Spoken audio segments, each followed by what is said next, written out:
Dreamscape presents A Death Long Overdue by Eva Gates, narrated by Elise Arsenault. Chapter 1. Reunions can be tricky things. Everyone involved approaches the gathering bursting with excitement and full of high expectations. Sometimes it turns out well. Friends reconnect. Photos of children and grandchildren are shared and exclaimed over. Accomplishments praised, new friends made, and old enemies reconciled. Sometimes not. Long-buried grievances are given fresh air, friendships doubted, old jealousies and resentments remembered, and new ones discovered. Everyone goes home miserable and tells their loved ones they had a marvelous time. 10 years later, they do it all again. I don't actually know this from personal experience. I missed my high school class's 10th reunion because it was the same weekend as my second brother's wedding. I would have preferred to attend the reunion. My brothers and I are not close. But family is family, my mother says when it suits her to think so. Besides, my sister-in-law has no sisters or female cousins, so I had to be a bridesmaid. I'll never forgive her for that frilly, shocking pink dress I was forced to wear. I'm short enough that I looked like a cartoon character in it. The humidity had done its work on my curly dark hair, adding to the cartoon aspect. And the color didn't go well with the bad case of sunburn I'd suffered the weekend before. Last year, I missed my college's 10th reunion because I'd just arrived here in the Outer Banks to take up the post of assistant director of the Body Island Lighthouse Library. Everyone wrote to tell me they'd had a marvelous time. Right now, I was sincerely hoping Bertie James's 40th reunion to mark her class's first day of undergrad studies would turn out to be the success she was expecting. Our exhibit might not exactly be worthy of the Bodleian, Charlene Clayton said, referring to the Great English Library where she'd worked for a few years. But it's impressive enough. Speaking as a North Carolinian, Bertie replied, I'm mighty impressed. Your friends and colleagues will love it. I added under my breath, I hope. We stood back and admired the display, the history of libraries in North Carolina. Charlene and I had gathered artifacts from near and far and worked hard over the past few days to put it together. We were proudly showing it off to Bertie James, our boss and the library director. The idea for the exhibit had been Charlene's. Something to show Bertie's college class when they gathered tomorrow evening for the start of their reunion weekend at the Body Island Lighthouse Library. We'd put the display together in secret, working into the night after Bertie had left for the day, our activities concealed behind old sheets strung across the entrance to the library's alcove, and keep out signs prominently displayed. When the library was open, we'd stationed Charles, one of our more formidable staff members, at the entrance to keep the curious, Bertie most of all, out. Now it was time for the big reveal. At closing time on Thursday evening, library staff, board members, invited friends of the library, and lingering patrons had gathered to see it. Charlene ripped away the sheets. Charles returned to his favorite wingback chair next to the magazine rack to wash his whiskers and have a snooze. And everyone had suitably oohed and awed. I doubt, Ronald Burkowski, our children's librarian, said, the Bodleian could have done better with the materials available. Bertie clapped her hands. You people are amazing. I'll second that, Charlene said modestly. Meow, added Charles from his chair. The exhibit was a collection of old photographs of libraries in North Carolina, as well as items librarian friends had sent us, or we'd been able to uncover in the depths of the town hall basement. Stuff was down there that probably hadn't been seen by a human being since the building was first built. We'd found a real card catalog and displayed it with the narrow drawers open to show the neat rows of little typewriter-printed cards. There was also a selection of photos showing enormous rooms full of row upon row of the neatly labeled wooden cabinets. Charlene pointed to a sign I'd hung on the back wall next to the window, showing a woman's plump red lips with her index finger pressed to them and the word silence in loud black print. I cannot begin to imagine how they kept the kids quiet when story time let out. I have a vision of them descending the stairs in a calm, neat little row, Ronald said. Faces scrubbed, hair combed, socks pulled up, shirts tucked in, not saying a word under the stern eye of the children's librarian. Not. One of the photographs was of two women in floor-sweeping skirts, high-necked blouses with puffy sleeves, and hair pulled sharply back, organizing a bookshelf, and another showed a woman on horseback, with a jaunty hat and split skirt, cradling a stack of books in her free hand. We laughed over a staff picture from the 1960s of the librarians, all women, of course, with their big hair and orange and brown dresses or twin sets with pearls. Photos of patrons showed more big hair, along with flowery orange or checked pants or jeans with wide lower legs they called bell-bottoms. A stern-faced librarian, complete with horn-rimmed glasses, hair pulled back into a tight bun, and high-necked blouse, sat behind a huge manual typewriter, her fingers poised above the keys. We'd dragged a similar machine out of storage, dusted it off, and displayed it next to a still-sharp letter opener, a memento of some long-ago Nag's Head anniversary. I've just noticed, Charlene said, there isn't one man in any of these pictures. Librarian was a woman's career back then, and still largely is, she acknowledged Ronald with a smile and nod that he returned. But even the patrons in these pictures are all women. Is that Bertie's office in that picture? Mrs. Fitzgerald, the chair of the library board, said. It must be. The window's the same, and there's a slice of the moss showing. Look at all those filing cabinets. There's scarcely room for the director's desk.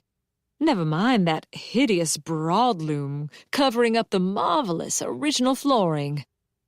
The floor in my office isn't that old, Bertie said. The broadloom was pulled up along with layers of plywood and linoleum and some rotting hardwood back in the 1990s, and new wood laid down then. I feel so old, my Aunt Ellen, one of the friends of the library, said. I remember this stuff like it was yesterday, and now it's ancient history. A small stack of books had been placed on one side of the desk. I opened the cover of one to show everyone the withdrawal slip. A small cardboard pocket had been glued to the inside of the cover, and a handwritten record of people who checked the book out and a stamp for the day it was due back had been slipped inside. The book was The Celestine Prophecy by James Redfield, and the last due date for it was July 11th, 1995. The book itself had suffered some damage, a spilled cup of coffee by the look of it, which would be why it had been removed from circulation. All these years later, we still got requests for that book. 1995, Aunt Ellen muttered. Ancient history. At least we've no cuneiform tablets or rolled-up parchment scrolls to show you, Charlene said, with what I thought was a tinge of regret. The Lighthouse Library, Mrs. Fitzgerald said, came late to computer cataloging, as I remember. Not many places were still using record cards like that one by the mid-90s. The things that matter the most, Bertie said, haven't changed. And that's people reading good books and loving literature and wanting to improve their knowledge of science and history. Hear, hear, Mrs. Fitzgerald said, and everyone murmured their agreement. I remember that book, Mr. Snyder, one of our regular patrons, pointed to the Celestine Prophecy. It was a huge bestseller. A bunch of made-up nonsense pretending to be a novel. Which, Charlene pointed out, is pretty much the definition of a novel. You know what I mean, he said. I do, Bertie said. The Celestine Prophecy struck a chord in a lot of people at the time. I don't see any pictures of the library cat, 15-year-old Charity Peterson said. Bertie laughed and gave Charles an affectionate glance. Perish the thought, an animal in a library. Speaking of ancient history, Aunt Ellen said, look at that computer. It's huge. From the depths of the town hall basement, we'd excavated a real, although no longer working, Commodore 64. Charlene had searched the newspaper archives and found an article on the purchase of the machine, along with a picture of the then library director proudly showing it off to wide-eyed children. That's a computer? A pre-teenage boy said. I thought it was a TV or something. At that moment, his phone buzzed. He pulled it out of his pocket and checked the screen. Mom's here. He hefted his book bag and ran out of the library. A computer a child carries around in their pocket, my aunt said. Whoever would have thought? When you put it like that, Mrs. Fitzgerald said. We are old, Ellen. Turning to us, she continued, my congratulations to Charlene and Lucy for honoring Bertie and her class with such a thoughtful gesture. Bertie's class had gone to the University of North Carolina, but after graduation, several of the women settled in the eastern part of the state, and those from further afield liked the idea of a summer weekend in the Outer Banks, so they decided on Nag's Head as the perfect spot at which to gather. Bertie, normally calm, unflappable, the very picture of the yoga instructor she was, had been excited about the forthcoming reunion for weeks. She was in touch with some of the women regularly, she said, but others she hadn't seen for years. Our library isn't large.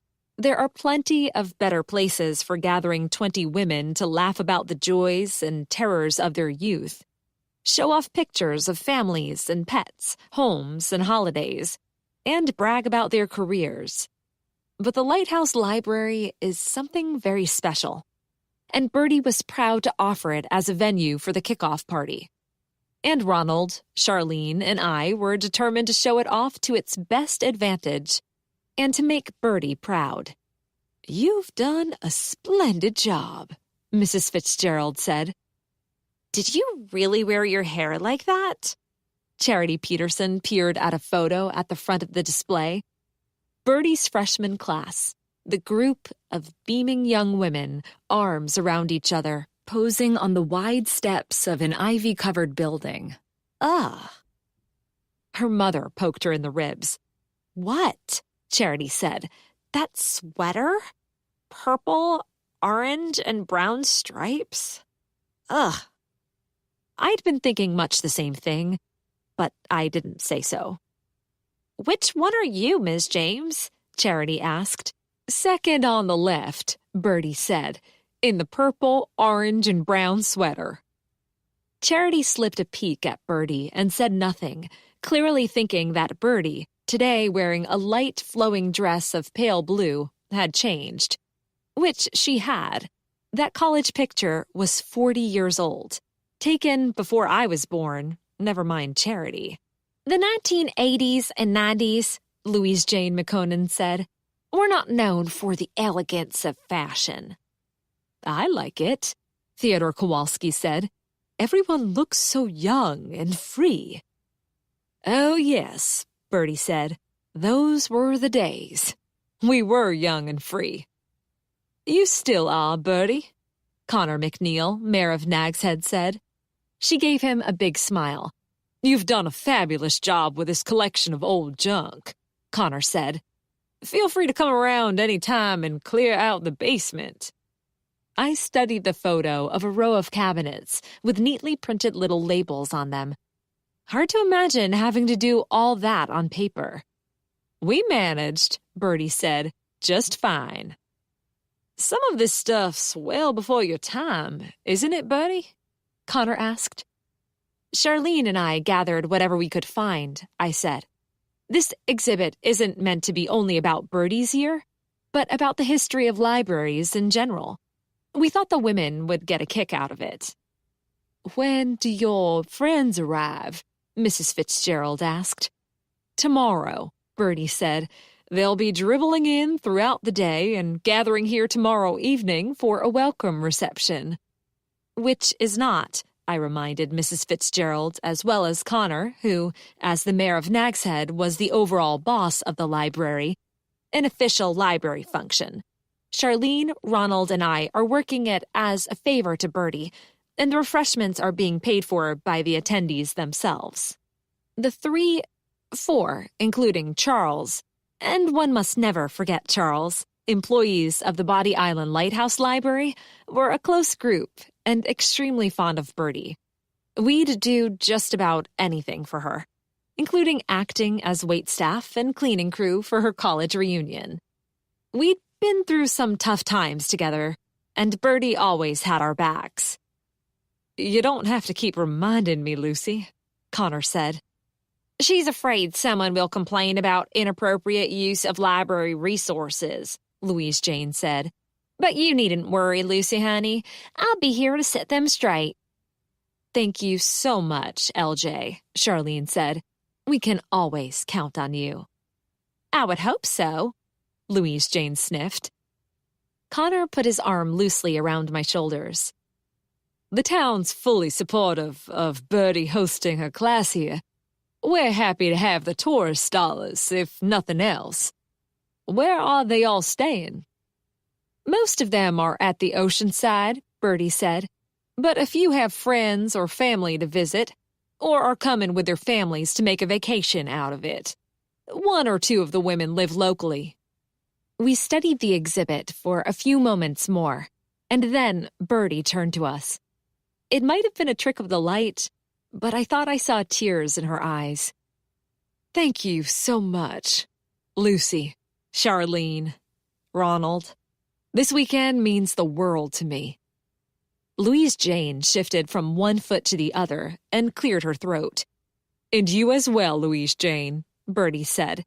You've proven yourself to be a valuable member of our library community many times. Louise Jane waved her hand in the air and sniffed again, but I could tell she was pleased. I can't wait to show it to Helena, Bertie said. She's going to love it. Is she in one of these pictures? Connor pointed to a picture of the 1990s-era library staff. I don't see her, Bertie said. She wasn't one for the limelight, Aunt Ellen said.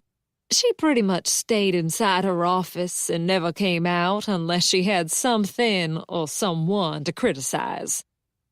I cast a quick glance at my Aunt Ellen, who rarely ever had a bad word to say about anyone. Helena must have rubbed her the wrong way somehow. Helena Sanchez had been the library director before Bertie. I'd never met her because, on retirement, she moved to Florida, and as far as I knew, she'd never come back before now. It was just a coincidence that she was in the Outer Banks for a visit at the same time as Bertie's reunion. But when Bertie heard about it, she invited her predecessor to come to tonight's party, mainly to see our historical exhibit and talk about the old times in libraries. Charles leaped off the shelf and landed nimbly at my feet. He rubbed himself against my legs and meowed as though to say, Enough of this standing around and talking. It's dinner time. Bertie agreed. Thank you for coming, everyone. It's time to close the library. We have a busy day tomorrow. As do we all, Theodore Kowalski said.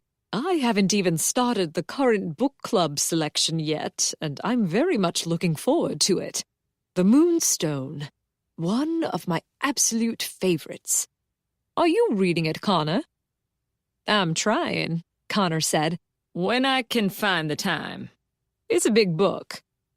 As are most of the great works of literature. Go big or go home. Isn't that what young people today say? Asked Teddy, who was all of 33 years old. He, unlike almost every other person on planet Earth, likes to pretend he's older than he is. He thinks it gives him and his rare book-dealing business a more serious air. "The Moonstone?" Charity asked. "Is it about travel to space? I like those old-timey books about rocket ships and weird aliens." "The Moonstone of the title," Theodore said, "is a precious jewel with a mysterious past that's stolen during a house party in England. It's a mystery novel. The mystery novel, some would say." The group began to disperse. While Theodore explained the plot of our book club selection to Charity, Mrs. Fitzgerald called goodnight and walked out with Mrs. Peterson, who, as always, had some suggestions for expanding the children's programs at the library. Ronald and Charlene collected their briefcases and left. The remaining patrons gathered their books, and I went behind the desk to check them out. Bertie headed down the hall to her office to gather her things. Soon, only Connor, Louise Jane, and I remained in the library. Can I help you, Louise Jane?" I asked. She looked between Connor and me. "What?" he said. "Would you mind?" she said. "Mind what?" She jerked her head toward me. "Oh," he said. "Right, I'll be outside, Lucy, when you're ready." I eyed Louise Jane suspiciously as the door closed behind Connor. "What's up?" She threw a quick glance at the historical exhibit before turning back to face me. "You know I said I'm happy to help here tomorrow night at Bertie's reunion." "Yes," I said, "and we appreciate that. Is something wrong?" She studied my face intently. I studied hers equally intently in return. Louise Jane and I had never exactly been friends. She'd resented me since the moment I first stepped foot in the library to take up the job of assistant library director. Louise Jane had thought the job should be hers, not bothering with the minor fact of her being not at all qualified. As far as she was concerned, being a fierce lover of the library, as well as a descendant of long lines of proud bankers, as natives of the Outer Banks are called, and a storyteller of local renown, should be enough. But it wasn't, and I got the job. Louise Jane had made some feeble attempts to frighten me away from the library and back to Boston. But here I was a year later, comfortably settled into my position. She'd saved my life recently, and I was grateful. Extremely grateful. I'd thought we could be friends now. But I still wasn't entirely sure I could trust her. Historical items are all well and good, but you need to be careful when drudging them up. I sighed. Louise Jane was not just a collector of legends and a storyteller. She was a ghost hunter, although she'd never quite put it that way. "I don't think we have anything to worry about," I said. "Look at the faces in those old photographs. Everyone's smiling. If they're not smiling, it's because they're so interested in what they're being shown." "Appearances," Louise Jane said, "can be deceiving." I didn't have the time nor the interest to engage with Louise Jane tonight. Sometimes, pretending to go along with her is the only way to bring things to a conclusion. "You'll be here in case anything untoward happens, right?" Yes, I will be." I switched off the computer. "Now, if we're finished here, I have a date with the handsomest man in Nags Head, North Carolina. And I have a date with a stack of reference books." I shouldn't have asked, but I never learn. "What are you reading about?" "The haunting of this library. As you know, between my grandmother, her mother, and me, there's scarcely a story about the ghostly happenings in these parts that remains a secret. But in this case, scarcely is the important word. Great-Gran said something the other night about a librarian who came to an unnatural end, and the story was hushed up." Not that again. This building has only been a library for a couple of decades. No ghostly librarian haunts the shelves. Your Yankee pragmatism does you credit, Lucy. Sometimes. You worry about what you can find of card catalogs, old photos, and manual typewriters. Let me worry about the spirit world. If Louise Jane had been wearing a cape, she would have swirled it around her shoulders and made a suitably dramatic exit. Instead, she hoisted her leather satchel over her shoulder and stalked out of the library. That is, she would have stalked, had she not had to do a nimble little dance to avoid Charles, who'd slipped unnoticed between her feet. I shook my head. Charles washed his whiskers. Chapter 2. Friday evening, I dressed in black slacks and a crisp black blouse with a stiff white collar and twisted my hair into a knot on the top of my head. If I was pretending to be a waitress, I wanted to dress the part. I posed for Charles, stretched out on my bed. How do I look? He yawned. I studied myself in the mirror. My mother's a beautiful woman. I've occasionally been called cute. I'm cursed with a thick mane of out-of-control black curls and round cheeks, more cuteness, that turn red far too easily when I'm embarrassed. Unlike my cousin Josie, who gets her height from her father's side of the family, I get mine from the Wyatt women, meaning not much of it. I like to think I have nice eyes, although I'd never tell anyone that. They're large and round and a soft brown color with green flakes that Connor tells me dance when I laugh. I smiled at the thought and decided I'd do. Bertie said you can come down and join the party, I told Charles, but behave yourself, or I'll bring you back here. He jumped off the bed and ran to the door. I have the world's best commute. I live above the library in what I call my lighthouse airy. My apartment is tiny, but perfect for me at this stage of my life, and I don't mind living several miles outside of town. Taking the 100 steps up and down the twisting spiral iron staircase several times a day saves on gym membership. Charles and I went downstairs to help with the setup for the party. We had an hour between the library closing at 6 and guests arriving at 7. Charlene and Ronald had brought a change of clothes with them, and they were clearing space in the main room for chairs and refreshment tables. Like me, my colleagues were dressed in black pants. Ronald's shirt was black, and Charlene's blouse white. Ronald had accented his outfit with a huge yellow polka dot bow tie. I arrived as my cousin Josie O'Malley came through the doors, laden with bakery boxes. Connor was right behind her, bearing a case of wine.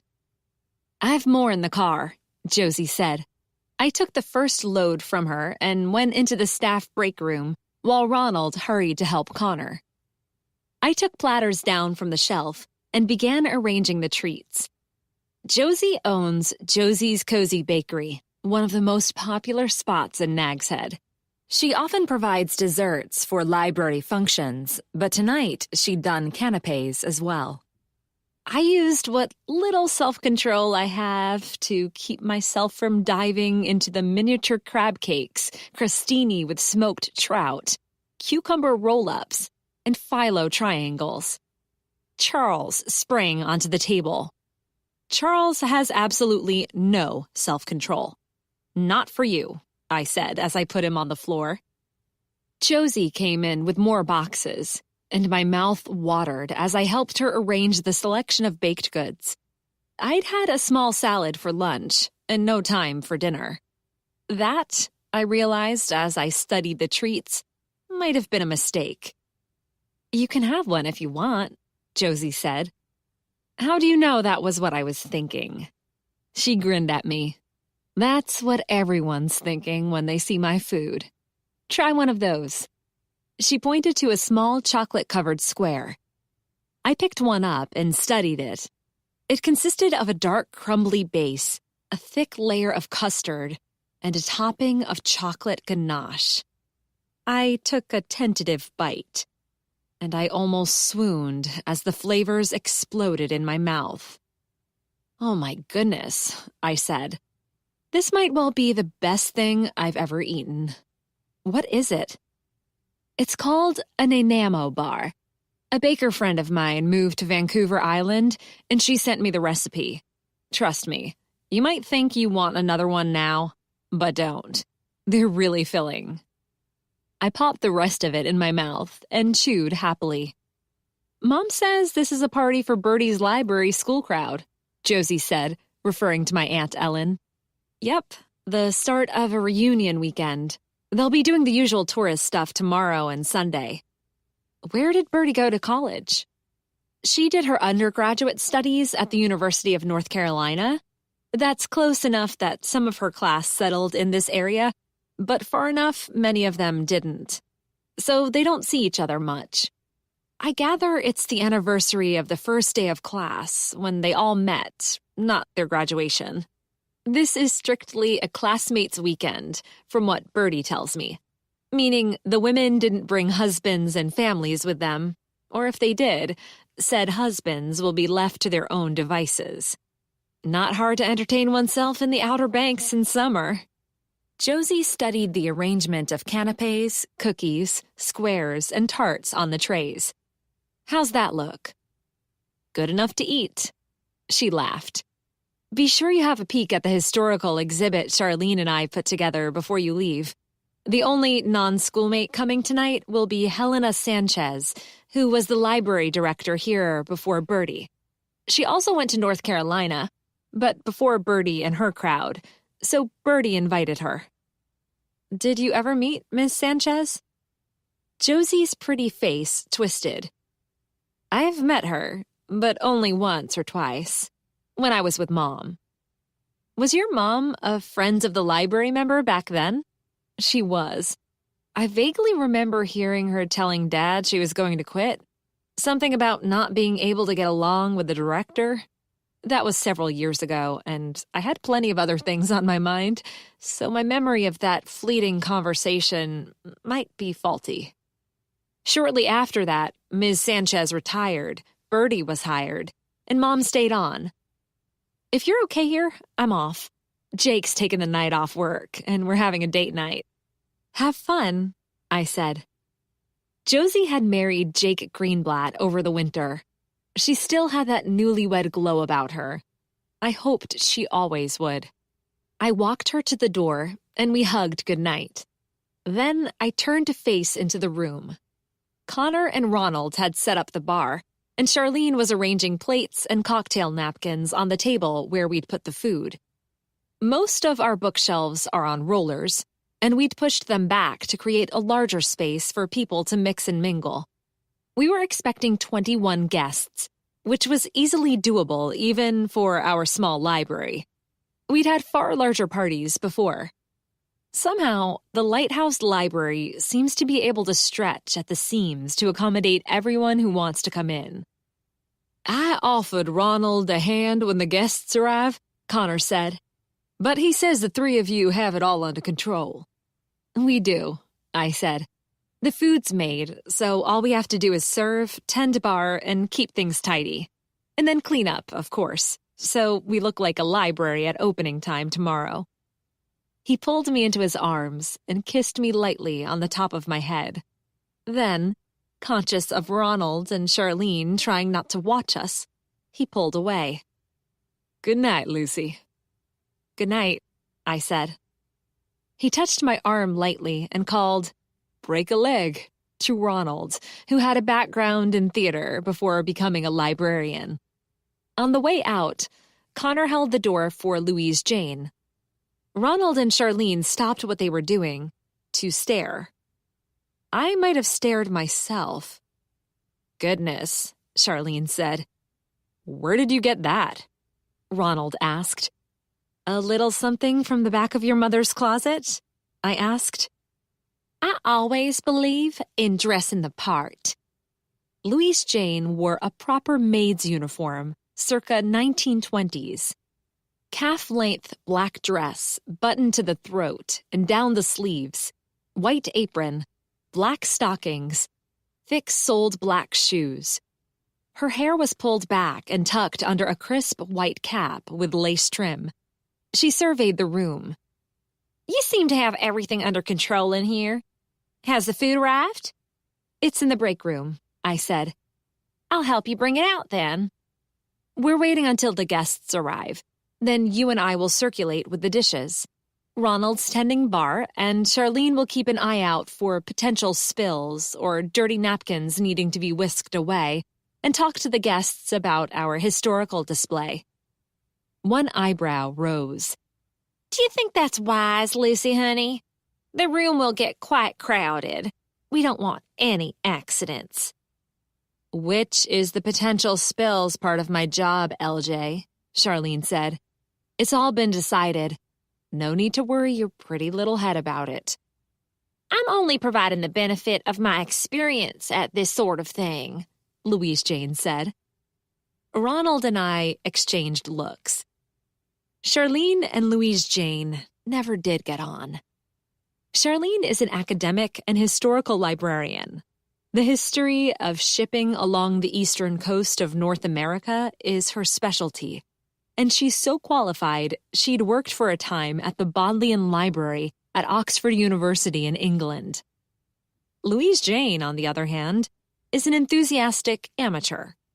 She probably knows as much, if not more, history of the Outer Banks than Charlene, but her knowledge came not from history books, but from family stories and local legends, which are not always completely reliable.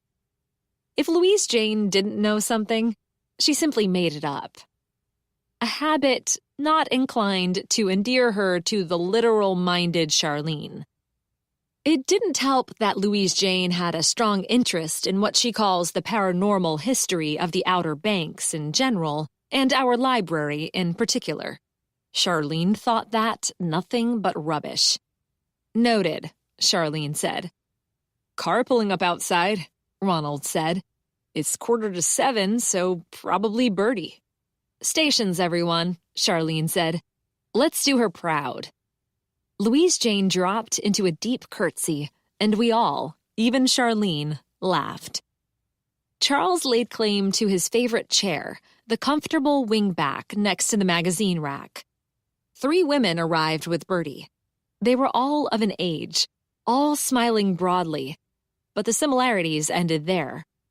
These 3 were Bertie's closest friends from her college years, and they'd met for a drink before coming here to join the rest of their class for the party.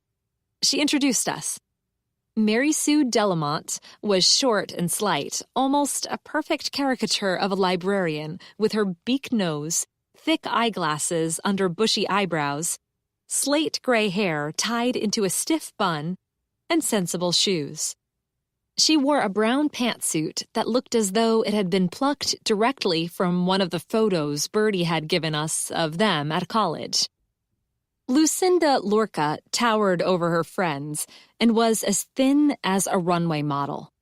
She looked about 20 years younger than Bertie, the result, I thought, of some discreet surgery. She wore a yellow dress with a deeply plunging neckline and tight bodice, a thin belt, and flaring skirt, plenty of good jewelry, and sandals with dangerously high heels. Ruth McCrae was short and round, with pudgy red cheeks, a huge smile, and a mass of frizzy red hair heavily streaked with gray. She wore jeans and a red t-shirt under a blue denim jacket and had hiking boots on her feet.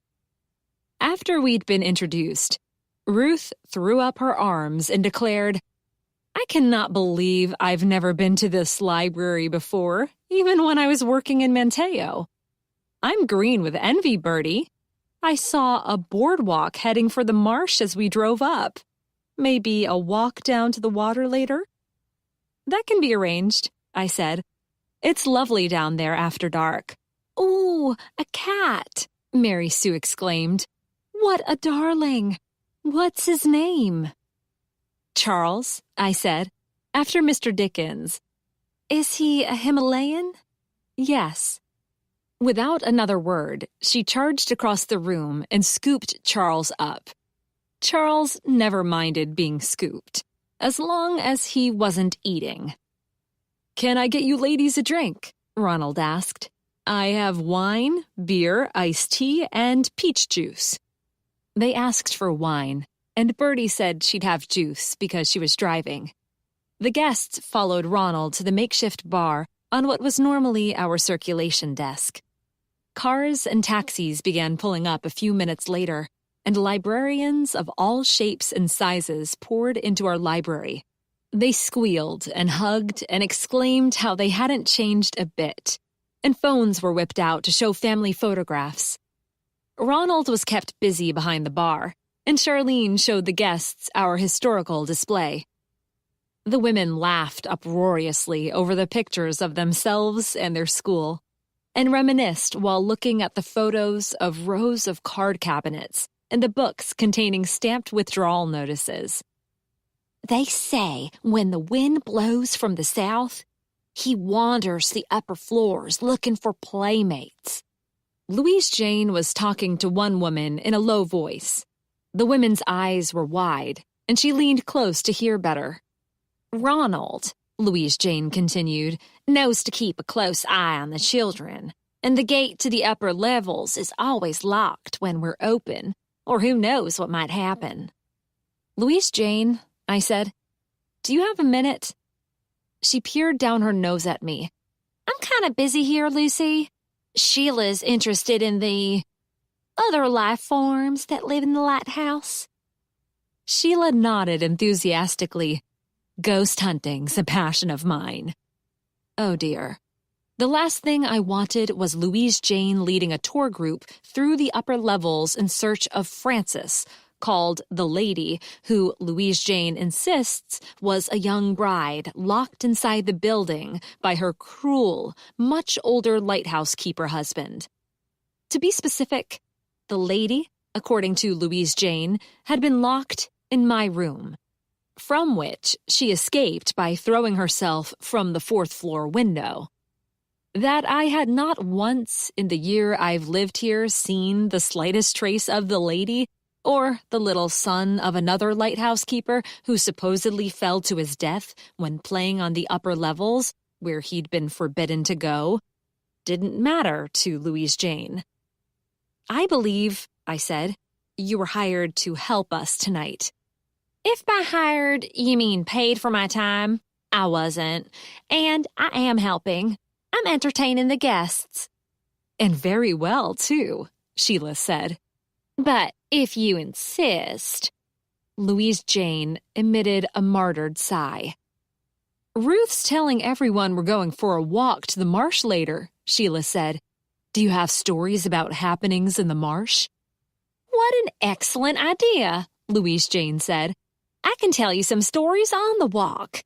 If you'll excuse me, duty calls." She followed me into the break room, where the platters of food were waiting. "Is it time to serve?" Bertie wanted to wait for Ms. Sanchez, but she hasn't shown up yet, and it's almost 8, so she said go ahead. I hope Ms. Sanchez comes. Bertie's wanting to show her some of the things Charlene and I dug up from the storage rooms at the town hall. We hefted the platters of canapes and carried them into the main room. The assembled women descended like a pack of wolves. By 8:30, the desserts had been decimated, and the canapes thoroughly picked over. Only the usual celery stalks, sliced red peppers, and carrot sticks remained. I was clearing dirty glasses, getting no help at all from Louise Jane, who was regaling a group of women with details of her family's history on the Outer Banks.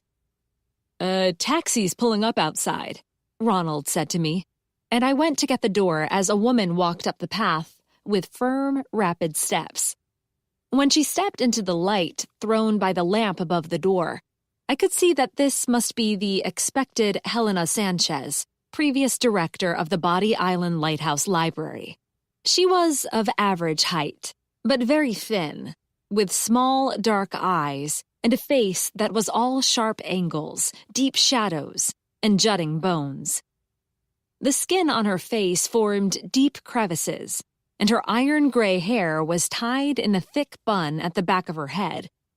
She wore plain brown trousers, a red blouse with a white bow tied tightly at her neck, and no jewelry that I could see. A calf-length brown woolen cloak, far too hot for the warm night, was thrown over her shoulders. "Good evening," I said. "I'm Lucy Richardson, assistant director here, and you're very welcome." She studied me, top to toe. Then she nodded and held out her hand. I took it in mine, surprised at its strength.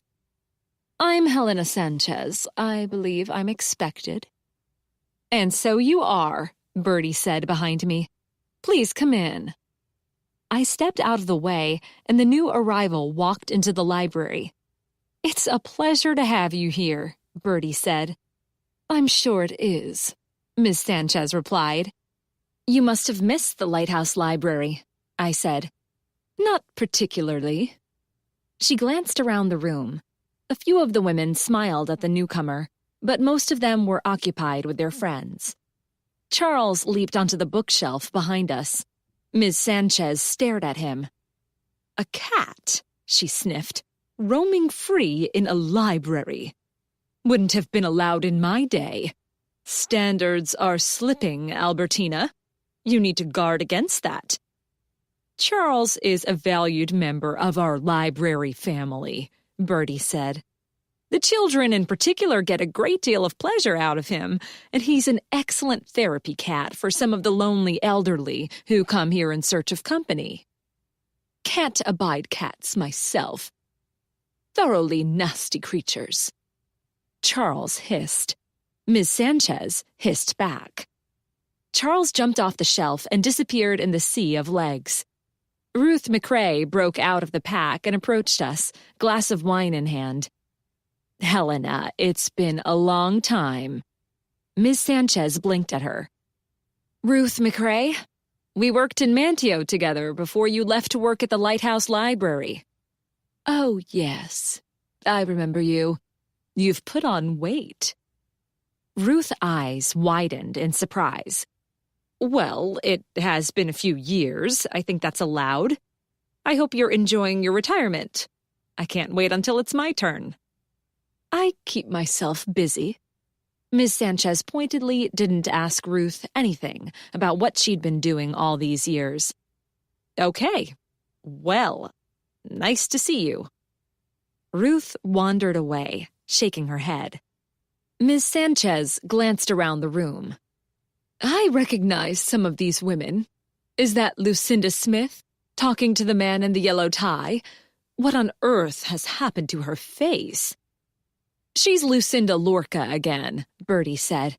"After her divorce, she went back to her maiden name." "Looks like she's fishing for a new husband," Ms. Sanchez said, as Lucinda laughed at something Ronald said. I threw Bertie a look. She returned it with a shrug. One of the other women broke away from the pack and greeted Ms. Sanchez with a smile and outstretched hand. "Nice to see you, Helena." "Margaret Hurley." Ms. Sanchez did not return the smile. "You must know some of these women," Margaret said. "Let me take you around." "I'd rather have a drink." Ms. Sanchez headed for the bar. Margaret hesitated and then followed. "She's rather blunt," I said when Margaret and Helena Sanchez had melted into the crowd. "So it would seem," Bertie said. "I didn't know her well. I didn't work here when she was in charge. I was hired from outside. She interviewed me, but that was the extent of our contact. When I arrived to start work, no one said anything, but I got the feeling the staff were not entirely unhappy to see her go. I'm going to show her the display. Excuse me, Lucy." Bertie stepped away, but before she could reach Helena, another woman came up to her. "Great party, Bertie. I absolutely love your library. It was so nice of you to think of having our opening reception here." "It's my pleasure," Bertie said. "I happen to have some pictures of my grandchildren in here somewhere. Would you like to see them? My son Kevin's a pediatrician. Did you know that?" "I don't believe I did." Bertie politely bent over the woman's phone to see the pictures. I chuckled and looked around for something I should be doing. 3 women were at the circulation desk, chatting to Ronald, who seemed to be having a great time. Helena Sanchez pushed her way through them and managed to give Lucinda Lorca an elbow in the ribs. Lucinda stepped out of the way. Whatever she'd been about to say died on her lips. Her eyes widened and her face tightened. She stared at the newcomer. Miss Sanchez gave her a glance, dismissed her, and said to Roland, "I'll have a glass of white wine. If you have anything decent, that is. I can't stand Chardonnay." "We have a nice New Zealand Sauvignon Blanc," he said. "That will do." Lucinda gripped her glass and melted into the crowd. Birdie finally finished admiring grandchild photos and caught up with Helena Sanchez. She said something to her predecessor and gestured toward the alcove. They headed for it, followed by a few others, including Sheila, Ruth, and Lucinda. I spotted a dirty plate and crumpled napkin on a side table close to the alcove and hurried to pick it up. Ronald was pouring drinks and laughing at something a woman said. Charlene stood next to the historical display, ready to show it to Birdie's guests. And Louise Jane hovered at her elbow, prepared to leap in with interpretations of her own. I picked up the plate and had started to head down the hallway to the break room when Mary Sue Delamont passed me, returning from the ladies' room. I heard a sharp intake of breath and glanced at her. She was frozen in place with a look on her face that I can only describe as one of horror, as she stared at the woman gathered around the display. No, she wasn't staring at the women. She was focused on Helena Sanchez, who'd pulled a pair of drugstore reading glasses out of her bag and propped them on her nose. "Are you okay?" I asked Mary Sue. She stared at the sound of my voice, and the expression faded. She gave me a weak smile. "Perfectly okay, thank you. I saw someone I didn't expect, that's all. That woman wearing the ugly brown cloak wasn't in our class. Why's she here?" "That's Helena Sanchez, the previous library director, the one before Birdie. She's visiting Nag's Head, and Birdie thought she'd enjoy the historical display we put together. Do you know her?" No, I don't. Never seen her before. Excuse me." She headed for the bar. Chapter 3. "As well as a few pictures of your class at college," Charlene said, "and old photos we were sent from near and far. Lucy and I—" "With my advice," Louise Jane interrupted. "Plus, Louise Jane McConan thought you'd get a kick out of these library artifacts. Most of the items were found in the basement of the town hall, where it would seem everything ends up that no one has any use for, but doesn't want to throw out. It's a 20th century historian's gold mine down there." "So that's what happened to Mayor Cardamon," a woman said, to much laughter. I had no idea who Mayor Cardamon was, which perhaps was the point. "Those things sure bring back memories," another woman said. "Do you remember," Sheila said to Lucinda, "the time Jackie White knocked over the entire row of card catalogs all by herself?" "Oh gosh, yes. She fainted. We were worried that she was deathly ill." Lucinda's laugh was loud, her accent as southern as shrimp and grits and sugar pie. "Turned out she was so completely hungover, she couldn't see straight," Ruth said. "Old Lady O'Brien threatened to expel her." "Whatever happened to Jackie White, Birdie?" Sheila asked. "I didn't see her name on the list.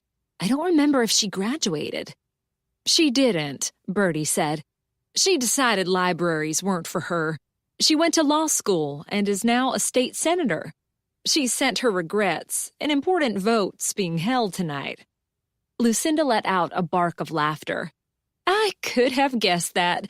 Jackie was perfectly suited to either jail or politics." "Helena," Birdie said, "are you all right?" The group stopped talking to peer at the older woman. I put down the plates I'd gathered and took a step toward her. Ms. Sanchez had gone frighteningly pale. She held an old volume in her shaking hand. The Celestine Prophecy. The book was open to the flyleaf. A paper pocket had been glued inside the cover to hold the record of withdrawals. With a shaking hand, Ms. Sanchez pulled out the withdrawal slip. Names were written on one side in a variety of hands, and due dates stamped next to them. Where did you get this? I'm not sure, Charlene said. Lucy? I found it in the storage rooms in the basement of Town Hall, in a box of books that have been withdrawn from circulation but not destroyed.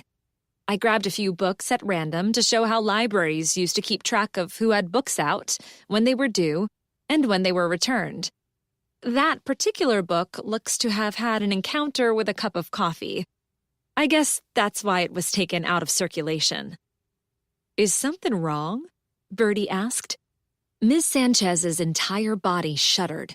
She let out a long breath and almost visibly gathered her strength around her. Her shoulders straightened, and she lifted her head to look directly at Bertie.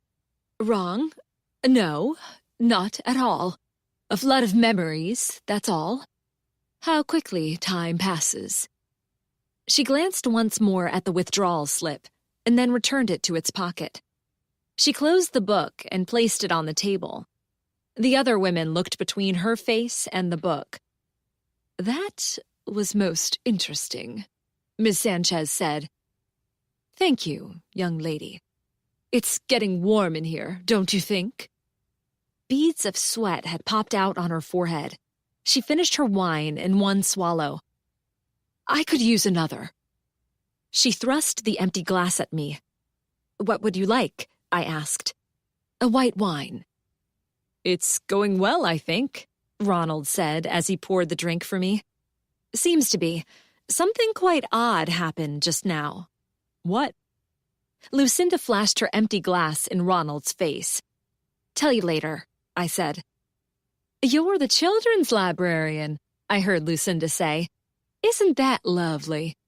I always said we need more men working in the library system. Does your wife work here also? No, Ronald said. She's an artist. She works out of a studio in our house. Oh. Lucinda tried not to sound too disappointed. Ronald handed her a glass, and she walked away. By the time I returned with Ms. Sanchez's drink, Charlene was explaining how we'd gathered the old library things and the archive photos. Ms. Sanchez was pretending to listen, but her attention kept returning to the Celestine Prophecy. I'd never read the book, but my mom had. A great many people had. Mom talked for months about how powerful and life-changing it was. It didn't, as far as I could see, change my mom's life one little bit, but I knew other people had been strongly affected by it. More than a few had quit their jobs and abandoned their families to follow the protagonist's supposed spiritual journey. Perhaps it had had a similar effect on Helena Sanchez. Here you go, I said. She started. Do you have to sneak up on people like that? I'm sorry, I said, although I'd been doing anything but sneaking. She snatched the glass out of my hand and took a long drink. I need to sit down for a few minutes. I see that horrid cat is in the best chair. Get rid of it, will you? I wasn't about to get rid of Charles, but I would lift him out of the chair. I did so, and Ms. Sanchez dropped down with another disapproving sniff as Charles ran off to hide behind a potted plant. Isn't she a charmer? Charlene whispered to me when the guests had moved on. I wonder what she found so interesting in that book. You noticed that too, did you? A blast from the past, probably. An unpleasant memory stirred. Gradually, the guests began to disperse.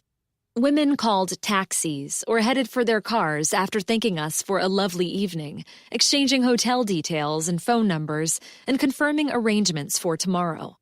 Some were going to their hotel bar for another drink, and some were heading back to their beds after a long traveling day.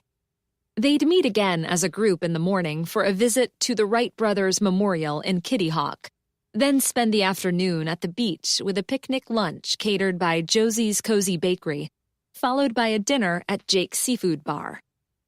More beach time on Sunday, and then a farewell lunch at the Oceanside Hotel, where many of them were staying. As the evening wound down, Mary Sue had pointedly ignored Miss Sanchez and kept herself well away from the older woman. The people she'd been talking to said their goodnights, and she was left standing alone. Miss Sanchez approached her. "Mary Sue Delamont, I thought I recognized you lurking at the edges of the room." My ears pricked up. Mary Sue told me she didn't know Miss Sanchez. Mary Sue's face darkened. "Hardly lurking, Helena. I have a perfect right to be here. I was as much a part of this class as any of the others." "Your qualifications were never in doubt. It was your behavior that got you sacked." Mary Sue glared at the older woman. A vein pulsed in her throat, and she gripped her empty glass so hard I feared it might break. I stepped up to her and held out my tray. "Can I take your glass?" She turned to me. "Thank you. You and your colleagues have been perfect hosts." "It's our pleasure having you here," I said. Miss Sanchez walked away, not trying to hide her smirk. Eventually, only the three women who'd come with Bertie, Sheila, who was still talking to Louise Jane about ghostly presences, Miss Sanchez, and the library staff were left. "It's still early," Ruth said. "Who's up for that walk to the marsh?" "Is it safe?" Lucinda asked Ronald. "Perfectly safe. We'll bring flashlights." He glanced at her feet. "If you stay on the boardwalk, you'll be fine in those shoes." "As long as no one wanders off by themselves," Louise Jane said, "and gets eaten. Or worse." Lucinda's hands flew to her chest, and she gasped. "What does that mean?" "She's kidding." Ronald gave Louise Jane a warning look. "I'm kidding about being eaten," Louise Jane said.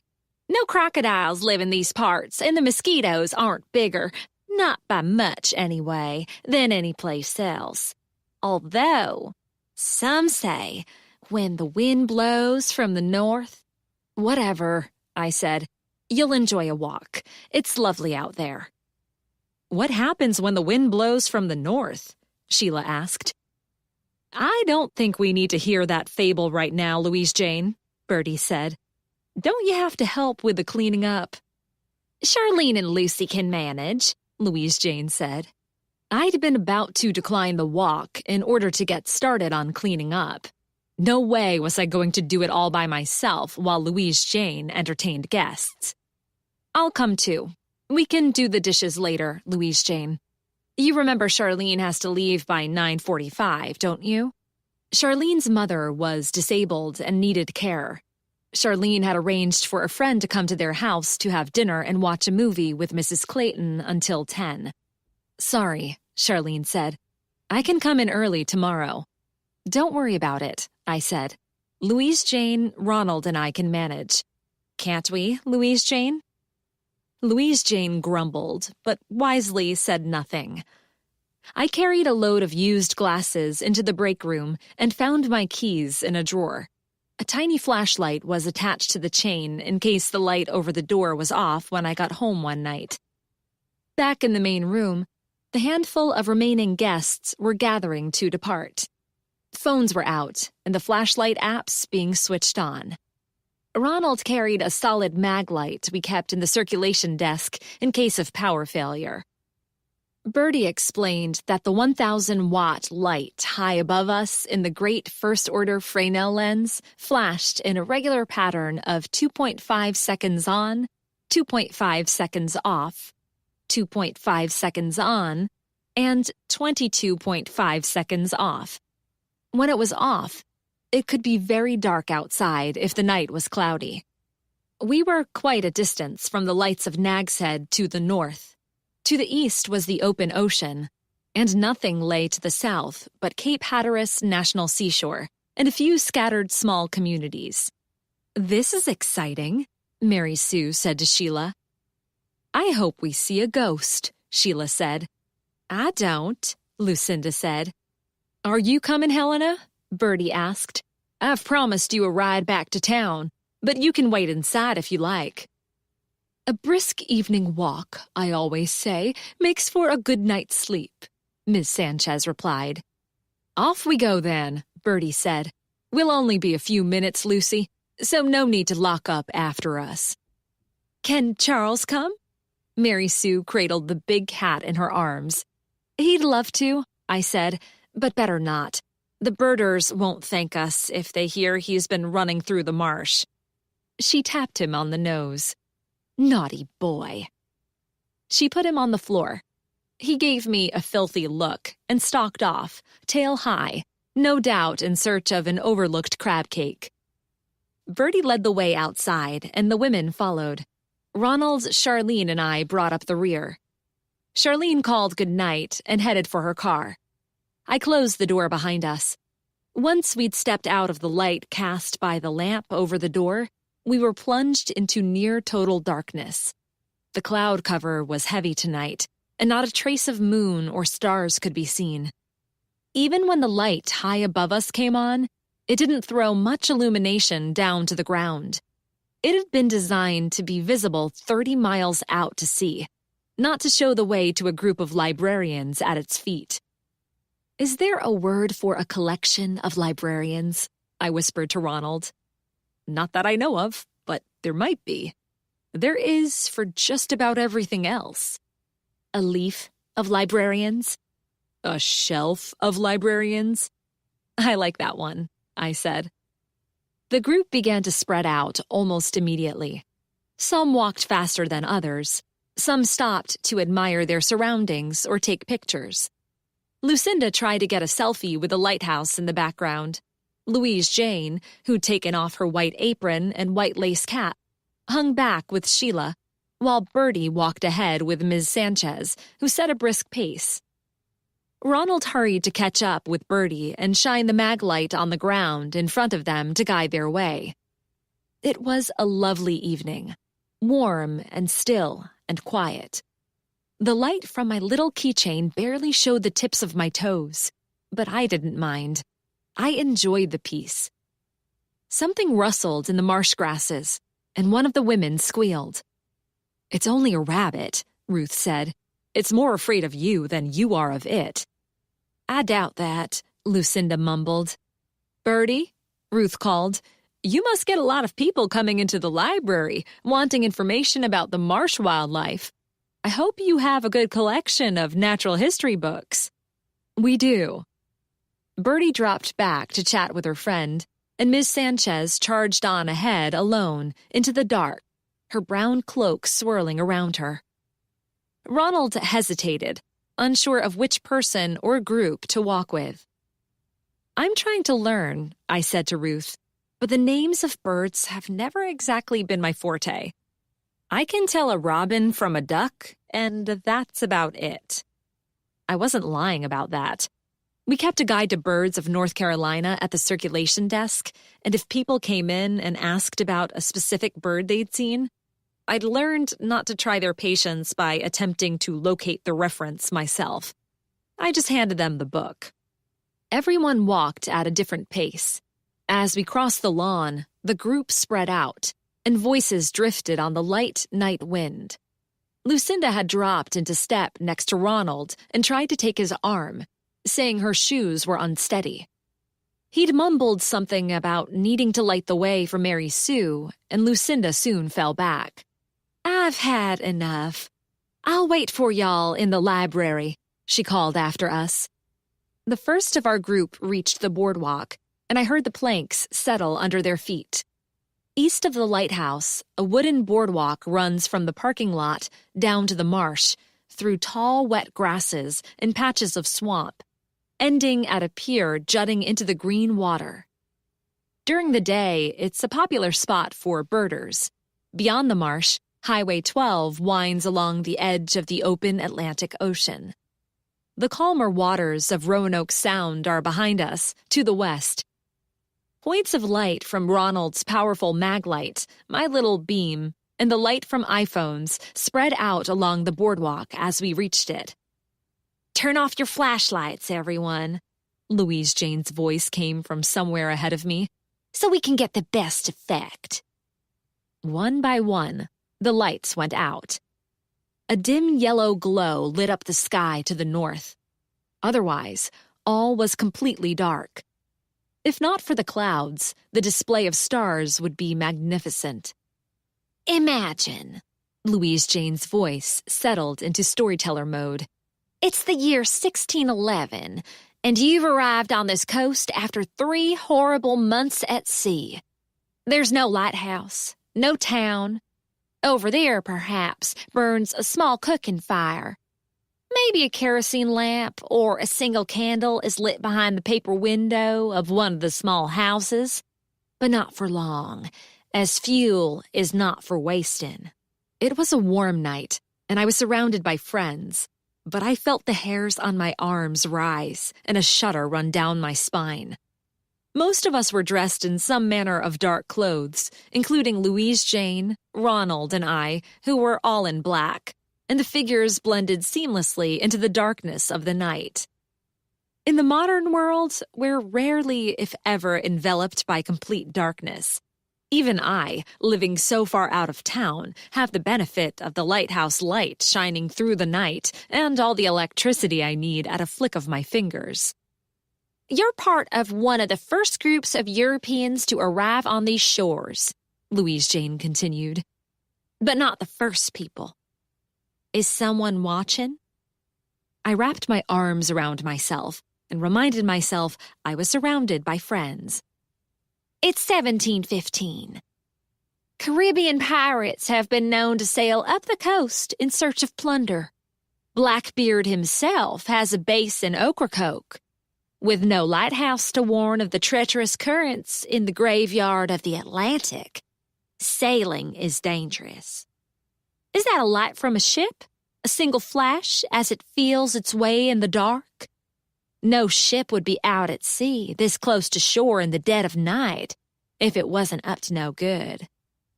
Someone sucked in a breath. I couldn't tell who it was. I couldn't see anyone. I could hear nothing but soft breathing, the creak of the boards as people shifted their weight, the rustle of the breeze in the long grasses, the gentle movement of water lapping the pier at the end of the boardwalk, and Louise Jane's steady voice. "It's 1861, and armies are on the move. A few lamps burn in tents or from the front of supply wagons, but we're a long way from the nearest town, and the night is treacherous. Where you have armies, you have camp followers and deserters and very nervous soldiers." A loud splash came from ahead and to my right in the vicinity of the pier at the end of the boardwalk. A light broke the night and shattered the spell of Louise Jane's words. "Wasn't that interesting?" "Thank you, Louise Jane." Bertie shone her flashlight across the ground. "Shall we carry on?" "That's enough for me," Mary Sue said. Almost scared the living daylights out of me. "Are there records of Civil War-era soldiers haunting this area?" Sheila asked. "Oh, yes," Louise Jane said. "Sergeant O'Leary lives in the lighthouse." "He does not," I said. She ignored me, as she usually does. "He died before the lighthouse was built, but he was hastily buried in an unmarked grave, and the building was put up over him. Building the lighthouse itself was a highly dangerous job. Several workmen are believed to still be hanging around outside." "They are not," I said. As usual, no one paid any attention to my feeble protests. Why bother with the truth when Louise Jane's stories were so much more interesting? I led the way down the boardwalk to the water. I was first to reach the small pier marking the end of the trail. Here, people can tie up their boats and get out to have a look around. Bertie and Ronald walked behind me. I turned to see a couple of lights bobbing along the boardwalk, followed by dark, indistinguishable shapes. At least one person had ventured into the edges of the marsh itself, but I couldn't tell who it was. "We seem to have lost a few people," I said to Bertie. "Louise Jane and her tall tales," Bertie said. "I thought she was pretty good," Ronald said. "If I didn't know her and her stories as well as I do," I said, "it would have scared the life out of me, too." "Everyone," Bertie called. "It's time to turn back. We don't want to lose anyone." "I can't see a blasted thing," Mary Sue called out. "Don't you have a light?" Ronald asked. "No, I was with Sheila, but I've lost her." "Over here," Louise Jane called. "Come toward my light." Ronald held the mag light up and waved it over his head. "And we can all walk back together." No one could get lost, no matter how dark it was, with the lighthouse looming overhead. But we didn't want any twisted ankles or anyone stumbling into the dark waters. "Lucinda went back by herself," I said. "Where's Helena?" Bertie said. "Helena!" No answer. Louise Jane stepped onto the pier. "Sheila was with me, and then she wasn't." "I'm here," Sheila said. "Gosh, that was interesting. You should do ghost tours. You'd make a fortune." Louise Jane preened. "Ow!" Mary Sue's voice came out of the dark. "Are you okay?" Bertie called. I stubbed my toe. Mary Sue hobbled into the circle of light. "No harm done, I think." We were all here except for Lucinda and Helena. Helena had said nothing about turning around, but she didn't seem the type to worry about other people worrying about her. "Helena!" Bertie yelled. "Are you out there?" Silence. "She probably gave up on the walk and is waiting for us at the library," Ronald said. "Is everyone ready to go back?" "I need to come out here tomorrow," Ruth said, "and have a proper look around in the daylight. It should be at its best as the sun's rising. Anyone want to join me?" "Not me," Sheila said.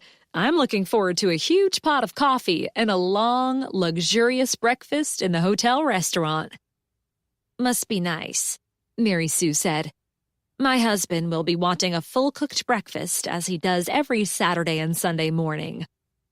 I'd overheard snatches of conversation earlier and knew that Mary Sue lived in Nag's Head.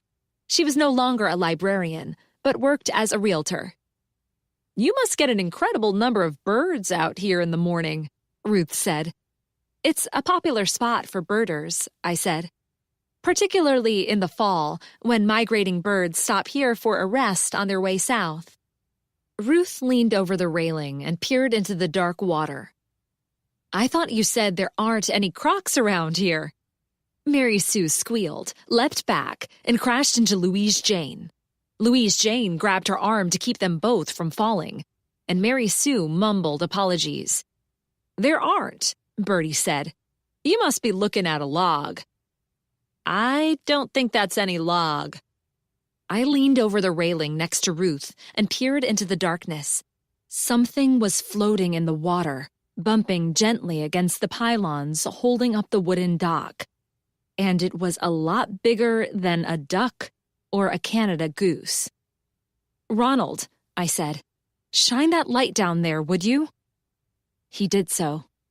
The mag light caught a flash of white skin and brown cloth and tendrils of gray hair caressing the surface of the water. "Oh my gosh!" Ruth yelled. "Someone's in there!" Ronald clambered over the railing and jumped into the water. I was right behind him. The rest of the women rushed to the edge. Mary Sue screamed and kept on screaming. I'd jumped without thinking, but thankfully the water only came up to my waist. Ronald still had a firm grip on the mag light, and he held it high so we could see. I fought my way the few feet to whatever lay in the water as weeds and long grasses tugged at my legs and thick mud filled my shoes, trying to pull me down. I reached it first, and Ronald helped me turn it over. The dark, vacant eyes of Helena Sanchez stared up at us. Chapter 4. Ronald began mouth-to-mouth resuscitation while Bertie called 911. Still standing in the warm, gentle waters of the marsh, I cradled Ms. Sanchez's head. I felt something warmer and thicker than water on my fingers and lifted my hand. Blood glistened in the light from the women's phones and flashlights. 5 sets of wide, frightened eyes peered over the railing down at me. "They're coming," Bertie called, "but they'll be a few minutes.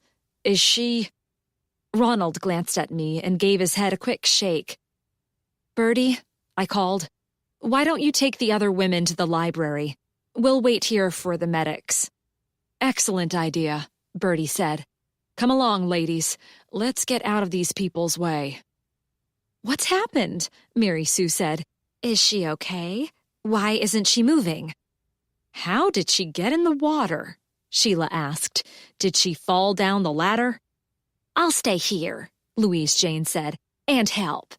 "I need you," Bertie said in a voice that tolerated no argument. "Someone has to meet the ambulance and lead them here." "Bertie," I yelled.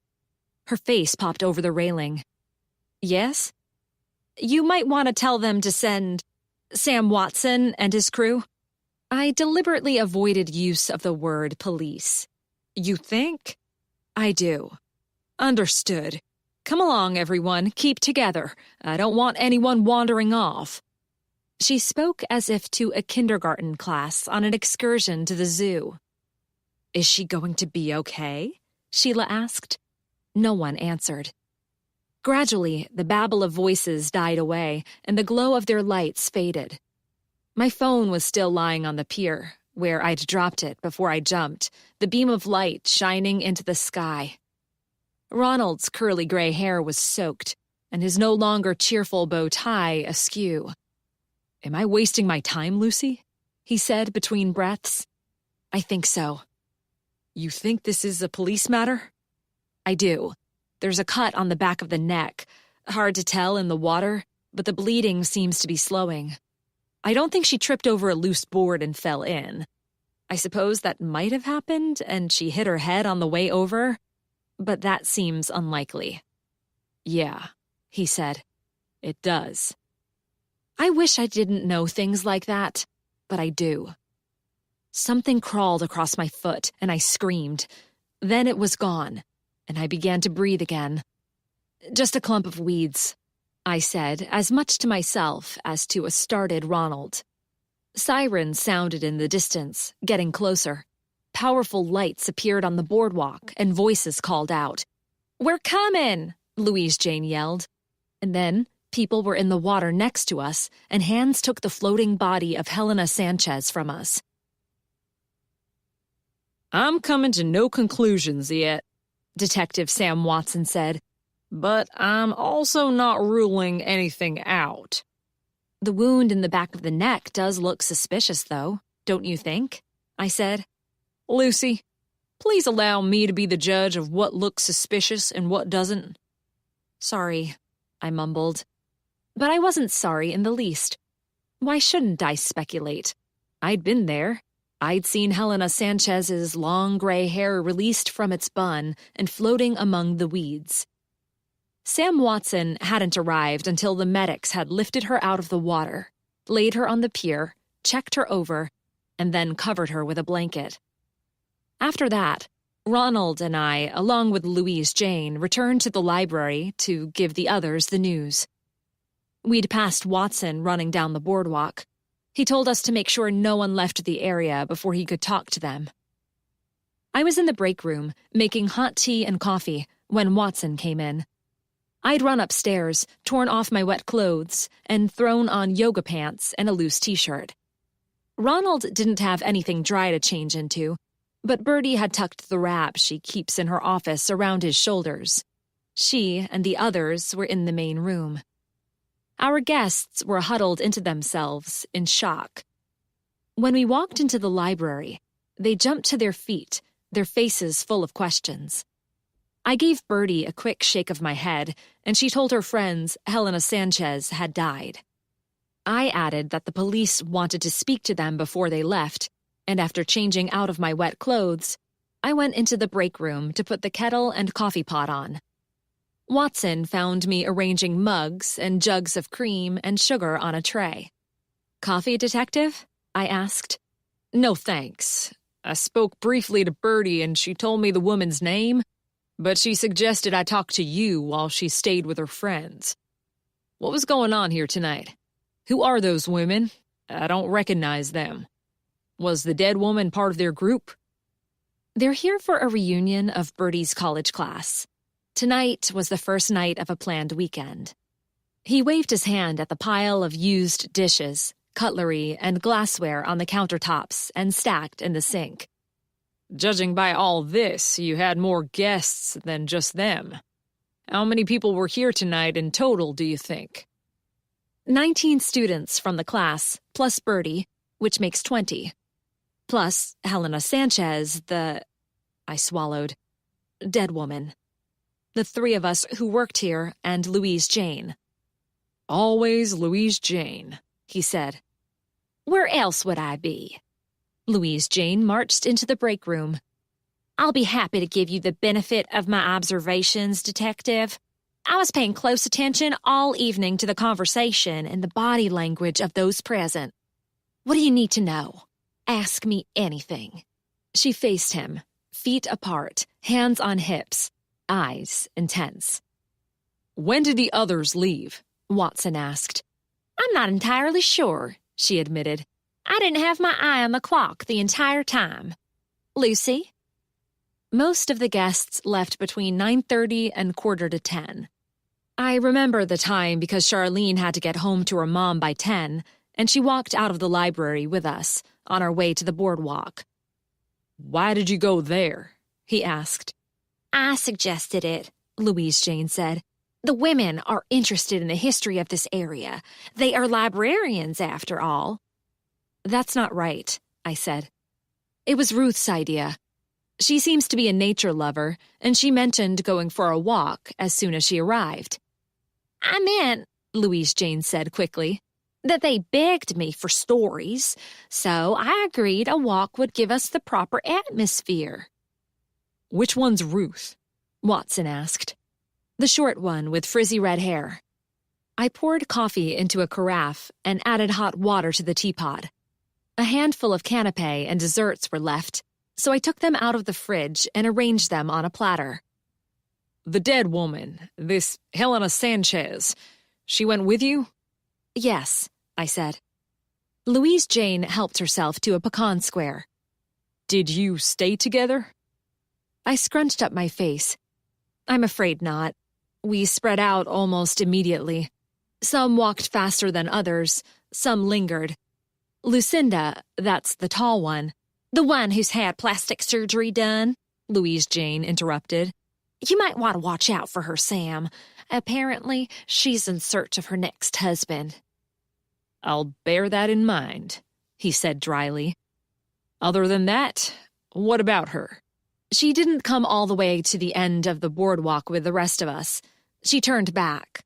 Her shoes weren't suitable." "Did you see her go back? Into the library?" "No," I said. Louise Jane shook her head. "Other than this Lucinda...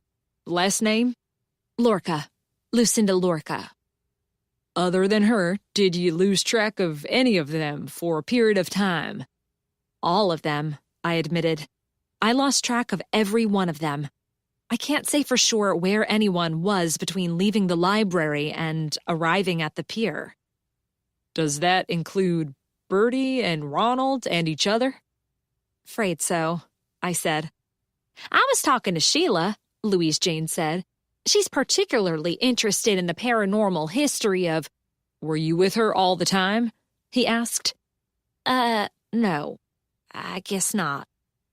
Louise Jane popped the last bit of the square into her mouth. "Sorry." "I don't think we can help you, Detective," I said. I'd never met any of those women, including Ms. Sanchez, before 7 o'clock tonight.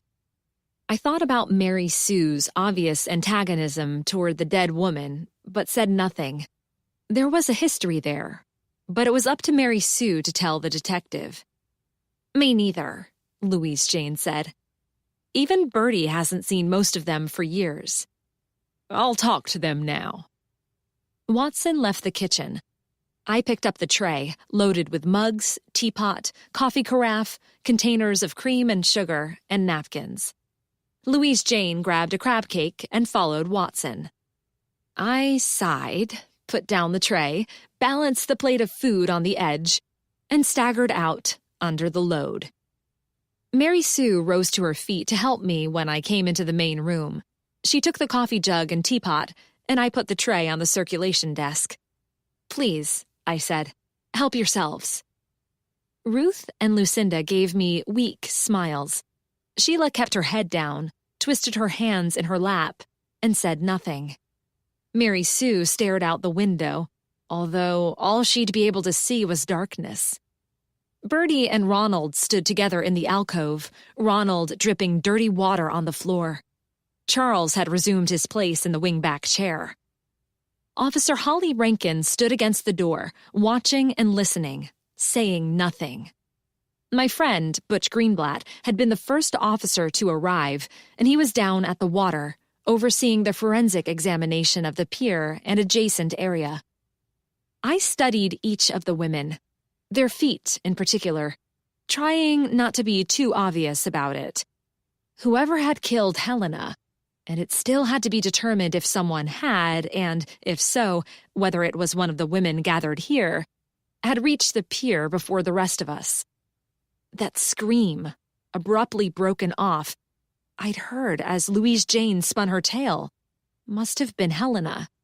It had come from the direction of the pier. Most of the women's shoes were damp, and some had long grasses or a bit of mud stuck to the soles. But none of them looked as though they'd been in the water, meaning the killer, if it was one of these women, hadn't climbed over the railing of the boardwalk and run off.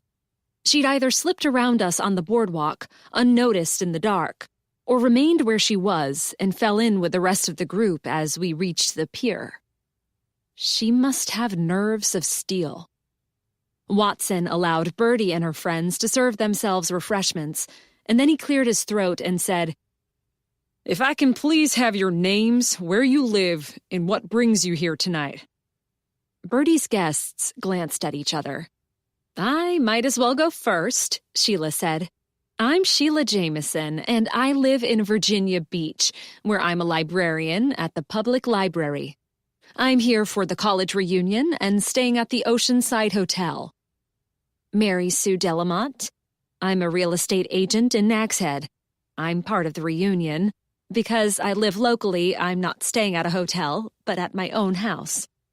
She gave the police the address, and Holly Rankin wrote it down. My name is Lucinda Lorca. I live in Los Angeles, California. Like Mary Sue, I don't work as a librarian anymore, but I wanted to catch up with my old friends. I'm also staying at the Oceanside Hotel. Most of the out-of-towners are. Ruth McCrae, Baltimore. I'm a librarian at Johns Hopkins University. Like the others, I'm staying at the Oceanside.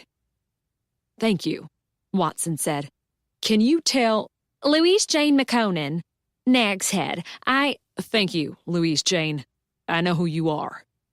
Just stating it for the record. Noted. Bertie, you go first. What can you tell me about Helena Sanchez? She was the director here immediately before me. She moved to Mount Dora, Florida, I believe, when she retired. That was 10 years ago, and until tonight, I haven't seen her since.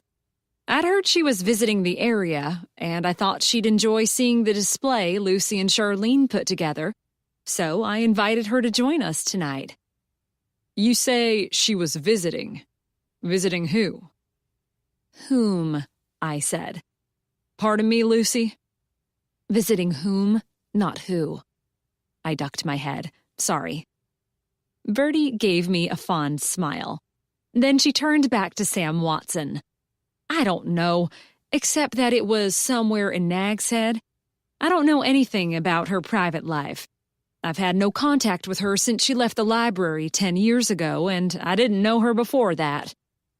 How did you know she was in Nag's Head? She ran into Ellen O'Malley in town, and they exchanged phone numbers. Ellen told me.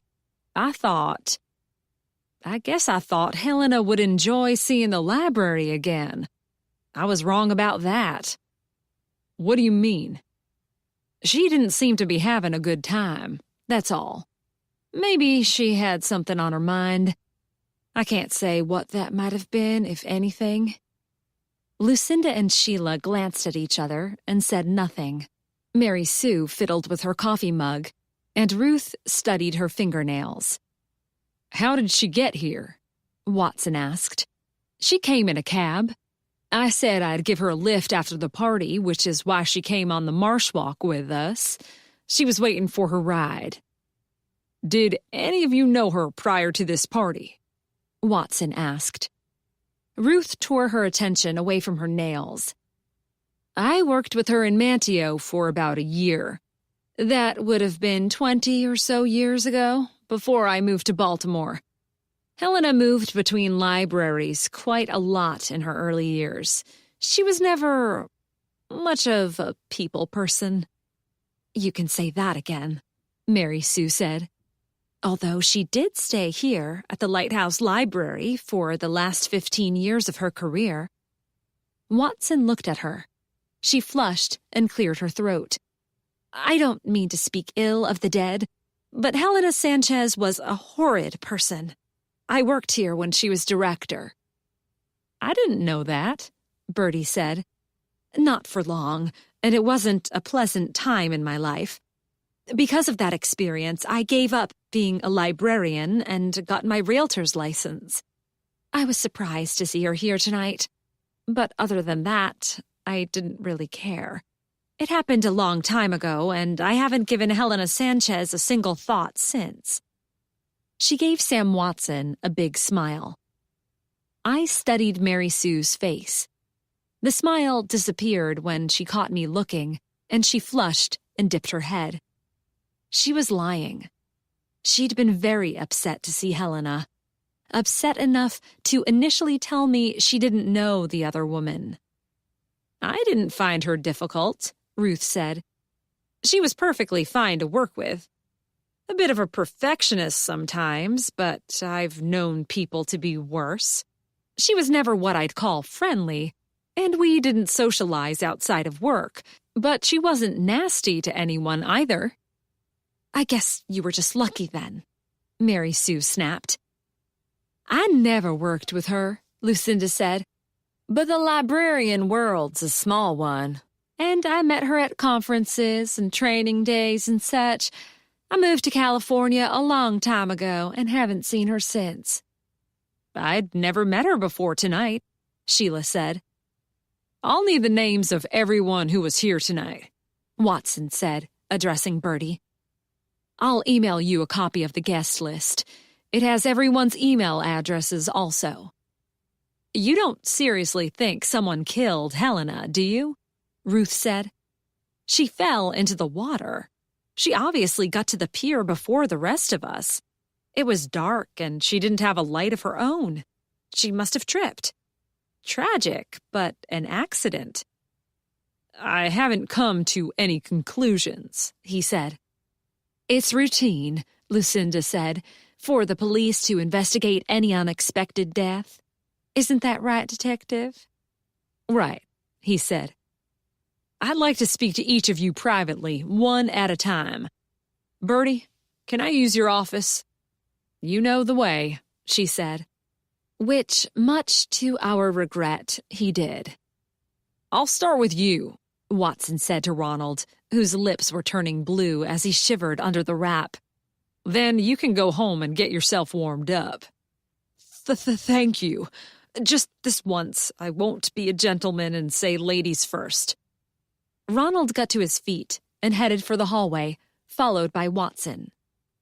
Officer Rankin stayed in the main room with us, probably to keep us from talking and getting our stories straight. Not that we had a story to get straight. Once more, Louise Jane said, strange happenings are afoot at the Lighthouse Library. I'm available to offer any help you need, Lucy. Why would I need your help? She jerked her head toward the listening officer. This has nothing to do with me, I said. I'm not getting involved. Are you a private detective? Sheila asked. That's exciting. I thought you worked here. I do work here, and I am not a private detective. Lucy has sometimes helped the police with their inquiries, Louise Jane said. 4 sets of eyebrows rose. I don't think that expression means what you think it means, Louise Jane, I said. What does it mean? Helping the police with their inquiries doesn't mean you are helping the police with their inquiries. It means you're being questioned prior to being arrested. It does? Yes, it does. Don't you read British police procedurals? Why would I do that? In my limited free time, I prefer to read North Carolina history or historical fiction. I hope this doesn't spoil our weekend, Lucinda said. It shouldn't, Mary Sue said. Most of us didn't know the woman, and if we did, we didn't like her. That's rather unkind, isn't it? Ruth said. I'm being honest, that's all. Mary Sue checked her watch. I hope this doesn't take too long. I'm tired. Ronald was soon back. He said good night and left. Watson asked Mary Sue to join him in Bertie's office. While we're waiting our turn to talk to Detective Watson, I said to Louise Jane, we can finish the cleaning up. You go ahead, she said. Bertie started to stand. I'll give you a hand, Lucy.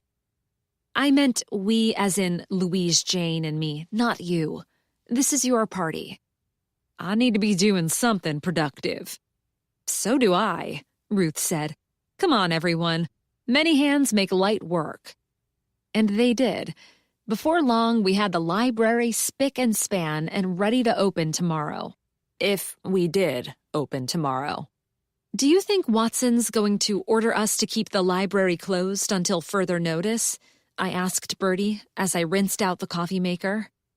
I see no reason. The death happened outside. They were stringing police tape around the boardwalk when we left. That should be enough then. I hope. Watson finished questioning Mary Sue, Ruth, Lucinda, and Sheila, and called for a police car to take them back to their homes or the hotel. Can I ride in the back? Ruth said as they prepared to leave. I've always wanted to ride in the back of a cruiser. See you tomorrow, Bertie, Mary Sue called. Are you coming to the Wright brothers with us? I was planning to, but I'll have to see what happens here. I hope they get the boardwalk open before I have to leave, Ruth said. I asked Detective Watson about that, but he wouldn't say. Is Detective Watson married? Lucinda asked me. Afraid so, I said. I know his wife well. They're very happy together. Too bad, she said. I glanced across the room to where Watson was talking to Officer Rankin. The tips of his ears might have turned pink. We can talk in here, he said when the woman had left. Tell me what happened tonight after you started on this walk. First, I said, there's something you should know.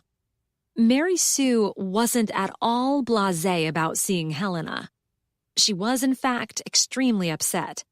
I might even say horrified.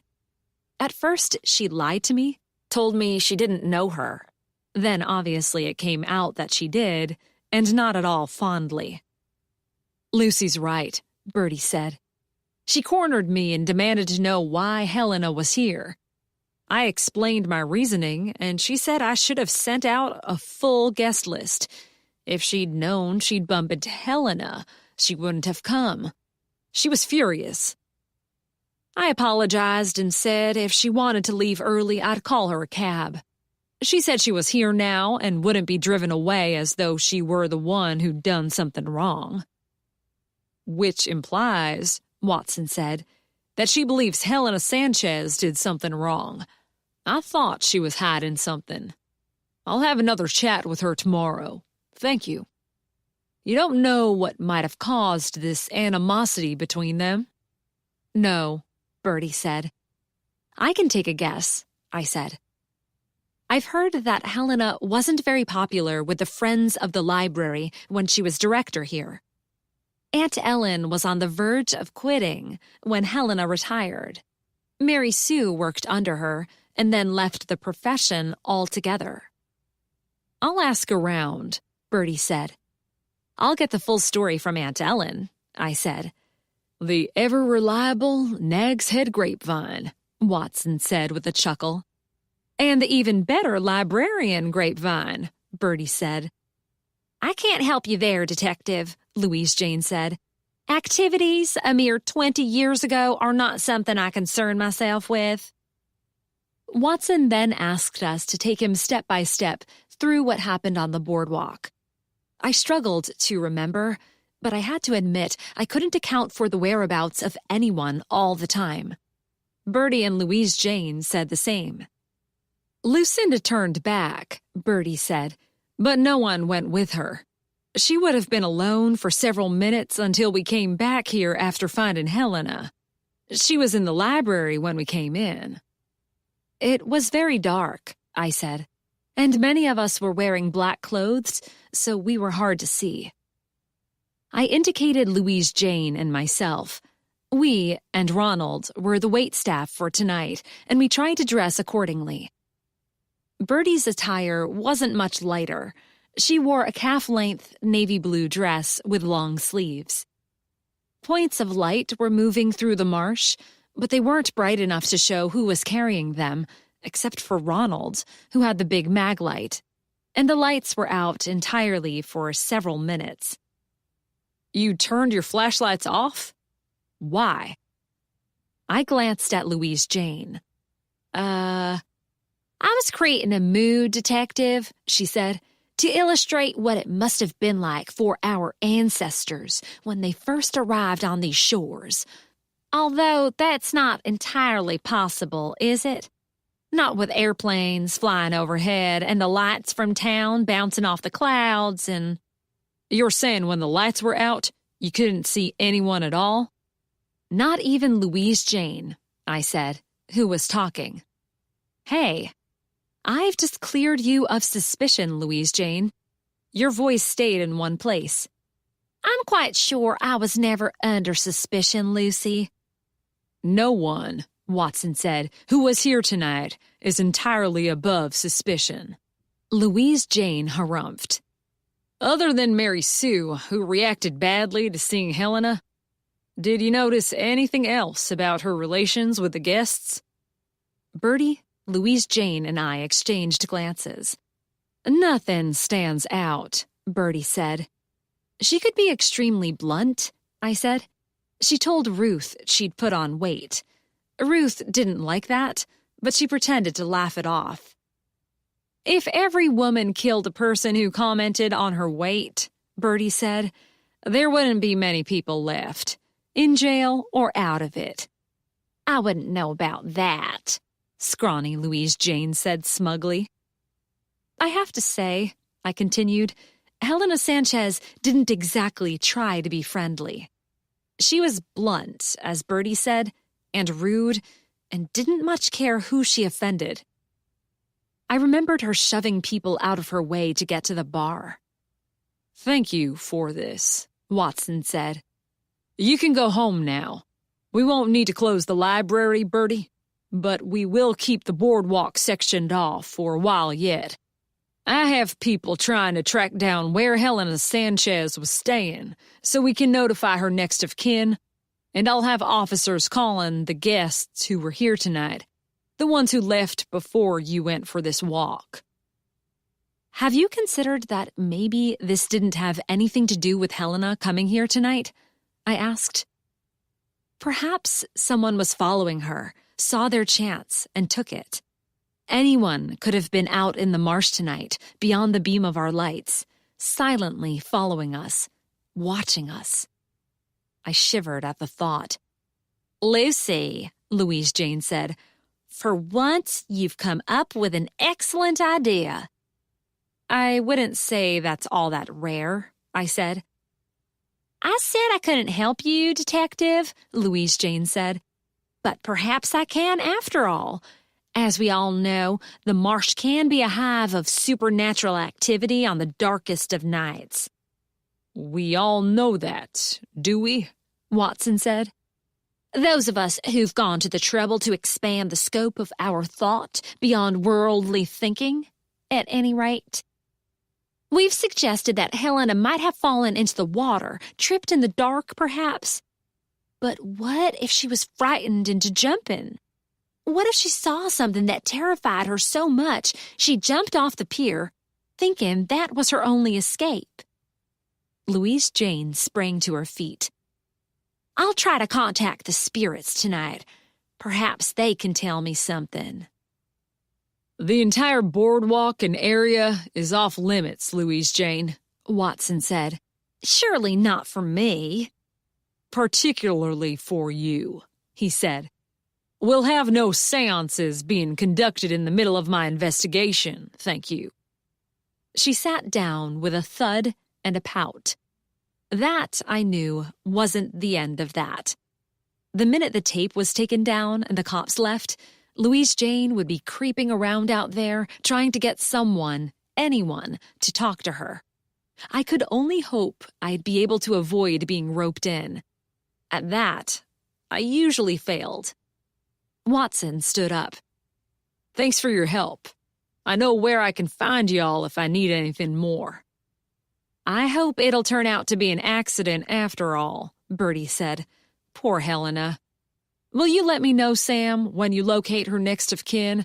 I'd like to offer my condolences and help with arrangements in any way I can. Of course, he said.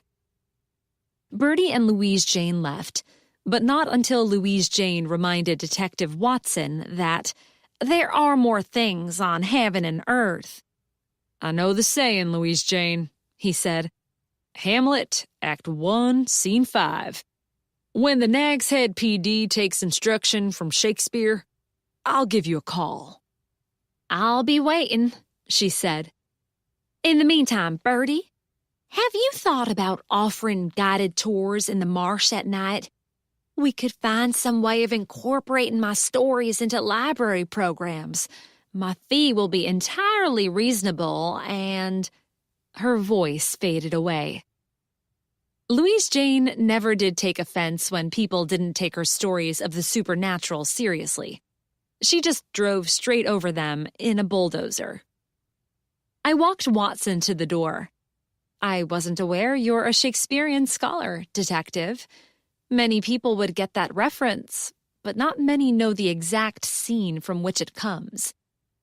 Can I tell you something in the strictest of confidence, Lucy? My lips are sealed. In school, I wanted to major in theater. I planned to be a classical stage actor. Goodness, I never would have thought. Nor did anyone else, including, eventually, me. I soon discovered that my talent didn't match my ambition, and I switched courses. I could see Sam Watson, tall and lean, square of face and lantern of jaw, piercing gray eyes, nose like a hawk's beak, bestriding the stage, delivering the bard's immortal lines in his deep North Carolina accent. Watson and I stood together, looking out into the marsh. The scene had completely changed from a few short hours ago.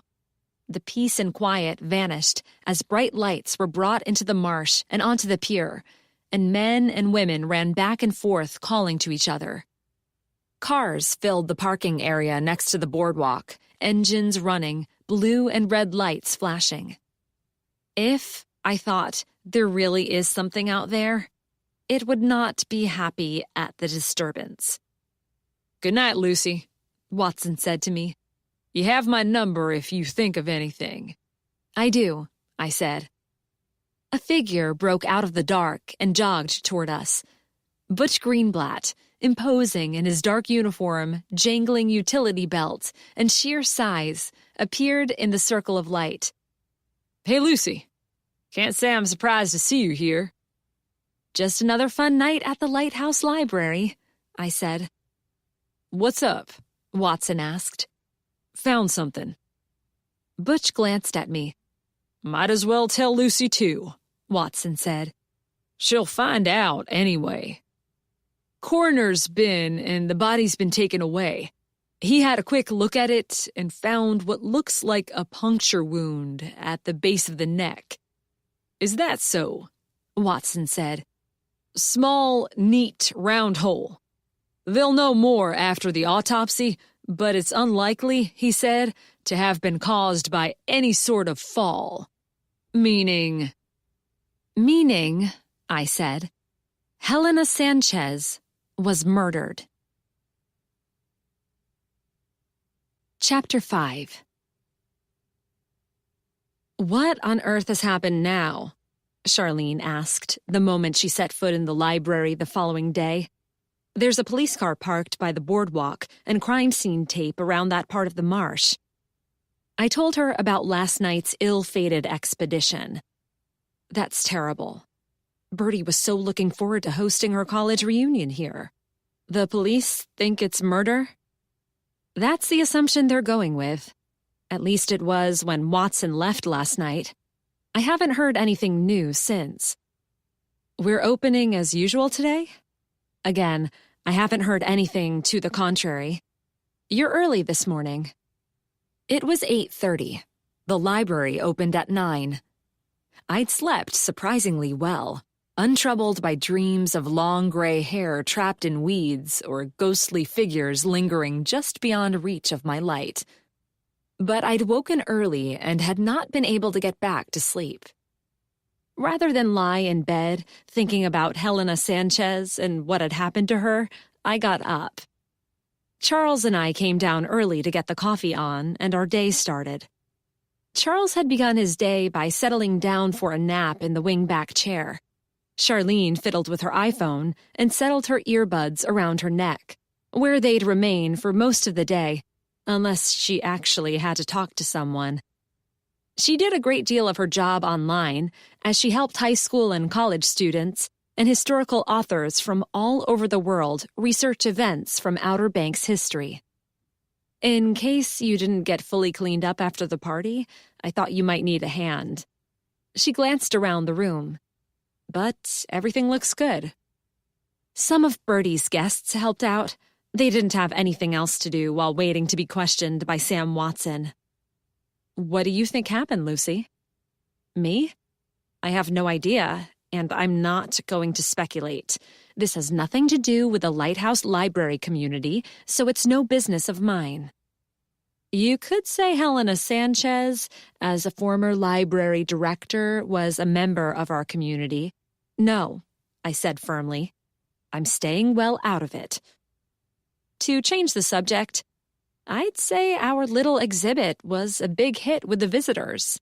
The women loved it, I said. It's amazing to think how fast everything has changed in our world. And how well we've adapted. Some people think libraries are a thing of the past, but nothing could be further from the truth. We're needed now more than ever to help people sift through the mountains of information and misinformation constantly falling on their heads. And help those who don't have access to any of that information on their own or the ability to get it. As we chatted, we wandered to the display. We hadn't asked people not to touch. These weren't rare or valuable artifacts, just things that appealed to Charlene and me. Some of the books on the table had been picked up and put back in the wrong place. Charles roused himself from his nap and came to join us. He stood on top of the Celestine Prophecy. Charlene put him on the floor. Silly cat. He's been playing with this stuff. I wouldn't have thought he could do much damage to a bunch of old books. Where's the letter opener? The letter opener? Charlene bent over and peered under the table. I don't see it. Something closed over my heart. I stopped breathing. The letter opener. It's not here. It's pretty heavy, but Charles might have been batting it around. I tried to calm my breathing as I helped Charlene search. We have to find it, I said. We crawled across the floor and checked under chairs, bookshelves, the magazine rack, the circulation desk, the returns cart. Charles thought this was great fun and roused himself to help us. Ruth swept the floor before we rolled the bookshelves into place. If she'd found something as big as that letter opener, she'd have picked it up. I opened the desk drawers and frantically shuffled through the usual office rubbish stuffed into everyone's drawer. Colorful Post-it pads, pens, a stapler, paper clips, elastic bands, a tattered paperback copy of The Moonstone by Wilkie Collins, this month's book club selection. The book was one of my favorites, and although I've read it many times, I'd put it aside to leaf through and refresh my memory before the meeting of the club. It's not here, I said at last. Charlene pushed herself off the floor. Do you think someone took it? It's not at all valuable, even sentimentally. Hundreds of those things must still be around. Valuable? No. There's something I didn't tell you about Helena's death. First, I have to call Sam Watson. Bertie, Charlene, and I watched the detective.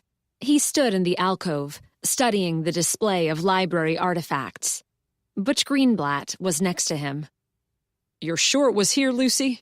Watson asked. Positive. As am I, Charlene said. When did you last see it?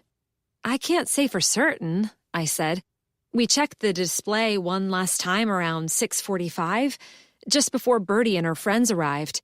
I didn't notice it in particular, but if it hadn't been there, I probably would have realized that. I sighed. Although I have to admit, I didn't even know it was missing until this morning when Charlene pointed it out. I saw it, Bertie said, at some point during the course of the evening, but I can't remember exactly when. Charlene? Watson asked. I'm thinking. It was there, I'm sure of it, when Helena Sanchez arrived. I showed her the exhibit, and she genuinely seemed interested. She told me a few stories about how they'd done things back in the old days. I hate having most of my career referred to as the old days, Bertie said. Try being in law enforcement, Watson said as Butch chuckled. The detective turned to face us.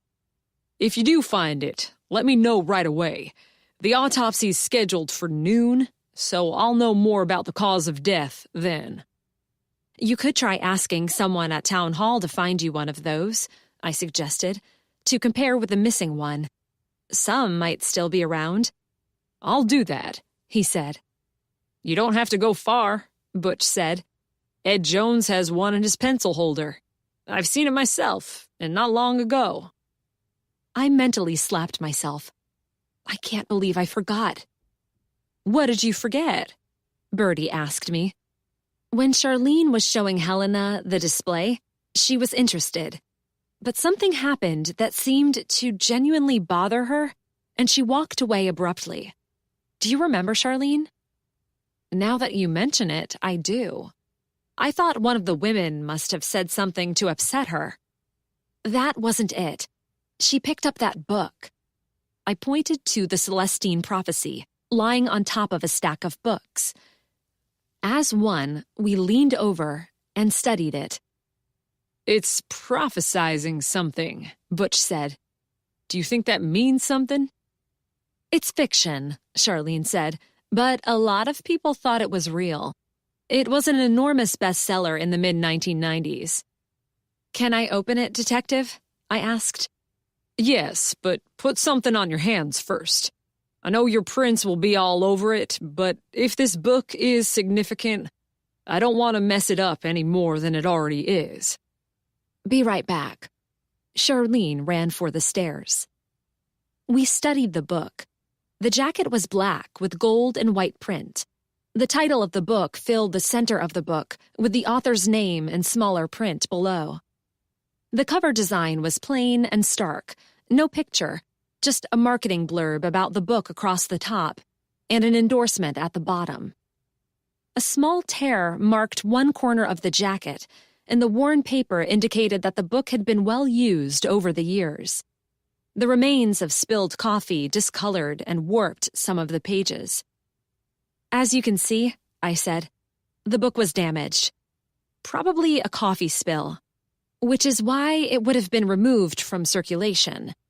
How or why it ended up in the basement of Town Hall is anyone's guess." "I'm convinced," Watson said, "that one day we're going to find an intact skeleton down there."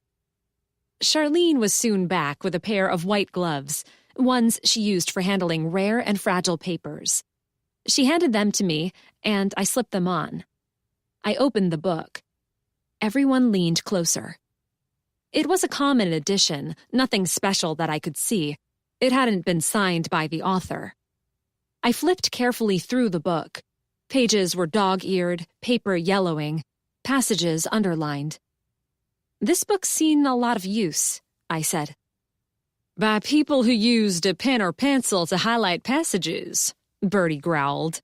"I'd like to get my hands on them. That was done deliberately. We can assume the coffee spill was accidental." "Is there anything noteworthy, do you think, about the parts that are marked?" Butch asked. "That would need a close study," I said, "but offhand doesn't look so." "Might this book have any particular value?" Watson asked. "Monetary, I mean." "I suppose it could be a special edition, although it doesn't look like it. I can ask Theodore to check," I said. "Thanks." We pulled it out of the basement for no reason other than it came quickly to hand.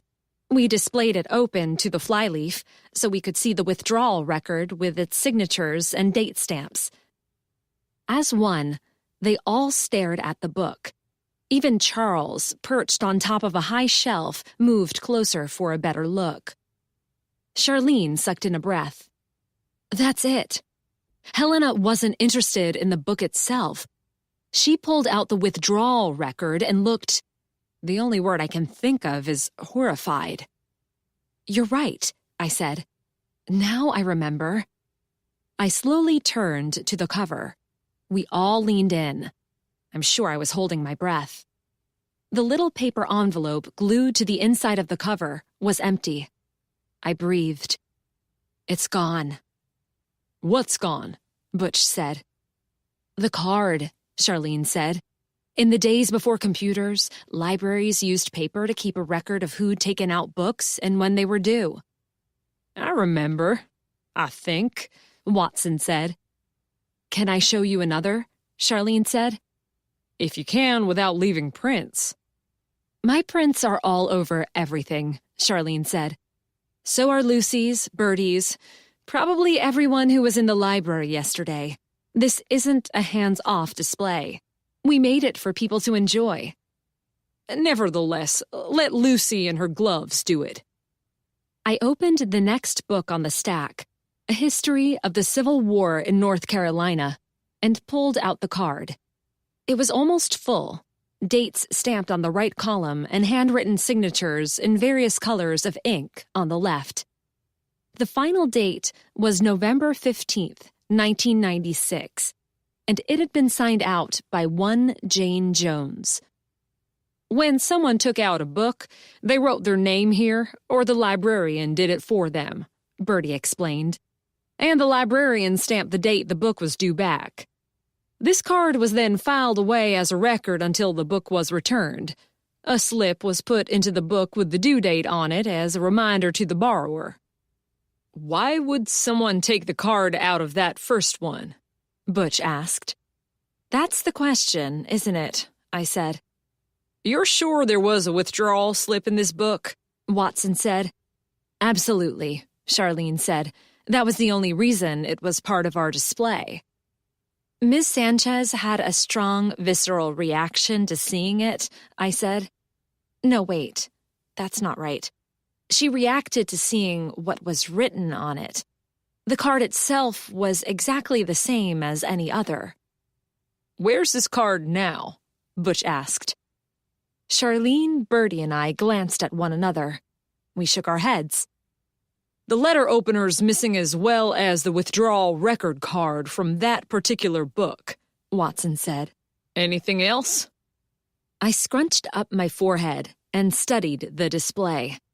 I couldn't exactly remember everything that had been in it. A few items had come from other library systems, but mainly Charlene and I had simply helped ourselves to books and other abandoned things in the town hall basement. We hadn't had to sign anything out. Nothing was of any value. It would all have been thrown out long ago if anyone had bothered to get around to it. I don't think so, Charlene said at last. Me neither, I said. Butch, Watson said, take that book into evidence. I'm not waiting for the results of the autopsy. I'm going to get divers into the marsh to look for that letter opener. Good morning. I was so startled I squealed and jumped into the air. Goodness, Bertie said. You scared me there, Ellen. Sorry. Is everything okay? My Aunt Ellen stood in the doorway, holding her loaded book bag, looking from one of us to the other. Are you open? It's after 9. Are we open? Bertie asked Watson. You'll be late today, he said. I want all this stuff taken into town. Butch, call for a forensic van. Bertie groaned. You might as well come in, Ellen, Watson said. As long as you're here. Everyone else, can you stand back, please? I don't know what you're going to find, Charlene said. Everyone at the party last night had a chance to handle those things. Fingerprints will be useless. I won't know what I hope to find until I find it, now will I? He replied. I stopped in to return my books and to ask how your reunion went, Bertie. Aunt Ellen glanced at Watson. Not all that well, at a guess. Helena Sanchez died, Bertie said. Oh, Aunt Ellen said.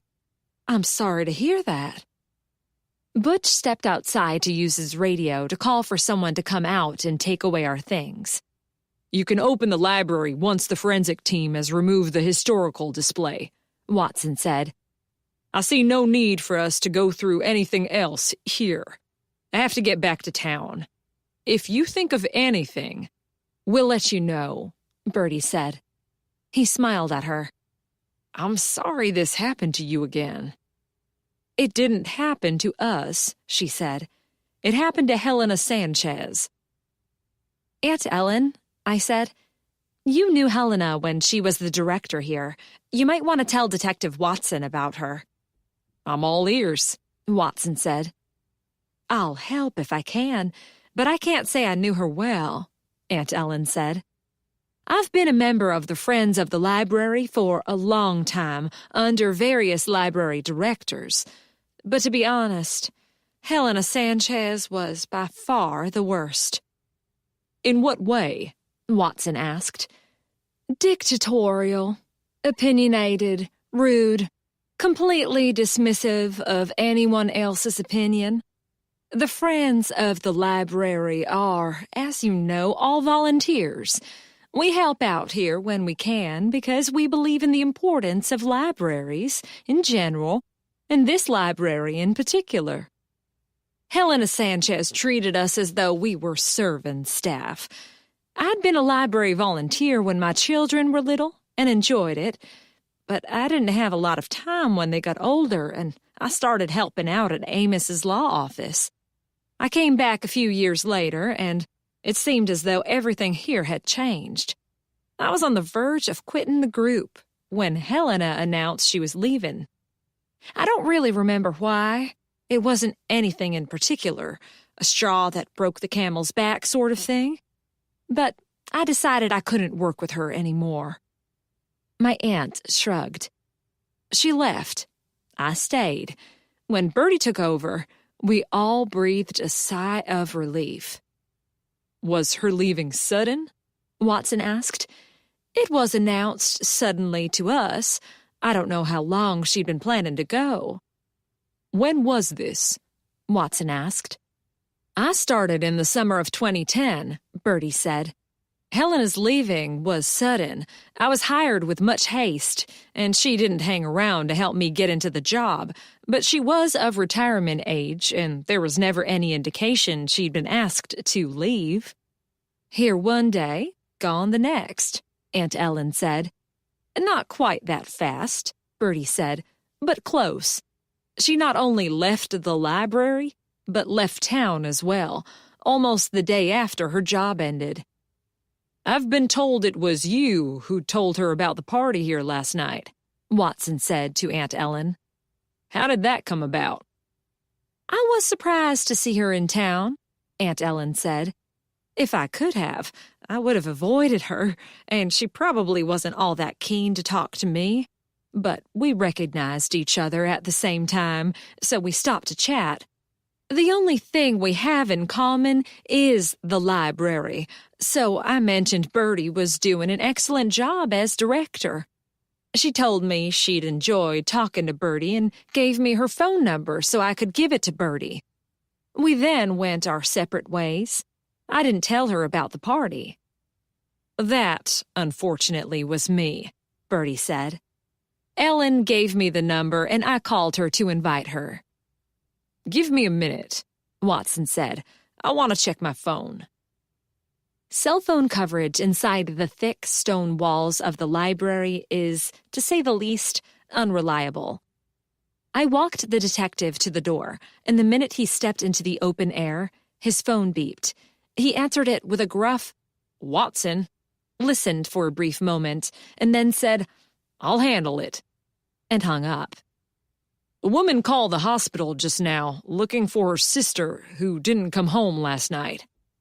You think? The description sounds very much like Helena Sanchez. I'm heading there now. Butch, I need you to stay here and guard the historical display until our people arrive. A guard is probably not necessary and far too late, but I have to do what I can to preserve the chain of evidence. That means I need a ride. Lucy, you're with me. I am? You are. Let's go. There's a chance the woman who's looking for her sister might be elderly, and the news I have for her isn't good. Your presence might calm her. I'll get my purse. I ran back inside. I have to go, I called to Bertie. I'm needed to assist the police with their inquiries. Doesn't that mean, Charlene began. Just this once, I said. It means what it says. Chapter 6. Tina Ledbetter lived on a quiet street of small houses on sandy lots set back from the bustling tourist thoroughfare that is the Croatan Highway. The garden consisted of nothing but sand, scruffy bushes, struggling grasses, and determined weeds. The house was small, a single story above an open space that was intended to be a parking area, but was stuffed full of assorted junk, some of which didn't seem to ever be used, judging by the amount of rust and dust I saw when I peeked into it on our way to the rickety wooden steps leading from the driveway to the front door. A dented and battered old red Honda Civic, held together as much by rust as metal, was parked in the weed-choked driveway. I left my teal Yaris on the street, and Watson and I walked up the crumbling path together and climbed the steps. He knocked firmly on the door, and it was opened almost immediately by a woman. My jaw fell, and I stared at her. Helena Sanchez? Watson flashed his badge. Good morning. I'm Detective Sam Watson of the Nags Head Police. Are you Mrs. Tina Ledbetter? I am. The woman's dark eyes studied me. I closed my mouth and gave her a feeble smile. Not Miss Sanchez, but a darn good imitation.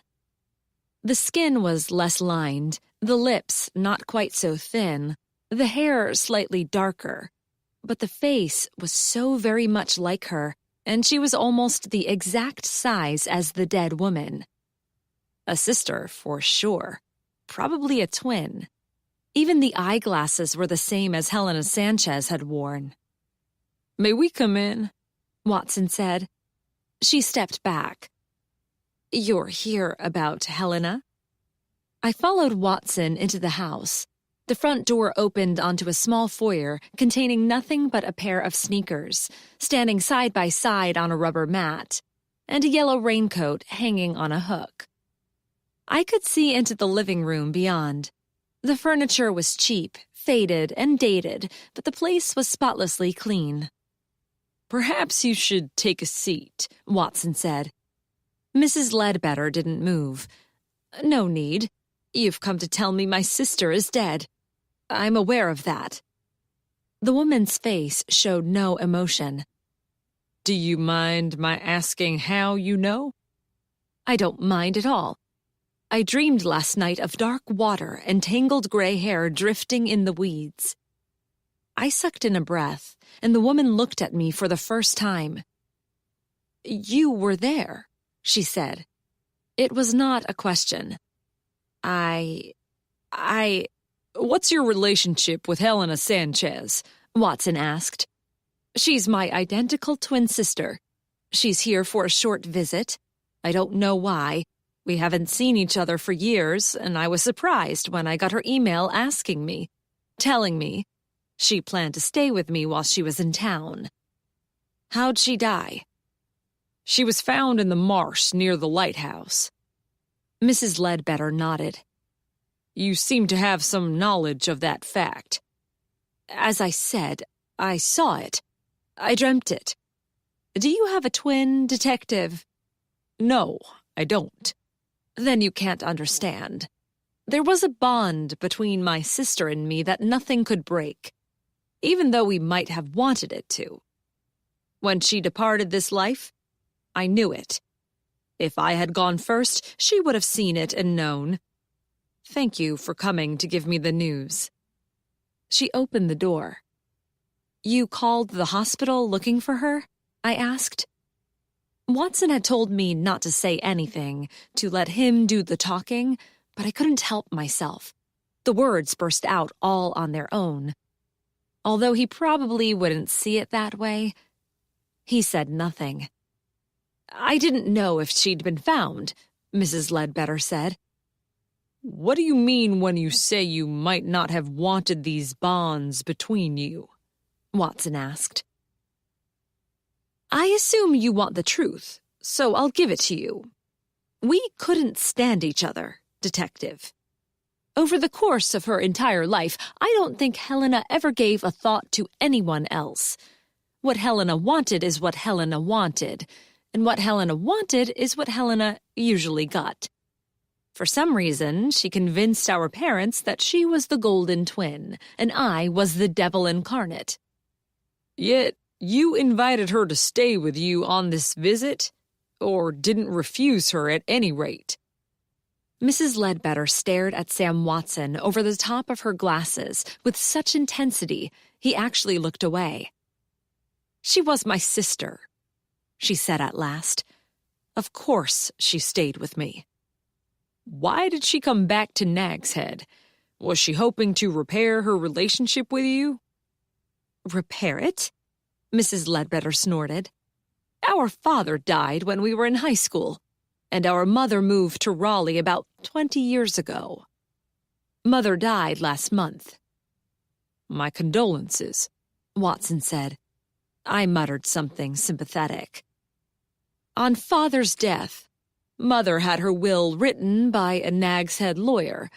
Helena was in town this week to make sure she got her share, in case there's any dispute over the contents of that will." "Is there likely to be?" Watson asked. "Dispute? Not a dispute, no.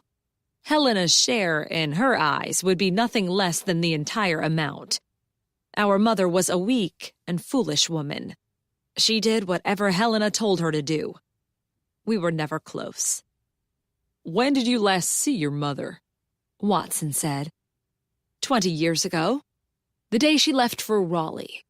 I was in town doing my shopping and saw her drive past. I don't know if she saw me or not, but she did not acknowledge me. Not close was an understatement. Did you, have a warning of your mother's death? I asked. She shook her head. Why would I? I found out about it from the lawyer. I did my duty and went to the funeral. It was a sad affair. Rained steadily all day. Her church put on a dreary lunch of overly sweet tea and dried-up sandwiches. Was Helena there? Oh, yes, standing under an umbrella. She wasn't aging well, I thought. Mrs. Ledbetter let out a bark of laughter. She's stopped aging now, hasn't she? We exchanged air kisses and lied about how we'd missed each other. We also lied when we told the church ladies the tea was excellent. You had no plans to dispute your mother's will? Mrs. Ledbetter grinned at Detective Watson. Her teeth were small and closely crowded together. No. Looks like now I'll get it all, won't I? Serves them right. What were you doing yesterday evening? He asked. Not out killing my sister or anyone else, if that's what you're asking. But if my word's not enough for you and you insist on the details, I'd been at a movie and got home around 7 o'clock. Helena was here. She was going, she said, to a party, of all things. I didn't know she had any friends. She called a taxi and it came for her around 8:15. I watched television until midnight and went to bed. She had not come home, nor had she called to say where she was. Were you concerned that she hadn't come home by then? Of course not. What do I care what she got herself up to? I slept soundly and woke shortly before 7. I remembered my dream vividly and knew my sister was dead. Chapter 7. There's a family Christmas dinner I don't ever want to be invited to, Watson said. I drove us back to the police station.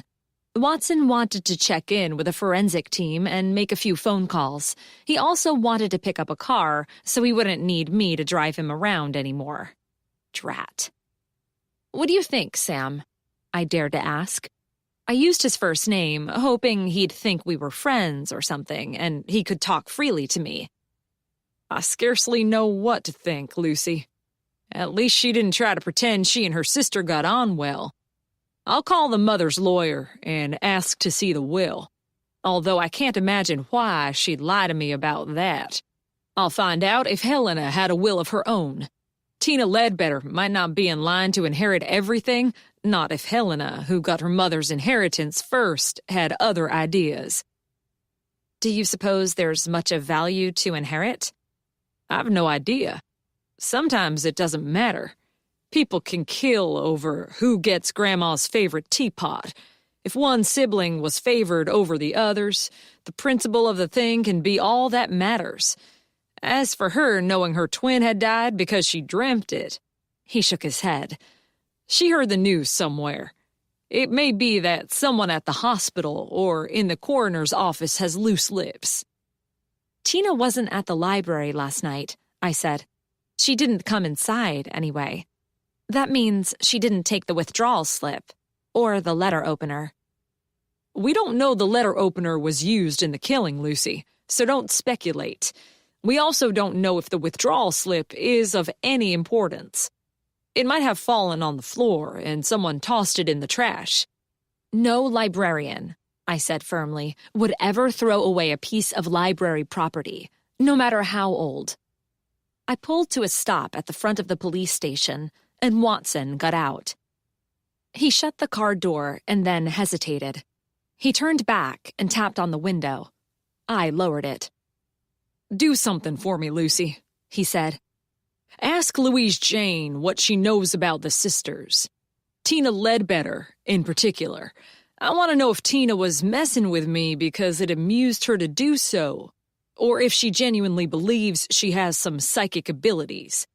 If she moves in that sort of circles, Louise Jane is likely to know. Happy to be of help, I said.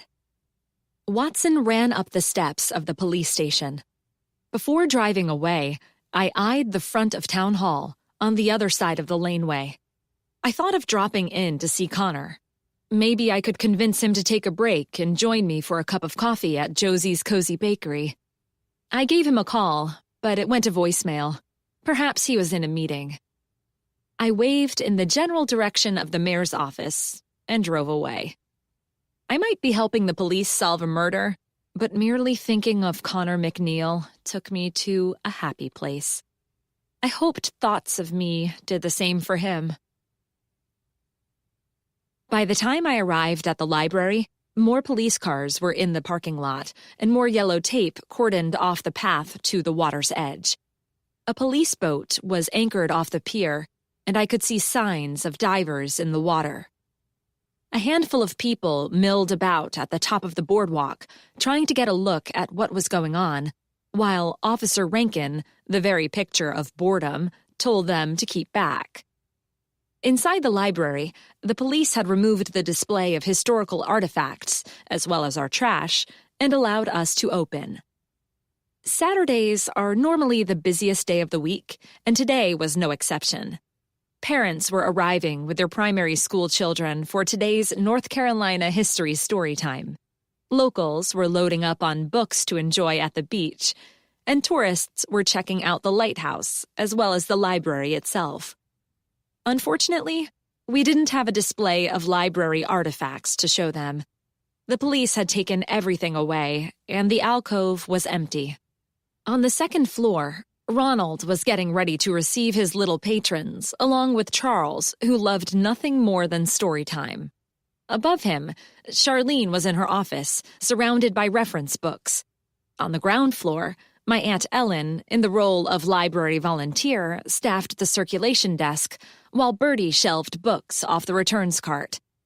Bertie didn't normally work on Saturdays, but in light of what happened here last night, she'd come in case of any new developments. "Learn anything?" she asked me. I glanced at the patrons, pretending not to be listening. Bertie jerked her head and led the way down the hall to her office. I trotted along behind. "Did you know Helena has a twin sister living in Nag's Head?" I asked her when we were behind closed doors. "No, I didn't. I don't know anything about her private life." I told her quickly what Tina Ledbetter had had to say. "Quite the family situation," Bertie said. "Let's hope Helena's death was a family affair. Watson clears this up quickly, and you and your friends can get on with your reunion. Is the group expedition to the Wright brothers still on?" "It is. I'll be leaving shortly to join them. I don't know that the trip's entirely appropriate in light of Helena's death, but to be fair, Helena wasn't part of our reunion. I heard from Ruth earlier. The police sent a couple of officers around to the Oceanside this morning to take statements from the party guests who'd left last night before our walk. They, the women, that is, were quite excited about being questioned. Most of them said they hadn't even spoken to Helena, but they had noticed her. The police are searching the water under the pier. Looks like they've brought in divers. They're looking for the letter opener, I assume. Ronald will have his hands full trying to keep the children interested in his story when they could be watching police divers at work. I assume there's been no sign of the missing withdrawal slip? No, Bertie said. I think that's more important than Detective Watson seems to realize. Why would someone steal an old library card? Assuming it was stolen and didn't get thrown in the trash, or someone used it to wipe their fingers and then put it into their bag. Did you search the party trash? My boss grinned at me. Charlene did that as soon as you left, under the careful supervision of Butch. It's been taken away for further inspection. If we'd had a pack of pre-teenage boys here last night, I'd agree it might be possible they threw it out or used it as a napkin. But librarians? That's pretty much unthinkable. Bertie rummaged in the bottom drawer of her desk and got her purse. I'm off. Call me if there are any developments, please, Lucy. I accompanied her to the main room and waved her out the door. I remember Helena Sanchez, a patron was saying to Aunt Ellen. Meanest woman on God's green earth. She dropped a stack of books on the desk, and I caught a glimpse of swords, leather jerkins, horses, and dragons. She came in every Saturday morning to return one bulging bag of books for another. I wondered where she found the time to read them all. I wouldn't go that far, a second woman said. She was never what you'd call friendly, but she did her job efficiently and was always polite to me. She carried one book, the Michelle Obama memoir, for which we still had a long wait list. Did you know her well? I asked. Only from the library, the second woman said. We never socialized. I don't think she socialized with anyone, her friend said. She kept to herself, which was just as well. No one liked her. You're being unfair, Joni. I've been visiting the library longer than you have, so I knew her better. They say she had some health problems that caused her pain, so in her years here she wasn't always in the best of moods. I'm sorry she died, Joni said, but I believe in being honest. Whatever Helena's problem was, she didn't make any attempt to be nice to anyone, and I didn't see any need to be nice to her in return. Bye. See you next week. I watched them go, thinking that a lot of people hadn't liked Helena Sanchez. I hadn't liked her much in the short exposure to her I'd had, but did people dislike her enough to kill her? She'd been gone from Nag's Head for 10 years. Wasn't that long enough for old resentments to die? Unless someone feared her presence here would stir up trouble long forgotten. Do you mind watching the desk for a few more minutes? I asked Aunt Ellen. I've a couple of phone calls to make. I never mind, she said with a laugh. This desk is Nag's Head Gossip Central. That's what Bertie calls it. I went outside to make my calls. To give myself some privacy, I wandered away from the front steps of the library. I enjoyed the feel of the hot sun on my bare arms, although, as always, I worried about what the sea air was doing to my hair. At the end of a particularly humid day, my mop resembles a circus clown's wig.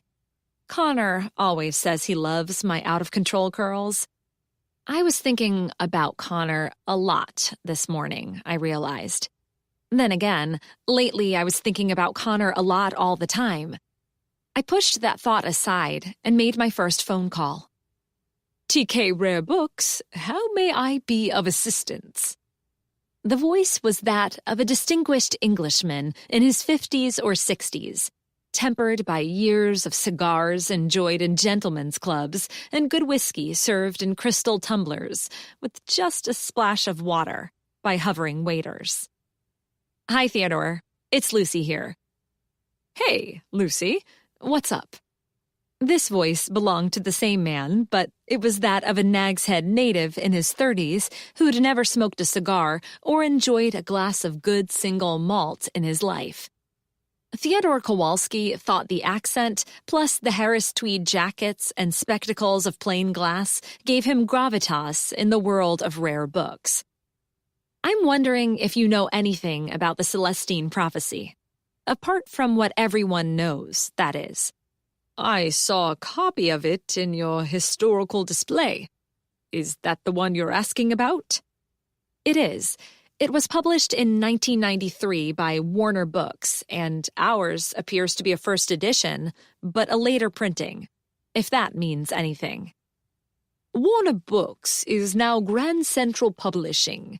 Hundreds of thousands of copies of the Celestine Prophecy were produced, and it's still in print.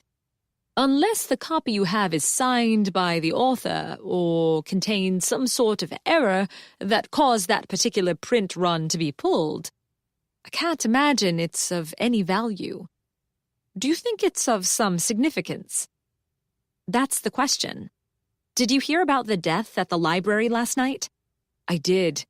I was on Twitter this morning and saw news of it there. Most unfortunate. I didn't see mention of the deceased's name or anything about a missing book. The book's not missing. The police have it. We don't know if it means anything at all. It might not, but the dead woman saw it shortly before she died, and she had a strong reaction. That's all. So we're curious. I can check into it, he said, but that won't necessarily mean anything. Perhaps the book was of some personal importance to this lady. Perhaps. When we're talking books, potentially rare and valuable books, you're my go-to person, Theodore. I appreciate the thought, Lucy. Let me see what I can find out for you. I smiled at the pleasure in his voice. Some people thought Teddy, with his false English airs and his moldy old books that barely provided him a living, a fool. But I knew him to be a loyal friend of the library, a true lover of literature, and a kind man. We hung up, and my next call was to Louise Jane. More police activity, she said. I was hoping they'd be gone by now so I could get in there and solve this murder for them, but instead, they've brought in more people. How do you know what's going on here? Because I can see them. I can see you. You're wearing a yellow dress. I whirred around. I couldn't see Louise Jane anywhere. I threw my head back and looked up, way up, to the walkway that runs outside at the top of the lighthouse tower. The gate to the upper levels is always closed and locked when the library's open, particularly when children's programs are in progress. But we open it for visitors who want to go up and see the view, which is truly spectacular. Whether she had keys or not, Louise Jane always seems to be able to get herself wherever she wants to be. No, she said into the phone. I'm not up there. I'm on the side of the highway, currently standing on the roof of my car. You must have good binoculars. Did you doubt it? I guess not. I hope you have a good roof on your car as well. Why are you calling? She asked, blunt as always. Do you know a woman named Tina Ledbetter? Why are you asking about her? Suspicion filled Louise Jane's voice. So you do know her? I know of her. Again, why are you asking? Her name came up in relation to the death of Helena Sanchez. A long pause came down the line. Pulling teeth came to mind. Louise Jane, this is important. Tina Ledbetter thinks of herself as some sort of psychic powerhouse, as if, the old fraud, her family's originally from Raleigh. Spoken as though having family from Raleigh was equivalent to being an old fraud. How long has she lived in Nag's Head? I can't say for sure. Since she was a child, I think, which isn't long enough to be a true banker, as you know, Lucy. I ignored that comment. She approached my grandmother a number of years ago with some crazy idea about setting up some sort of group to combine energies to contact the spirits. My grandmother saw through her right away and sent her packing. Again, why are you asking? She was Helena Sanchez's identical twin sister. Was she now? Interesting. Even more interesting that they both lived in Nag's Head at one time and I didn't know that. I gather they didn't exactly get on.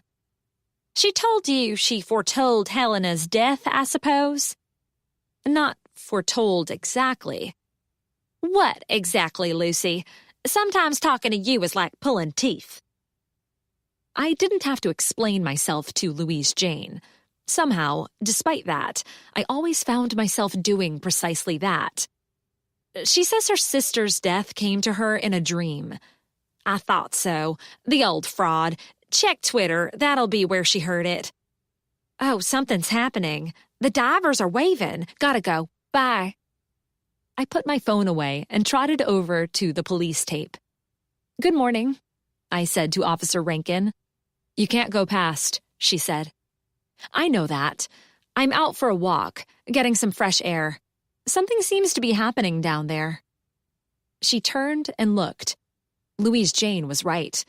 The divers had surfaced, and the men in the boat were leaning over the gunwales, talking to them.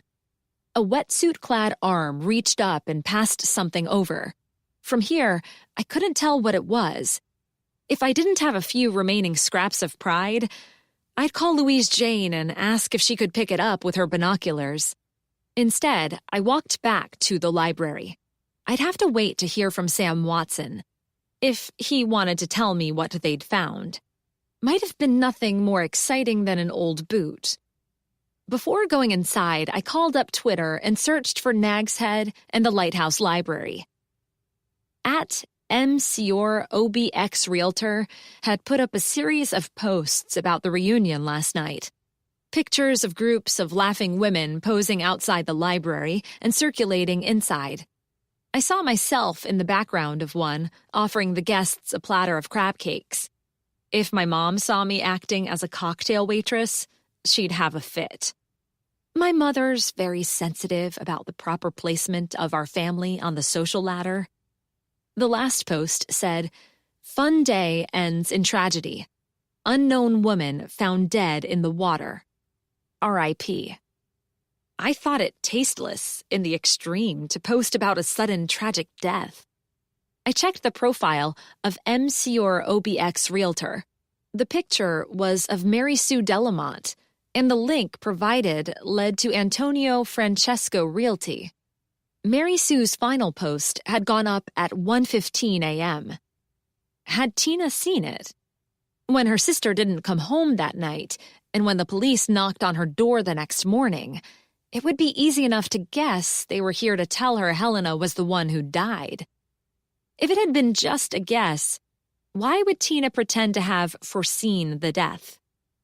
Sam Watson wouldn't care if Tina had a reputation as a psychic, but pretending to know the circumstances of someone's mysterious death would pretty much be guaranteed to ensure police attention. Games people play. I thought of Louise Jane standing on the roof of her van with her binoculars, and went inside. Chapter 8. The Moonstone is generally considered to be the first detective novel. I thought that was Edgar Allan Poe. Poe wrote short stories, not novels, and he didn't write about professional detectives. The Moonstone was genuinely groundbreaking. It contains almost all the tropes we know today as common in a mystery novel. The family with secrets, the incompetent local police, the big city detective, the limited circle of suspects. I handed a copy of the book to Aunt Ellen. "You don't have much time to read it. Book club meets on Monday."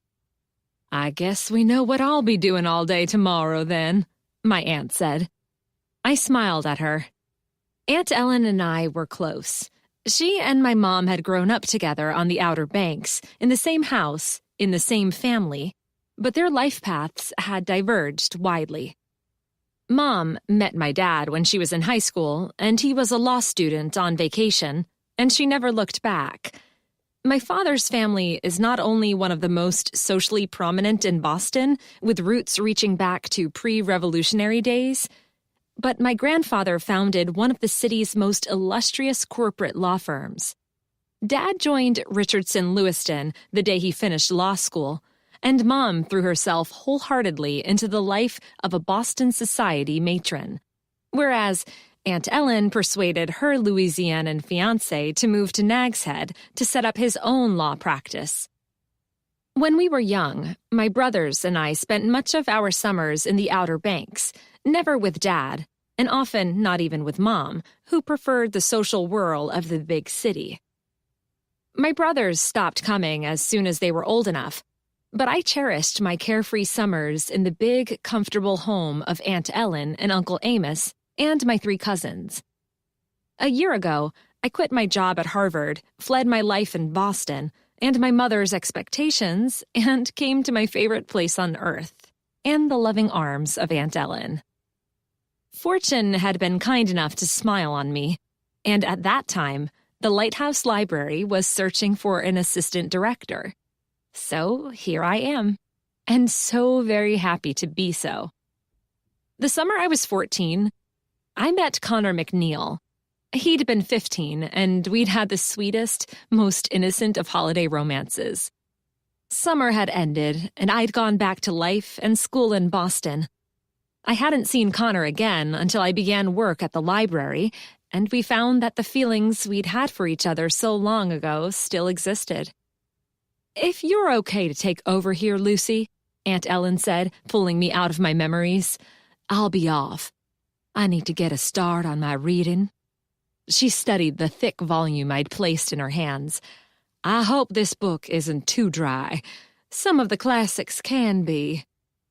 "It's wordy, yes, and not what I'd call fast-paced, but it's a good read. The moonstone of the title is a fabulous yet infamous jewel all sorts of mysterious people are hunting. You'll enjoy it. See you on Monday, then." She gave me a peck on the cheek and left the library. I settled behind the circulation desk. With the children's program going on upstairs, the main library was full of parents waiting for their kids, chatting between the shelves, or searching for books for themselves. "Terrible about Helena Sanchez," Glenda Covington said to me, "although it's fitting in some way, I think, that she died near here, where she'd spent so much time. She truly loved the Lighthouse Library." "Did she?" I asked. That wasn't the impression I had of her. I thought she'd come last night out of some sense of obligation, not a desire to have a stroll down memory lane. And according to her sister, she was only in town to make sure she got her hands on her inheritance. Oh, yes, I know some people didn't get on with her, but I always had a soft spot for Helena. We all have disappointments in our lives, don't we? Some of us handle it better than others. Glenda waved goodbye. The children's story time ended, and excited kids clattered down the twisting iron stairs. Parents gathered them up, helped them check out their books, said goodbye to their friends, and left. I heard several children ask if they could go to the pier to see the police boat. Only a scattering of patrons remained, but we'd be full again in another hour when it was time for the pre-teens book club. Louise Jane came in as we were going through the end-of-day routine. She was dressed in multi-pocketed nylon pants, a beige jacket, and sturdy hiking boots. A pair of powerful binoculars hung around her neck. "What have you been up to?" Charlene asked. "You look like you're heading off on an expedition in search of the source of the Nile."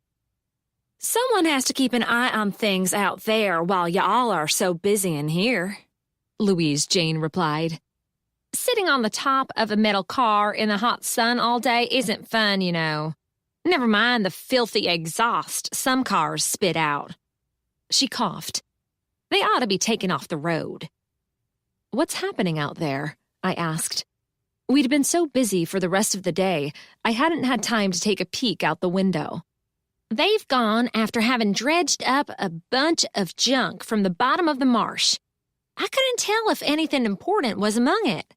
They also carried off the contents of the trash containers that lined the boardwalk.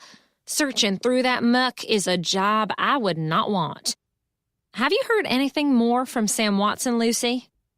"Me? Why would you expect him to contact me?" "You've been of help to him on past cases. You and I have been of help, I should say." "Oh, right," Charlene said.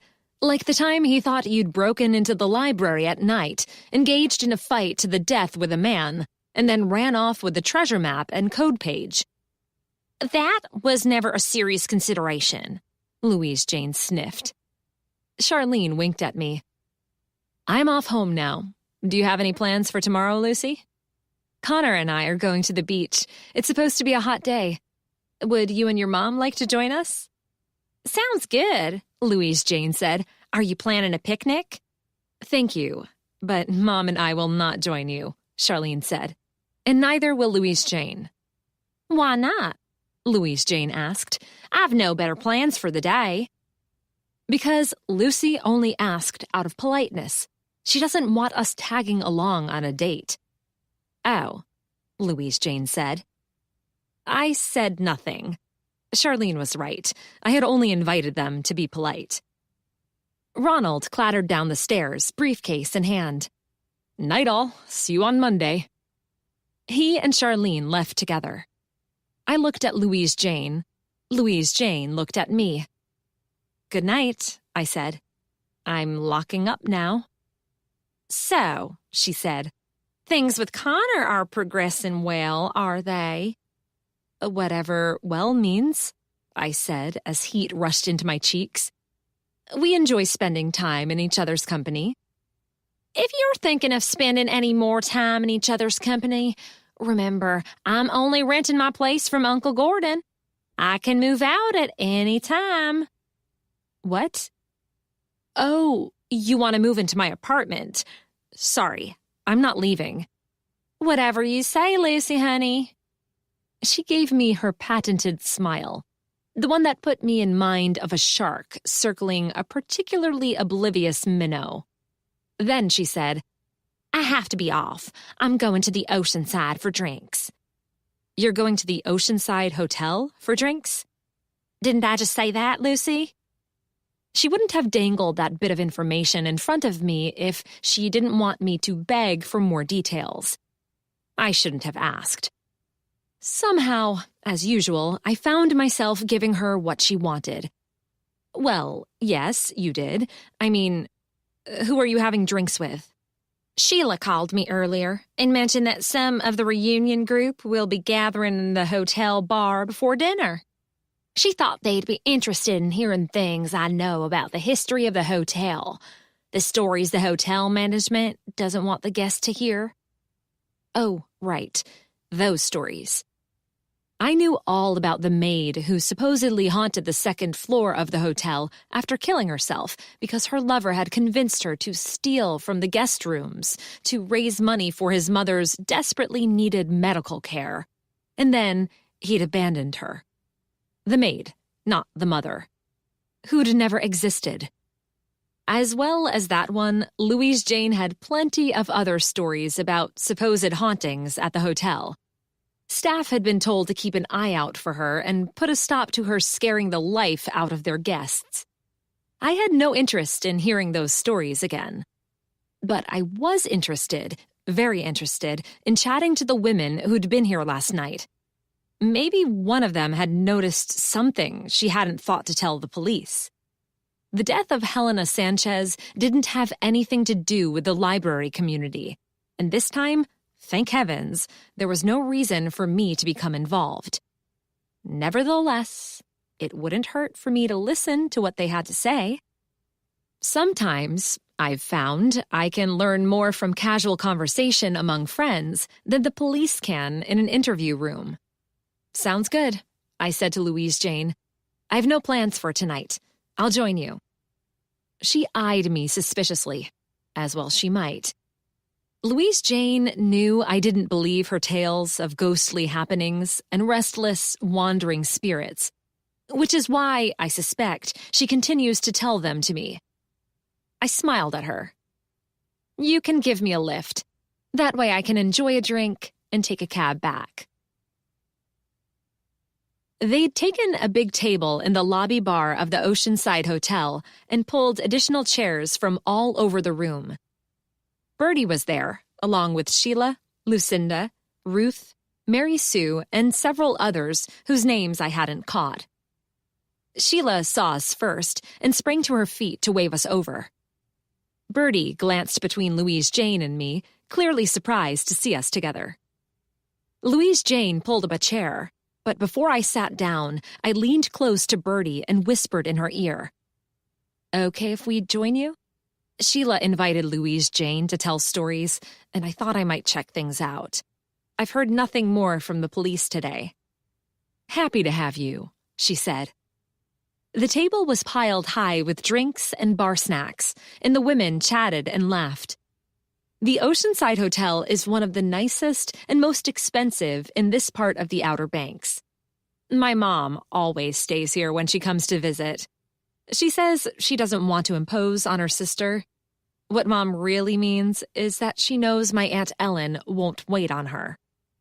After a few years of slipping standards, the hotel owners had recently spent a lot of money to get everything back into shape. One wall of the bar was all glass, giving a view over the well-maintained gardens, the umbrellas, and lounge chairs surrounding the swimming pool, and the dunes and beach grasses lining the ocean front. Inside, it was all bright shades of blue and yellow, with colorful, whimsical art, comfortable furniture, giant leafed plants in large pots, a gleaming mahogany bar, and rows of bottles against a mirrored background. The room was full of the laughter and conversation of vacationing couples or families and locals relaxing after their work week. I took a seat, and a waiter immediately appeared at my side, asking what I wanted to drink. I ordered a glass of white wine. The woman next to me nodded politely and shoved a platter of deep-fried calamari toward me. I thanked her, helped myself to a piece, and dipped it into the spicy sauce provided. I popped it into my mouth and chewed happily. I could tell you stories about this place that would have your hair standing on end. Stories they don't want me to be telling, if you know what I mean.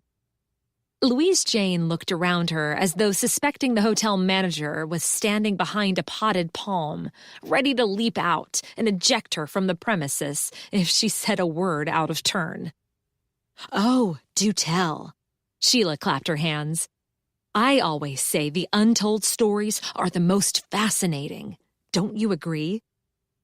A couple of women concurred, in tones ranging from eager to reluctant. Others turned to their neighbor and began private conversations. If you insist, Louise Jane said. This hotel is quite old, although it's been renovated recently. Even the best renovations only serve to throw a thin veneer over the surface. To those who've been, shall we say, living here for a long time, all remains as it had been. The staircase by the car park, for example, is where... I've no time for ghost stories, the woman beside me said. You're Lucy, aren't you? From the library? Bertie speaks very highly of you. I'm Margaret Hurley, retired librarian. She looked the part, I thought, with her pale lipstick, neatly cut gray hair, thick glasses hanging from a chain around her neck, pink silk blouse tied in a bow at her throat. Pleased to meet you, I said. I enjoyed myself very much last night. I left before what happened. Did you know Miss Sanchez? I knew her vaguely from when she worked at the Lighthouse Library. I said no more than a few words to her at the party, but I can still be sorry for her death. She turned to the woman on her other side. You knew Helena better, didn't you, Lucinda? Briefly, but not well, Lucinda Lorca said. She, on the other hand, didn't look at all like the stereotypical image of a librarian, with her long, sleek blonde hair curling around her chin, diamond earrings, and matching tennis bracket, high-collared shirt with the top 3 buttons undone, and tight white capris. The skin around her mouth and eyes was frantically too tight, and I suspected she'd had some plastic surgery done. I was a librarian in the Outer Banks, and I might have run into her at conferences and the like now and again, but we never worked together. We certainly weren't friends. Until last night, I hadn't seen Helena for a long time. Not long after my marriage to Ed Smith ended, I quit and moved to California. When was that? I asked. 1993. She laughed lightly. So long ago. Best thing I ever did, moved to California. She patted her hair. I'm in television now. That must be exciting, Margaret said. It is. I love every minute of my job. I'm not an actor, although I think I would have made a good one. I work strictly behind the scenes. I'm an assistant to one of Hollywood's most successful showrunners. She went on to mention the TV programs her boss was responsible for, including my mom's favorite legal drama. The waiter arrived with my glass of wine and a beer for Louise Jane. Several of the women ordered another drink. If you want to talk to someone who knew Helena much better than me, Lucinda said, you should try Mary Sue. Mary Sue? Mary Sue had been studying the contents of her glass and not taking part in any of the conversations swirling around her. Her head jerked at the sound of her name. Yes? You knew Helena, Lucinda said. Didn't you work together at the Lighthouse Library? Mary Sue's face tightened. As you well know, we talked about that last night. I don't need to be reminded again. But I do, dear. Lucinda smiled at her. I'd seen that expression before, when I'd been roped into watching TV with Mom, when the really nasty woman got her supposed enemy in a corner at a cocktail party. I don't think I ever heard the full story of why you gave up your career. Mary Sue drained her glass. She said nothing. You're in real estate, I believe, Lucinda said. That must be so interesting. It's a living, Mary Sue muttered. Margaret glanced between Lucinda and Mary Sue. You must see some wonderful homes around here, she said. Sometimes, Mary Sue said. I loved every minute of my library career, Margaret said.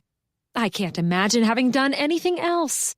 I wasn't ready to retire, but George, that's my husband, he's a few years older than me, when he retired, he wanted to travel. I have to admit, we've been to some marvelous places. Last year, we were in Vietnam, and this year, we're planning a Mediterranean cruise, and she forced me out. Mary Sue snapped. She fired me because I needed to take time off when Roger took sick. It was the absolute lowest time of my life.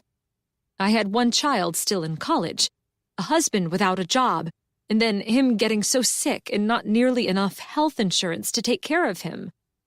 And Helena Sanchez fired me because she said I wasn't able to do my job anymore.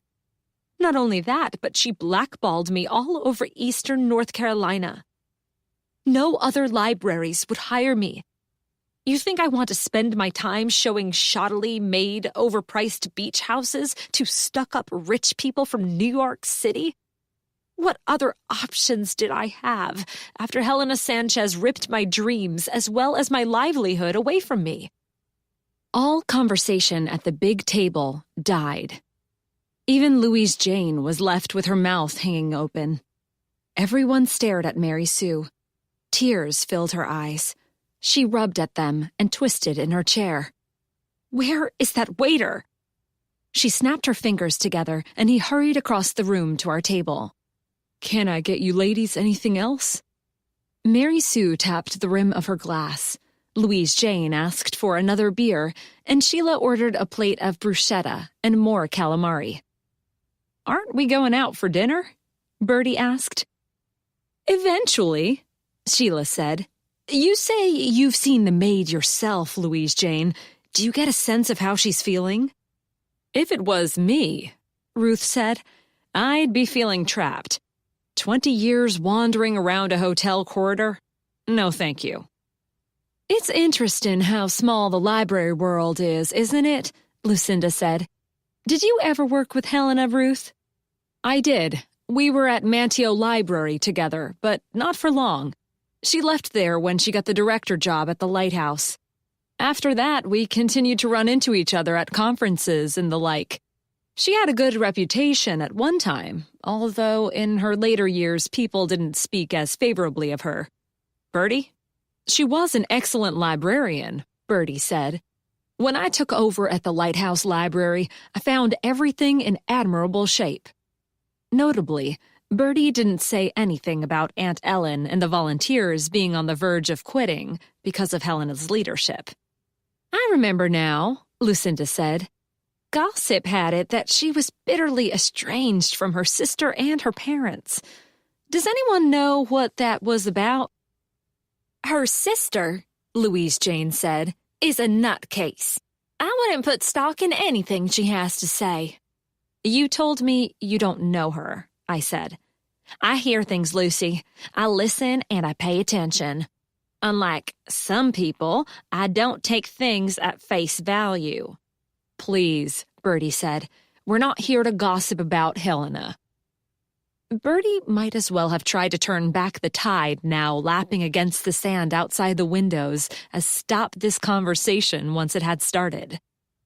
The police paid a call on me this morning, Margaret said. Such a handsome young man. When, Ruth said, did they get to be so young? Around the time my daughter did, a woman said. Have any of you ladies seen the mayor of this town? Lucinda said. My goodness, but they didn't make politicians that handsome in my day. I felt myself blushing, and blushed even more when I caught Bertie smiling at me. It was exciting being questioned by the police, Margaret said.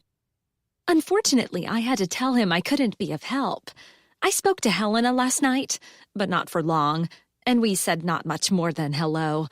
When I left the party, she was still alive. What are the police saying happened to her, Bertie? Nothing they're sharing with me, Bertie said. Tell me about this cruise you mentioned, Margaret. Where are you going? I'd love to do a Mediterranean cruise someday. It's top of my list for when I retire. You should ask Lucy to show you her apartment, Louise Jane said. Frances, known as the Lady, lives there. Her story is a fascinating one. Such a tragedy. That would be great, Sheila said. How about tonight, Lucy? What? I said. Can I visit tonight? I'd love to try to contact one of the lighthouse spirits. There are no lighthouse spirits, I said, and definitely none who are living in my apartment. I have a cat. He wouldn't allow them in. Sheila, Lucinda said, do you have any memories to share of Helena? Me? Didn't know her. Never heard of her before yesterday. Will you stop talking about Helena Sanchez? Mary Sue snapped. Her glass was already empty. She ruined my life. I'll never forgive her. I'm glad she's dead, and I'm not afraid to say so. Isn't this fun? Ruth said in an attempt to change the subject. So nice we could all get together. What are your plans for tomorrow? I asked. Some beach and pool time after breakfast, Bertie said. A group lunch here, and then everyone's on their way. I'll have to miss the lunch, Lucinda said. I have an early flight. I'm staying on for a few days, another woman said. My parents live in Duck, so I'm going up to visit them. We have a reservation at Jake's Seafood Bar at 7, Bertie said. We should finish our drinks and settle up the bill. If I can't see your apartment tonight, Sheila said to me, how about tomorrow? I didn't answer her. Something, or rather, someone, had caught my eye. Tina Ledbetter had slipped into the room when I wasn't looking and had taken a stool at the end of the bar. Despite the low lights, she wore enormous sunglasses and her hair was hidden under a big straw hat. An untouched glass of beer rested on the counter in front of her, and she was staring at our table. She caught me watching and didn't look away. Chapter 9. Connor picked me up at 11 on Sunday. I was already wearing my bathing suit under a loose beach wrap and had flip-flops on my feet. My beach bag was packed with a book, a big towel, sunscreen, and a refillable bottle of water. Connor had promised to provide our picnic. I was waiting downstairs when he drove up. It was going to be a perfect beach day. The sun was a bright yellow ball in a sky of the deepest blue, and the temperature was scheduled to hit the high 80s with little wind. The top was down on Connor's BMW, and I got eagerly into the passenger seat. I leaned over for a kiss, and he kindly provided me with one. A very long, very delicious one. I'd been afraid that, despite Charlene warning her off, Louise Jane would show up, bathing suit on, beach bag in hand, ready to go with us. But I saw no sign of her. Not yet, anyway. Let's go, I said when Connor and I separated. You sound like you're in a hurry.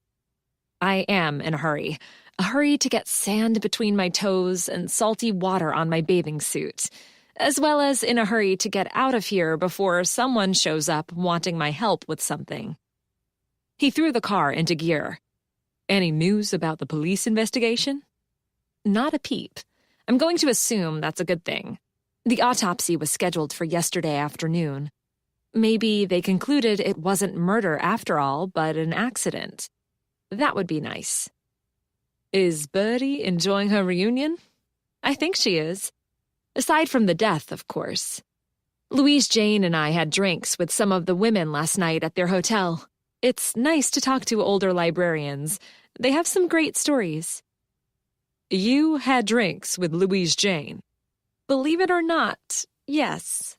We're getting on better these days, I think. The waiter had brought the bill for my glass of wine, and I'd fumbled through my bag searching for my credit card. When I finally found it, paid for my drink, and looked again, Tina Ledbetter's stool had been empty. None of Bertie's group had noticed her. They weren't paying attention to their surroundings, of course, but the sunglasses and the big hat had gone a long way toward hiding Tina's resemblance to Helena. I wondered what had brought her to the hotel and what her interest was in that group of librarians. Maybe nothing. Perhaps she regularly came to the Oceanside for a drink. It wasn't far from her house. The women paid their bills, gathered purses and wraps, and got to their feet. I managed to get out of the hotel without having to invite Sheila to my apartment to meet the lady, who, of course, doesn't exist. Traffic was heavy on the highway this morning. The perfect weather had Sunday crowds streaming out of Nag's Head to explore the beaches further south and the small, charming towns of Rodanth and Buxton. See the Cape Hatteras Lighthouse, or hop on the ferry to Ocracoke. Plenty of cars were in the parking lot at Coquina Beach, but the beach is long enough for everyone to enjoy without feeling at all crowded. Connor got the picnic basket out of the trunk, and I carried the blanket and umbrella over the dunes. We found a perfect spot and set ourselves up. He put up the umbrella, and I laid out my towel. I took off my beach wrap and handed him the sunscreen. He rubbed it over my back and shoulders with deep, penetrating strokes that went on long after the heavy cream had been absorbed. I then did the same for him. Well protected from the sun, shivering with pleasure, happy in each other's company, we gripped hands and ran laughing and splashing into the surf. We swam and played in the water, and then we collapsed onto our towels in the shade of the umbrella and read in companionable silence. Connor is in my book club, and he was also reading The Moonstone. "The local cops aren't all that efficient in this book, are they?" he said at one point. One of the standard tropes of traditional mystery fiction, I said. "Don't let Sam Watson hear you say that." I chuckled. Which is why they had to call in Sergeant Cuff, the hotshot from Scotland Yard.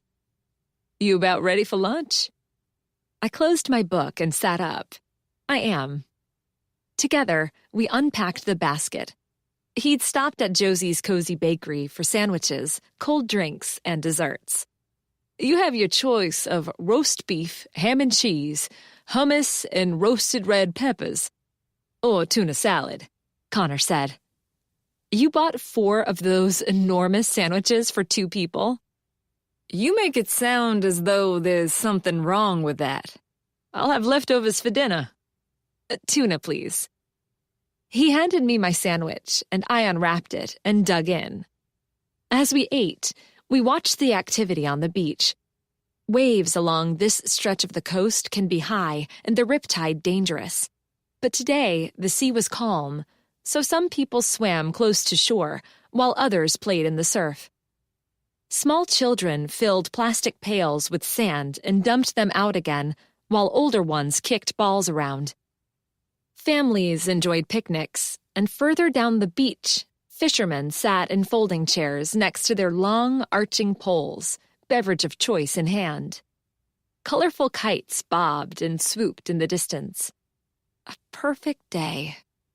I peeked into the picnic basket, hoping he'd bought one of Josie's famous coconut cupcakes, my favorite. Other than her pecan squares, which are also my favorite. Of course, I also love the dream cake she makes from an old family recipe. Connor cleared his throat. "Lucy." The tone in his voice had me stop thinking about baked treats. I looked up. His face was flushed, and his eyes bright. I wondered if he was suddenly coming down with a fever. What? Are you okay? He cleared his throat again. It is a perfect day, Lucy.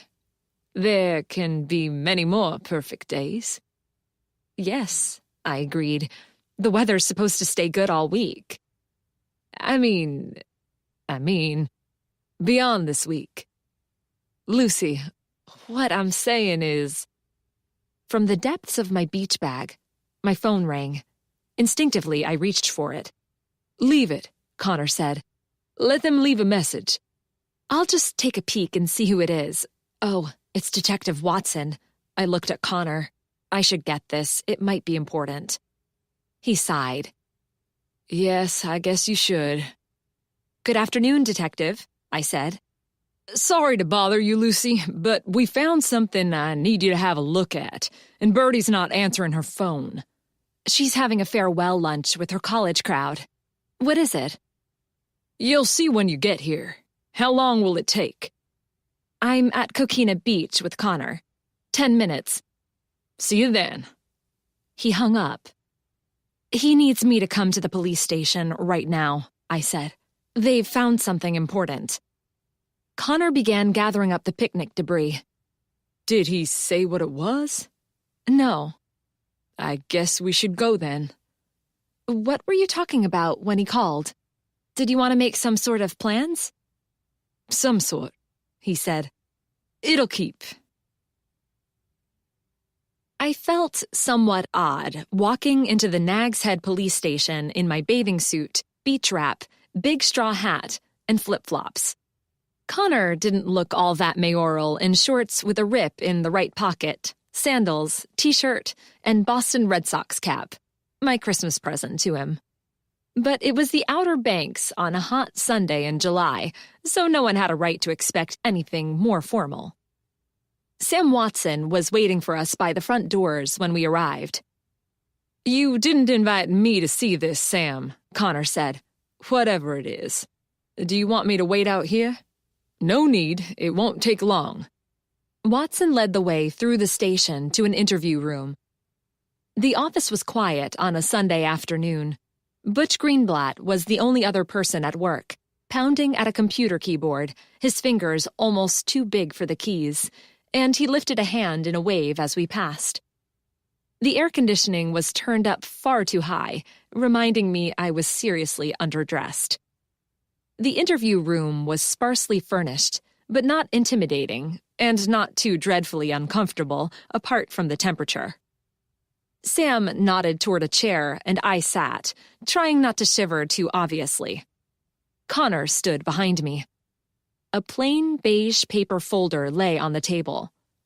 It wasn't thick, so it couldn't contain much more than a few sheets of paper. Watson opened it, took out a sheet of plastic that he laid in front of me, and then he closed the folder. I leaned in for a closer look, and I felt Connor do the same over my shoulder. It's a library withdrawal slip, I said. We found this in a trash can near the boardwalk at the lighthouse. Does this look like the slip you told me was missing from the library? I studied it carefully. The card was about 4 inches square, yellowing with age. The title of the book and name of the author were typewritten across the top. A line of names in different hands and inks ran down the left-hand column, and dates were stamped on the right. It does. I'm pretty sure it's the same one, the Celestine Prophecy.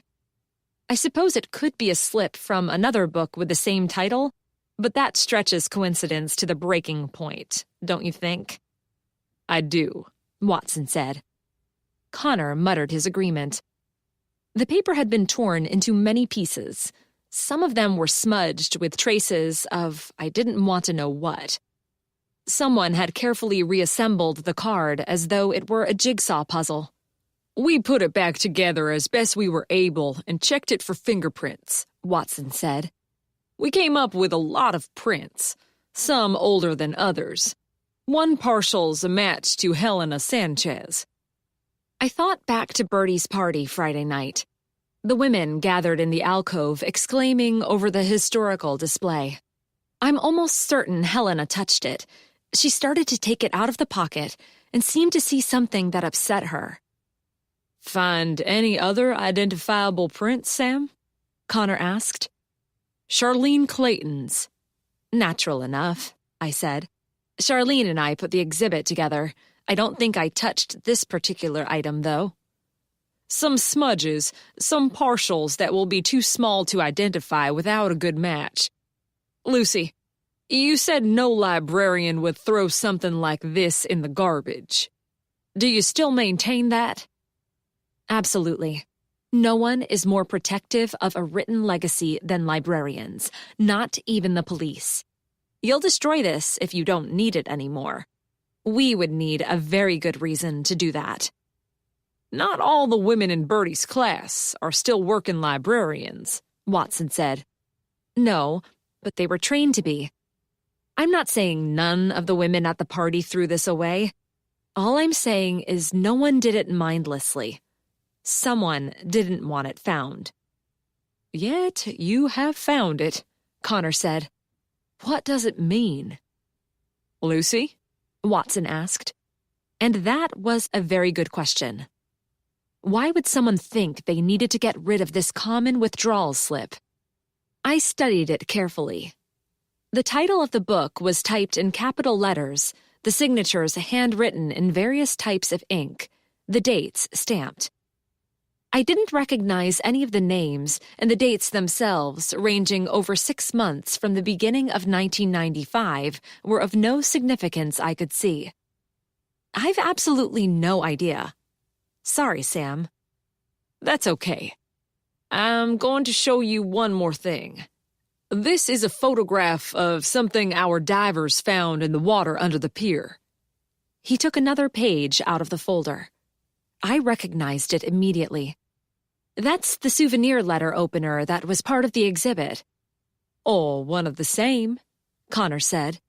Those things were handed out by the bucketful in 1986 to celebrate the 25th anniversary of the incorporation of the town of Nag's Head. There are plenty of them floating around. Pardon the pun. This one hasn't been in the water long, Watson said. No more than a couple days, at a guess. Probably less. There are no prints on it, not even any partials, meaning it was probably wiped down before being thrown in the marsh. Is there any, trace of it being used? I asked. It's in the lab now, and they're checking it over. The blade, as you can see, is completely smooth.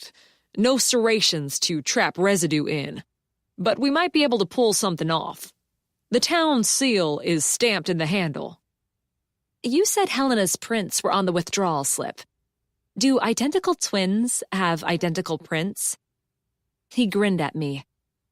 We'll make an investigator out of you yet, Lucy. Perish the thought, I said with a shudder that wasn't entirely because I was half-dressed and the air conditioning was blowing directly on me. The answer to your question is no, Watson said. There may be similarities between them, more than between two random people, but one twin's prints are not identical to the other's. In this case, however, we only have partials, which may be important, or it may not. Why do you ask that, Lucy? Connor said. Helena Sanchez has an identical twin sister, Watson said. Interesting, Connor said. Isn't it? Watson picked up the folder and slipped the pages inside. He crossed the room and opened the door. Thanks for coming down so promptly, Lucy. Connor, I hope I haven't spoiled your day. Connor shifted from one foot to the other. No problem, I said. We were about to leave the beach anyway. What happens now? I'm concentrating on the women who went on the walk on the boardwalk after the party on Friday. Present company accepted, of course. Unless you knew Helena Sanchez and haven't told me. I never met her before Friday evening, I said firmly. I didn't know the woman, and I had no reason to kill her, but being involved in a police investigation, no matter how innocent one might be, is always stressful. Watson hadn't included Bertie in his statement, and I wasn't pleased about that. Surely he couldn't be thinking Bertie might have been responsible for the death of Helena Sanchez?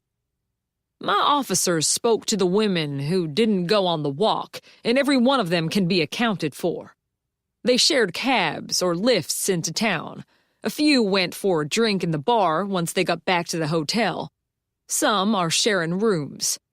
It would have been difficult, although nothing is impossible, for one of them to return to the library unnoticed in time to kill Ms. Sanchez.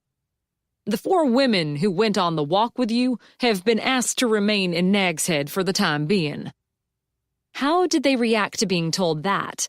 I asked. Not always well, he said dryly.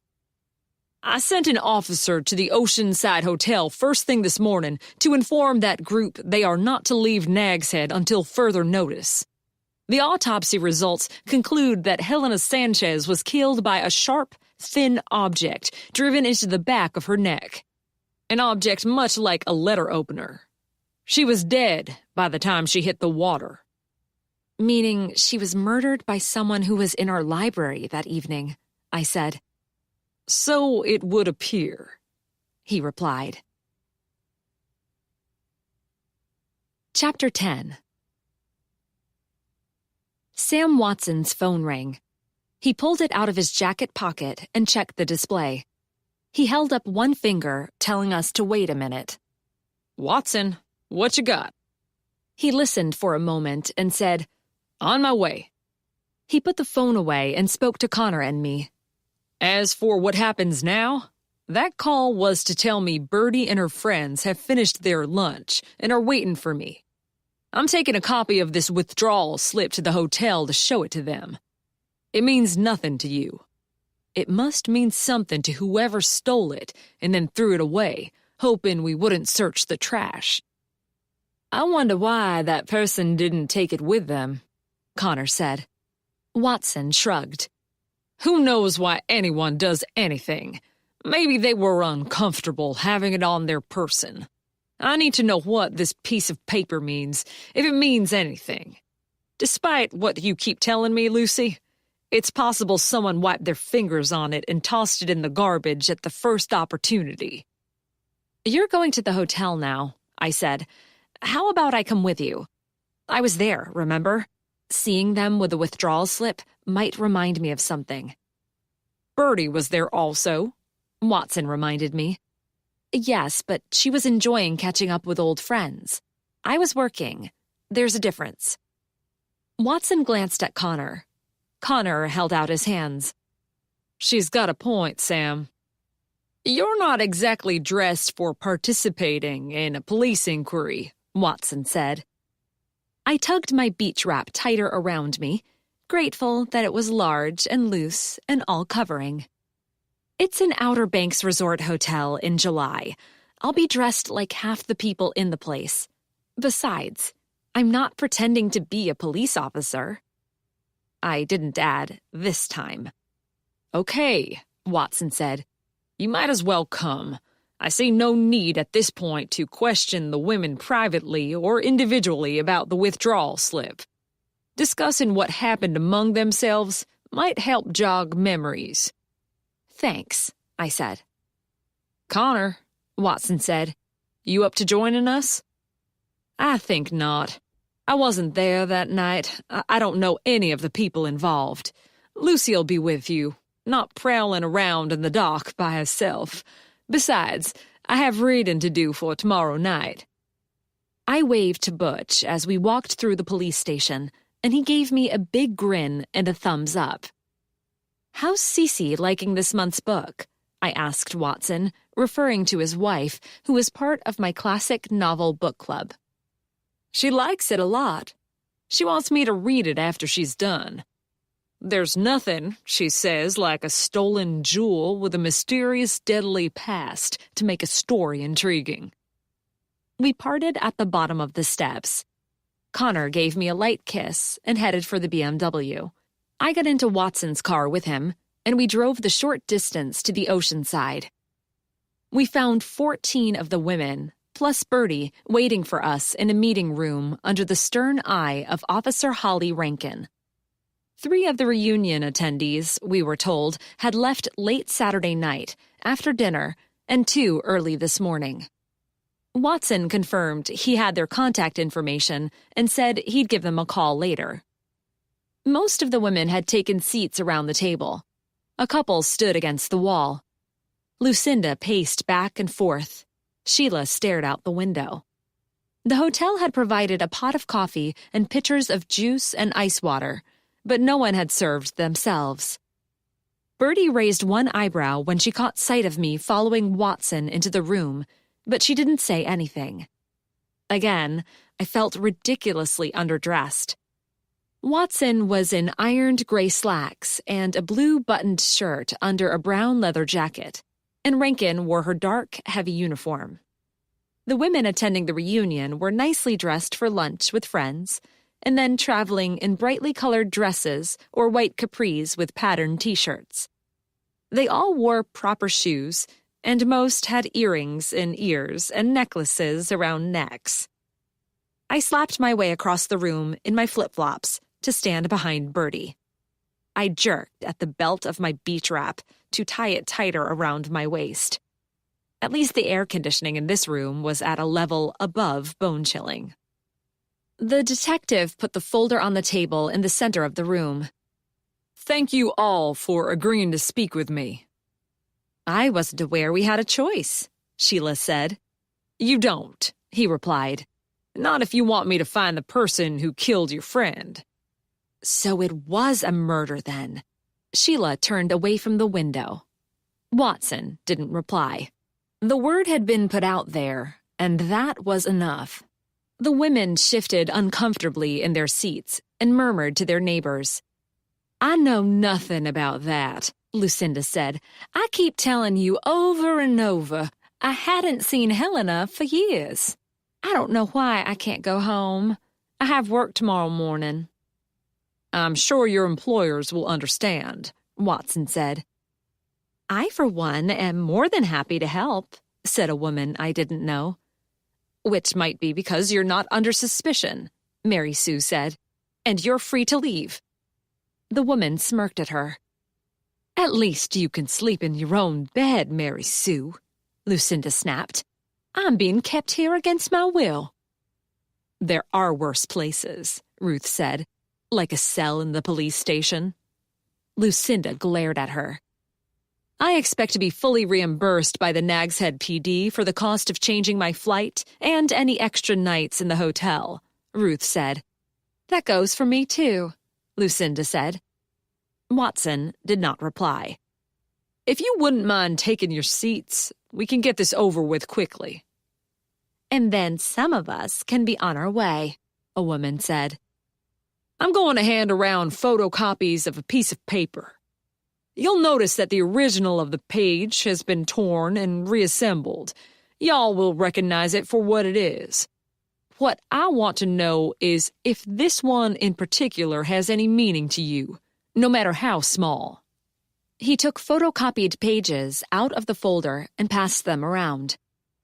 "It's an old-time withdrawal slip," Sheila said. "Before computers, we used these to keep track of who had books out and when they were due to be returned." The women murmured their agreement. "The Celestine Prophecy," Margaret Hurley said. "I never read it, but it was a huge bestseller. Some people said it changed their lives. We couldn't keep it on the shelf." "What about the people's names?" Watson asked. "Do any of you recognize any of them?" The women studied the slip. I watched their faces. I realized Bertie was doing the same. "This was in one of the books at the library on Friday night," Sheila said. Helena looked at it. "I'm sure she did." "Yes, she did," Ruth said. "Jeff Applewhite," Lucinda said in a low voice that was barely a whisper. Mary Sue narrowed her eyes and held the page closer to her face. She sucked in a breath. "Oh my gosh, Lucinda's right. I didn't see it at first." I leaned over Margaret's shoulder. She stabbed her finger onto the name of the page. Jeff Applewhite had taken out the book, and it was due to be returned on May 25th, 1995. Some of the women looked complexly blank, but a few exchanged glances and muttered to themselves. Clearly, the name had significance to some of them. "Who's Jeff Applewhite?" Watson asked.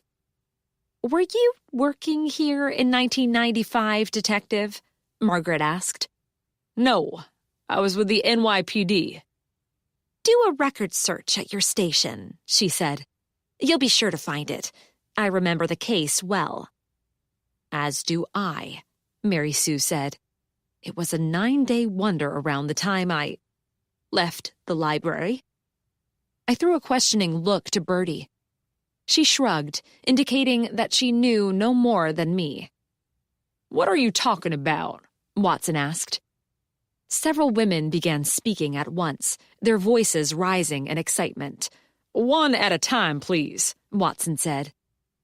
"Jeff Applewhite disappeared in spring of 1995, Margaret said.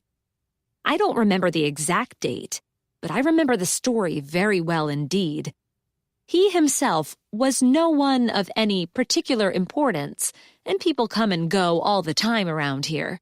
The only reason any of us remember the circumstances is that he was last seen in the vicinity of an extremely expensive diamond necklace. Neither the necklace nor Mr. Applewhite were ever seen again." Chapter 11. At that, the women began to talk all over each other. Some nodded sagely and repeated the story. Some asked breathless questions. "He disappeared from my library?" Bertie asked. "Not from the library, no," Margaret said, "but it looks like he might have checked out a book before he left." "Why would anyone who stole valuable jewels be interested in a fiction book?" someone asked. "Are you sure the necklace was stolen?" Ruth said. "I heard the owner wouldn't cooperate with the police." "Because she was embarrassed, most likely," Sheila said. "What was her name again?" Sam Watson, I thought, looked stunned, but he recovered quickly and lifted one hand. Gradually, the excited chatter died down. Watson ran his penetrating gray eyes over the watching faces. "Were any of you personally acquainted with this Jeff Applewhite?" The women shook their heads. "Were any of you personally involved in events surrounding the disappearance of this necklace?" More head shaking. "Not exactly the circles in which I mixed," sniffed Mary Sue. "In that case," he said, "I'd prefer to read up on the case myself, rather than be influenced by fading memories and secondhand gossip.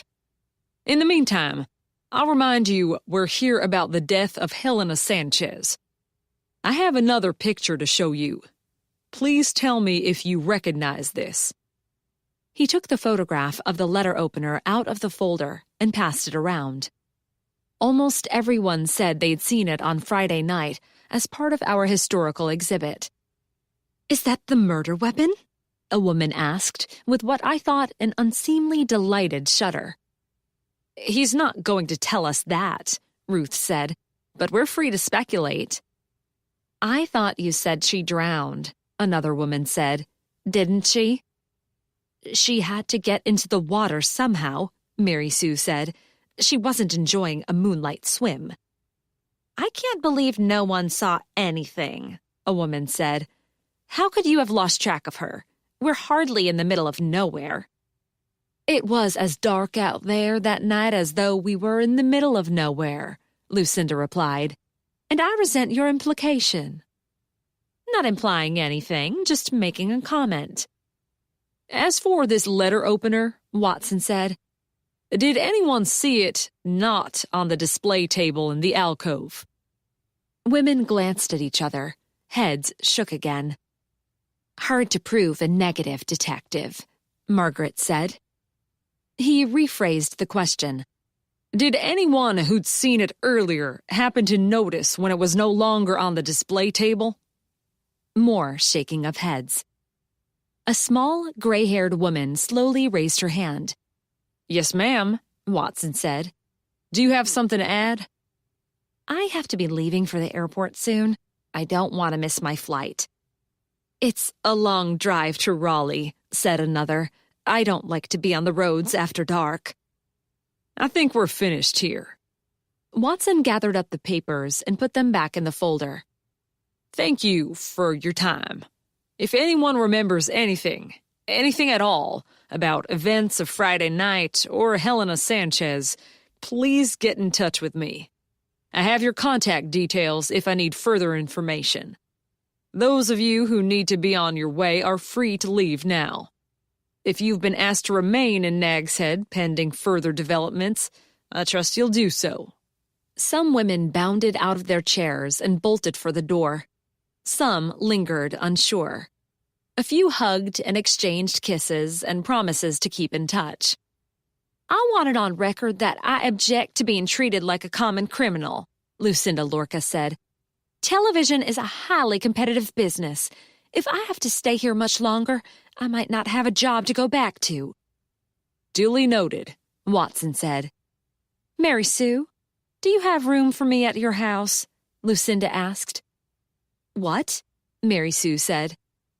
I don't want to stay in this hotel a moment longer. It'll be much nicer to move into a friend's home. I'm sure it'll only be for a day or two. I don't... Great. That's arranged then. I'll get my stuff packed and meet you in the lobby in a jiffy.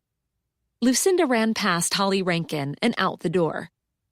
Mary Sue looked at Bertie. You can say no, Bertie said. Too late now, Mary Sue said. I don't suppose you have room for me, too, do you? Sheila asked. This is an expensive hotel. No, sorry. Our house isn't very big, and my son... Mary Sue's voice trailed off. Why don't you and I get a room together, Sheila? Ruth said. If we share, it'll help with the cost a bit. I'd like that, Sheila replied. Thanks. Mrs. Hurley, Watson said. I have one question about this Jeff Applewhite and the stolen jewels. What was the name of the owner? Rachel Blackstone, Margaret said. Bertie's jaw dropped. Rachel Blackstone, I said. You don't mean... She does, Mary Sue said. The same Rachel Blackstone who still lives in Nag's Head and chairs all those fundraising committees for the hospital and other charities. Do you know this woman? Watson asked Bertie and me. We do. Very well, Bertie said. She's a regular at the library, I said. She's a close friend to my Aunt Ellen. Did either of you know about this theft? No, I said. Me neither, Bertie said. It happened before my time here. I find it interesting that no one talks about it anymore. Out of respect for Rachel, most likely, Margaret said. It was a long time ago. I'm going back to the station, and I'm going to read up on the records of the case. The fact that the name of a man who disappeared after allegedly stealing a valuable piece of jewelry is on the withdrawal slip that appears to have some nebulous connection to a current case is probably meaningless. Plenty of other people took out that book and wrote their names on the slip. But stranger things have happened. Officer Rankin, let's go. Rankin moved herself away from the wall. I picked one of the photocopies off the table.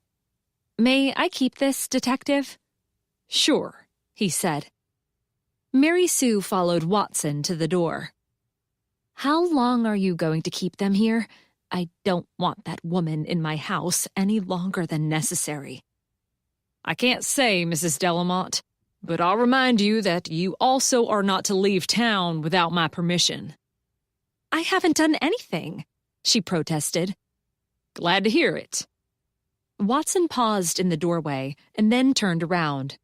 Sorry, Lucy. I forgot. You came with me. Do you need Officer Rankin to drive you back to the lighthouse? I'll take her, Bertie said. He gave us a nod and left. Rankin followed him out. We'd better get that room arranged, Ruth, Sheila said.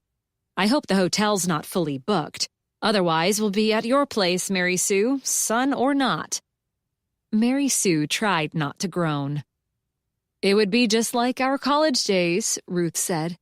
"We can watch scary movies and stuff ourselves with potato chips and pizza and throw sleeping bags on the floor." "I doubt my 60-year-old bones would care for that," Sheila said as they left the meeting room. "I haven't thought about that business of Rachel's necklace for a long time," Margaret said. "Imagine it popping up now. I wonder if it did have something to do with Helena. I don't suppose we'll ever know. It was nice seeing you, Bertie. It's been too long. I'd like to keep in touch." "As would I," Bertie said with a smile. Soon, only Bertie and I remained in the meeting room. A housekeeper slipped in and began clearing away the untouched drinks. "Are you thinking what I'm thinking?" Bertie said to me. "Oh, yeah." I dropped into the chair next to her and took out my phone. It might well be a coincidence that this Jeff Applewhite took out that book from what's now our library around the time he disappeared with a purloined necklace. But I saw the look on Helena's face when she saw that withdrawal slip. She read something there that meant something extremely important to her. And that something was not a happy memory. We began tapping on our phones. In 1995, the internet was in its infancy. There wasn't a lot of detail available about the case, but Bertie and I were able to find some information, mainly because the necklace that apparently had been stolen was of considerable significance, and people who cared about rare gems had followed the case closely at the time and speculated ever since. The night of April 30th, 1995, Rachel Blackstone threw a party at her family's beach house in Nags Head. The party had gotten out of control, and neighbors called the police. It was not, apparently, the first time that happened. Rachel was known to be what was euphemistically described as a wealthy, fun-loving young woman. "Doesn't sound like the Rachel I know," Bertie said. "No, it doesn't. It might not be the same person." "It has to be her. Same name, right age, home in Nags Head. Rachel's a woman of considerable means, family money." We read on. The police had left after asking a few partygoers to move their cars, and the party continued, much to the annoyance of the neighbors. "This is interesting," I said. "Rachel didn't report the theft.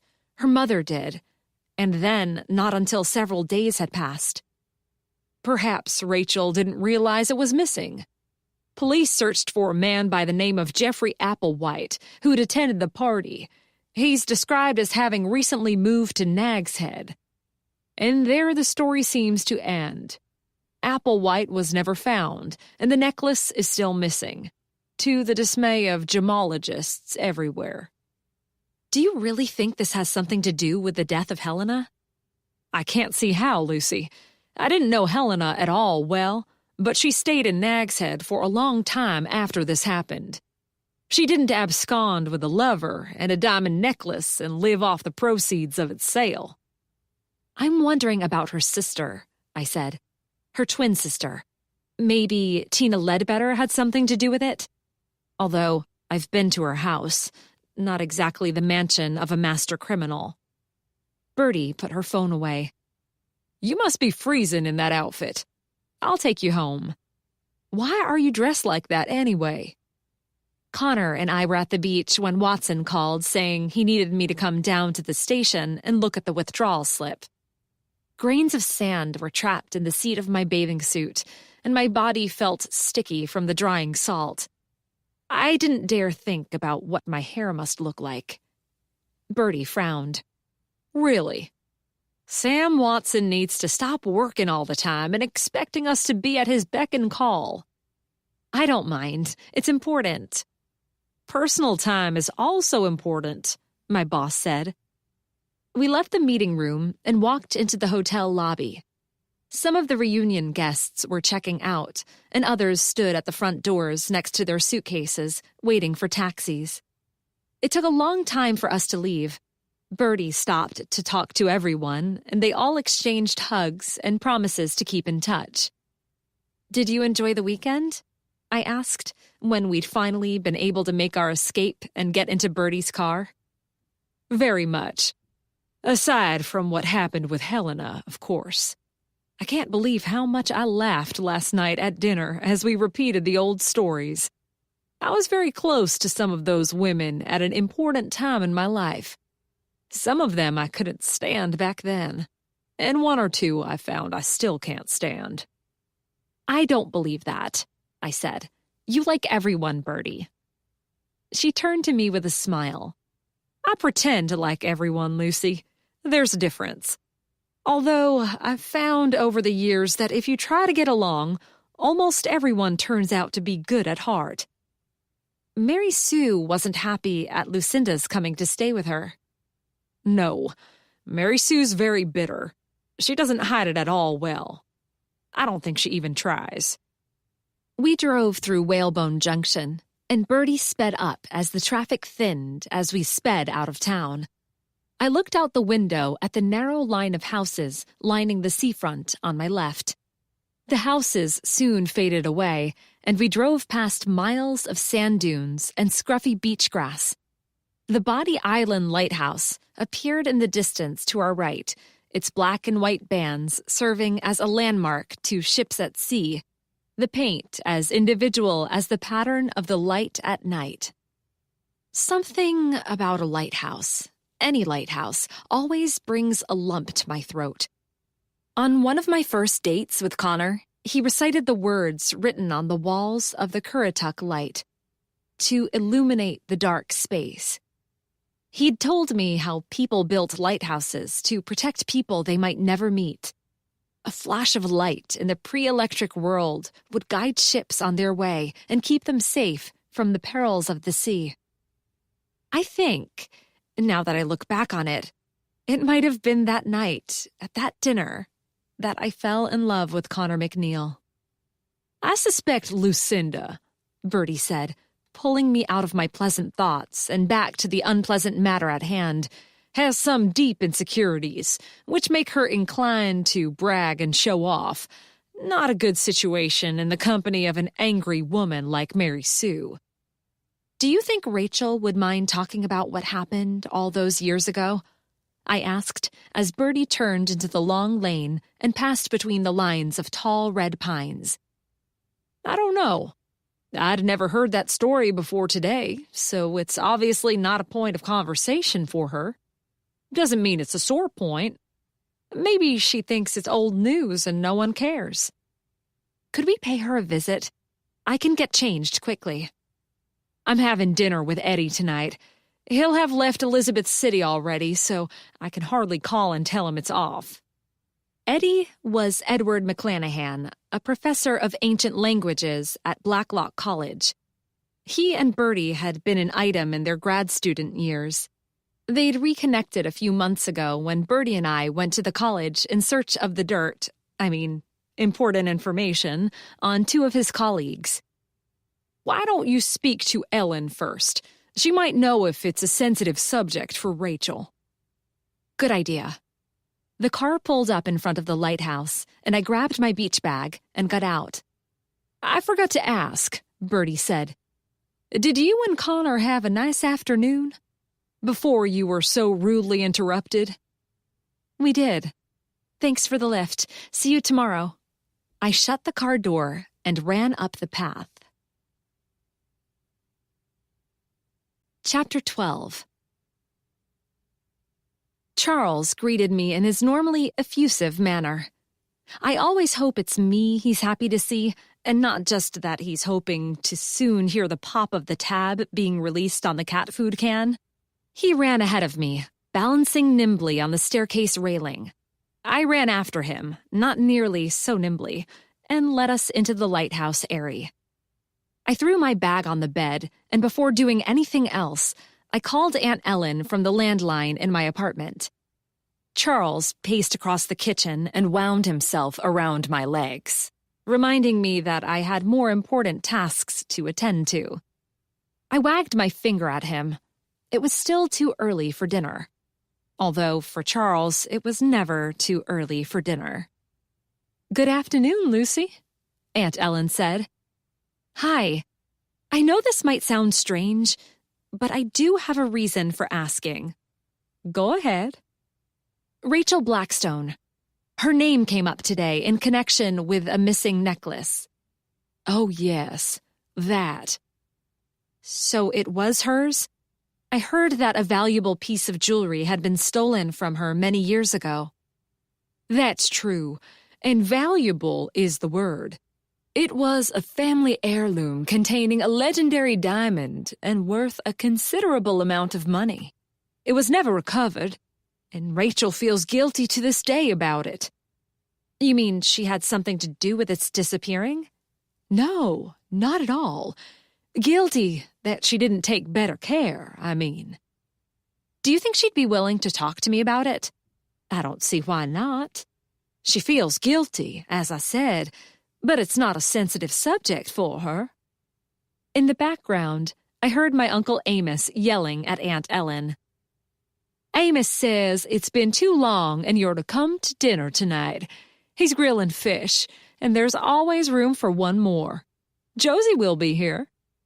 Sounds mighty tempting, I said, meaning it. No one on planet Earth does grilled fish better than Uncle Amos. I grew up eating it in those long, lazy summers I spent on the Outer Banks. I have an idea, Aunt Ellen said. I'll invite Rachel, too. I know she's in town. We have a meeting of the museum board tomorrow. That would be great. If she's not comfortable talking about what happened, I'll drop the subject. Josie's expected around 6. Come when you're ready. If Rachel's not free, I'll tell her you want to pay a call on her another time. We hung up, and I checked the time. It was 5 o'clock now. I fed Charles, who was attempting to make me believe he was about to expire from sheer starvation any minute now, and then jumped into the shower. I stood under the hot water for a long time, grateful to be washing all that sand and salt out of my hair and off my skin. I pulled on a light summer dress of red cotton splashed with yellow and blue. Expecting that we'd sit outside to eat, knowing the evening breeze off the ocean can be cool, I added a light black sweater to the outfit. Charles waved me out the door, and I was on my way by 5:45. When Aunt Ellen and Uncle Amos's 3 children grew up and moved away, they sold the big, rambling home I'd visited so often and bought their dream place on the beach not far from Jeanette's Pier in Nag's Head. It's a beautiful house, painted a cheerful yellow, made up of several stories in the standard Outer Banks beach style, perched on the edge of the dunes with a view of the open ocean. It's smaller than the house they used to have, but more than adequate for their needs now and for visitors they continue to get regularly. Like most beach houses, theirs stands on stilts, with a garage and storage rooms on the ground level and the living areas on the upper floors. I climbed the steps, and Aunt Ellen opened the door to me with a smile. She wrapped me in an enthusiastic hug. "Sorry I didn't bring anything," I said, "but you did give me rather short notice." "You never need to bring anything except yourself, honey, and you know that." "I do," I said. "I spoke to Rachel and she accepted my invitation to dinner with enthusiasm. She was pleased to hear you and Josie will be joining us." Aunt Ellen led the way upstairs. The main living area is open plan, the walls painted white and the rooms full of cheerful, comfortable blue and yellow furniture. Paintings of Outer Banks scenes by local artists add to the riot of color. Josie and Uncle Amos were waiting for us on the deck that runs off the thoroughly modern steel and glass kitchen. Josie jumped to her feet to greet me with a hug, and Uncle Amos said, "Get you a drink?" "A tea would be nice. I'm driving, so I'll have a small glass of wine with dinner." The table was set with 5 places. "Did you tell Rachel why I want to talk to her?" I asked. "No," Aunt Ellen said. "I'm happy to have her as a guest in my home. You can ask, but if she doesn't want to talk about it, I trust you'll respect that." "I will." I accepted a frosty, ice-filled glass from Uncle Amos and sat down. "Why do you want to talk to her?" Josie asked. "There's the door now," Uncle Amos said, and Aunt Ellen excused herself. I sipped my tea, delicious and sweet, without being cloying in the true Southern manner, and gazed over the balcony railing to the beach below and the sea beyond. It was still daylight, but the shadows thrown by the houses lining the dunes were long. No one was swimming, but people strolled through the surf, sending sandpipers scurrying on their long, thin legs. Gulls swooped overhead, and out to sea the fishing charters returned to harbor after a day on the water. I sighed happily. I turned to see Josie grinning at me. "What?" I said. "You were in your happy place. I could see it on your face." "Guilty as charged," I said. "How's things at work?" "Good. All good." If the bakery were falling down around her, my cousin would say everything was falling perfectly. "I'm sorry I haven't been in for a while. We've been busy at the library. It's that time of year." "That time of year for us all," Uncle Amos said. "Even for me, although Steph's taken on more of the workload these days." Stephanie Stanton was one of my closest friends, girlfriend of Butch Greenblatt, and Uncle Amos's law partner. As my uncle edged slowly, perhaps more slowly than Aunt Ellen would like, toward retirement, Steph began shouldering more of their cases. Uncle Amos rose to his feet as Aunt Ellen and Rachel Blackstone came onto the deck. My aunt carried an enormous bouquet of fresh, short-stemmed red roses, accented by white daisies and leaves of green hosta. "Look what Rachel brought me," she said with delight. "And at such short notice, too." "They're gorgeous," Josie said, giving Rachel a hug. "Grown by my own hand," Rachel said. "You know Lucy, don't you?" Aunt Ellen said. "From the library?" "Of course," Rachel said with a light laugh. "Everyone knows Lucy."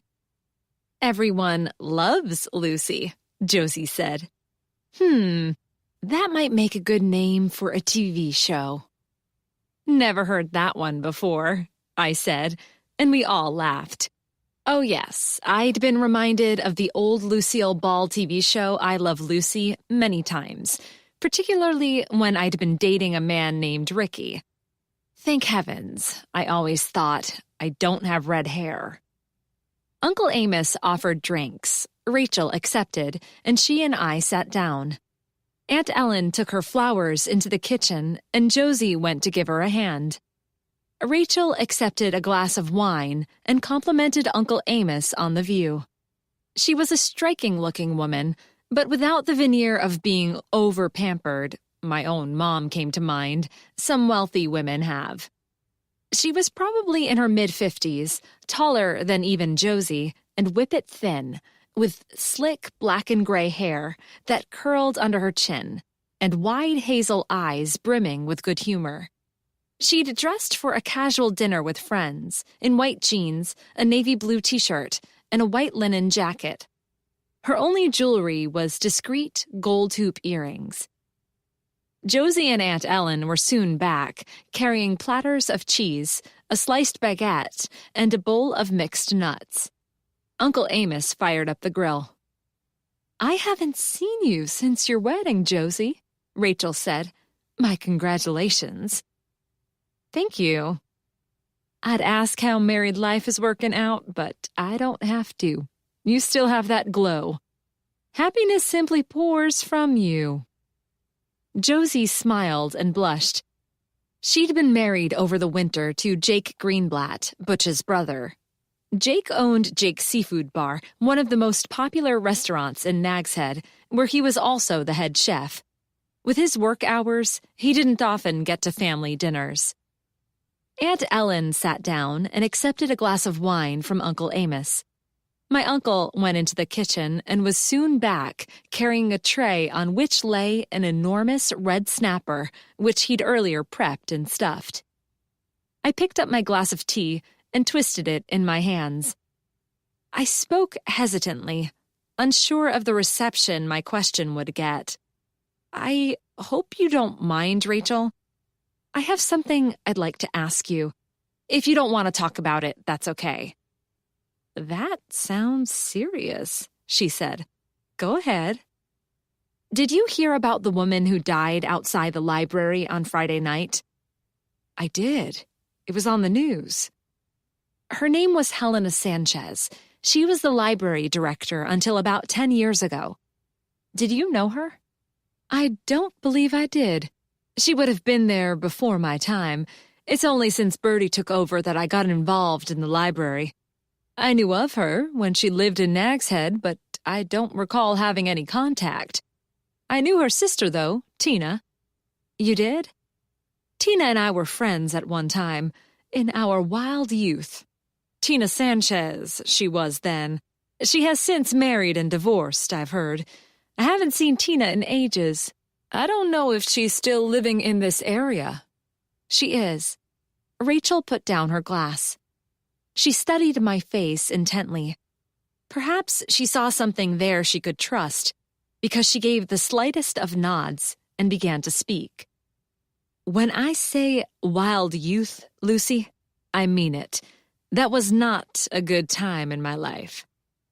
Why are you asking about Helena? The police are calling her death a murder. Rachel nodded. So I've heard. Something strange happened a short while before she died, and your name came up. She looked surprised. It did? How odd. In what context, may I ask? I glanced at Aunt Ellen. She gave me a slight nod, telling me to continue. Uncle Amos stood next to the gas grill, beer in one hand, metal tongs in the other, supervising the cooking of his fish, but still listening closely to our conversation. Jeffrey Applewhite. Goodness, that is a blast from the past. Rachel glanced at my uncle. Is there news about the necklace? Not that I know of, he said. She picked up her glass, took a sip, and said, Go on, Lucy. I couldn't help but notice that her hand shook ever so slightly. We thought it would amuse Bertie's guests to be reminded of the way things used to work in a library. Charlene and I dragged a lot of old library equipment and artifacts out of storage. Among them was a book titled The Celestine Prophecy. Does that mean anything to you? I remember it. I don't believe I ever read it, but many of the people in my circle of acquaintances had. They raved constantly about it, about the meaning and the quest for enlightenment. More than a few talked about heading off to South America in the footsteps of the author. What was his name again? James Redfield. That's right. As far as I know, not one of them ever did end up either in Peru or enlightened. Enlightenment was something a certain type of person sought, Lucy. In the circles in which I mixed in those days, sought meant talk about and have another drink. Not actually doing anything to achieve it. She scrunched up her face and thought, If you're asking if there's something specific I know about that book, I can't think of anything. Attached to the flyleaf of the book was a withdrawal record, the sort libraries everywhere used before computers. I was with Helena when she saw that slip. She reacted strongly to it, very strongly. I didn't know why then, and I haven't been able to find out why since. When the police later showed a copy of the slip to Bertie's class, several of them recognized a name on it. I took my copy of the slip out of my bag. Would you mind having a look? Rachel held out her hand. Not at all. I gave it to her, and she studied it for a long time. She passed it to Aunt Ellen, who then gave it to Josie. I don't recognize any of those names except for Jeff Applewhite, Rachel said. I most definitely remember Jeff Applewhite. It's dated May 25th, 1995. Do you know the significance of that date, Lucy? It was mentioned that something happened around that time. Rachel leaned back in her chair. She cradled her glass in her hands. Her nails were freshly painted a soft pink. I appreciate you realizing this might be sensitive to me, Lucy. But don't worry about it. I'm happy to talk about it. Jeff Applewhite and what subsequently happened was a turning point in my life. The major turning point, I might say. Some people need therapy. Some need intervention. Some need time in rehab. Some even get jail time. I was lucky none of those things were needed in my case. They might have been, without Jeff and what he did. Uncle Amos flipped the fish. Josie sipped her drink, and Aunt Ellen smiled encouragingly at her friend. I was a wild one in my youth, Rachel said. I dropped out of school. I drank to excess. I drank beyond excess. I did drugs, plenty of drugs. I was on a very bad path. My family has money, lots of money, which was made by my grandfather who'd started his life as the son of a shoemaker and a seamstress. My own father, unfortunately for us all, didn't inherit the work ethic of his father and grandparents. My father pretended to work in the family firm, and my mother pretended to be a pillar of East Coast society. But what they mostly wanted out of life was to spend money. I'm their only child. The only thing I can say in my defense is that they pretty much left me to raise myself, watched over by a series of nannies and housekeepers, some of whom were kind, some of whom were not. My parents are still alive, by the way. These days they spend most of their summers on Long Island and winters in Arizona. My father's no longer involved in the day-to-day running of the family business, which is the main reason it continues to do well. I'm not telling you I'm a poor little rich girl, Lucy. I'm well aware all my life choices were my own. Anyway, to continue the story, in the spring of 1995, my parents were in New York. Dad was still pretending to manage the company, and Mom was playing socialite. I was in Nag's Head at the house I still live in today. The housekeeper was a woman by the name of Juliet Ramirez. Aunt Ellen nodded. Juliet no longer works for me, but we're still close. It was her, most of all, who made me see the dangers of the path I was on. Anyway, to continue the story, my grandfather bought his wife, my grandmother, a necklace. It featured a large white diamond in the center, which was surrounded by smaller diamonds, sapphires, and rubies. The main diamond was 100 carats. That's a lot, Josie said with considerable understatement. It is. The necklace was, truth be told, a truly hideous piece. Suitable perhaps for the Queen of England to wear at her coronation, but not anyone else. My grandfather, whom I loved very much by the way, was a plain, practical, down-to-earth, level-headed man who made a fortune by the time he was 30. He loved his wife, my grandmother, with a passion, or so people tell me. Sadly, I never knew her. He gave her the necklace as a grand, extravagant gesture on the birth of their first child, my father. My father turned out to be their only child, as she died a few months later in a car accident. They'd been invited to a state dinner at the White House, which took place the month after she died. She'd planned to wear the necklace to that for the first time. Grandfather was completely devastated at her death and threw himself totally into his businesses, thus making even more money. My father was raised by servants, so I guess I can't blame him too much for abandoning me in my childhood. It was all he knew. Uncle Amos held the wine bottle over Rachel's glass. "Thank you," she said, and he poured. Grandfather died when I was in high school. I went off the rails not long after that, and my life entered a downward spiral. Anyway, in the spring of '95, I was at the beach house. The necklace was usually kept in a safe in the Manhattan apartment, but my parents had been to some big, fancy charity affair in Raleigh, and Mom had worn it. The necklace, by the way, originated in India, and the diamond itself was famous enough to have a name. The Rajapani diamond. It had been the property of some minor princeling who'd fallen on hard times and had to sell all his wife's jewelry. My parents stopped off in Nag's Head for a couple of days after the Raleigh event, and for some reason they left the necklace in the house when they returned to New York. I had a party once they were gone. I had a lot of parties in those days. I had a lot of friends, many of whose names I couldn't have told you the next day.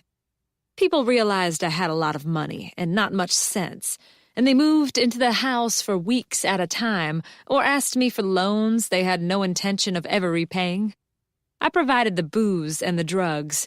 They flattered me and made me think I was popular. Rachel sipped her drink and stared into space. What a fool. Aunt Ellen reached across the table and touched her hand. Rachel gave her a big smile. Of all the things in life I'm grateful for, the fact that I've learned what friendship truly is perhaps the most important. Jeff Applewhite was one of those so-called friends that spring. He came, he partied, he left. He was not a boyfriend of mine or even anyone special. He hung with the crowd who hung around me. I learned later he was from Iowa, had arrived in Nag's Head the previous summer, and got a job with a construction firm. The night of April 30th, the usual crowd of hangers-on were at my house. Someone lit a bonfire on the beach. It got out of control, and the neighbors complained. I remember that. They were always complaining. I never paid any attention. My parents' lawyers would smooth it all over when it got too serious to ignore. At some point in the night, I thought it would be amusing to wear the necklace. I put it on and pranced around the house in it. So funny. She shook her head. Was Tina Sanchez at the party? I asked. She might have been, Lucy. I don't remember her being there, but I honestly don't know. The point is, people wandered in and out all the time. They drank my booze, ate my food, borrowed my things, and never returned them. I woke up the following morning on the floor of my bedroom, which wasn't an uncommon occurrence. I didn't realize I didn't have the necklace on anymore. I didn't know it was missing until my parents came back a few days later and wanted it. I couldn't find it. They called the police. It was never seen again, Aunt Ellen said. Not by me, at any rate. The police talked to everyone they could locate who'd been in my house that night. People told them I'd been wearing it early in the evening, but no one had seen me take it off. A necklace of that value, with stones of that quality, isn't something you sell on the street corner. The police were confident it would turn up. It never did. And Jeff Applewhite? I asked. He went to work the morning following the theft and on the day after, but by the time the police got involved and went to his workplace, he was gone. They said he simply hadn't shown up the morning of May 3rd and hadn't been heard from since. He hadn't even come in to collect wages owed. He was working for a company called Reynolds Renovations, which isn't around anymore. Roy Reynolds died a few years later, Uncle Amos said, and his children didn't want the business. I remember them, Aunt Ellen said. Didn't they do the family room extension we put on the old house? They were sorely missed when they closed because their work was excellent and their prices good. I think they did some work on the interior of the library years ago, modernizing it and such. Sorry, Rachel. Please go on. Rachel sipped her drink. Most of Jeff's stuff was still in his apartment, but no one was able to say if anything was missing or when they'd seen him last. The police searched for him. They never found him. They eventually located his truck, or at least the truck registered to him, parked near the bus station in Elizabeth City. They concluded that Jeff stole the necklace and left town with it. What happened then? She held out her hands. No one knows. And you? I asked. What did you do? She smiled at me. My parents yelled and screamed and called me irresponsible. I yelled and screamed and blamed it all on them. But I was smart enough, and still not totally lost, to realize what I'd done. Juliet, who'd known my beloved grandfather and out of loyalty to him patiently stayed with me over my difficult years, helped me realize I'd lost his most important possession because of nothing but sheer stupidity. He would have been devastated and so dreadfully disappointed in me. I'd like to say I immediately devoted myself to doing good works, but that took a while. I can say I never threw another wild party again. I never again saw most of the people who'd been there that night. I stopped taking drugs completely, although, she lifted her glass of wine, I do like a drink now and again. And fish, Uncle Amos said. I hope you like fish, because dinner's ready. Josie sprang to her feet. You sit, Mom. I'll bring everything out. My father fought the insurance company for a long time, Rachel said. The company refused to pay on the grounds that I'd been negligent in handling the necklace, which I had. My parents found themselves out of a heck of a lot of money. They've never forgiven me for that. A few years later, I hired a private investigator to search for Jeff Applewhite. He had no more luck than the police. He located Jeff's family back in Iowa, but they said he didn't keep in touch much once he moved to North Carolina, and they never heard from him again after April 1995. Remember, this was before the days of texts, cheap phone calls, and everyone having email. People had to make an effort to keep in touch. Josie laughed as she put a giant wooden bowl of salad on the table. Sounds like the Dark Ages. Also known as our youth. Right, Ellen? Rachel smiled at my aunt, and I thought how very lucky Rachel had been. She could so easily have continued down that dark path. Jeff's family and friends in Iowa said they had no idea what could have happened to him. My investigator believed them. His mother in particular was upset, just talking about her missing son. She insisted Jeff would not have cut off contact completely, but my investigator said that didn't mean much. If he was on the run, he'd have known not to call his family. Nags Head people told him they thought Jeff had a girlfriend, but no one knew her name or anything about her. His friendships, it seemed, were as nebulous as mine. Could it have been Helena Sanchez? Or her sister Tina? I asked. It could have been anyone, Rachel said. No woman reported him as missing to the police or came looking for him. Not officially, anyway. The police believed she left town with him. No one reported a woman missing around the time, so she was probably just adrift or two. It's likely the necklace was broken up, the smaller jewels pried out of it and sold separately, the big diamond cut up into smaller ones. It really was an ugly thing. The story got a lot of press, nationally as well as locally. If a woman had suddenly started sporting rare and precious jewels, people would have talked. Josie came back, carrying a tray loaded with plates and cutlery, a bowl of potato salad, and a pineapple and mango salsa to accompany the fish. Uncle Amos carefully lifted the fish off the grill and laid it on a platter. It smelled marvelous. Thank you for telling me your story, I said as I held out my plate to be filled. Not a problem, Lucy, Rachel said. I'm ashamed and embarrassed at losing my grandmother's necklace, but I've come to believe my grandfather might have considered it a price worth paying to get me off that track of self-destruction. One more quick question, I said. What would you estimate is the value of the necklace today? $25 million, Rachel said. This fish smells and looks delicious, Amos. Thank you. Now, Ellen, I want to hear this idea of yours for a fundraiser for the museum. Chapter 13. I climbed into bed with my iPad and Charles. full of fish and salads and some of Josie's marvelous pastries that she'd brought for our dessert. I searched for more information about the Rajapani diamond and the Blackstone family treasure. I found a picture of the necklace and studied it. I agreed with Rachel. It was incredibly ugly, designed to show off excessive wealth rather than good taste. I chastised myself for the unkind thought. Rachel said her grandfather had loved her grandmother very much. Perhaps he gave her this necklace thinking it matched the strength of the feelings he had for her.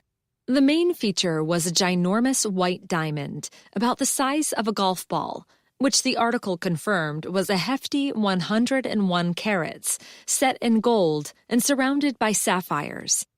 The pendant hung from a chain covered with smaller diamonds, more sapphires, and rubies. A smaller circle of equally precious gems lay inside the first.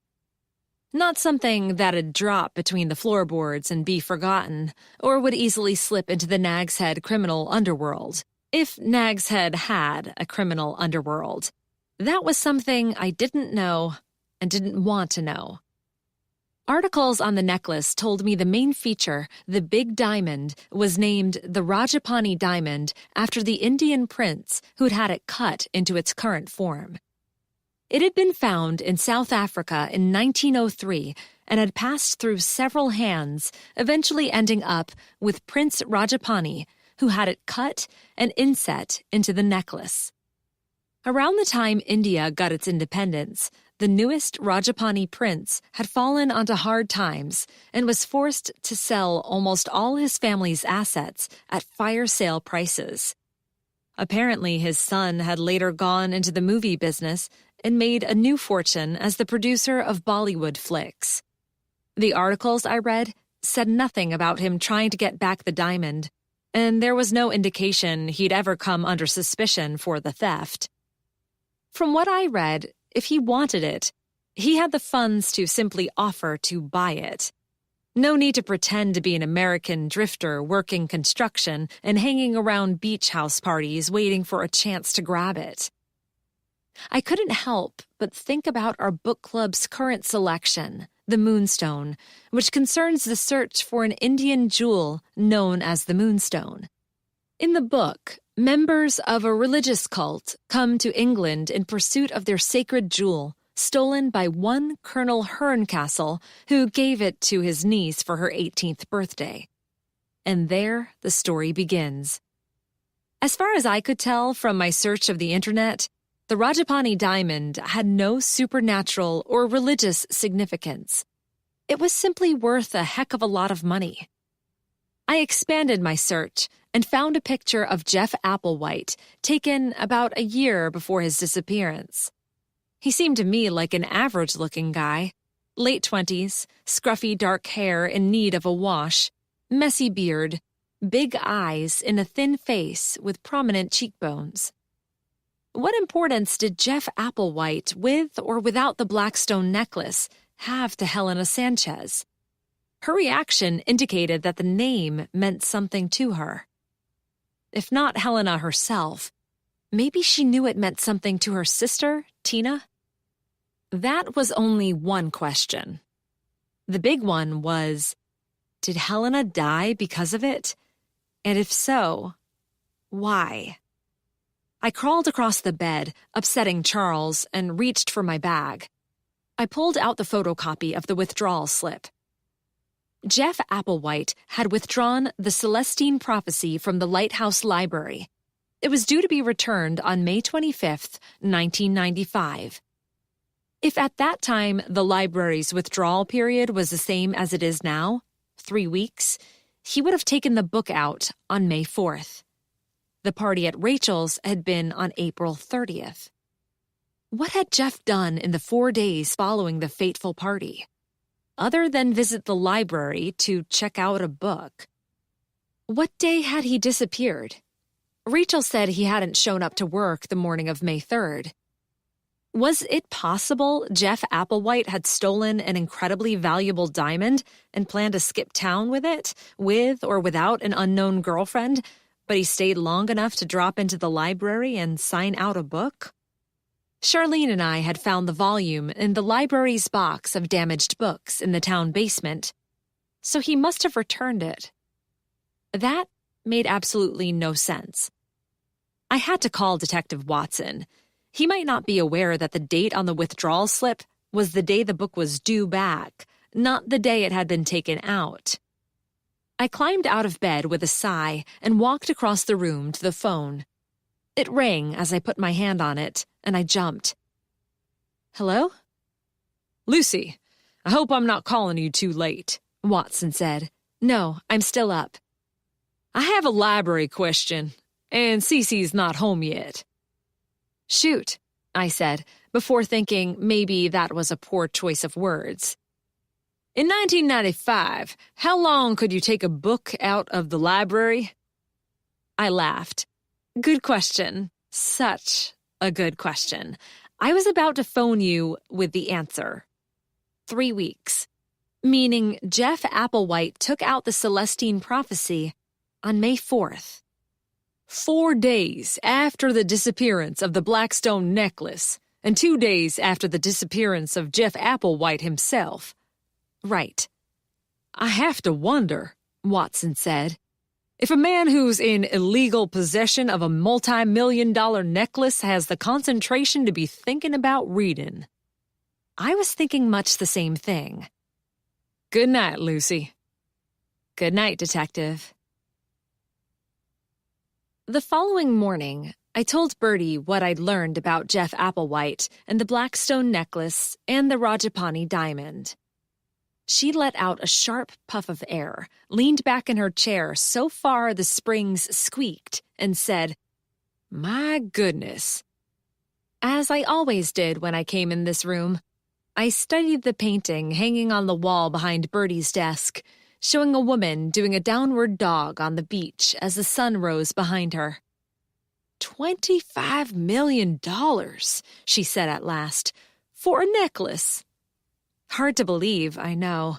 Not just a necklace, but one that originated with some minor Indian prince. Have you read The Moonstone? Long ago.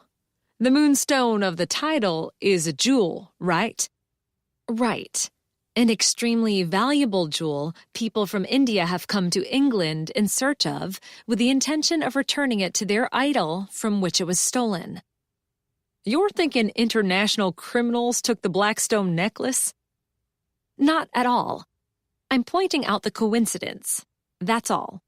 It's quite likely Jeff Applewhite stole it that night, probably with no idea of what he was going to do with it, maybe even as a prank. Very funny, ha. Sounds like the type of thing the people who hung around Rachel in those days might have done.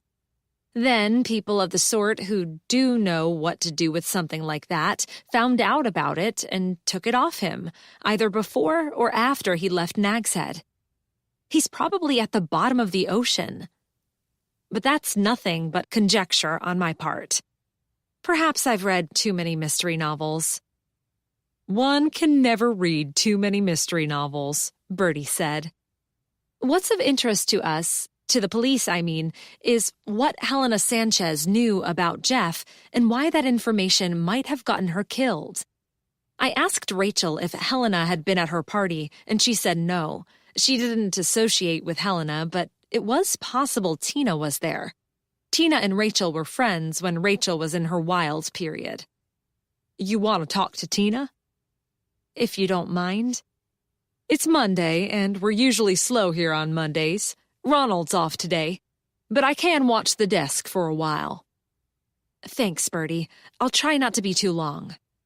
Are you going to phone and let her know you're coming? I never like to do that. Always better to catch people off guard, I've found. I'll try her house first. If she's at work or out, I'll have to call and arrange a time. I don't like how experienced you're getting at things like this. Believe me, Bertie, I don't like it either. I didn't call ahead, and I did find Tina Ledbetter at home. She opened the door a crack and peered out at me. Yes? Hi, I was here the other day with the police. Do you remember me? Yes. Great. I was hoping you had a few minutes to talk to me. What about? That was the question, wasn't it? I could hardly come straight out and accuse the woman of stealing a necklace 25 years ago. Does the name Jeffrey Applewhite mean anything to you? She stared at me. I studied her face intently. Not a flicker of emotion crossed it. Never heard of him, she said at last. Never?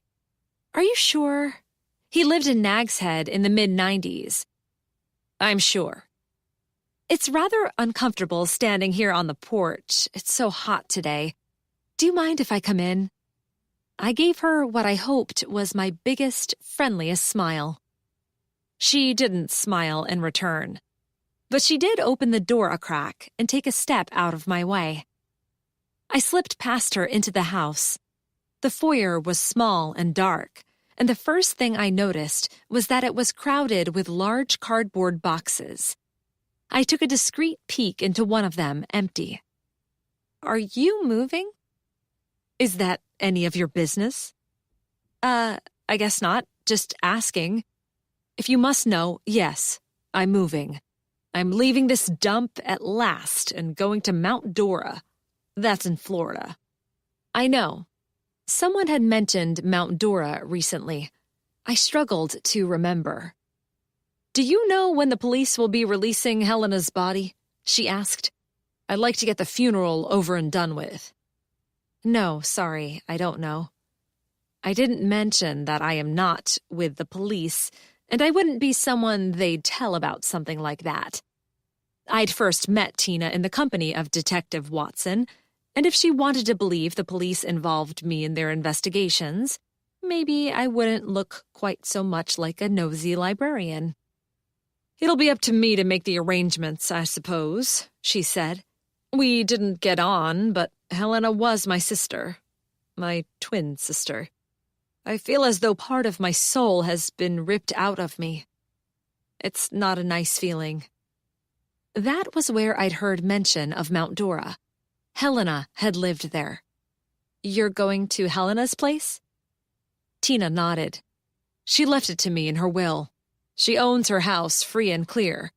One thing I'll say for Helena, once she settled down and got rid of ridiculous notions about finding her Prince Charming, she became careful with her money. She didn't make a lot as a librarian, but she carefully invested what she did make and had a nice sum to take her into her retirement.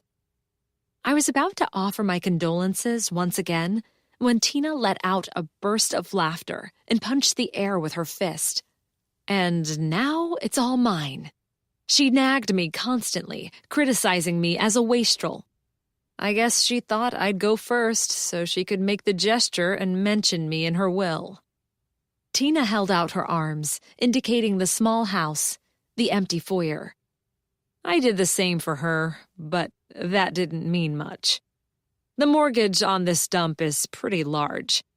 Helena's house and savings, plus what our mother left her, will set me up nicely. I've never been to Florida, but I've been reading up on it. The paranormal history of Mount Dora is nothing like here in Nag's Head, but it does have some interesting points. I'm sure I can get up to speed quickly, with the proper influences. Yeah. Unlike that Louise Jane McConan and her flake of a grandmother. Bunch of frauds in that family, every last one of them, but they think they're so high and mighty with their airs about being a long-time Outer Banks family. She's a friend of yours, isn't she? A friend? I wouldn't say we're friends exactly. We know her at the library. Which is why I've never been there. Look, I'm sorry if I don't have time to offer you a glass of tea, but I'm busy here. What do you want? For a moment, I couldn't remember what I wanted. All I could think was that Tina had clearly benefited from the death of her twin sister. What did they say in the classic mystery novels? Cui bono? Who benefits? Tina Ledbetter benefited. Oh, right. I was wondering about Jeff. Jeff Applewhite. Did Helena know him? Considering I told you I've never heard of the guy, it's unlikely I'd know if Helena did. Rachel told me Tina moved in the same circles that she had in her wild days. Even if Tina had never met Jeff, she had to have heard of him. His name was linked to the disappearance of the necklace, and that had been a big story at the time. Jeff Applewhite was in the news in May of 1995 in connection with a theft from Rachel Blackstone's home. Tina shrugged. She tried to look nonchalant, but something moved in her eyes. Oh yeah, that. I'd forgotten about that. It happened a long time ago. Nothing to do with me. Did you know Rachel? Everyone in Nag's Head knows Rachel Blackstone. Back then, I mean. Were you friends? She gestured toward the open door. Like I said, I'm busy. Were you at a party at Rachel's house on the night of April 30th, 1995? You expect me to remember what I was doing on one day 25 years ago? Not in normal circumstances, no. But a valuable necklace was stolen that night, and the police would have been asking everyone who'd been there about it. It got a lot of press. Things like that make events stand out in people's minds. Whether I was at this party or not, I don't see that it's any of your business. Just curious. Was Helena there? Did you and Helena go together? Was Helena friends with Jeff? She stepped toward me and loomed over me, invading my private space.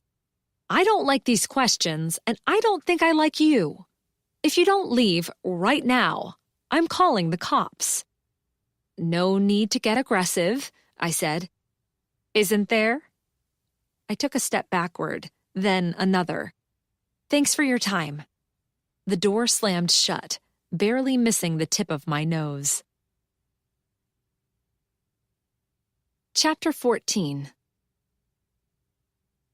Monday evening, the Body Island Lighthouse Library Classic Novel Reading Club met to discuss The Moonstone by Wilkie Collins, written in 1868. As I told Aunt Ellen, The Moonstone is considered to be an important novel in the evolution of crime and mystery fiction, and I was looking forward to discussing that with the group. The club has a core component who come to most meetings and decide which books to read, but anyone's welcome to attend. The full club rarely meets in the summer months, as people have other things on their mind in the long, warm, lazy evenings, so I was surprised at the number of people who made their way down the long driveway between the tall red pines tonight. As I usually did, I stood at the front door, greeting people as they arrived and directing them to the meeting room on the third floor. Josie was one of the first to get here, and she brought, as she usually did, bakery boxes full of delicious treats to get the meeting started. Earlier, I'd arranged jugs of tea and lemonade and glasses and napkins on the table in the meeting room. Josie went up to lay out her offerings and then joined me downstairs. I don't think I've brought enough, Josie said as we watched cars jostle for position in the parking lot. I wonder what's brought all these people out tonight. I would have thought a stroll on the beach or dinner on the patio at Jake's would be a better option. Word's gotten around that Jeff Applewhite's name has been linked to the death of Helena Sanchez, Josie said. I overheard several groups talking about it in the bakery today. Nothing like a long-ago mystery to get everyone interested in it again. And as Jeff's name was also linked to the disappearance of the Blackstone necklace, and the Moonstone is about the theft of a rare jewel, I sighed. I bet most of these people haven't even read the book. Butch Greenblatt and Stephanie Stanton, my Uncle Amos's law partner, walked up the path, hand in hand. We exchanged hugs and kisses. Did you read the book? I asked. Loved it, Steph said. Butch studied the ground at his feet. Butch meant well, but I suspect he rarely managed to get through the club selection. Butch came for the food, and I hoped the company. He was a good friend. If you want a pecan square, Josie said, you'd better get up there fast. I brought nowhere near enough. Butch practically dragged Steph to the stairs. That wasn't hard. At 6 feet 5 inches of solid muscle, Butch loomed over tiny Steph, who was even shorter than my 5'3" and probably didn't tip the scales much past 100 pounds. The differences didn't stop there either. Butch was a cop and Steph a defense attorney. They'd hated each other at first sight. The enmity hadn't lasted long, and I was delighted that my two friends had found each other. Birdie doesn't usually come, does she? Josie pointed to the newest arrivals walking down the path. She never has before, I said. My boss was with two of her college friends, Mary Sue and Lucinda. I greeted them and introduced Josie.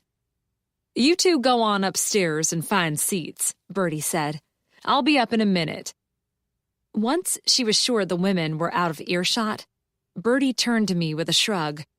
Hope you don't mind my coming, Lucy. Of course not. We were supposed to be meeting for dinner, but Mary Sue heard about the meeting tonight and wanted to come, although she's never been to your book club before. She told Lucinda, who's staying with her, much to Mary Sue's displeasure, and Lucinda decided to tag along, so they called me and roped me into it too. They're not the only ones of your friends joining us, I said, as Louise Jane's van came to a shuddering halt and 3 women stepped out. Looks like Louise Jane's brought Sheila and Ruth. I left them messages earlier about dinner plans, but never heard back. Look who I just happened to run into, Louise Jane said when they reached us. I doubted any such happenstance had been involved. Louise Jane told us you're discussing the Moonstone tonight. I love that book, Ruth said. I jumped at the chance to have another look at your library. Sheila shifted her big canvas tote bag from one shoulder to the other. I didn't get upstairs the last time I was here. Is it possible to go all the way to the top? Yes, but I'll unlock the gates for you, Louise Jane said. No clouds are out tonight, so you'll get a great view of the sunset. Come on. Lucy? Where did you last put the keys? I glanced at Birdie. In the second drawer of the circulation desk, Louise Jane. I have the run of the place, you know, Louise Jane said as they went inside. That's the least they can do for me, considering all the help I give them with research and... Birdie gave me a what-can-you-do shrug and went inside. A few more people arrived, including several I didn't know. I welcomed them all warmly. Should be an interesting discussion. Theodore Kowalski had come tonight in his Harris tweed jacket, paisley cravat, plain glass spectacles, and full-on upper-crust English accent. I hope so, I said. He stepped closer to me, and I caught a whiff of tobacco. I know Teddy doesn't smoke. He must spray the stuff on like other men do aftershave. He lowered his voice. I was planning to come early to catch a private moment with you, but I was delayed. What about? He glanced at Josie. My lips are sealed, she said. Very well. You asked me to look into the providence of that old copy of the Celestine Prophecy. Oh, yeah, I said. Right. Did you learn anything? I learned nothing, which is itself momentous. The copy you have here, the one I saw on Thursday afternoon, was mass-produced as part of a regular print run. The book is still in print. Your copy is not only not signed nor distinctive in any other way, but it's water-damaged. It is, in fact, of no more value than to assist one in lighting a fire on a frosty winter's night. I suppressed a shudder. Please don't ever say that to a librarian, Theodore. We have nightmares about burning books. Just making my point. Point taken. Thanks. I appreciate your help. Anytime, Lucy, anytime. He adjusted his spectacles, gave us a small bow, and went inside to join the meeting. The line of cars coming down the driveway had thinned. I checked my watch. 10 minutes after 7. Might as well get this show on the road, I said to Josie. If anyone's late, they can ring up. I locked the front door and led the way through the main room to the twisting iron stairs. The metal clattered beneath our feet as we climbed. The gate between the 3rd and 4th floors was open, meaning Louise Jane and Sheila hadn't come down yet. The meeting room was packed, and all the seats were taken, leaving Butch and Theodore to lean up against the walls. The platters on the refreshments table contained nothing more than crumbs, and not many of those. Charles had taken his usual place for book club, on Mrs. Fitzgerald's lap. Charles loved book club. Josie and I took places next to Butch. Before we begin the meeting, Mrs. Fitzgerald sniffed with disapproval as she looked around the crowded room. She stroked Charles steadily, and Charles purred in return. So nice to see such an enthusiastic turnout to our little book club, but I have to say, I hope no one here has such incredibly bad taste as to be interested in discussing the Moonstone, only because of the real-life events that transpired here recently. 1 or 2 people had the grace to flush. We're Bertie's old college friends, Mary Sue said. We're all either current or former librarians. Then you are welcome, Mrs. Fitzgerald said. I've always loved Wilkie Collins, said a woman with a mop of unnaturally red hair, the approximate texture of a Brillo pad. I'd never seen her before. The woman next to her, with her hair dyed a deep black, nodded enthusiastically. I considered asking them a skill-testing question, but decided to let it go. At the Body Island Lighthouse Library, everyone is welcome. If these two hadn't arrived as lovers of classic literature, maybe they'd leave as such. Louise Jane marched into the room, but Sheila wasn't with her. I glanced at Bertie. She nodded at me to say we could let Sheila get her fill of the view from the top if she wanted. Welcome, everyone, I said. It's nice to see so many people here tonight.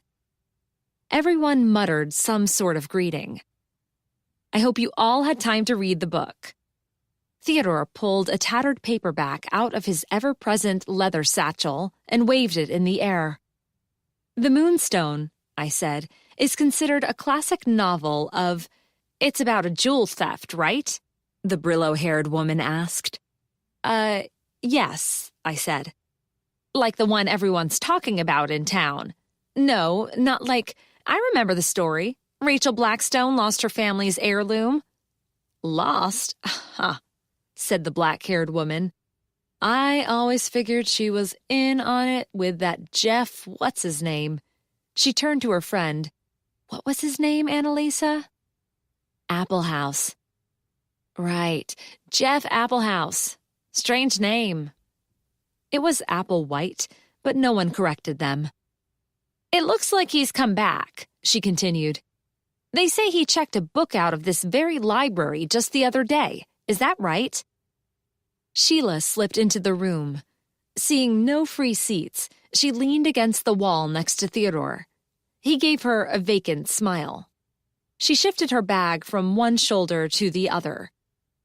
We're not here to talk about local events, either past or present, I said. What parallels do you see between the Moonstone and your favorite movie, or... Come back? Louise Jane said. Surely, Annalisa, you're not suggesting Jeff's... Here? Several people gasped and cast furtive looks into the corners. Not that the room, being round, had any corners. That's not... I struggled to regain control of the conversation. Josie attempted to leap to my aid. Let Lucy... There's a thought. Sheila shifted her bag again. I've been looking into that. The last time we have any record of his movements was in this library, when he signed out the book. Is it possible that he never left? No, that is not possible, I said. Louise Jane, Sheila said, what do you think? I've never known any such presence, Louise Jane admitted, although it could be a new one and so far unfamiliar to me. It could not be anything of the sort, Bertie said. Louise Jane, I've warned you about making up stories about the lighthouse. So you have. Except in this case, not only did I not make up any story, I specifically said I know nothing about one. She's got you there, Theodore said. Enough about Jeff Applewhite, Lucinda said. I'm sick and tired of hearing about him. Did you know him? Mary Sue asked. I did not, Lucinda snapped. I'd left Nag's Head before he did, whatever it was he did. Neither, it seems, did anyone else know him. But it's all you people talk about around here. Oh, for heaven's sake, not that dratted cat again. Charles had leaped onto her lap, and she shoved him off. He's only trying to be friendly, Mary Sue said, although I can't imagine why. She bent over and rubbed her fingers together. Charles went to join her, and she scratched behind his ears. I swear he threw a smirk over his shoulder at Lucinda. Has anyone seen a picture of the black stone necklace? Annalisa asked. Does it look like the moonstone? It does not look like the moonstone, I snapped, and it has nothing whatsoever to do with the book we're here to discuss. Butch came to my rescue. He stepped away from the wall and crossed his arms over his powerful chest. Even out of uniform, dressed in casual chinos and a short-sleeved blue t-shirt with the logo of the Toronto Blue Jays on it, he looked like nothing but a cop. The case of Jeffrey Applewhite and the Blackstone necklace is still open at the NHPD. Anyone who has any information about it is welcome to come down to the station during business hours and make a statement. Otherwise, I wouldn't like to see such a sensitive matter being subject to common gossip. I might be forced to assume that a prurient interest indicates that an individual or individuals know details they're not willing to discuss with the police. He had everyone's attention, although more than a few people pretended not to be embarrassed. Good. Butch resumed his post against the wall. Lucy, I'm particularly interested in the character of Sergeant Cuff. He doesn't come into the story until it's well underway. How does everyone feel about that? Would you like him to have made an appearance earlier, maybe learn more about him? We don't know anything at all about his personal life, do we? I said. Yes, good question, Butch. You did read the book. Of course I did, he said. I always do. Annalisa and her companion were embarrassed into silence, and the meeting continued along the lines I'd hoped for. Bertie and her friends seemed to enjoy the discussion. Ruth, in particular, had an in-depth knowledge of not only the book itself, but the work of Wilkie Collins and his friends and contemporaries. I gratefully gave up leading the conversation and settled back to learn something. And then it turns out that Godfrey Applewhite, Mrs. Fitzgerald said. Annalise sat to attention.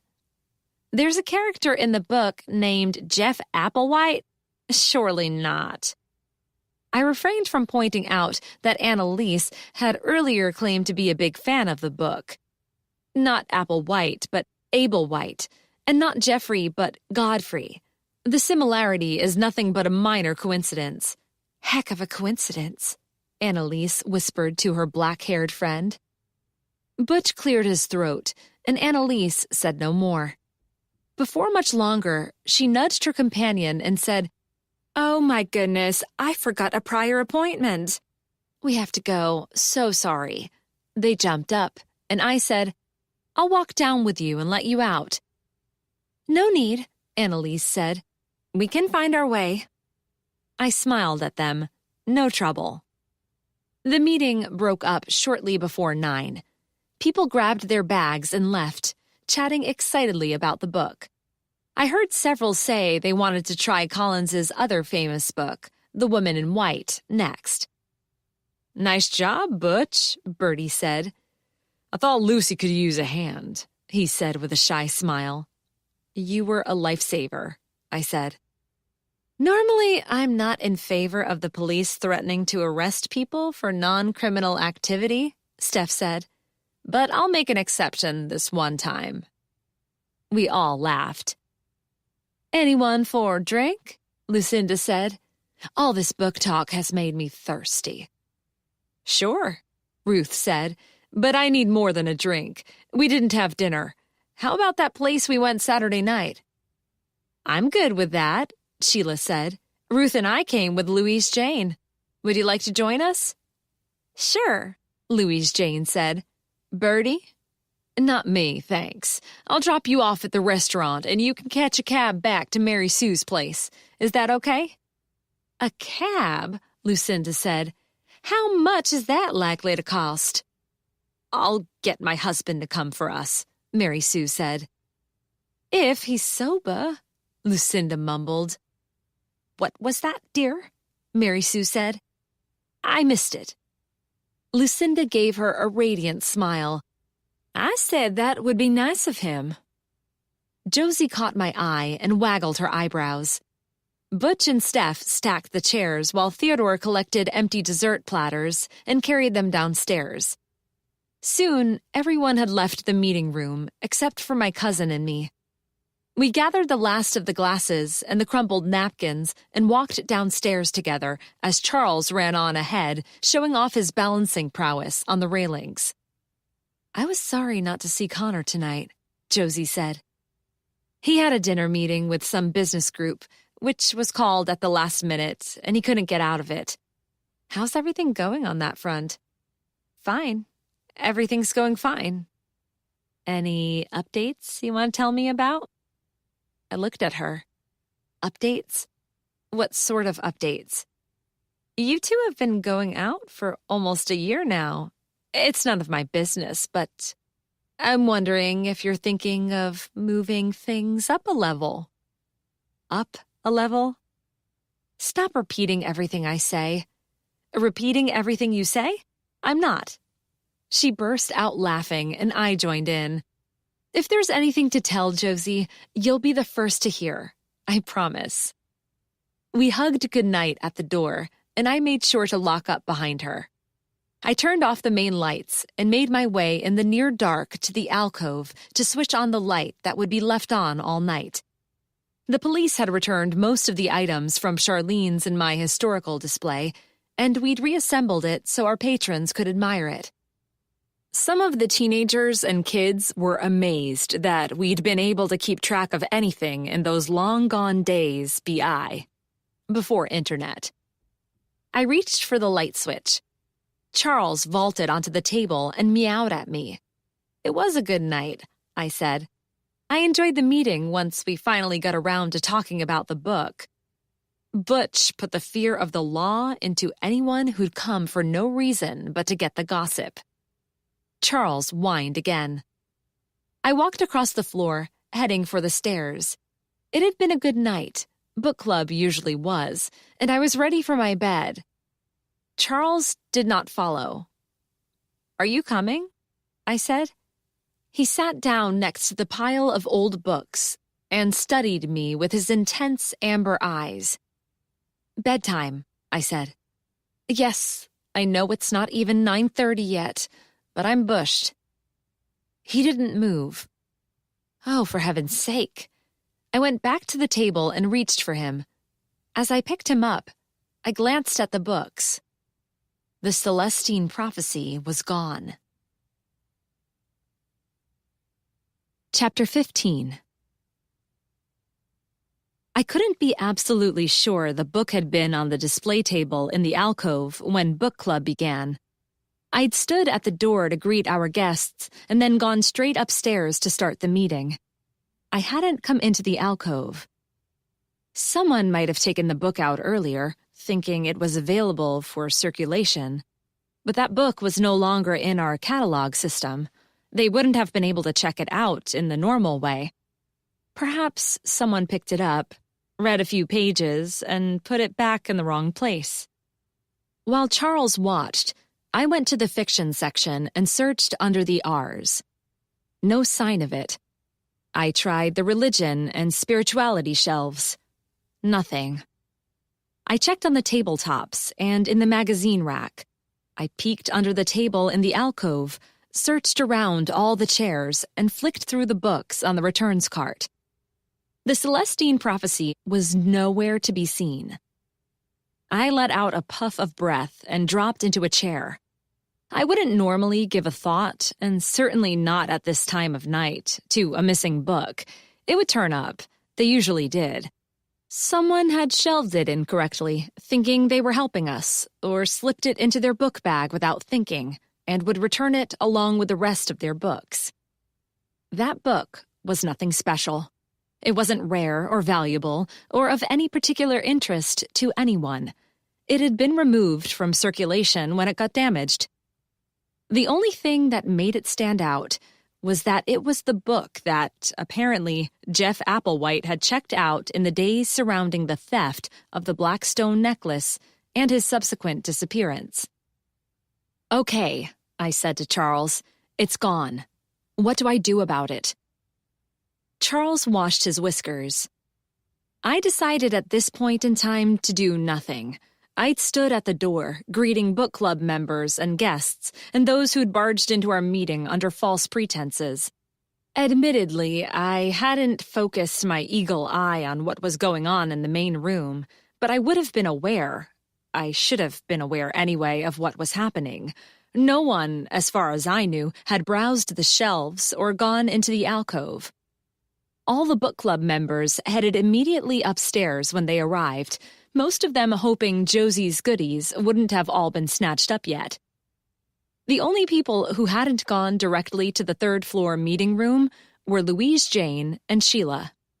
Louise Jane had found the key to the gates and unlocked them. They'd gone to the upper levels, supposedly so Sheila could see the view from the very top. Louise Jane had come in shortly after to join the meeting, leaving Sheila alone. When Sheila joined us, she'd been holding her bag, a bag big enough to contain a regular-sized hardcover book. She'd fussed with that bag all evening, but never opened it or took anything out of it. Sheila, I was convinced, had taken the book. Whatever for was the question.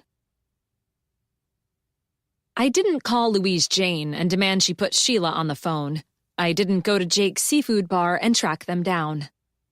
I did nothing. I decided to wait to see what Sheila wanted with the Celestine Prophecy. Earlier in the summer, while doing much-needed renovations to the Lighthouse Foundation, we'd uncovered a code page and a hand-drawn map dating from the Civil War, hidden deep underground. This, I thought, wasn't the same. Nothing at all was unusual about our copy of the Celestine Prophecy. It was a standard library copy of a mass-produced novel. It happened to have been taken out by a suspected thief around the time he disappeared, but I couldn't see what the book itself had to do with that. Theodore had checked into the provenance of our volume and found nothing at all out of the ordinary. He might be wrong. I might be wrong. But I didn't think so. I called to Charles, and we went upstairs to bed. Sheila had some plan for the book, and I'd wait for her to reveal herself. She'd be back, and soon. I was sure of it. I didn't have to wait for long. Sheila strolled into the library as we were about to close on the afternoon following the book club meeting. Her canvas bag was tossed over her shoulder, and she was with Louise Jane. They gave me such huge smiles, I immediately knew something was up. "Are you here to return the book?" I said to Sheila. "The book?" she asked innocently. "The copy of the Celestine Prophecy you stole last night when you were pretending to be at the top of the lighthouse tower, watching the sunset over the mainland." I was watching the sun beginning to set over the mainland. I was too early, but it was still pretty up there. "Okay, the book you stole after you watched the sun not quite set." Sheila glanced at Louise Jane. Louise Jane shrugged and said, "Sheila borrowed a library book. You were busy, so she didn't want to bother you by asking to check it out officially." Another word for taking a book from a library without checking it out officially is stealing. Whatever.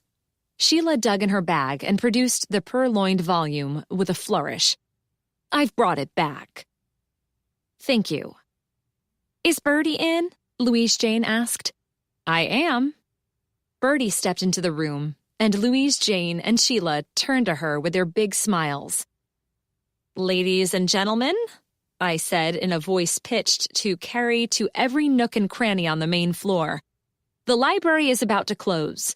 If you can bring your books to the circulation desk, I'll check them out for you. Thank you." People popped out from the stacks.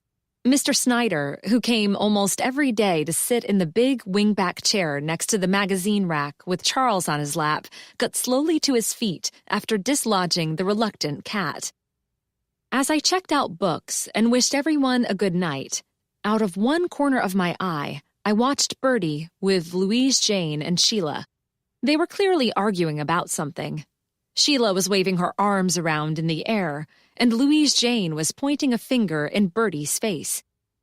Bertie stood stiff and resolute, a rock firm against the constant battering of the waves. I thought she showed enormous restraint by not knocking Louise Jane's wagging finger out of the way. "The book," Louise Jane said. "We can't waste any more time, not if," Sheila said. "Absolutely not," Bertie said. "Ready?" Connor McNeil said. I let out a small cry and jumped. "Sorry," he said. "Didn't you hear me come in?" I allowed my heart to settle back into its regular rhythm. I looked at Connor and jerked my head toward the small group near the hallway. Louise Jane and Sheila were still waving fingers and hands and arguing. Bertie had stopped arguing and stood with her hands on her hips, shaking her head. Charles perched on the nearest bookshelf, cooking and gardening, and watched intently. Connor went to join them. "Good evening, ladies." Bertie smiled at him. Louise Jane grumbled, and Sheila threw up her hands. "You people don't know what you have here." She spun on her heels and marched out. Louise Jane ran after her. I realized Sheila hadn't given me the book. I called after her, but Louise Jane said, "Sorry, not now. We need it." "What was all that about?" Connor asked. "Louise Jane and her ghost hunting," Bertie said. "Although in this case I gather it wasn't Louise Jane's idea, but when Sheila suggested it, she couldn't say no and still save face." "Suggested what?" I asked. "Last night some fool suggested that maybe Jeff Applewhite has never left the library, and Sheila wants to have a seance in an attempt to talk to him and find out where the Blackstone necklace is.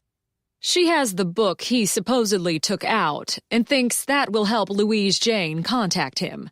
Stuff and nonsense." "You know she stole the book, right?" I said. "She did what?" "Sheila took the Celestine Prophecy last night while we were upstairs without bothering to ask if she could have it. That would have been before anyone mentioned Jeff or the necklace, so she got the idea into her head all by herself, maybe as a way of trying to contact Louise Jane's so-called spirits. When the meeting was over and everyone had left and I was closing up, I noticed the book was missing. I figured Sheila had it. I also figured she'd be back with it sooner rather than later. Looks like I was right about that." Connor shook his head.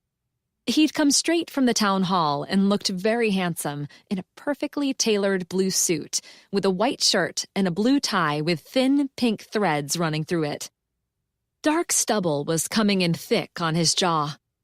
He patted his jacket pocket. He was here to pick me up for dinner as arranged. We had a standing date for Tuesday night, although we tried to get together at the end of the day as often as our schedules matched. I'm not much of a cook. Boiling water is an adventure to me, and neither, so he told me, is Connor. We often order in pizza at his place or mine. Or we throw together something using a supermarket-bought rotisserie chicken. But now and again, we treat ourselves to a restaurant outing. And Connor had suggested that for tonight. I have to point out, I said, that Sheila brought the book with her this afternoon, but didn't give it back. Is it potentially worth something? Connor asked. You mean monetarily? No, and it never was. It's a mass-produced book, unsigned, and it's badly damaged. Sheila seems to think it's worth something, Bertie said, and I don't like what that something is one little bit. I told them there will be no seances in my library. Louise Jane tried to suggest they hold it in your apartment. I choked. And considering the last time that happened, you were not impressed, I said no. If you want to challenge that decision, it's up to you. Your apartment's your own space. I am most definitely not challenging that decision, I said. There was a seance in your apartment? Connor said. When was that? Did anything happen? It was all much ado about nothing, as I tried to tell Louise Jane before she even started. It ended uneventfully. That wasn't exactly true. The attempt at a seance ended when a thief broke into the library and was frightened away by Charles, and we ran downstairs to see what was going on. I never told Connor about any of that, but particularly I didn't tell him about the break-in and the attempted theft. Ready to go? Connor said. I'm starving. Bertie smiled at him. She made no move to leave. Connor shifted from one foot to another. Finally, he said, Bertie, would you like to join us? Nothing special. Nothing special at all. Just dinner. We'll probably go to Jake's or Owen's, unless Lucy wants to try someplace else. But it's nothing special, really. Bertie recovered herself and said, No, but thank you, Connor.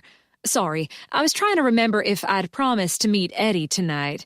He's not the only one getting absent-minded in his old age, although in Eddie's case, he was absent-minded in his young age. She smiled at the memory. You run along, Lucy. I'll close up. Won't say no to that, I said. Charlene had had the day off, and Ronald left after the final children's program. Can you give me 10 minutes? I asked Connor. Sure, no hurry. I'll call to make sure we can have a table. Jake's or Owen's? Owen's would be nice for a change. I ran upstairs and quickly changed out of my work clothes into something fresh to wear for dinner. It was nothing special, as Connor had said, but I always liked to go to a bit of trouble.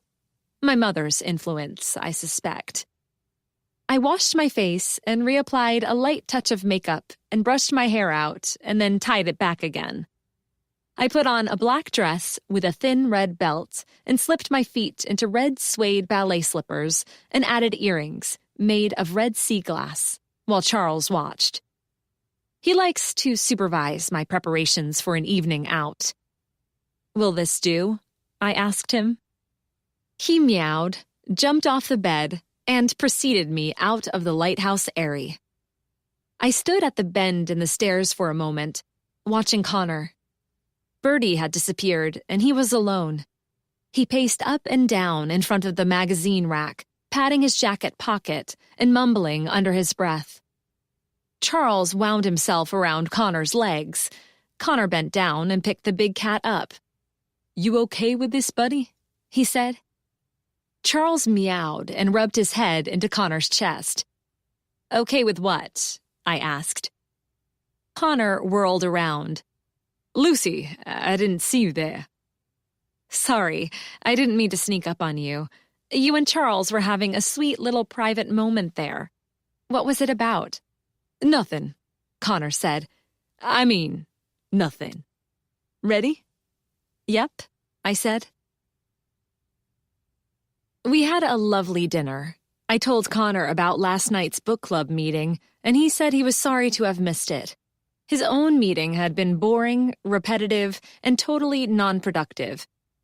He asked me if there had been any developments in the Helena Sanchez murder, and I said I hadn't heard from Sam Watson or anyone in the police department today. The bill came, and Connor paid as he'd suggested the meal. We went to Connor's car, and he drove us out of town to the lighthouse. We sat in the BMW for a few moments as the great first-order Fresnel lens flashed its beacon out to sea. "It's still early," I said. "Would you like to come in?" He cleared his throat. "Actually, Lucy, I'd prefer a walk. How does that sound?" "It sounds perfect." "Is that Louise Jane's car over there?" He pointed to a rusty old van. "It is. I wonder what she's doing here at this time of night." "As long as she's not trying to break into the library once again, I don't really care." "She came with Sheila earlier. Maybe they drove into town together and she left her van to pick up later." We got out of the car. Connor took my hand in his, and we headed for the boardwalk. All was quiet. A light breeze blew from the east, bringing the taste of salt and the scent of the ocean. A half moon hung high in the sky, throwing enough light to almost see by. Connor took out his phone and switched on the flashlight app. In the marsh, frogs croaked and insects chirped. A bat flew overhead. I took a deep breath of the salty air as we stepped onto the boardwalk and the planks creaked beneath my feet. I love it here. "As do I," he said. We walked toward the pier, holding hands, each of us wrapped in our own thoughts. "So calm, so peaceful," I said. "So quiet. Most of the time, anyway. Although I can't stop thinking about when I walked this way with Helena Sanchez on Friday night." "Lucy," Connor coughed. "Still," I said, "we can't let that bother us, can we? The lighthouse has seen a lot of things over the years, not all of them pleasant." "No. But tonight I'd like to think it's a good night for the lighthouse." "It is," I said. "What I mean is—" When we were about halfway to the waterfront, he stopped walking. He let go of my hand, and I turned to see what he was doing. He turned off the flashlight, put it in his pocket, and then put his hands on my arms. He stared into my face. The light from the moon threw deep shadows into the crevices of his handsome face. His sharp cheekbones looked as though they'd been carved by a knife, and his lovely blue eyes glimmered in the moonlight. "Lucy." He cleared his throat.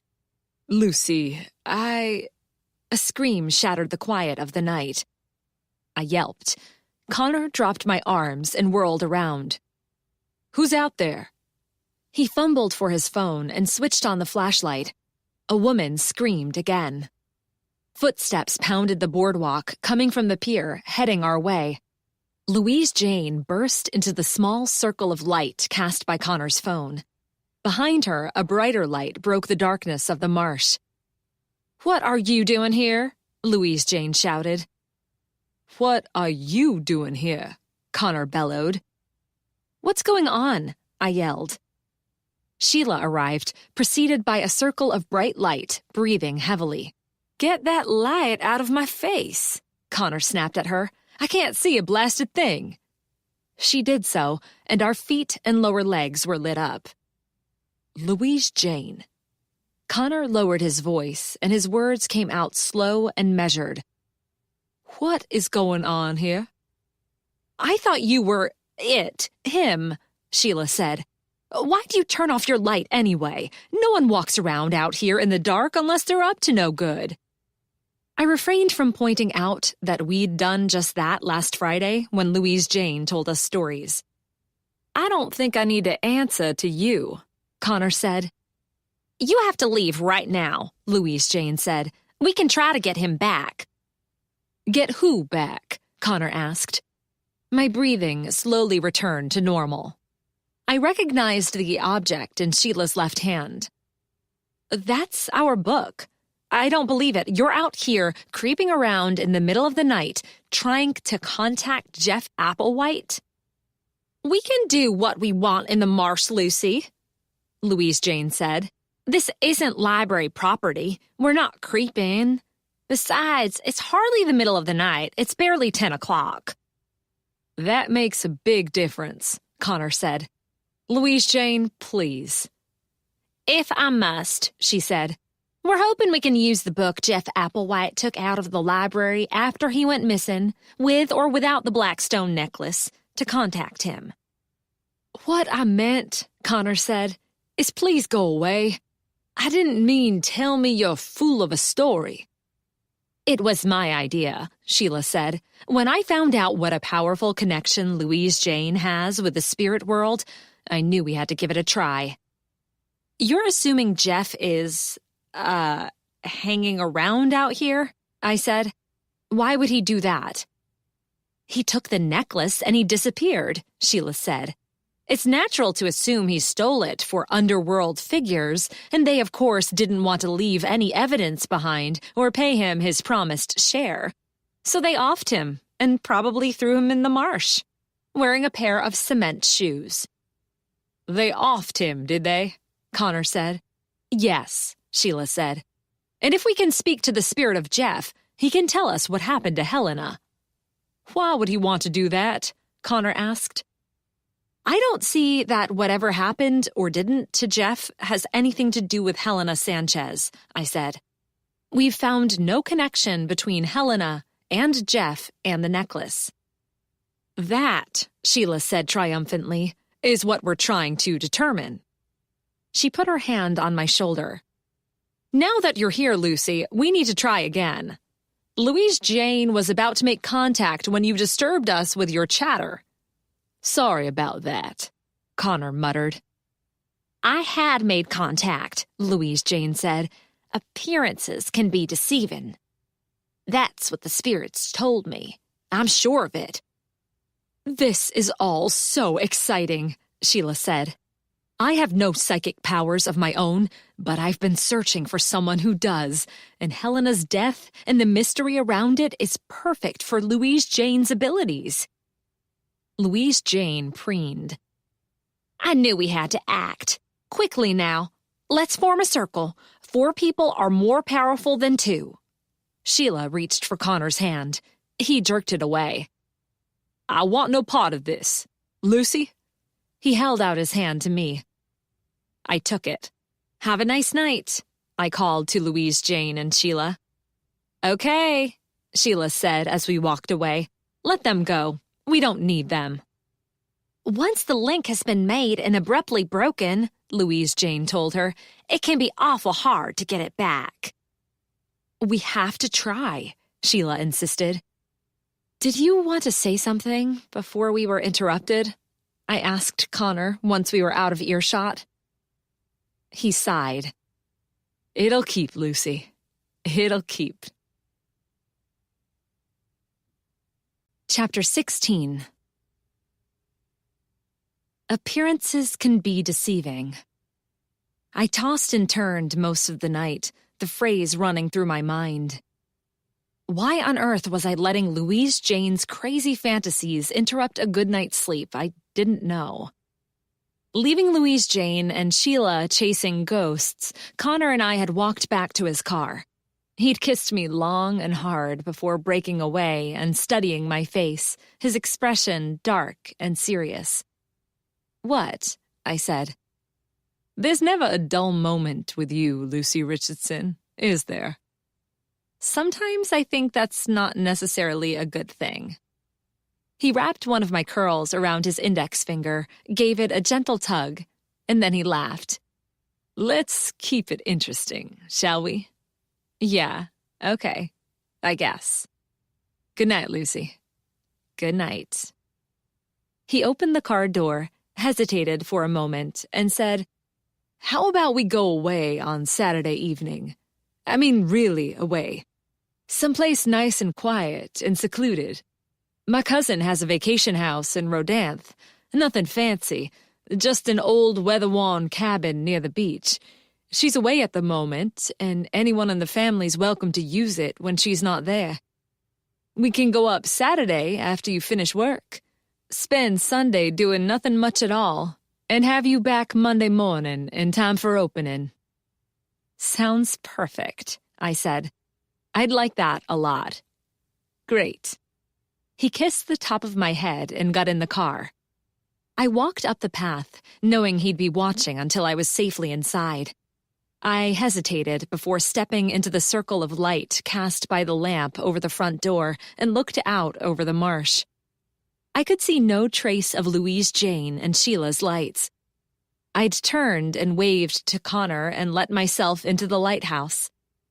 The idea of the quick little romantic getaway sounded marvelous. Rodant's a tiny, perfect seaside town of weathered houses on stilts, waves washing over the highway, sand blowing onto everything, and people who truly want to get away from it all. It's not far from Nag's Head, but it seems as though it's in another world. I love living in the lighthouse area, but it does sometimes seem as though my personal life and my work life blend into each other more than can be good for me. I couldn't even go for an evening stroll with my boyfriend without tripping over library business. If the death of Helena Sanchez could be considered library business, and I suppose it could, as she died in the vicinity of the library, in the company of library staff and visitors, after an event at the library. Appearances can be deceiving. A short break would be nice. Connor, I thought, could probably use it. He'd seemed on edge tonight. His mind had been elsewhere at dinner. And he'd kept patting his suit jacket pocket, as if needing to confirm something was there. Important notes, or the outline for a speech, maybe. When Louise Jane interrupted us on our walk, he'd seemed genuinely angry, rather than mildly amused, as he usually was by her antics. Charles was curled against the small of my back, breathing softly, and I enjoyed his warmth through the sheet and light comforter, but I still couldn't sleep. Appearances can be deceiving. They certainly could. I'd had a shock when I'd first seen Tina Ledbetter, thinking for a moment Helena had come back to life. My eyes flew open and I sat up. Charles protested at being disturbed. Was it possible Tina had pretended to be Helena the night of the party at the library? I'd mistaken her for her twin when I first saw her.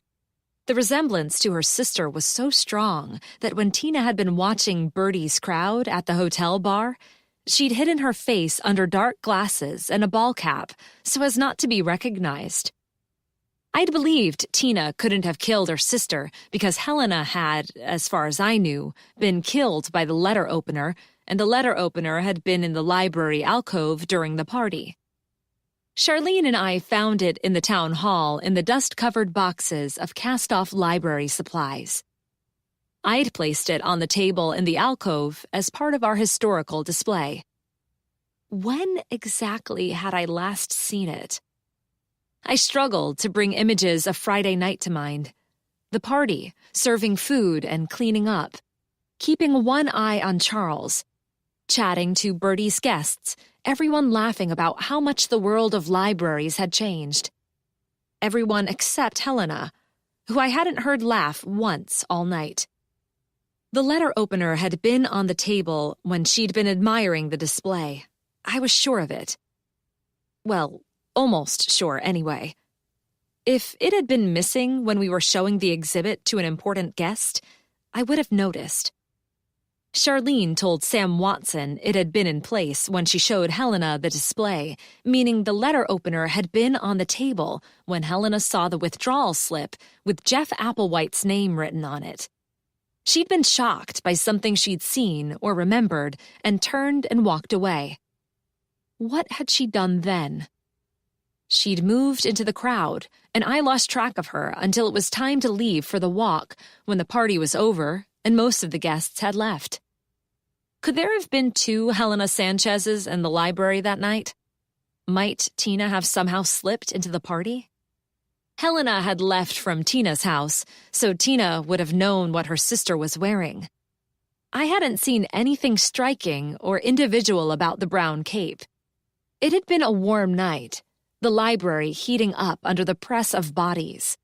But Helena hadn't removed the cape. Was it her habit to keep her coat on indoors? Did she feel cold? Never mind the weather. Did her twin sister know that? The reunion group didn't know Helena well or at all. Even those who'd worked with her claimed not to have seen her in years. No one seemed to like her all that much, so no one other than Bertie sought out her company at the party. I hadn't been paying a lot of attention to everyone. One or two of the women went outside now and again, presumably for a cigarette or some fresh air, or to make a phone call. Had Tina come inside, dressed like her sister, taken the letter opener, and slipped out again? If so, the question was why. Not why Tina would want to kill her sister. She had a monetary reason to do that, never mind decades of resentment. But why go to the trouble of potentially being seen at the library and stealing the letter opener? Unless the letter opener had some significance to Tina, the only reason she would do that would be if she wanted to frame one of the partygoers for the murder. One of the partygoers, or the library staff. The police had asked Sheila, Ruth, Lucinda, and Mary Sue not to leave Nag's Head. Did that mean those 4 women were under suspicion? It must. What about Bertie herself? I knew Bertie hadn't killed anyone, but she'd had as much opportunity as the others did. Come to think of it, so had Louise Jane, Ronald, and me. I threw off the covers and got out of bed, much to Charles's displeasure, but he made the most of it and ran for his food bowl. I sat at the kitchen table and thought. I'd been assuming Helena's death was somehow related to the withdrawal slip and Jeff Applewhite's name, which, considering the significance of the date he'd checked out the book, must have had something to do with the theft of the Blackstone necklace and Jeff's disappearance. Now, I had to consider that the killing had nothing at all to do with Jeff or Rachel's diamonds. If Tina had killed Helena for her inheritance or in memory of past grievances, the necklace, the book, and Jeff were nothing but a coincidence. If Tina had taken the letter opener to frame one of the reunion crowd, then, unless she was totally off her rocker, she had to have had a reason to do so. I had not considered that Tina might know one or more of Bertie's friends. I grabbed a pad of paper and a pen and wrote down the 4 women's names in one column, and then Tina's in another, and Helena's in a third. I drew lines to connect the 4 women to Helena and another to join Helena and Tina. And that was all. My page looked mighty empty. If Tina had pretended to be Helena, could it be possible someone had killed Helena, mistaking her for Tina? Rachel Blackstone had known Tina, and she'd been aware of Helena, although, according to Rachel, they'd not been friends. If she suspected one or the other of the twins of stealing her family's necklace, might she have killed out of revenge? I wrote her name down and drew a strong line between it and Tina, and then a light one to Helena. I scratched them out again. Bertie, Charlene, Ronald, and I knew Rachel. If she'd come into the library during the party, one of us would have seen her. If Rachel wanted to kill Tina or Helena in revenge for the theft of the Blackstone necklace and the Rajapani diamond, she'd had 25 years to do it and a great many better opportunities. I leaned back with a groan. My head was hurting. If Tina had been hoping to frame someone, she wasn't doing a very good job of it. No other evidence, as far as I could see, had turned up to point to one of us. Perhaps all she wanted was to throw suspicion off herself. Helena died in the marsh, at night, in the presence of a limited circle of suspects, while Tina was apparently far away. Tomorrow was Wednesday, and I had the day off. I might take the opportunity to pay a call on some of the suspects. This time, I thought it best to phone ahead. Sometimes people talk better in a neutral, comfortable environment. I fed Charles and let him out of the lighthouse airy. Charles never got a day off from being the library cat, made a pot of coffee, and enjoyed it and my breakfast while reading the news from family and friends back in Boston. Then I checked for any updates on the police investigation into the murder of Helena Sanchez, of which there were none, showered, and dressed for the day. I was ready to make my first call. "Hi," I said in my cheeriest voice. "It's Lucy Richardson here, from the Lighthouse Library." "Not you again," Tina Ledbetter said in a not cheery voice. "Oh, yes, it's me." "What do you want now?" "As you're moving soon, and we haven't had a chance to get to know each other, I was hoping to treat you to a mid-morning coffee break at Josie's Cozy Bakery." "You're assuming I want to get to know you better." Yes. I guess I am." "Yeah, okay. I doubt you want to know anything about me, but you're interested in why someone would kill my sister. I told you we weren't exactly close, and I didn't know anything about her life. She might have had plenty of enemies I never knew about. I like the bakery, and you're paying, so I'll bite. Pun intended. 10:30? Might as well." She hung up. Josie's Cozy Bakery could get mighty busy in the summer, even at mid-morning on a Wednesday, so I arrived early. The lineup for takeout drinks and pastries was long, but a few seats were free, so I snagged a table for two in a back corner. One of her staff must have told Josie I was here, because she came out of the back rubbing her hands on an apron with the bakery logo of a croissant curling around a lighthouse. Josie had worked extremely hard to make this place a success, and I was thrilled at how well she'd succeeded. I don't have any sisters, being cursed with 3 older brothers, but Josie and I are as close as sisters. Closer than many sisters. Helena and Tina came to mind. Josie had decorated her restaurant in West Coast coffee culture meets Outer Banks fishing community.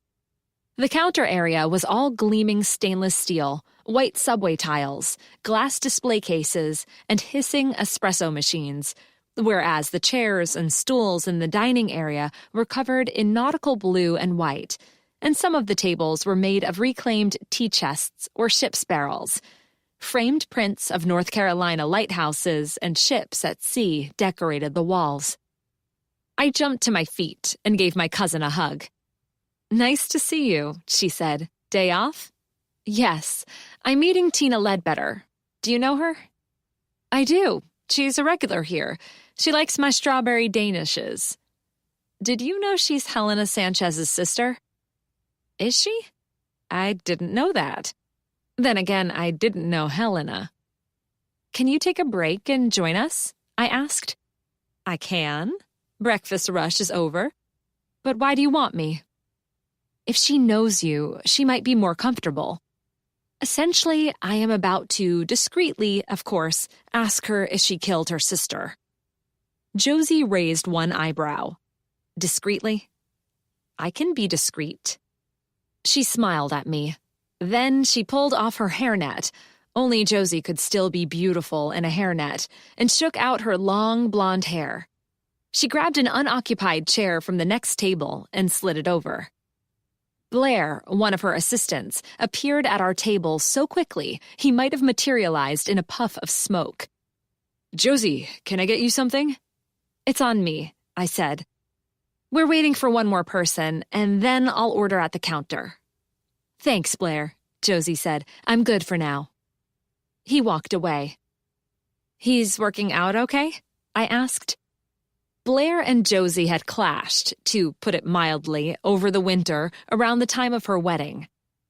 Josie was a kind and generous woman, but she was also a small business owner and boss.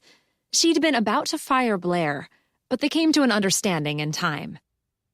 He realized this job was just about his last chance, and he dropped the hard-done-by attitude and promised to try harder to get on with Josie and the rest of the staff. "He's coming along fine," she said. "I'm considering giving him the opportunity to work behind the register when Allison leaves next week for her sister's wedding in Rochester." Here's Tina now. I got to my feet and waved. I had to remind myself that the woman approaching me was not Helena Sanchez. Tina scowled at me, but she allowed herself the slightest of smiles when she saw Josie seated at our table. "I hope you don't mind," I said. "Josie needs a break, so I asked her to join us." "Don't mind at all." Tina sat down. "What can I get you both?" Tina asked for a strawberry Danish and a black coffee, and Josie ordered a bran muffin and coffee with cream. I went to the counter and joined the line. When it was my turn, I placed their order as well as one for a blueberry scone and a cup of hot tea for me. "We'll bring everything over for you, Lucy," Allison said. "Thanks." When I got back to our table, Tina was telling Josie about her upcoming move to Florida. "I'm not hanging around here any longer than I have to. The police are being cagey about when I can plan Helena's funeral." She looked at me as I slipped into my seat. "Do you know anything about that, Lucy?" "About Helena's, arrangements? Sorry, no." "I thought you were in with the police." We leaned back to allow Blair to place our food and drinks in front of us. "Thanks," I said to him. "Always a pleasure, Lucy," he said with a smile. They know how I take my tea here, and Blair had brought me a small jug of milk, not cream. I poured a splash into the hot, fragrant liquid. I wouldn't exactly say I'm in with the police. They don't tell me anything that's not for the general public. Whatever, if you are talking to them, you can always tell them I didn't kill Helena. I almost spat out my tea. I glanced at Josie. Her eyes were wide, and a slice of her muffin was frozen halfway to her mouth. I'd been wondering how to gently ask Tina what she knew about her sister's death. Obviously, I needn't have bothered. She bit into her Danish. "The cops have been nosing around my house, asking questions, always questions about my relationship with Helena. They were interested when they found out I'm the only one mentioned in her will. I asked them how bad their family relationships are if they think leaving everything to your twin sister is suspicion for murder." That went down about as well as you'd expect. That cop, the not bad-looking older one, he doesn't have much of a sense of humor." "You mean Detective Watson?" "Yeah, him." She chewed and shrugged. "He wanted to know why my mother had left everything to Helena and how much that had been. I told him my family relationships were none of his business, but he must know my mother and I didn't get on. We never did. She always favored Helena over me. As for what sort of an inheritance that was, our mother had barely a cent left after her debts were paid.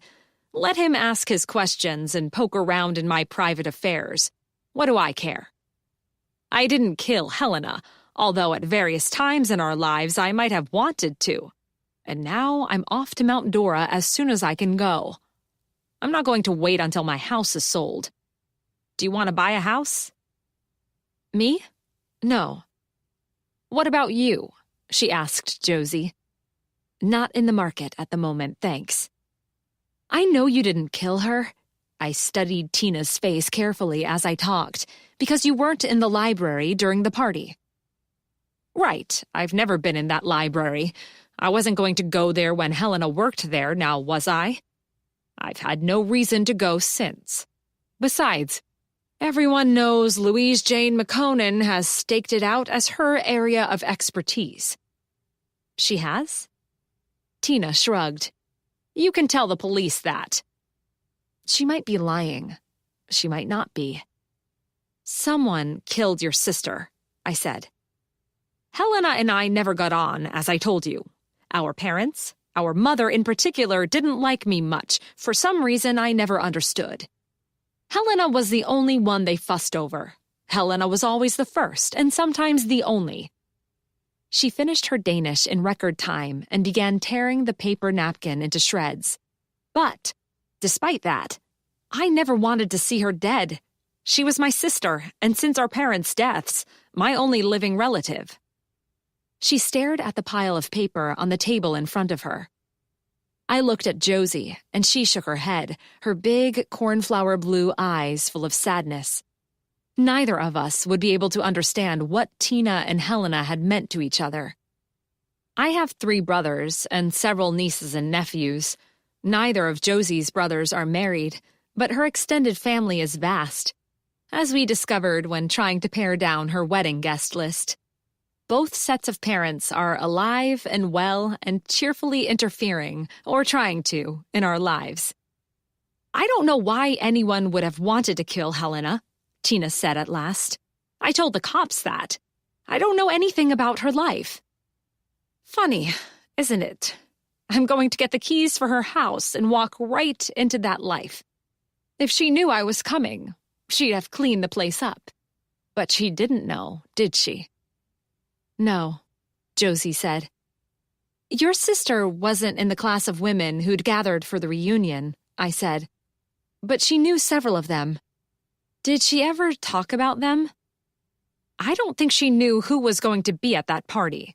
She said Bertie James invited her, and she wanted to see Bertie and check out how the library was doing.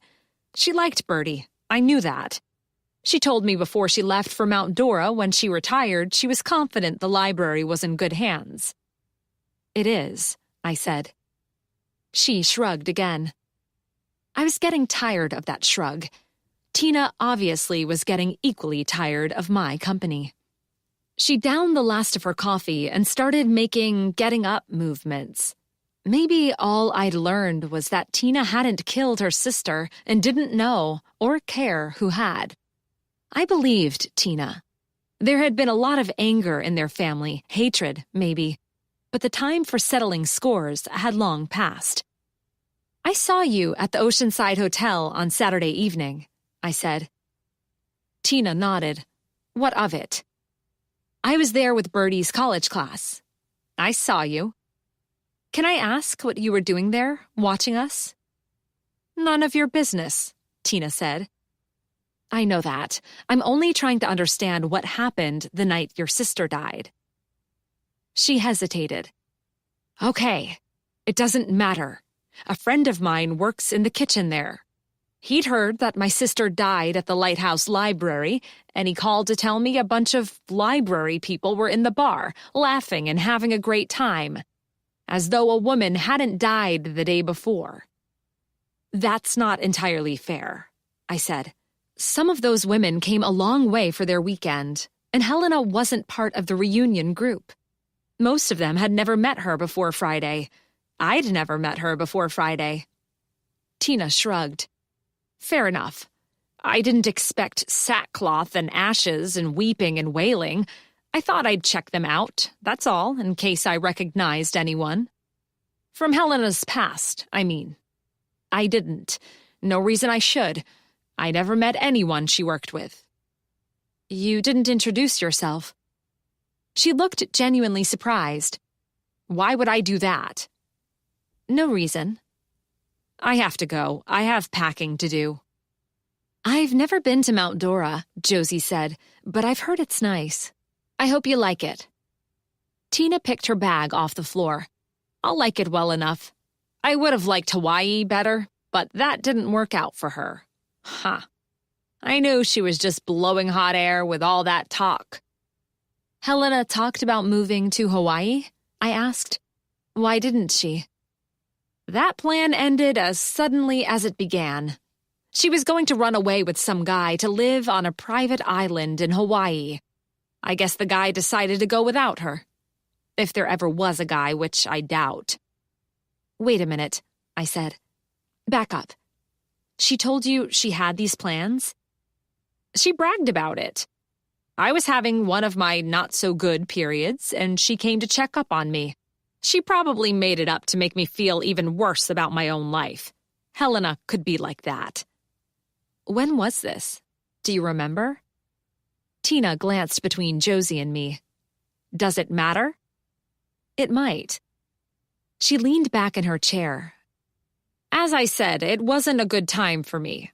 My husband walked out on me, leaving me with nothing but his bills, and I wasn't doing so good. Helena did me one favor in her life, and she found me a therapist and convinced me to see her. She, the therapist, helped me a lot, and things turned around for me because of that, so I sort of remember when Helena was talking about Hawaii. Spring of 1995. I couldn't help sucking in a breath. "What?" Tina said. "She told you she was running away with some guy in the spring of 1995? Did she tell you anything about him? His name? What he did or where he came from? How she knew him?" "Her Prince Charming," she called him. Barf. As if any man with the money to buy a private island in Hawaii would have the time of day for the likes of Helena Sanchez. She did say they met when he was working in the library, but that's all. Prince Charming. You told me earlier she settled down and forgot about her Prince Charming. I thought you were speaking in broad terms, not about a specific person. What of it? You also told me you'd never heard of Jeff Applewhite. Is that still the case? If I told you so, then that's the case. I don't lie. Tina laughed. Unless I want to. Could Jeff have been Prince Charming? Brad Pitt could have been Prince Charming for all I know. Look, as interesting as all this is not, I have to be going. I've a lot to do getting ready for the move. I have one last question. These plans Helena talked about, if it was spring 1995, it was around the time the Blackstone necklace disappeared. Can you think of any connection between your sister and the necklace? No. I knew Rachel Blackstone, not well, but we hung out sometimes. Helena wasn't ever a part of that scene. I told you the other day I didn't remember if I'd been at Rachel's house when the necklace was stolen. But that isn't right. I do remember, and I know I wasn't at Rachel's party that night because I'd just started to get some help. My therapist told me I had to stop hanging with that crowd. I knew about the party. No one was ever invited. People just spread the word and showed up.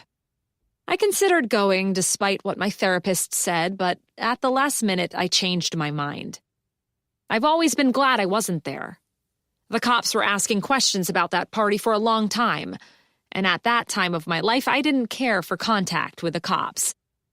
Come to think of it, I still don't care for contact with the cops. Surely you can't possibly think Helena's death has anything to do with that party and the disappearing necklace. I always assumed Rachel gave it to someone and was afraid to tell her parents what she'd done, so she claimed it had been stolen. Rachel searched for it for a long time, Josie said. She hired private detectives and all that. Tina shrugged. Whatever. I was losing her. Tina was on the verge of getting up and walking away, so I spoke quickly, trying to express the urgency I felt. Helena never told you what happened with Prince Charming and why they didn't go to Hawaii?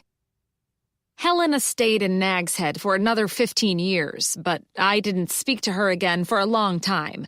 My therapist wanted me to try to make friends with my sister. She said it was important for my progress. But when I called her, Helena hung up on me. I never tried again. I always figured she was too embarrassed to tell me her prince had skipped town without her. She continued working at the library. She retired. She moved to Mount Dora. Tina stood up. And that's all I've got to say about it. Goodbye. She looked at Josie. About the only thing I'm going to miss from these parts is this place. Good luck, Josie said. We watched Tina weave her way through the tables and out the door. Wow, Josie said.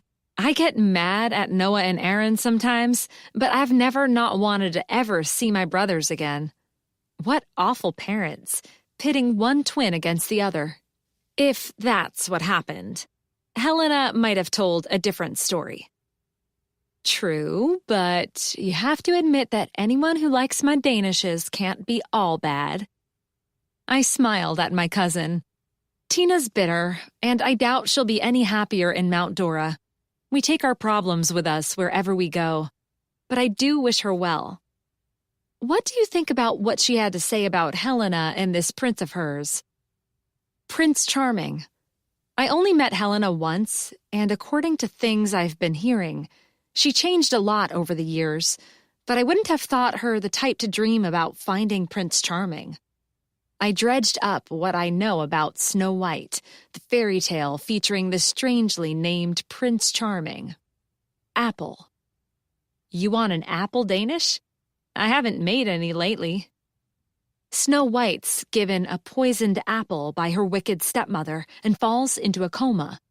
Prince Charming comes galloping along and saves her. Apple, Snow White. Apple White.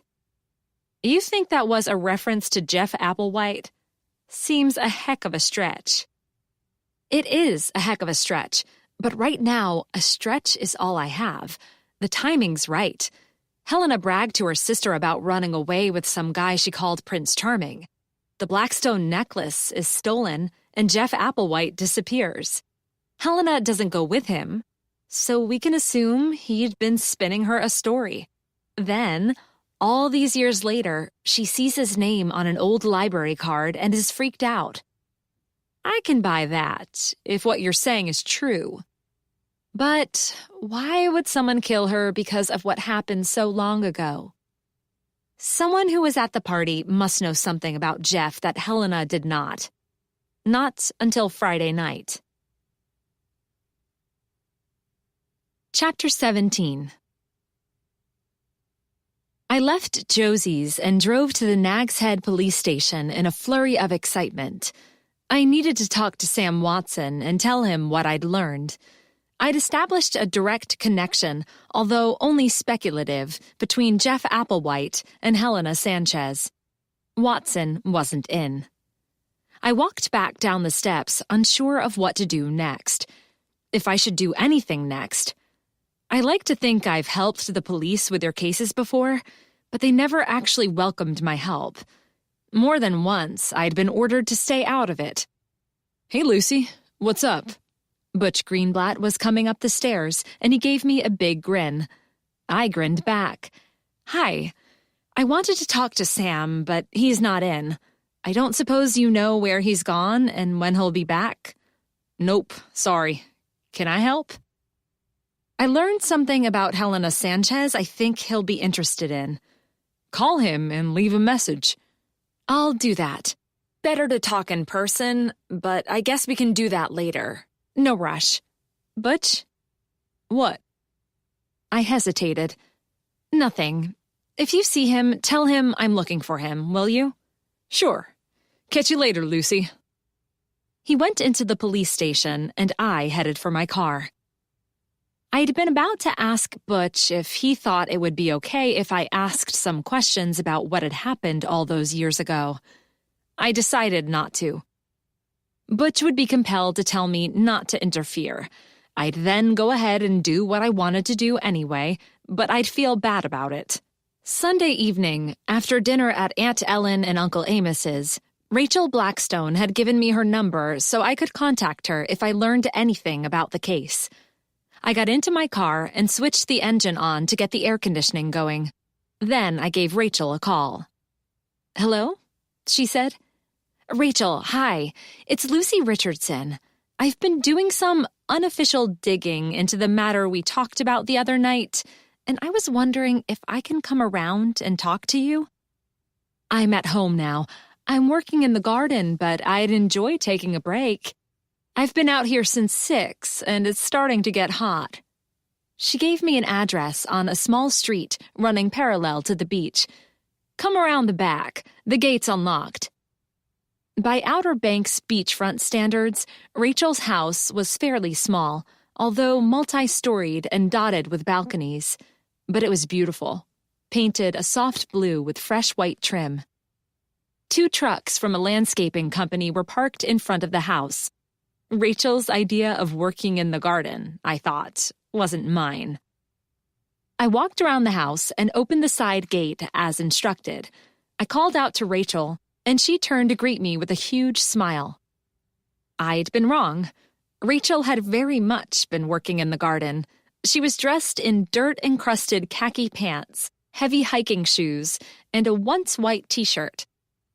A big, floppy-brimmed straw hat was on her head, and a streak of brown earth ran across her nose. She peeled off well-used gloves as she walked toward me and called over her shoulder, "I won't be long, Johnny." Rachel's house was small, but the property was large. It's difficult to have a fabulous garden in grounds that are pretty much nothing but sand, but Rachel Blackstone managed. The gate through which I'd entered opened onto a flagstone path. Rather than an attempt at a lawn, pebbles and small stones surrounded the pathway, which meandered gently through the property, eventually ending at a seagrasses-lined trail leading through the dunes to the beach beyond. Urns and pots of all sizes, overflowing with lush tropical plants and pale green succulents, bordered the flagstone path and were scattered around the yard. The central feature was a small pond with a gently splashing fountain and a stone statue of a graceful woman in the center. A single wooden chair sat next to the pond, making, I thought, the perfect place for morning contemplation with a cup of coffee and the newspaper, or for relaxing in the evening with a glass of wine and a good book. The white fence surrounding the turquoise pool was edged with small palms and ferns and pots of flowers. One man was raking the pebbles while another trimmed foliage. The man Rachel had spoken to, Johnny, was on his knees digging a hole surrounded by several small bushes still in their garden store containers. "Excuse the mess." Rachel took off her hat and brushed a lock of hair out of her eyes. I held out my arms to encompass the splendor around me. "I don't see any mess. This looks fabulous. Beyond fabulous. What a marvelous oasis you've created here." She beamed, clearly pleased at the praise. "I'm glad you think so. I love working in my garden, but I take a rather lackadaisical approach to it. After resisting for years, I'm opening it to the public on Saturday as part of the garden tour fundraiser for the Grandmothers Helping Grandmothers anti-AIDS campaign. I intended to do the work myself to get everything in tip-top shape, but I finally had to admit that's far beyond my capabilities, not to mention the time I have left. So I asked Johnny and his crew to give me a hand. Shall we have a seat?" She led the way down the curving path and through a delightful iron gate, all swooping swirls and curlicues, to the pool area. The sparkling water looked so appealing, I wished I'd brought my bathing suit. White wicker chairs, cushioned in red fabric, were placed around a table next to the house. Matching red umbrellas shaded the seats from the sun.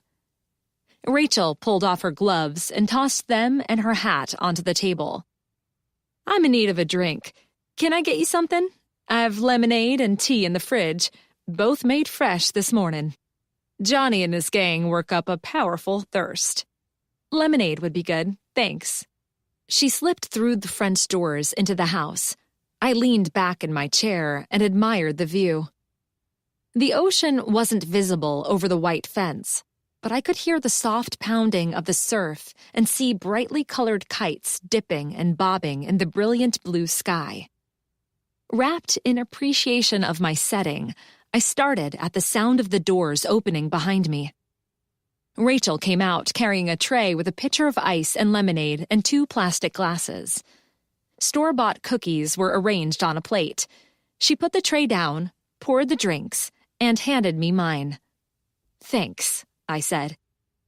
She sat opposite me and studied me with her deep hazel eyes.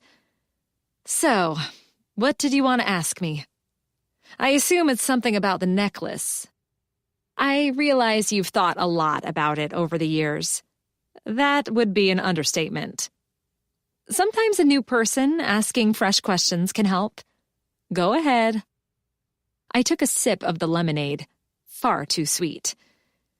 Rachel slid the plate of cookies toward me. I accepted one and bit into it. I thought it dry and flavorless. I guess I've been spoiled by the plethora of homemade treats served at Josie's Cozy Bakery. I've been thinking about the library withdrawal slip that seems to be at the heart of this.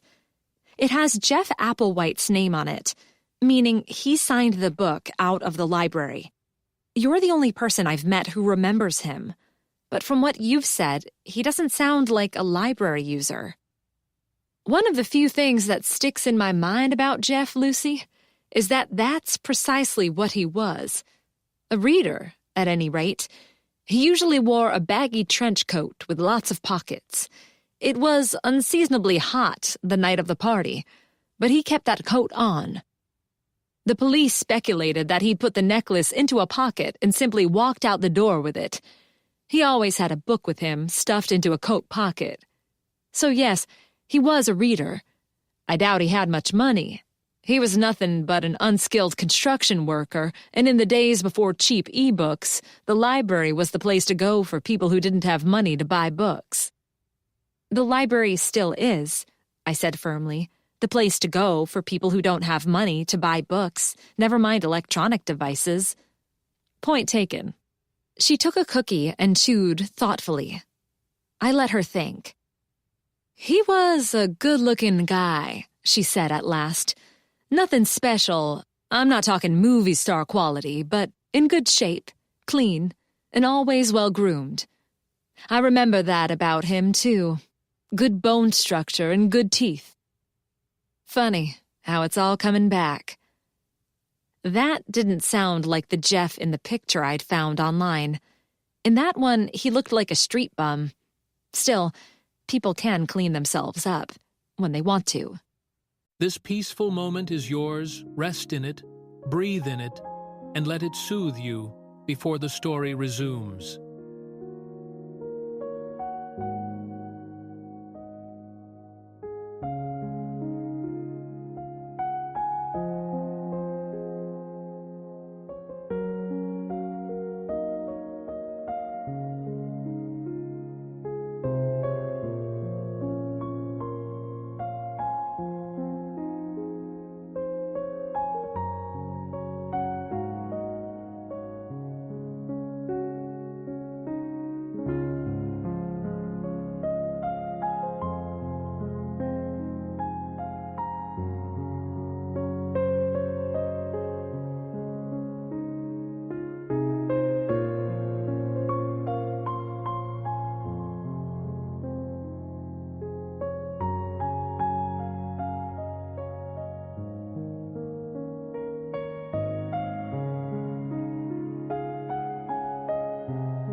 Did he have a girlfriend? I asked.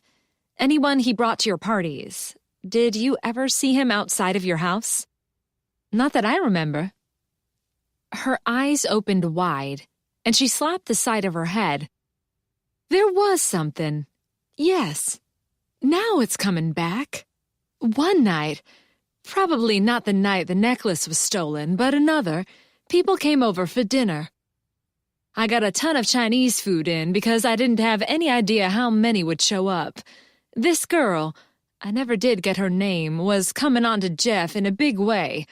He clearly wasn't interested, and another girl, again, no name, told the first one she was wasting her time because Jeff went for the brainy sort. Jeff and the guys all laughed at that. I laughed too. I remember that now because she, the first girl, realized she'd been insulted, and she punched the second girl. They got into a real physical fight. We laughed even more. They broke an ornament. Hilarious. Mom was mad about that, too. Did you tell the police about these women? I did after the theft, but I don't know if they ever followed up. I told my private investigator, and I believe he tracked them down. I have his report, if you want the names. Clearly nothing came of it. I would like to know their names, thanks, but I don't want to take up too much of your time. You think one of these women had something to do with the recent murder? I don't know what I think, but I found that one question leads to another, and sometimes if you follow the trail of questions, you can finally arrive at the answer that matters. Rachel stood up. I'll pull out the report. It's no bother. I know exactly where it is. She went into the house and returned with a thick file before I had time to sit back, sip my drink, and enjoy my surroundings. She sat down, opened the file, and flicked quickly through the pages until she found what she was looking for. Here we are. I don't have pictures, but I have their information.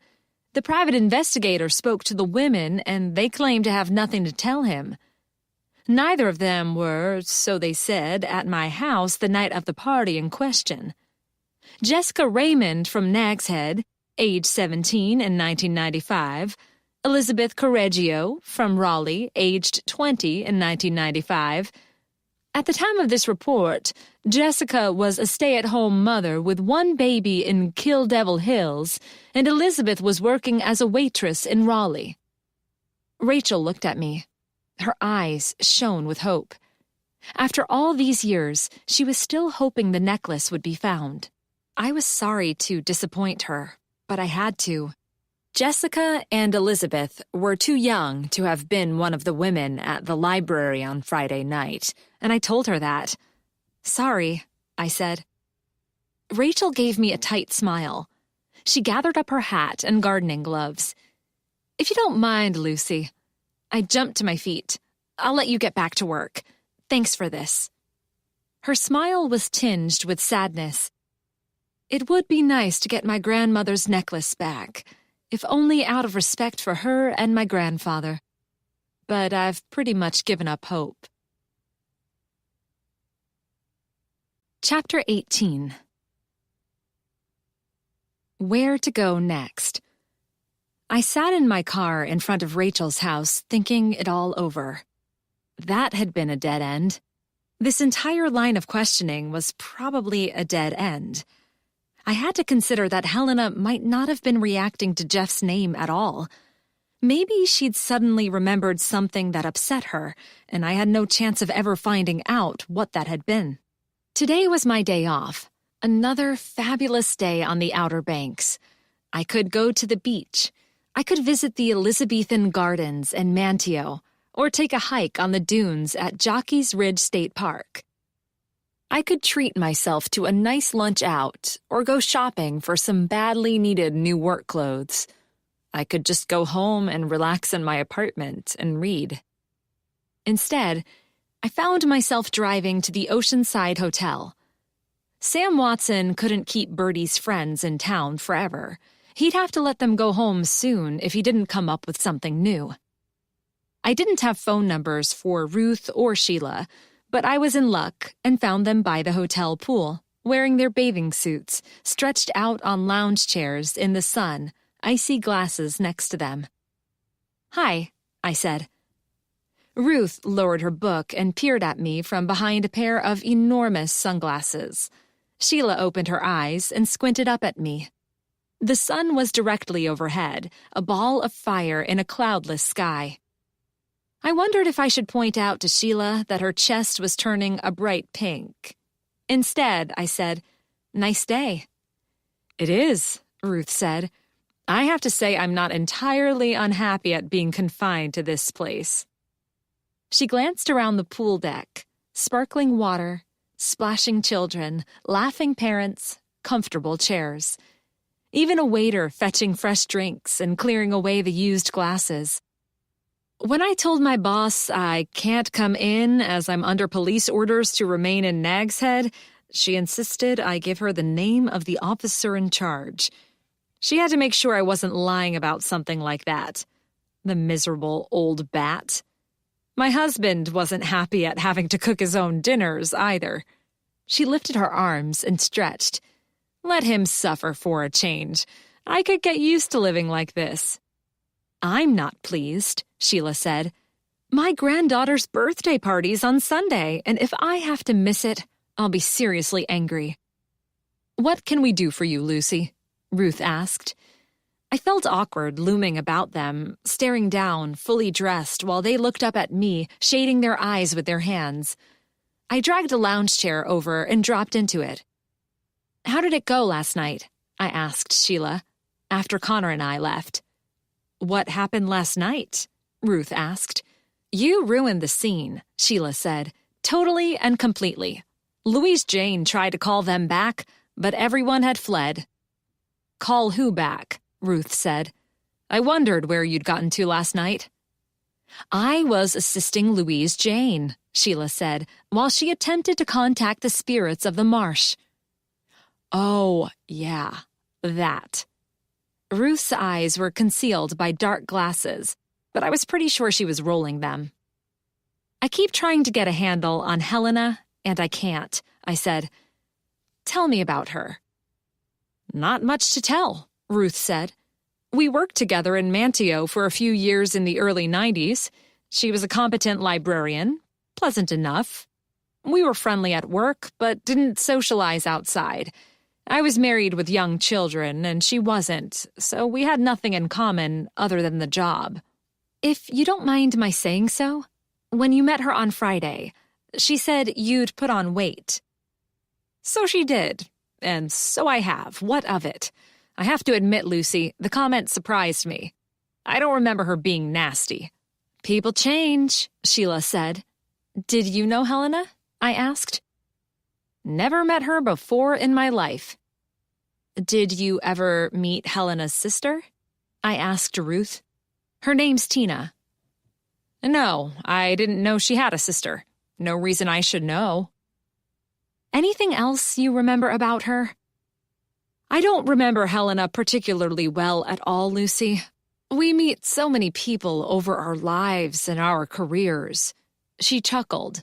"She had a terrible weakness for historical romances. I remember that. You know the sort, what they call bodice rippers. Handsome pirates and beautiful aristocrats and daring do on the high sea." Sheila laughed. "Don't knock it. I had my romantic period, too. Then I got married. That killed that fast enough." An image of Connor McNeil flashed into my mind. Was I having my romantic period in real life? Would it end someday? I pulled myself back to the subject at hand. Helena was a romantic. "Oh, yeah," Ruth said. "Waiting for her Mr. Right. Poor thing. Looks like he never showed up." Mr. Right. Prince Charming. I stood up. "Thank you for your time." Ruth settled back in her chair and reached for her book. "Anytime. Tell Detective Watson he can keep us here as long as needed. Another month might be nice." "My husband had a few things to say about the cost," Sheila said. "He suggested I move to a budget motel, but I told him I'm sharing a room, so that mollified him a bit." At least we didn't have to move into Mary Sue's place, Ruth said. I bet Lucinda's having a ball of laughs. Not. She returned her attention to her book, and Sheila leaned back in her chair and closed her eyes. Sheila? I said. She opened her eyes. Yes? The sun can be strong at this time of day. You might want to be careful. She glanced down at herself. When I was back in the cool of the hotel lobby, I took out my phone and checked 411.com. Only one family named Delamont lived in Nag's Head and had a landline. I took a chance it was Mary Sue, another chance she'd be home, and drove over there. The house was small, with paint peeling off the window frames and the door, an unattended yard, and a weed-choked driveway. A recently washed beige SUV was parked outside. I parked on the street and walked up the path. I glanced in the SUV as I passed and saw a stack of open house signs piled in the back. Mary Sue, I remembered, was a realtor. This must be the place, and it must be her car. My luck was holding. I rang the bell, and Mary Sue opened the door. Her dark blue skirt suit, worn over a white blouse with a bow at the neck, and her stockings and pumps were too hot and formal for the day. Her gray hair was tied tightly back, and she blinked at me from under her thick glasses. Recognition crossed her face, and she said, "Lucy, what can I do for you?" "I'm hoping to take a few minutes of your time to talk to Lucinda and you about Helena Sanchez. Is that okay?" "Not really." She glanced at her watch. "I have an appointment." "Lighten up, Mary Sue. Let the girl in." Lucinda appeared behind Mary Sue, looming over the shorter woman.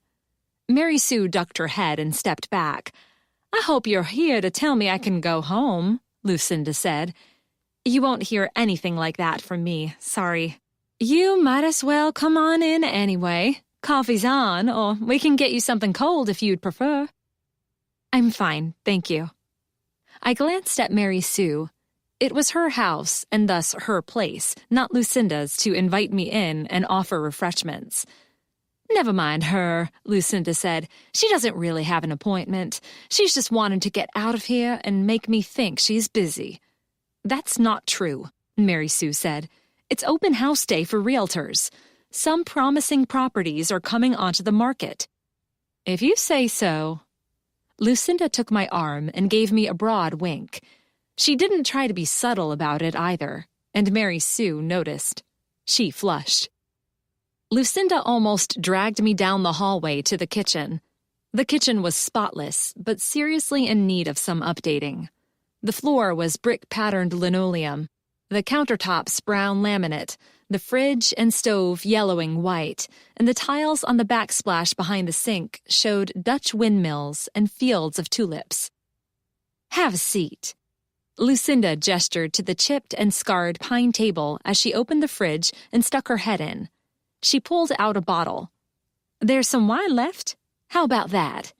"No, thank you." "You shouldn't be drinking at this time of day." Mary Sue's tone was highly disapproving. "Maybe not, but as I don't have to go anywhere today, I'll suit myself if I want to." Lucinda put the bottle back and took out a can of Diet Coke. "You sure I can't get you one, Lucy?" "No, thank you." Lucinda sat down.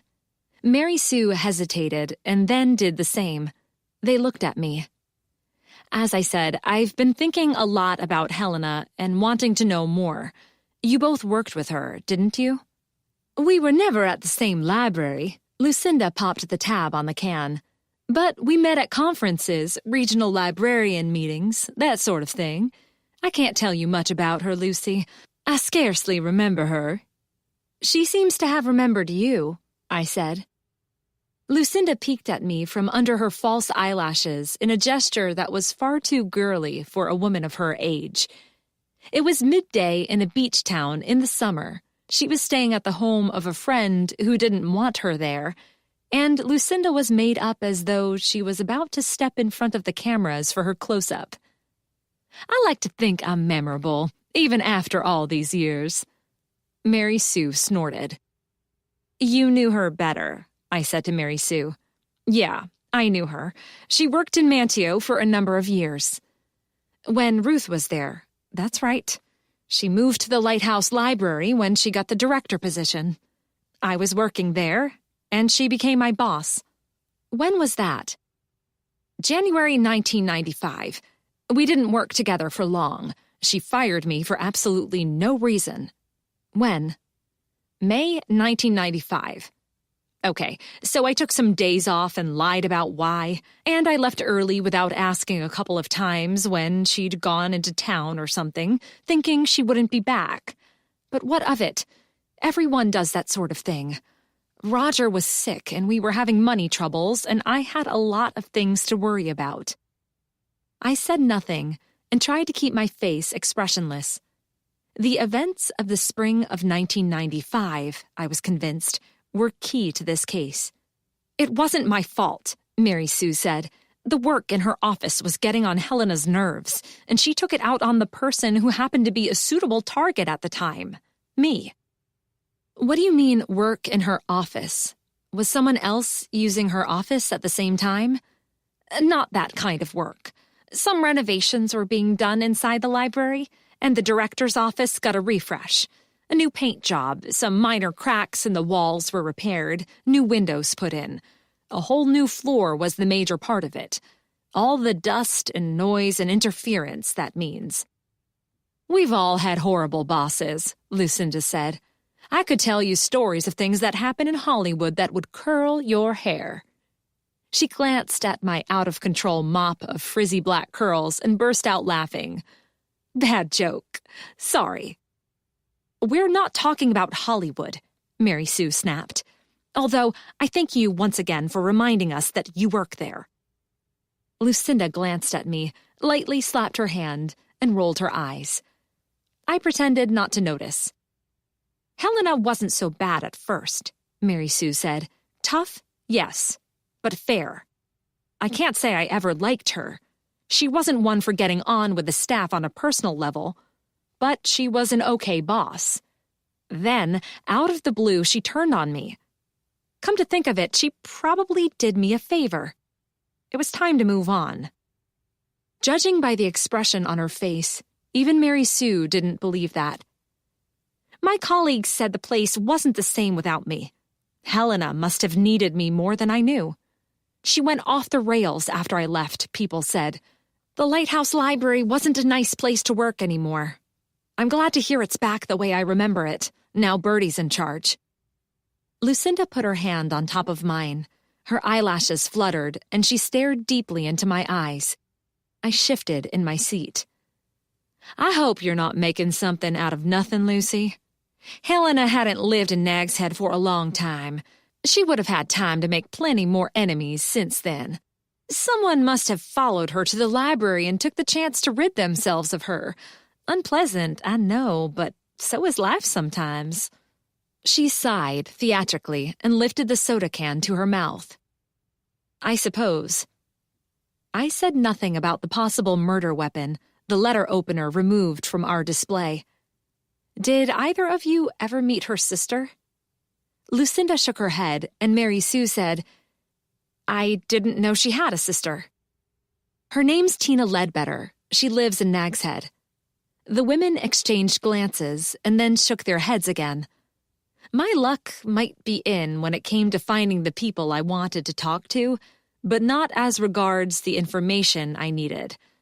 This was nothing but another wasted trip. I stood up. Thank you for your time. Time, Lucinda said, is about all I have right now, seeing as to how I'm stuck in this place.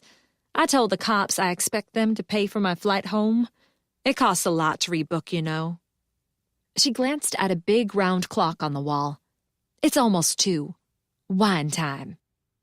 Mary Sue walked me to the door as Lucinda headed for the fridge. You really know nothing about when they'll be allowed to leave? Mary Sue kept her voice low. Sorry, no.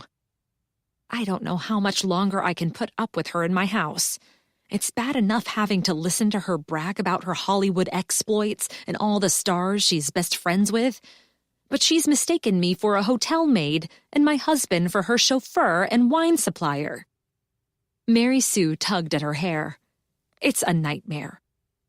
"Why don't you tell her to go to a hotel? The police won't care, not if she lets them know where she'll be." Mary Sue looked shocked at the very idea. "I can't do that, Lucy. She's my friend. We were in college together. We roomed together 1 year. She came to my wedding. Despite her bragging, it's obvious she can't afford to go to a hotel. Thanks for your time. If you're ever in the market for a home, you'll think of me, right?" I briefly considered mentioning to Mary Sue that Tina was putting her house up for sale. Then I decided not to interfere. Mary Sue might not care for Tina any more than she'd like Helena. "Sure," I said. Chapter 19. I love my lighthouse Airy.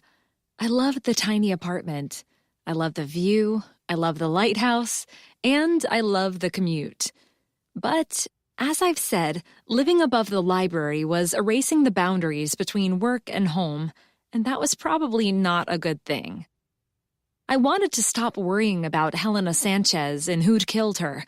I wanted to go home, grab my bathing suit and towel, and head to the beach to enjoy the rest of my day off. I could stop into Josie's for a sandwich and a treat to take with me. I'd eat and swim and read and sunbathe. I've been living in the Lighthouse Airy for a year now. Maybe it would soon be time to start thinking about looking for a proper apartment. Then again, maybe not. I did love my cozy apartment. It had the best view in the Outer Banks, although the cell phone coverage could be a lot better. I hoped I'd be able to sneak into the library, get upstairs, grab my stuff, and sneak out again. Unfortunately, the Lighthouse Airy doesn't have its own entrance. I have to walk all the way through the main room to get to the stairs, then tiptoe past the children's library and sneak by Charlene's office on the 3rd floor, all the while hoping no one will stop me with a question that has to be answered right now. My Aunt Ellen was at the circulation desk today, chatting to a group of women while she checked out their books. Charles perched on the returns cart, listening to the conversation. I caught something about the upcoming garden tour as I dashed past.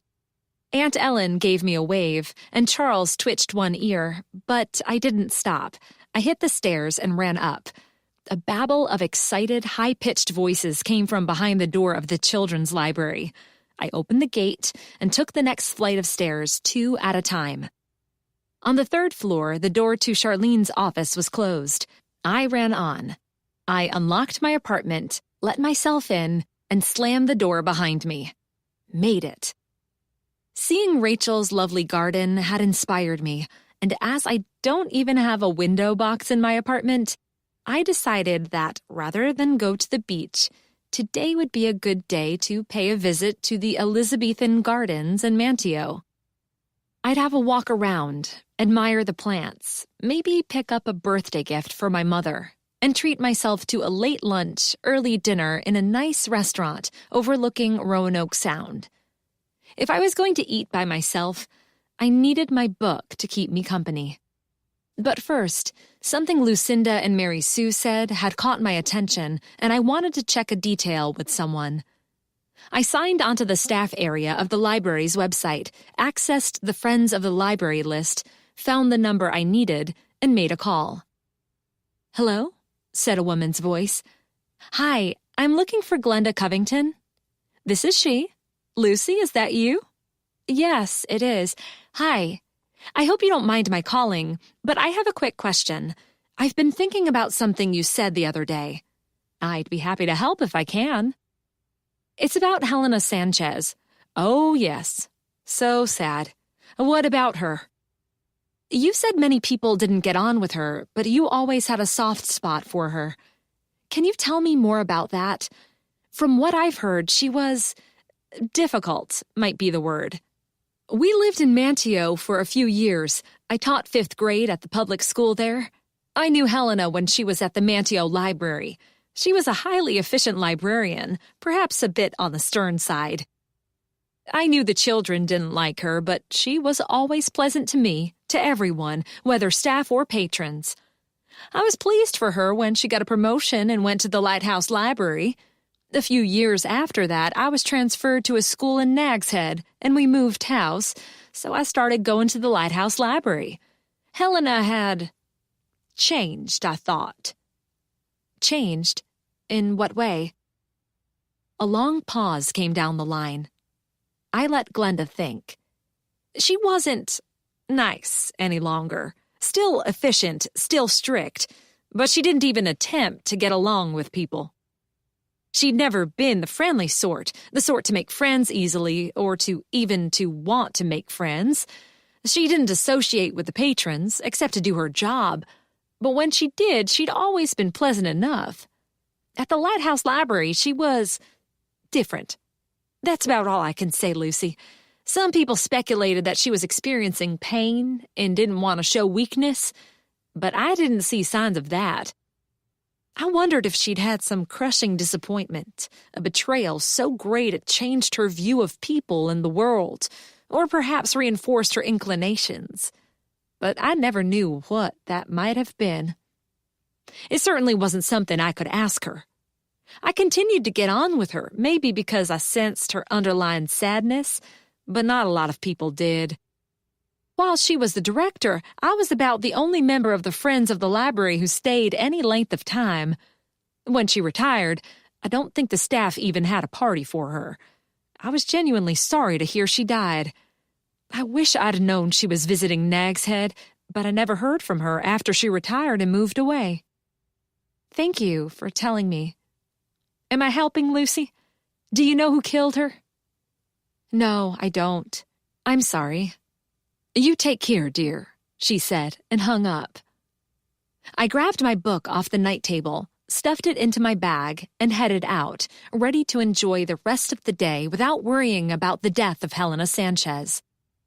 When I got to the second floor, Children's Story Hour was letting out, and I descended the rest of the steps, surrounded by a pack of excited kids, as well as an excited cat.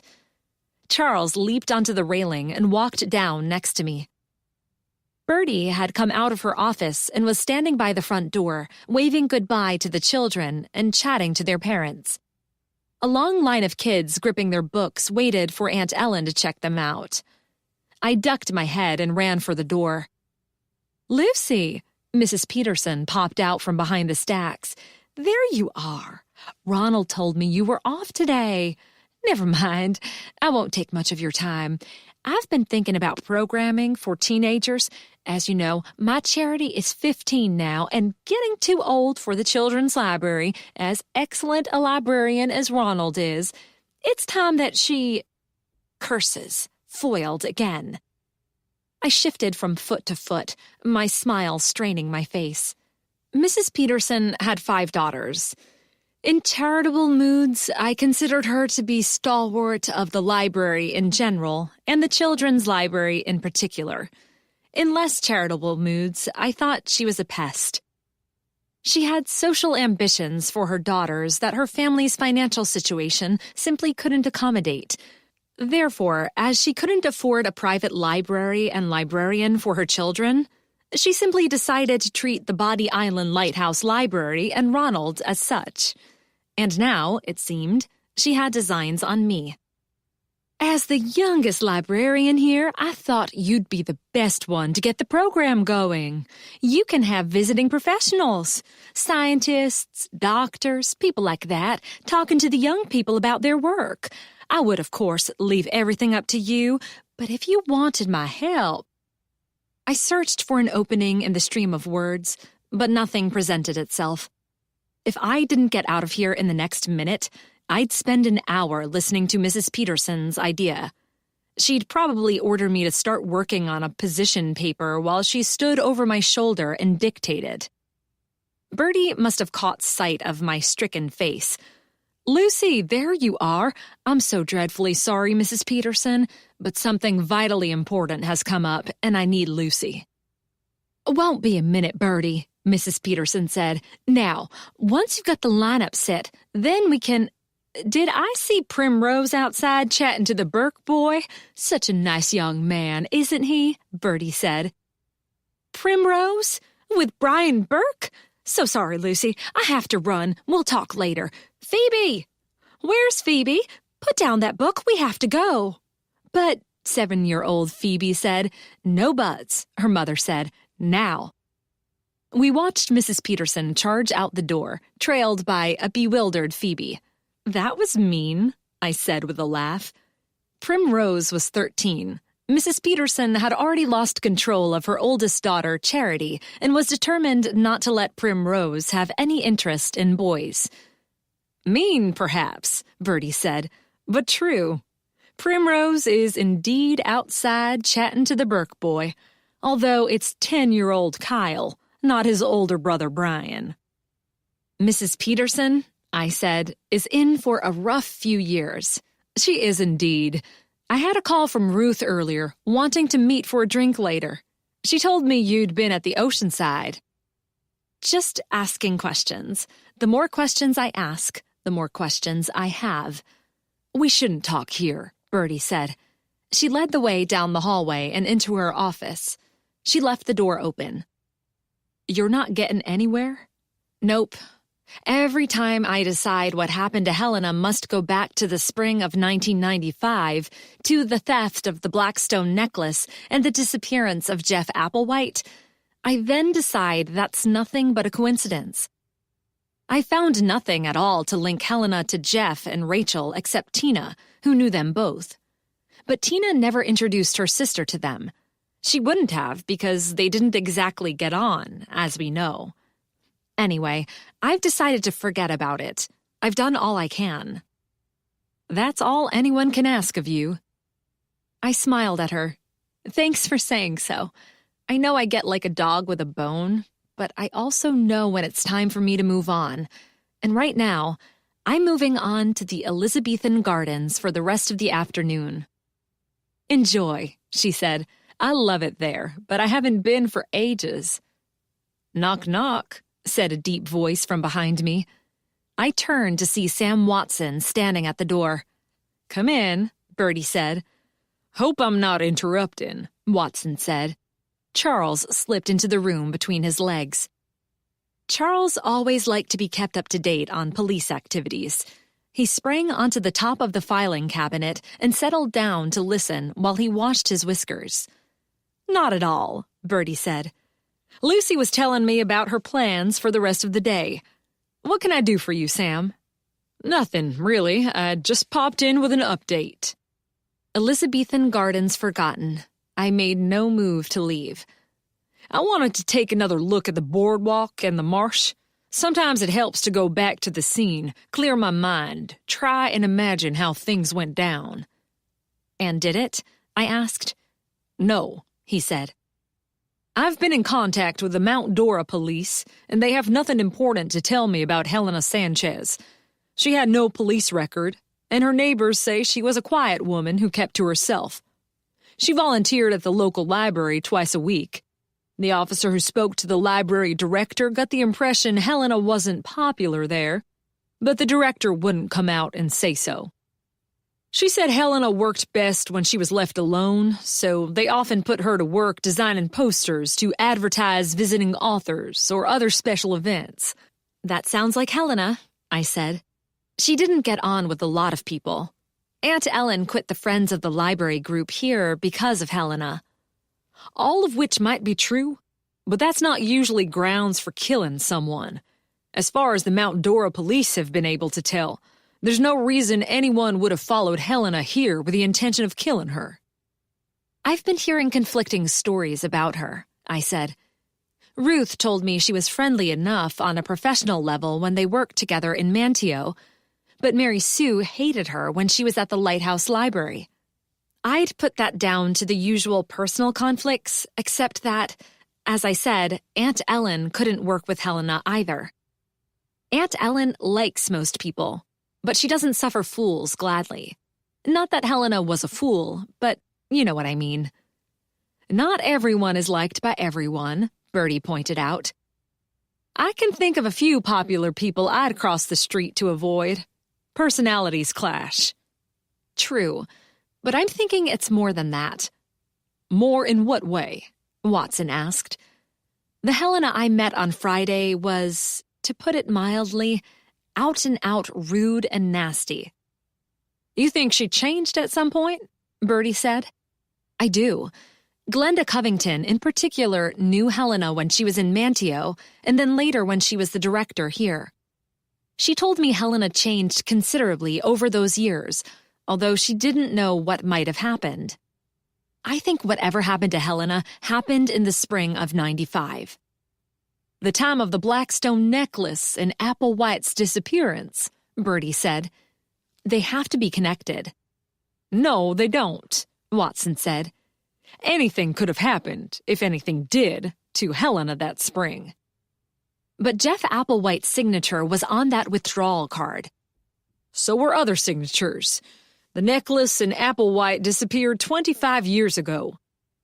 That's a long time, Lucy. And I'm not saying I agree with you, that had something to do with Helena's death, we might never get to the bottom of it.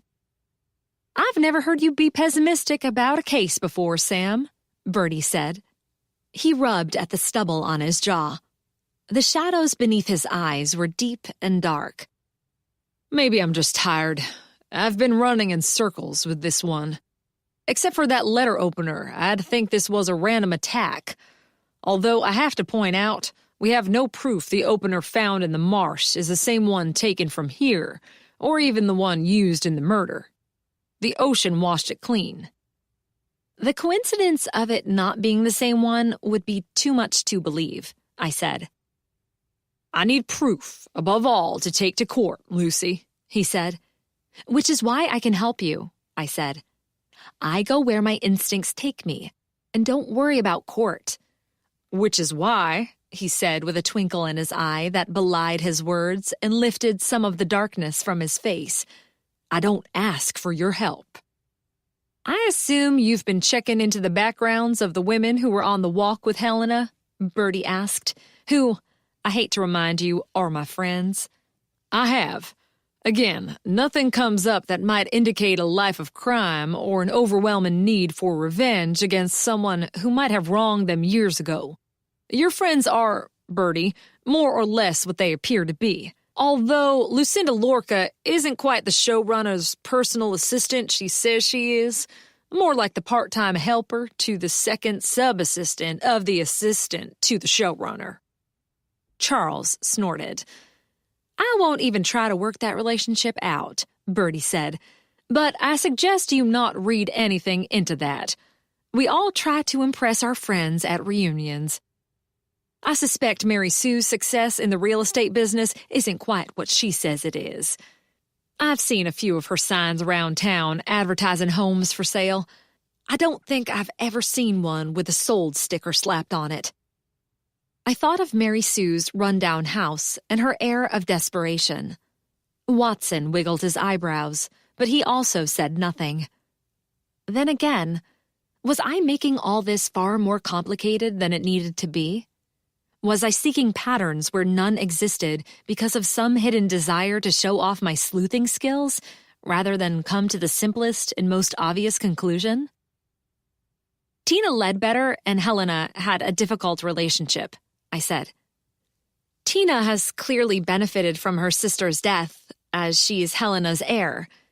Maybe all this other stuff is nothing but a coincidence, and Tina finally decided it was time to get revenge on her sister for what she sees as a life of wrongs and inherit at the same time.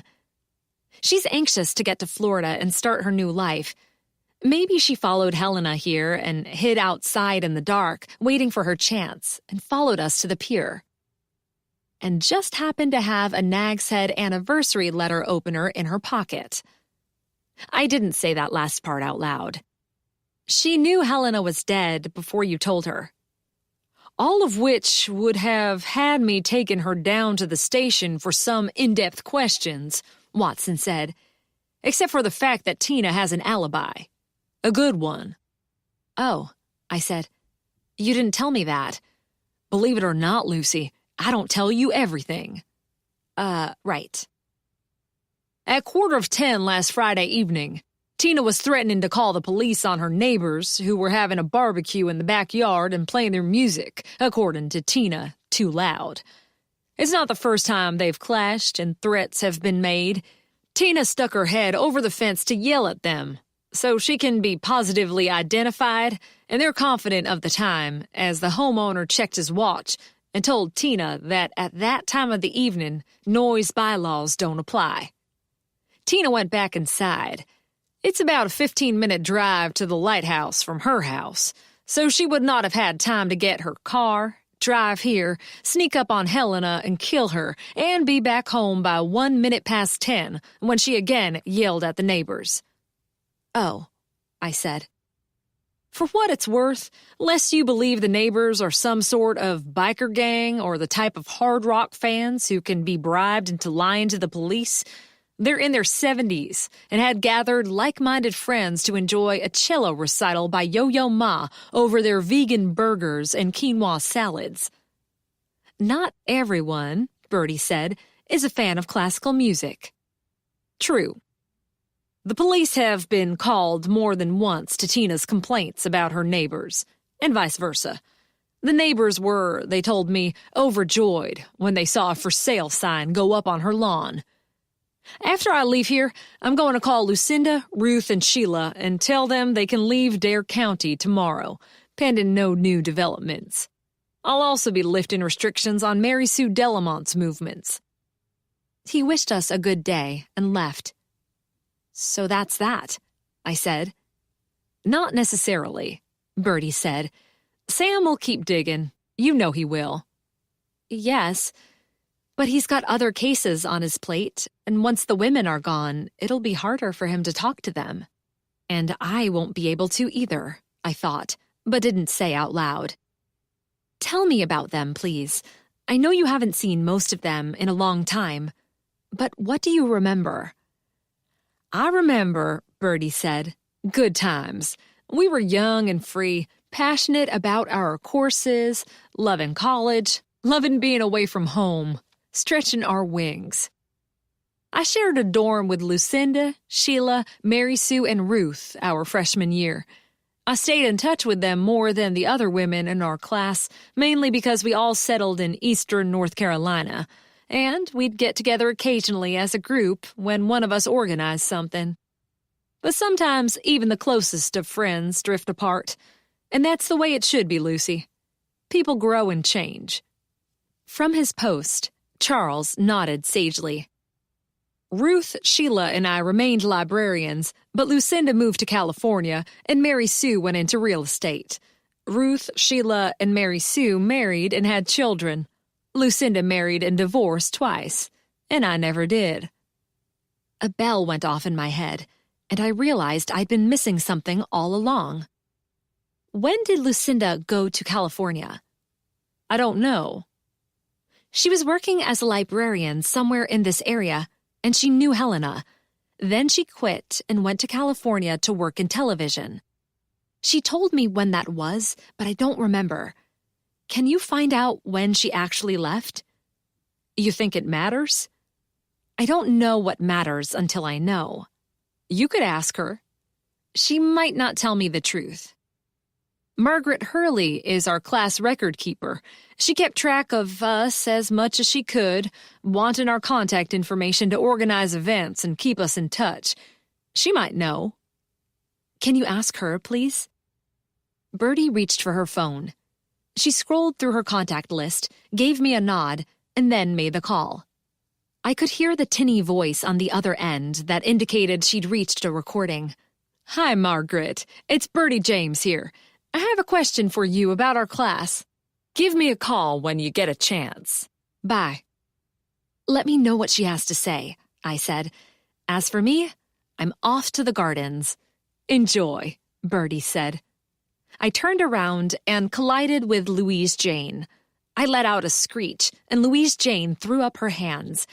For heaven's sake, I said, don't sneak up on people like that. Charles jumped off the filing cabinet and landed on the edge of Bertie's desk. Louise Jane stroked him, and he purred happily. The traitor. Louise Jane made a poor attempt to hide her smirk. Sneak up? I'd hardly call walking down a corridor in a public building in the middle of the day sneaking up. What are you two talking about anyway?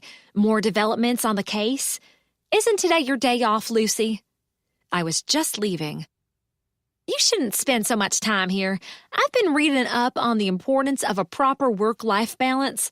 You're not married, Lucy, so your job is just about all you have in your life, but I have a perfectly fine work-life balance, thank you, and a good group of friends. Bertie and I were discussing non-library business. Too late, I realized I'd once again snatched the bait. Louise Jane reeled in her catch. My point exactly. You need a larger group of friends. Now, to the purpose of my visit, Sheila and I put our heads together, and we've come up with a plan to help Lucy get to the bottom of the murder. Help me? Everyone knows you've been asking questions all over town, Lucy. If you want to be a detective, you need to be more discreet. I'm not going undercover. Louise Jane, Bertie said, I doubt very much I want to hear what you and Sheila have decided, but you'll tell me whether I want to hear it or not, so you might as well go ahead. Louise Jane dipped her head. Thank you, Bertie. After our adventure in the marsh on Tuesday night— What adventure? Bertie said. That doesn't matter now. We had no luck summoning anyone except for a couple of young lovers who didn't seem at all happy at being summoned. What lovers? Bertie asked. She must have read my face, which wouldn't have been hard as I'd turned a bright scarlet, and she quickly added, Oh, never mind. The police are going to allow Sheila and the others to go home tomorrow. How do you know that? I asked. Watson left here a few minutes ago. He hasn't told them. I snapped my mouth shut as I realized, too late as usual, that I'd just confirmed what was probably only a guess on the part of Louise Jane. She smirked. Haven't you figured out by now, Lucy honey, that I have my sources? The police station is a modern building, but the ground on which it stands has been occupied for a long, long time.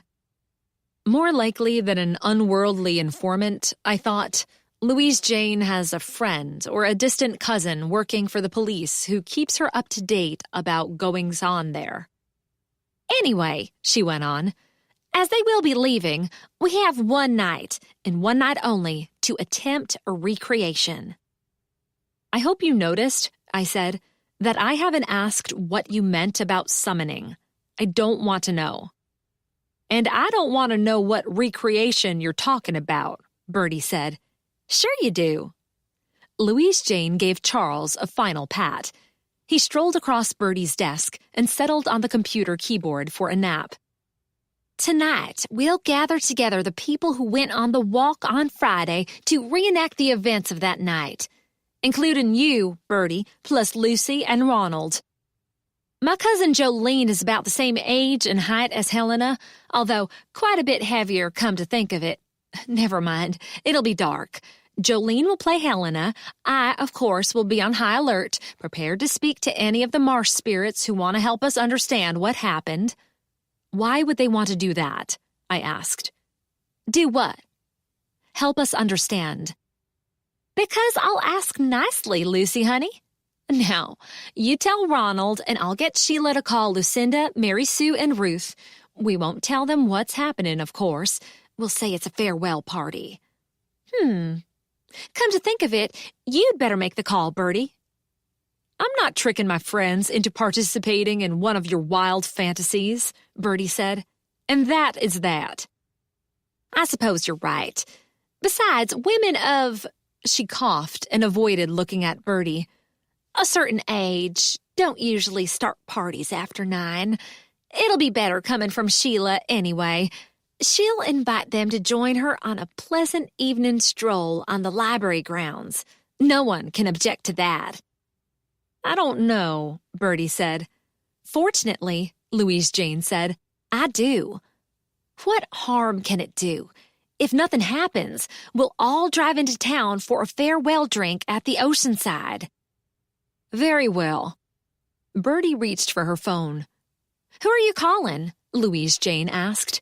Sam, of course. He can send a couple of officers to hide in the shadows and arrest anyone if that becomes necessary.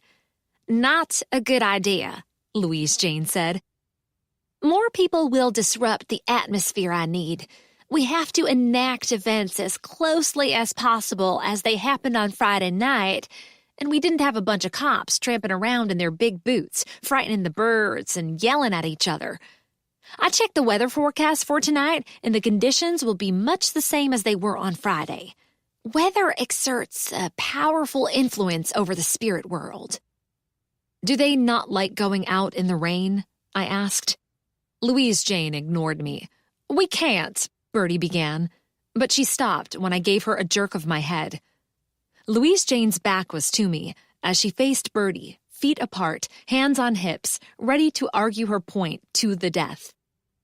I nodded at Bertie and lightly tapped the side of my head, indicating that I had an idea. I guess, Bertie continued, it can't do any harm, except to the reputation of this library. As library director, I suppose I'll have to assume responsibility for that. "I knew you'd agree, Bertie. You can always be counted on to see reason." Louise Jane turned and beamed at me. "You're always so negative, Lucy. You need to get some control over that." Me? "I'm off. We don't have much time. I'll call Sheila now and fill her in on the plan. Bertie, you speak to Ronald." He might have plans for after work, Bertie said. "He can change them. Tell him to be here at 9:30. We left at 9:45 on Friday, and we'll do the same tonight." You're filling Sheila in on your plan, Bertie said. What if she's the killer? Won't you have tipped her off? "Sheila's not the killer," Louise Jane said. How can you be so sure? "She's as eager as I am to contact the spirits and ask what really happened that night. She wouldn't be, would she, if she'd killed Helena? Try to dress in the same clothes you were wearing that night. That will help with the accuracy of the recreation." Louise Jane left. Charles lifted his head and looked from Bertie to me. I decided not to point out to Bertie that the documents on her computer screen was filed with rows of E's. "What?" Bertie said. "Have I agreed to?" I tiptoed to the door, listened, and then quickly stuck my head out. I looked up and down the hallway. Neither Louise Jane nor anyone else was lurking in the shadows, listening. Nevertheless, I closed the door, approached Bertie's desk, and spoke in a low voice. Louise Jane's invisible friends aren't going to reveal themselves to us tonight or any other night, and they're certainly not going to point skeletal fingers at the guilty party. And that guilty party, whoever it might be, is hardly going to reenact her steps up to the point of attempting to kill the fake Helena, also known as Louise Jane's chubby cousin. Agreed. So why are we doing this? Because I have an idea. It might not be much of an idea, but as Louise Jane said, if it doesn't work, we can all go to the hotel and have a laugh about it over a drink. Charles leaned closer in order to hear better. Chapter 20. I never did get to the Elizabethan Gardens. Instead, I took my phone into the marsh where I could be sure of not being overheard and made a call. I then put my head down and charged through the library, determined not to get trapped into making polite conversation or answering questions, and ran upstairs to my apartment. Once safely locked inside, I took out a pad of paper, a pen, and several different colored highlighters, made a pot of coffee, got my iPad, and sat at the small table in the kitchen. I wrote down everything I knew about the four women: Lucinda, Sheila, Ruth, Mary Sue.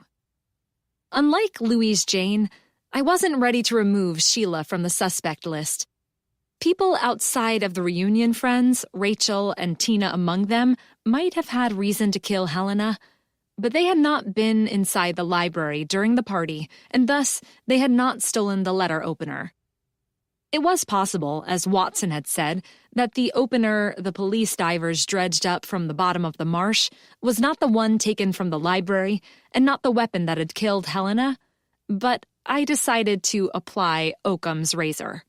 The theory of Occam's razor maintains that the simplest explanation is most often the right one, meaning, don't complicate things unnecessarily. I was good with not complicating things. I set to making notes. Facts, things I knew for sure because I had seen or learned them for myself, or someone I trusted completely had told me, were highlighted in blue. Probable facts, what more than one person had told me, were marked green. Speculation, what I guessed, was colored pink. False, or probably false, including what I'd been told but didn't believe, was underlined in black ink. The landline in my apartment rang once. I answered, listened, thanked the caller, and recolored a line from pink to blue, giving it a nice purple shade. I checked a few details on the internet. At last, I drew a circle around one name. I leaned back in my chair with a sigh. I knew who'd killed Helena. I could guess why. I had nothing I could take to Sam Watson, and absolutely no idea how I was going to prove it. I got up to answer a scratch and whine at my door. I opened the door and looked down. Charles's little face peered up at me. All was quiet below, and I checked my watch. It was after 7 o'clock. I'd been working for hours. Charles sauntered into the kitchen area and checked his bowl. Empty. He turned and gave me a glare of disapproval. Sorry. I shut the door. I've had a lot on my mind. Did you have a nice day? He didn't answer. I filled the bowl with kibble and added a couple of spoonfuls of canned cat food, and he dug in without so much as a pause to say, "Thank you, Lucy." The suspects were gathering, if all went according to Louise Jane's plan, at 9:30, and we'd head into the marsh at 9:45. My special guest should be here at 9:15. I changed into the clothes I'd been wearing that night, black slacks and a black shirt. For Bertie's party, it had been suitable attire for being a waitress. Tonight, it was perfect for creeping about the marsh on a moonless night. I went back to the table, intending to go over all my notes again, and found loose sheets of paper scattered around the kitchen. "Okay," I said, "you got your revenge for a late dinner. Now we're even." Charles raised one eyebrow as if to say, "I'll decide when we're even." I crawled under the table, reached beneath the fridge, and gathered up the pages. While Charles napped on the bed, being petted and adored all day is a tiring job. I reread my notes and checked a few more details on the internet, but I was too nervous to keep my mind focused on the task, and I kept checking the time. At 9 o'clock, I went downstairs. I had to do some nimble footwork to get out the door without a sudden, attentive Charles. I did not want to have to worry about keeping an eye on a big Himalayan while laying a trap for a murderer. I ran lightly down the spiral iron stairs. All was dark and quiet. A light burned in the alcove and another in the hallway. The computers were switched off, the books lined up neatly on their shelves. I love being in a library at night, surrounded by millions upon millions of words of literature, history, and science. I believe books love to be read. I believe books need to be read, and I like to believe that when the library's closed, they're waiting eagerly for tomorrow, when once again people stream through our doors, wanting to take the books home with them. When my imagination runs away with me, I imagine the characters climbing out from between their pages after everyone has gone and getting to know each other.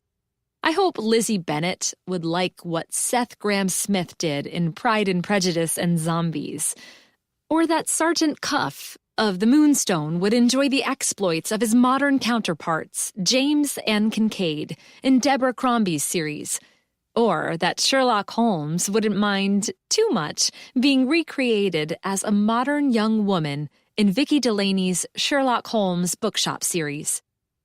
Tonight, I was far too nervous to imagine dreaming books or literary characters exchanging news and gossip.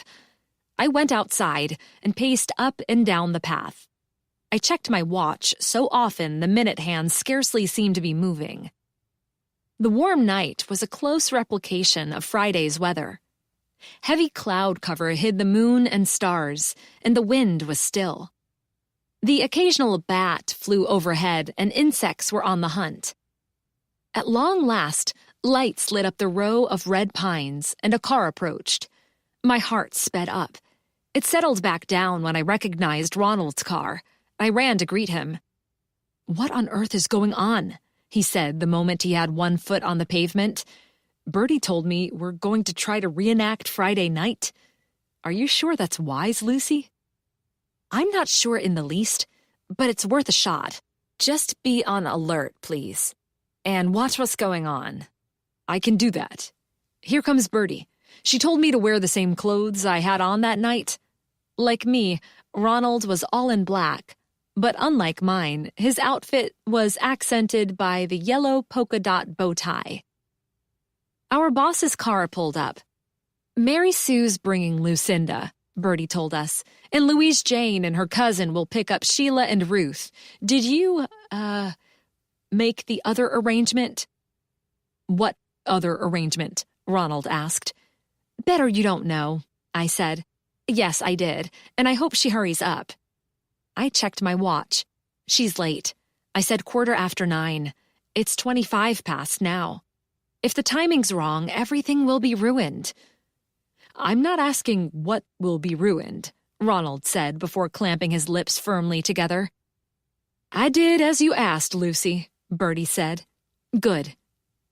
I spotted the lights of another car turning into the lane.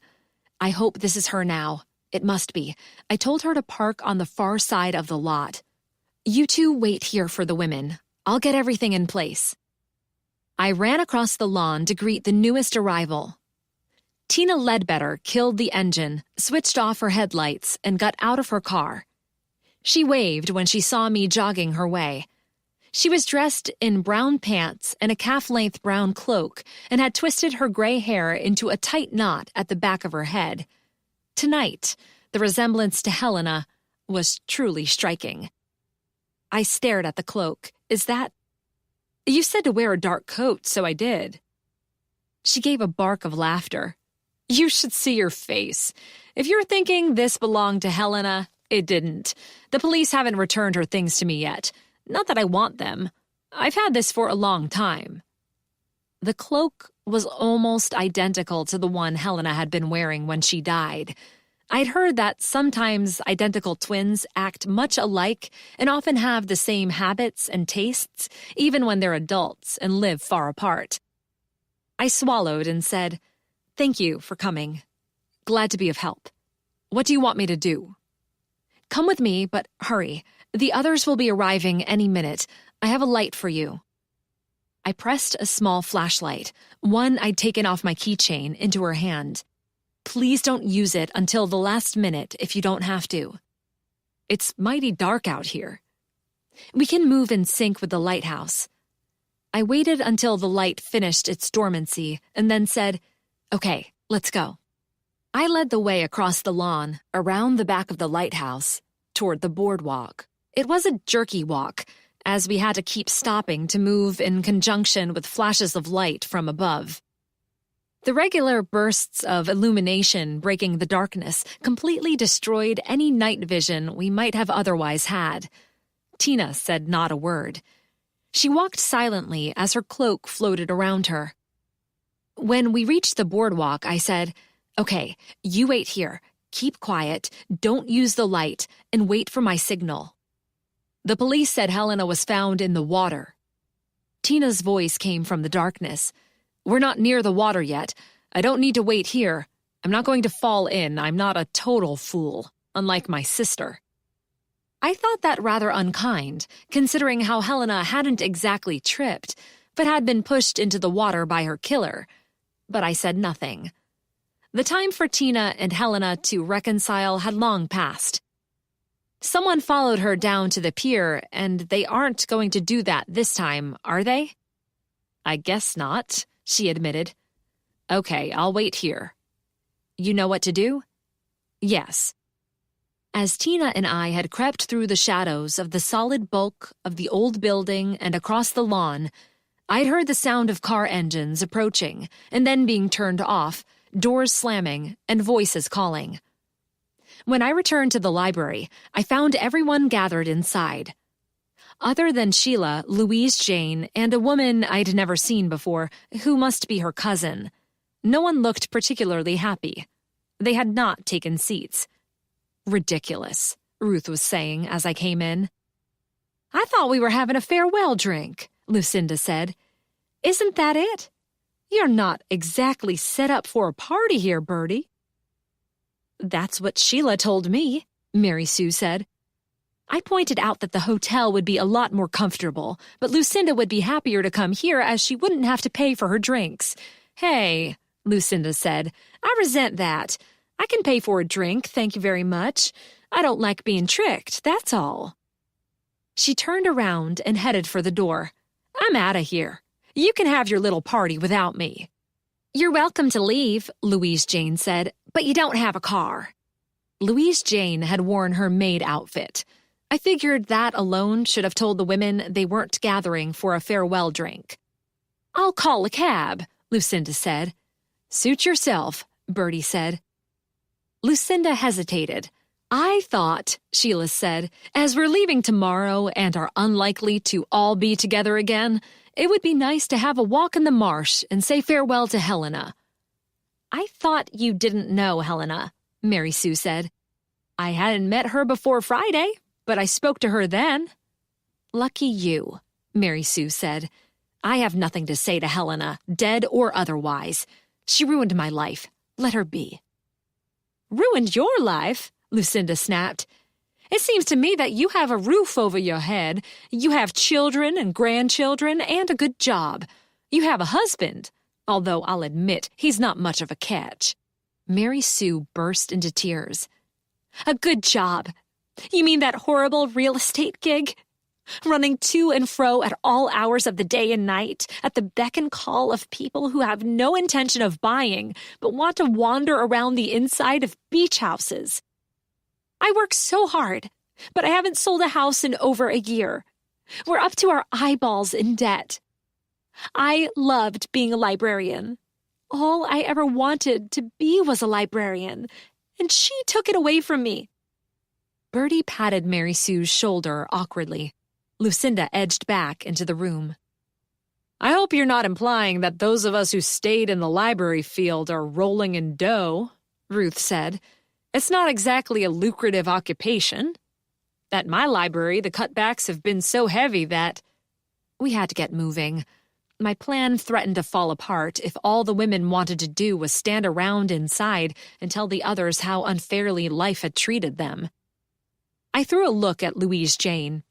As pleasant as this is, Louise Jane said, I have to admit you're right. Sheila brought you here under false pretenses. Hey, Sheila said, don't blame me. It was your idea. No, it wasn't. I distinctly remember you saying, We're all here now, Ronald said. Even me, who has better things to do tonight. What's up, Louise Jane?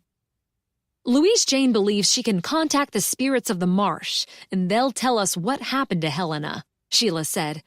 They must have seen it all. Under the proper circumstances, they'll reveal what they saw.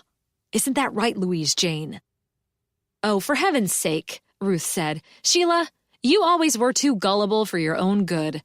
I remember the time in junior year when Leslie Connolly convinced you to write her paper for her. You were almost kicked out of school. It wasn't Leslie, Ruth said. Wasn't it? Under the right circumstances, Louise Jane said, the spirits might be persuaded to reveal themselves.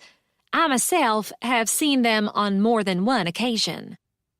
See, Sheila said, told you so.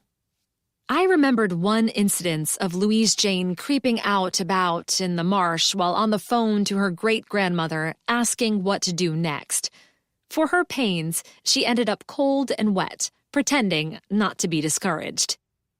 I didn't bother to point that out to the group. Instead, I said, Great idea. It's almost 10. We have to get going if it's going to be as close as possible to the time we left on Friday.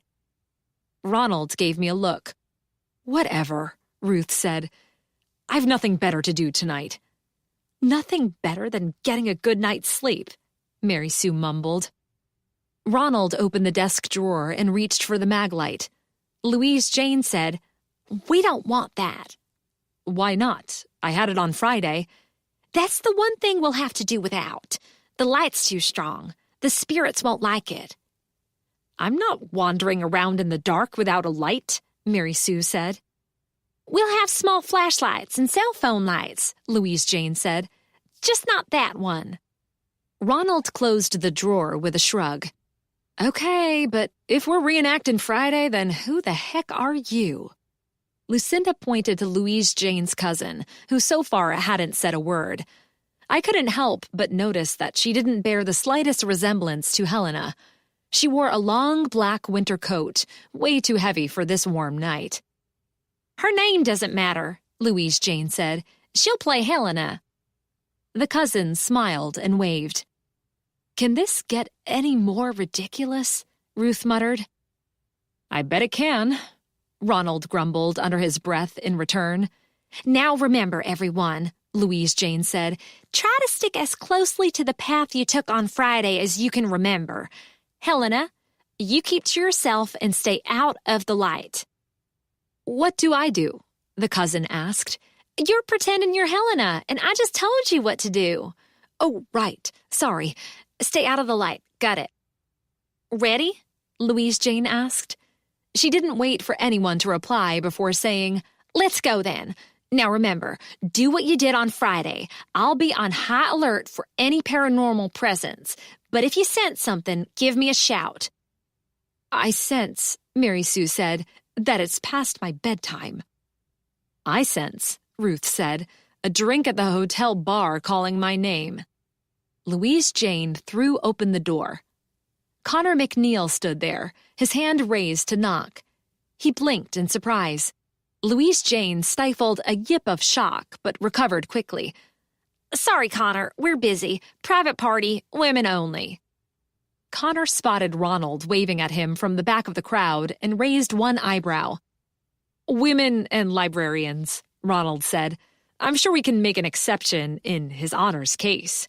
No, we cannot, Louise Jane said. If Connor tags along, it'll spoil the atmosphere. What's happening? Connor asked me. This doesn't look like much of a party.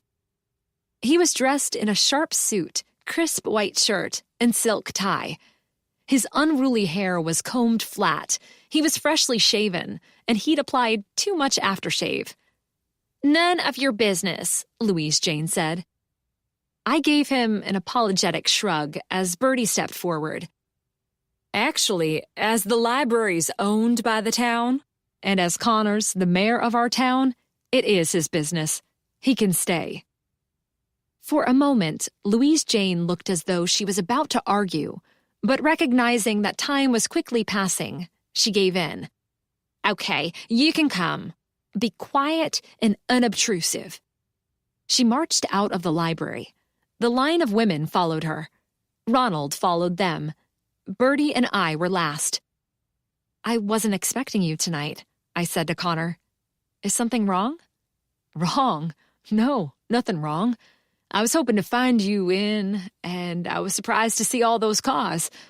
He took a deep breath and then spoke as though the words desperately wanted to be said. As I haven't had much luck in saying what I have to say, Lucy, I hope to find you here alone and we could talk. I guess this isn't going to be the time either. He patted his jacket pocket.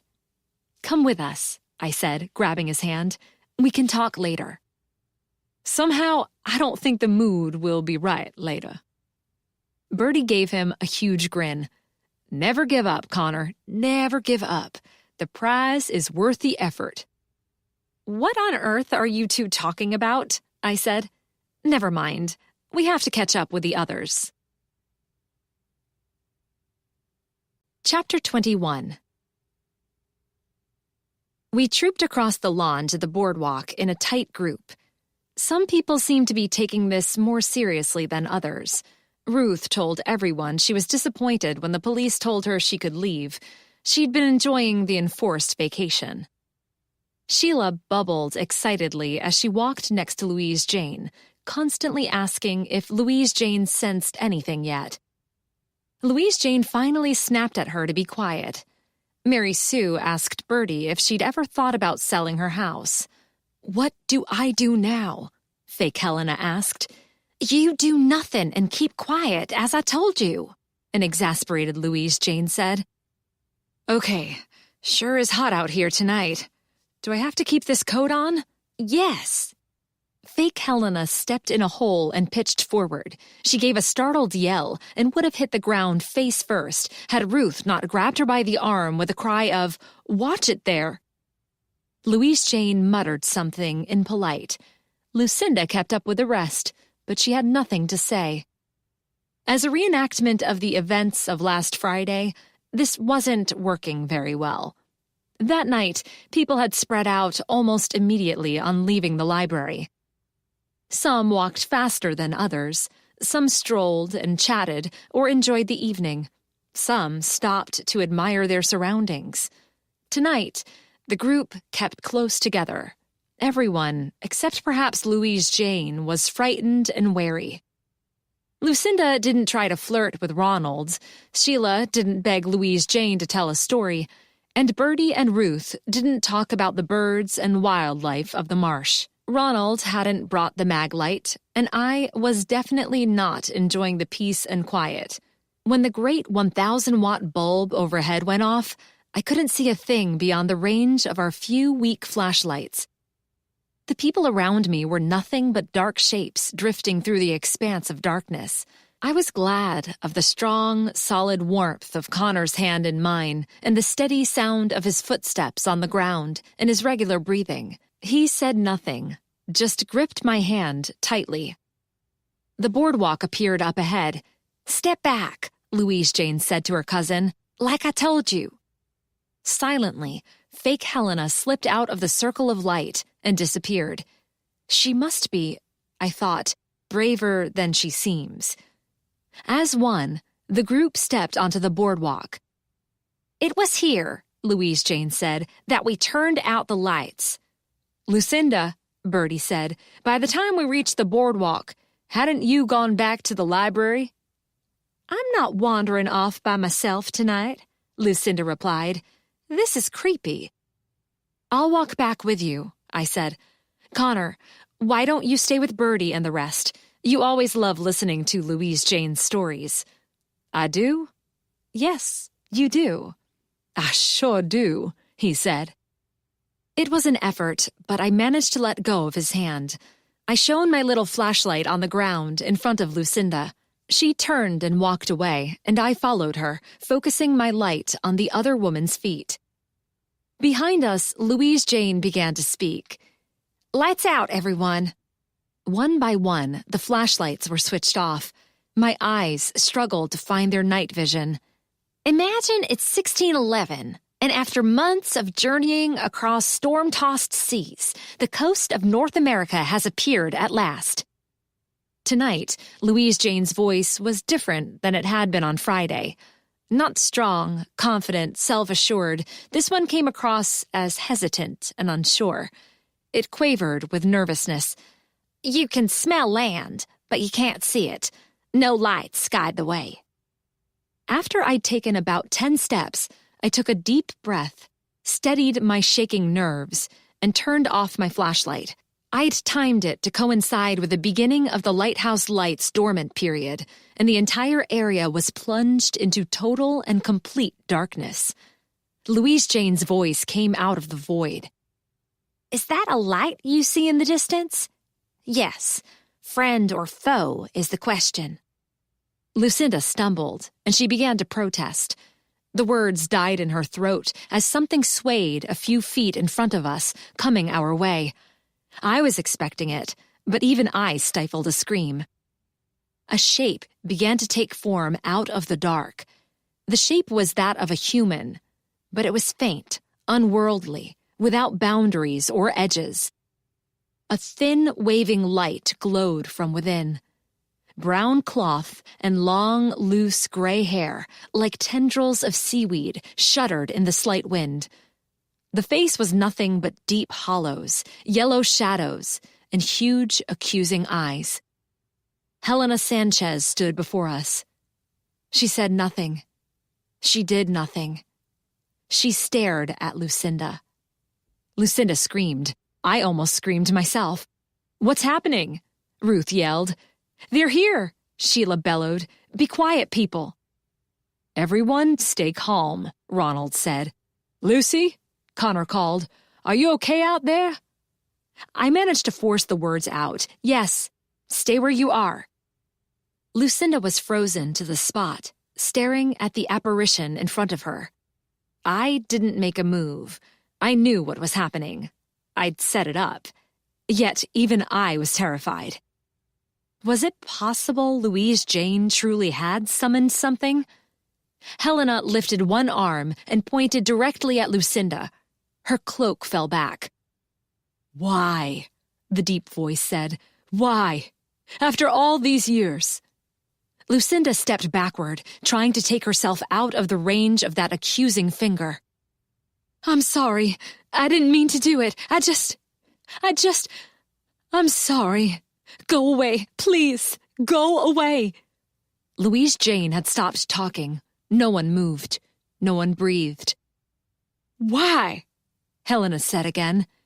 "You know why. Jeff lied to me. He told me I was the one he loved. He told me we'd be together always, but it was all a lie. He never meant to go with me. He wanted you. You. Not me.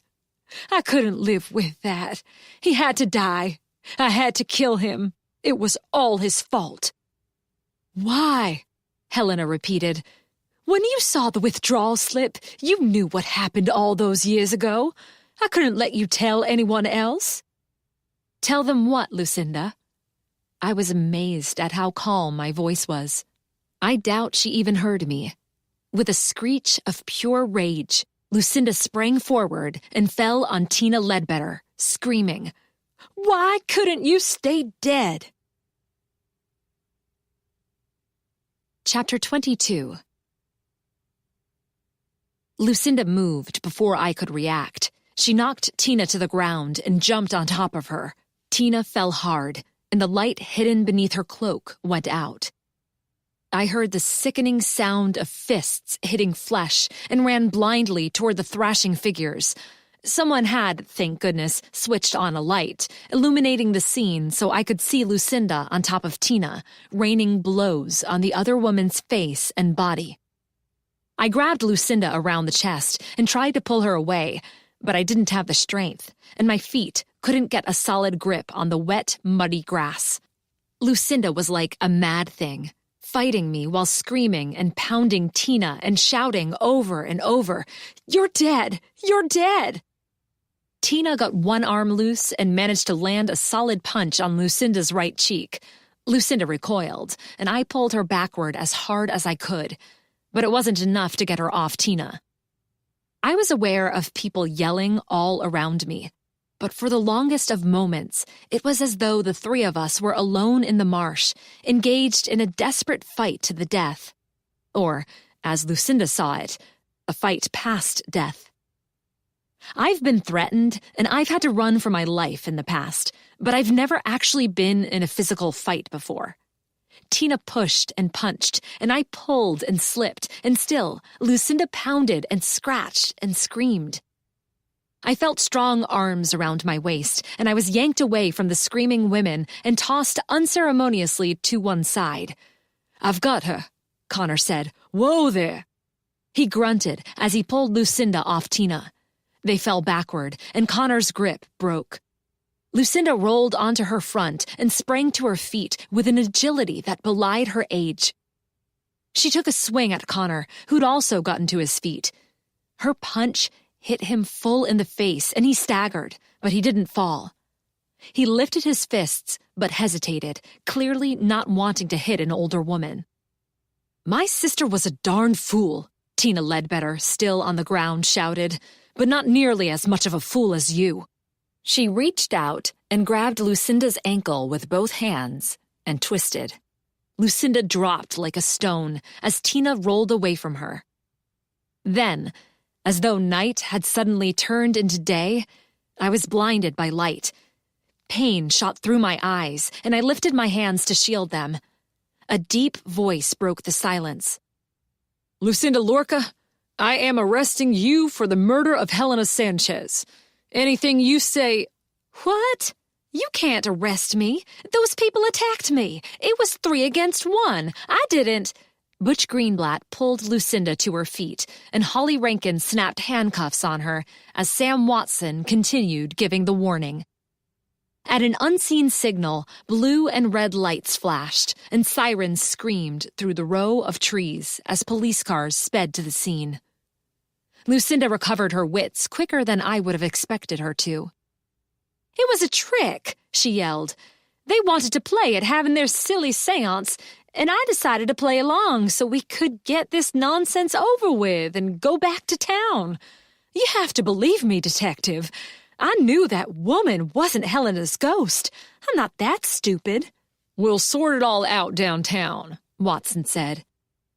Tina stepped in front of Lucinda. Holly Rankin braced herself to intervene. Tina's lip was cut, her face battered, her nose bleeding. And she'd have a couple of impressive black eyes tomorrow, but she gave the other woman a big grin. Lucinda made no move toward her, but simply studied Tina's face for a long time before saying, "You're Helena's sister." "Identical twin. When we were kids, we had great fun pretending to be each other. Our parents hated that." Butch hustled Lucinda, still proclaiming her innocence, across the lawn to a police car discreetly parked in a copse of trees in the loop at the end of the laneway. More uniformed officers ran up. "What took you so long?" Bertie said to Sam Watson. "Lucinda turned into a madwoman. Tina might have been killed. Lucy might have been killed. We couldn't see a blasted thing." "Sorry," Watson said. "We must have gotten turned around in the dark. We were at the other end of the boardwalk when we heard the screaming." "Nice diversion, Louise Jane," Tina said. "If I didn't know you were an old fraud, I'd have almost thought you were onto something with this summoning the spirits stuff." Louise Jane sputtered, but she decided she had other people to be angrier at than Tina. "Sam, what are you and your lot doing here? Bertie, this is all your fault. I told you not to involve the police." "It was more my doing," I said. "Of course I involved the police. Didn't you hear? The rest of us did. Lucinda confessed to murdering Helena." Louise Jane took a step toward me. The look on her face was positively murderous, and I was glad Connor stood next to me and we were surrounded by police officers. "You have completely ruined the mood. They were here. I know they were. I felt them. They were coming. They wanted to talk to me. For once, just once, the marsh spirits wanted to talk to me." "That was the entire point, Louise Jane," Bertie said calmly. "It was your idea originally, and Lucy and I ran with it. We knew Lucinda would be scared of contact with real spirits, and thus ready to be frightened when she thought the ghost of Helena was confronting her. We considered going ahead with your plan to let the spirits tell us what happened, but I pointed out to Lucy that Sam could never take that to court." "Got that one right," Holly Rankin muttered under her breath. Louise Jane huffed, but some of the anger faded from her eyes. "You could have told me what you were up to." "I considered doing that," Bertie said, "but we needed your total concentration to ensure the mood was absolutely perfect." "Natural enough, I guess," Louise Jane said. "I'm always happy to be of help." "To create a distraction, anyway," Tina said, "while others do the real work." "You are not helping," Ronald said. "Not trying to," Tina replied. "The resemblance is uncanny." Sheila stepped in front of Tina and peered into the woman's face. "I'll admit that, but I wouldn't have been fooled so easily." Okay, Lucy, you're forgiven, Louise Jane said. The energy here tonight is awful powerful, and I'm sure I can do something to salvage it. Sam, you've got what you need. Get your people out of here and move those lights. Turn off the sirens, too, will you? I'm going to try again. I can't leave things like this. The spirits don't like to think they've been tricked. Everyone, resume your positions. Are you kidding me? Mary Sue said. I scarcely know what's happened here, but whatever it is, I've had enough of it. That goes for me as well, Ruth said. Do you need me any more tonight, Detective? I'll have to take your statements before you leave, Watson replied. Bertie, can we use the library? Of course, she said. Connor groaned. What brings you here tonight, anyway? Watson asked him. When Lucy called me, she said they were going to attempt to reenact the events of Friday, but you weren't part of this group originally. I wanted to talk to Lucy. What about? I asked. It's private, Connor said. Can it wait? It'll have to, he said, although I'm starting to give up hope that the right time will ever present itself. Louise Jane threw up her arms. Oh, for heaven's sake, Connor, just come out with it and ask her to marry you and get it over with. We'll all pretend not to be listening. Louise Jane and her stupid, inappropriate jokes. I looked at Connor, ready to laugh along with him. Instead, the look on his face had my jaw dropping and my heart fluttering. He took both my hands in his. He stared into my eyes. My heart stopped. I stared back. Lucy, he cleared his throat. Lucille Richardson, you've been the light of my life since I was 15 years old. Even over all those years we were apart, I always knew you'd come back someday, and I kept a place in my heart ready for you, Lucy. My love, will you marry me? My heart started again. It didn't just start. It leaped. It somersaulted. It did cartwheels. I had no hesitation whatsoever.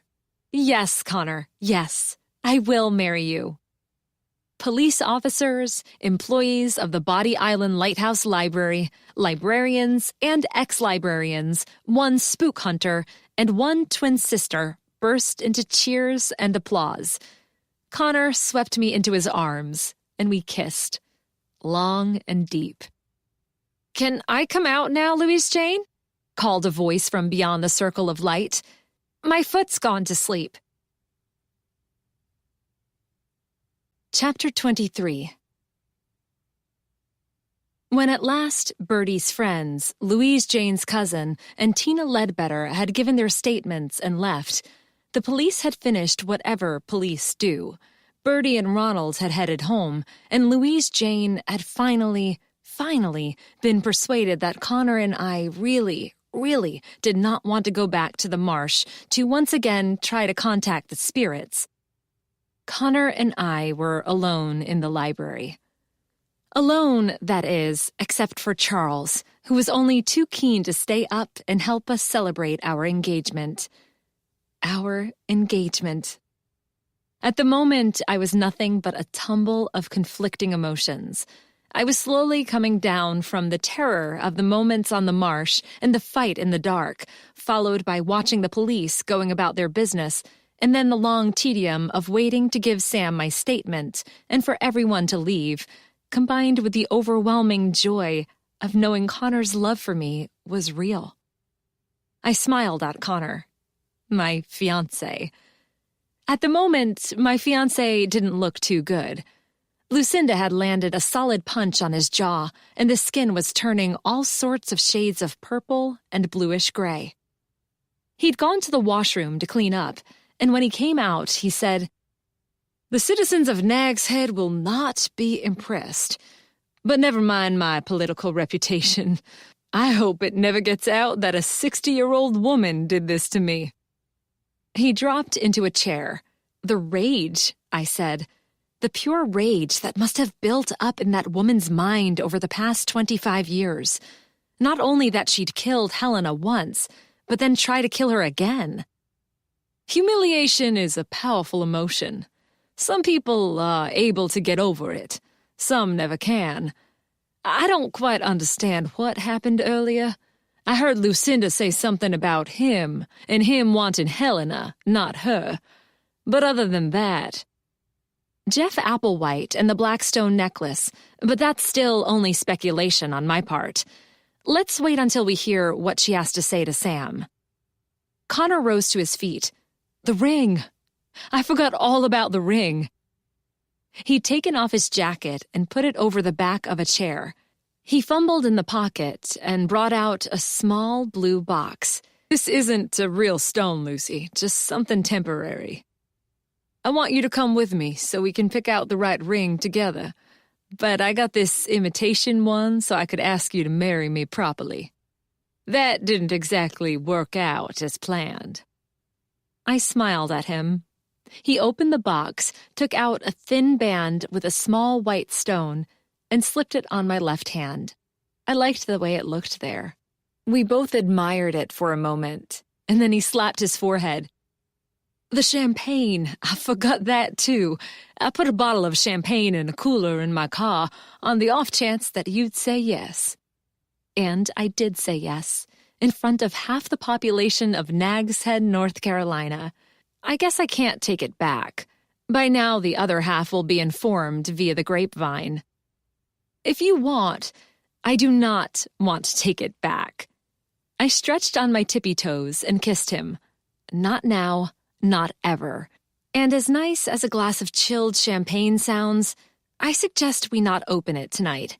You got a blow to the head, and I had my teeth, not to mention my brains, rattled. We have the rest of our lives to have champagne. He stared down at me. His lovely blue eyes were very wet. Do you know that I love you? I'm beginning to get the impression, I said. We only separated when Charles jumped onto the shelf behind Connor and began scratching at his right shoulder. What on earth do you want? He asked the big cat. Charles yawned. Bedtime. He was clearly unimpressed at our news. I suspect he'd known all along that Connor's and my fate was to be together. My folks are out of town right now, Connor said, but they'll be back on the weekend. I'd like to invite them around to my place for dinner one night, and we can give them the news. I'd enjoy that. I liked Connor's parents very much, and I knew they'd make great in-laws. We can make plans for the wedding later. I want to marry you tomorrow, but I suspect our mothers might want some input. Mine will, I said. I'd like to tell her in person, but, as you said, the news will soon be all over town. Which means my aunt will know by tomorrow. If Aunt Ellen knows before Mom, my mother will not be pleased. Connor chuckled and folded me into his arms. Charles headed for the staircase. Chapter 24. It was the early hours when Connor left, too late to call my parents. I went to sleep with a warm, happy glow, and I awoke before the sun, still warm, still happy. My mom was an early riser, and I knew she had a regular doubles tennis game every Thursday in the summer at 7. I made the call without even getting out of bed. Charles clearly didn't approve. My first task of the day was always to check his water and food bowls. "Just this once," I said to him as the phone rang at the other end. "You can wait." He pouted. "Lucy," my mother said, "is everything all right? It's early for you to be calling." "Couldn't be better, Mom." "This is rather sudden," she said when I'd given her my news. "You've only known him for a year." "A year's a long time, Mom. Didn't you and Dad know each other for all of 6 weeks before you decided to get married?" "That was different." "It sure was. I'm 33. You were 17. A long silence came down the phone line. I waited. I often wondered if Mom regretted her sudden, impulsive, too-young marriage. I'm the youngest of their 4 children, and for all the years I'd been growing up, my parents' marriage had not been a good one. They didn't fight, at least not in front of the children. Neither of them ever stormed out or threatened a divorce, but they barely spoke to each other and rarely went anywhere together unless it was to an event for Dad's law firm or a party at the country club where they were members. Things had come to a head last summer, and they'd been on the verge of separating, but they'd worked things out and agreed to give it another try. When I'd last seen my parents in February at Josie's wedding, they'd seemed genuinely happy in each other's company. "You're right, dear, as you usually are," Mom said at last. "If this is what you want, and if this is the man for you, I wish you both all the happiness in the world. Now, when are you coming to Boston? You'll be married at the club, of course. I'll call today and have them pencil in a suitable date, and then you and I can meet with the wedding planner." Josie's wedding had been in danger of being taken over by strong-willed relatives. I was determined that was not going to happen to me, which meant, I knew, I had to nip Mom's plans for a big Boston country club wedding with all her friends and some of her enemies as guests in the bud. "Connor's family's in Nag's Head," I said. "My friends are here, and my coworkers, plus Aunt Ellen, Uncle Amos, and Josie. This is where I live now, Mom. We're having the wedding in Nag's Head." She hesitated, and then she said, "An excellent idea, dear. A beach wedding would be nice, but you know what's best for you. Your father and I will want to come down as soon as possible to give you and Connor our congratulations in person. Will you let me know what a good time would be?" "Thanks, Mom," I said. Sam Watson came into the library shortly before closing. I guessed he was here to let us know what he'd learned from Lucinda, and I could barely contain my impatience as I finished showing an elderly man how he could take out books on the e-reader that had been a birthday present from his grandchildren. I helped the last of the day's patrons check out their books, listened to Mrs. Peterson's complaints about the summer science camp she'd sent Dallas to, "Not up to our standards, Lucy," and tried not to tap my foot while Mr. Snyder untangled Charles from his lap. At last, they were gone. I slammed the door and firmly locked it. Charlene, Ronald, Charles, and I followed Watson into Bertie's office. First thing this morning, Ronald had told Charlene, in great dramatic detail, about the events of last night, and she'd proclaimed herself highly disappointed to have missed it. Bertie leaned back in her chair. Charlene took the visitor's seat, and Ronald and I stood against the walls. Charles assumed his favorite position on top of the filing cabinet. His intelligent amber eyes narrowed, his ears stood at attention, his tail flicked slowly back and forth. "First things first," the detective said when he had our attention, which hadn't been hard to get. "My congratulations, Lucy." I blushed, twisted the ring on my finger, and said, "Thank you." "Lucinda Lorca," he went on, "has been assigned a lawyer. The lawyer advised her not to say anything to us, but she has chosen to disregard that advice. Perhaps she needs some soul cleansing, but that's not up to me to say. In April 1995, she had a boyfriend by the name of Jeff Applewhite." "So I was right," I said. He smiled at me. "As you so often are, Lucy. Applewhite was a drifter, younger than her by a couple of years. He did odd, unskilled jobs on small construction sites or at home renovations, stayed in one place for a while, and then moved on. She was a librarian. Her first marriage had recently ended, and she was bored and restless. She was afraid, she says now, of getting old without having had any adventure in her life." "Tell us about the necklace," I blurted out. "What happened to the necklace?" "All in due time, Lucy. All in due time. Now remember, what I have to tell you is what she told me.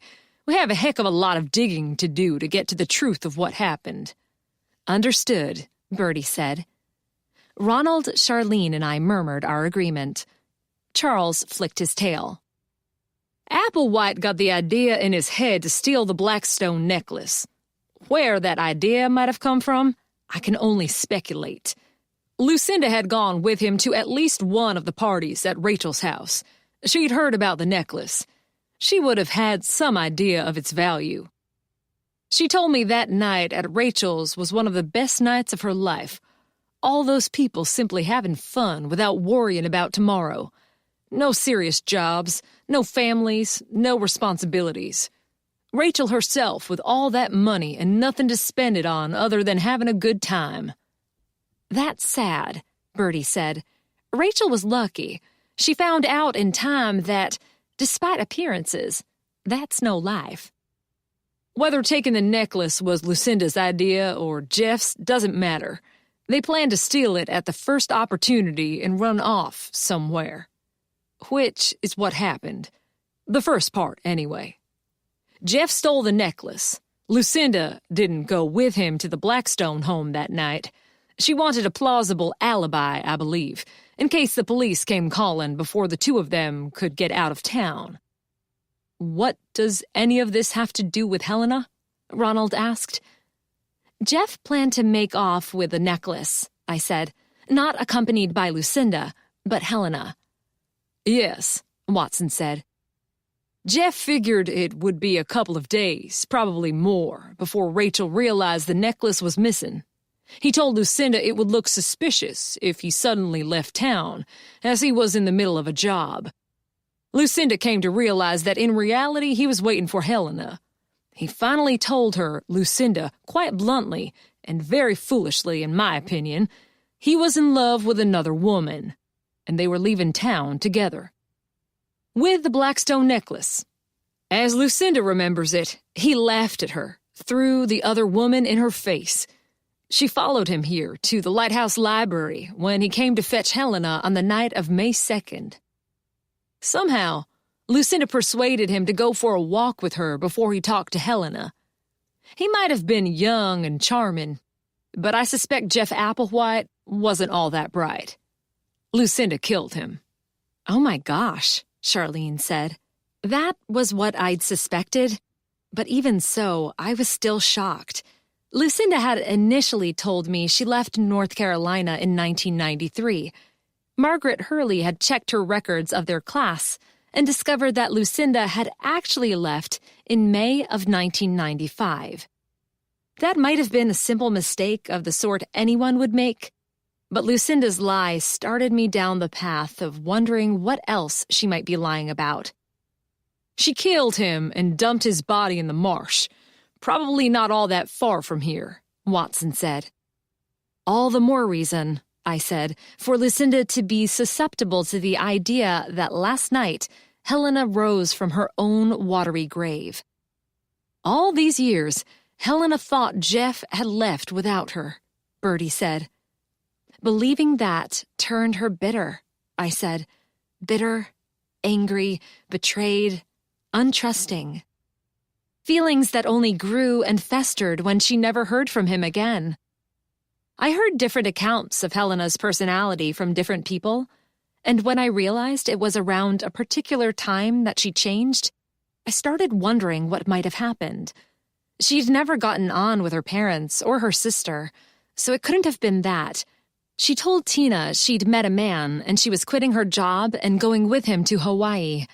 She never went to Hawaii, and a couple of weeks after the theft of the necklace and the disappearance of Jeff Applewhite, she turned on Mary Sue and fired her.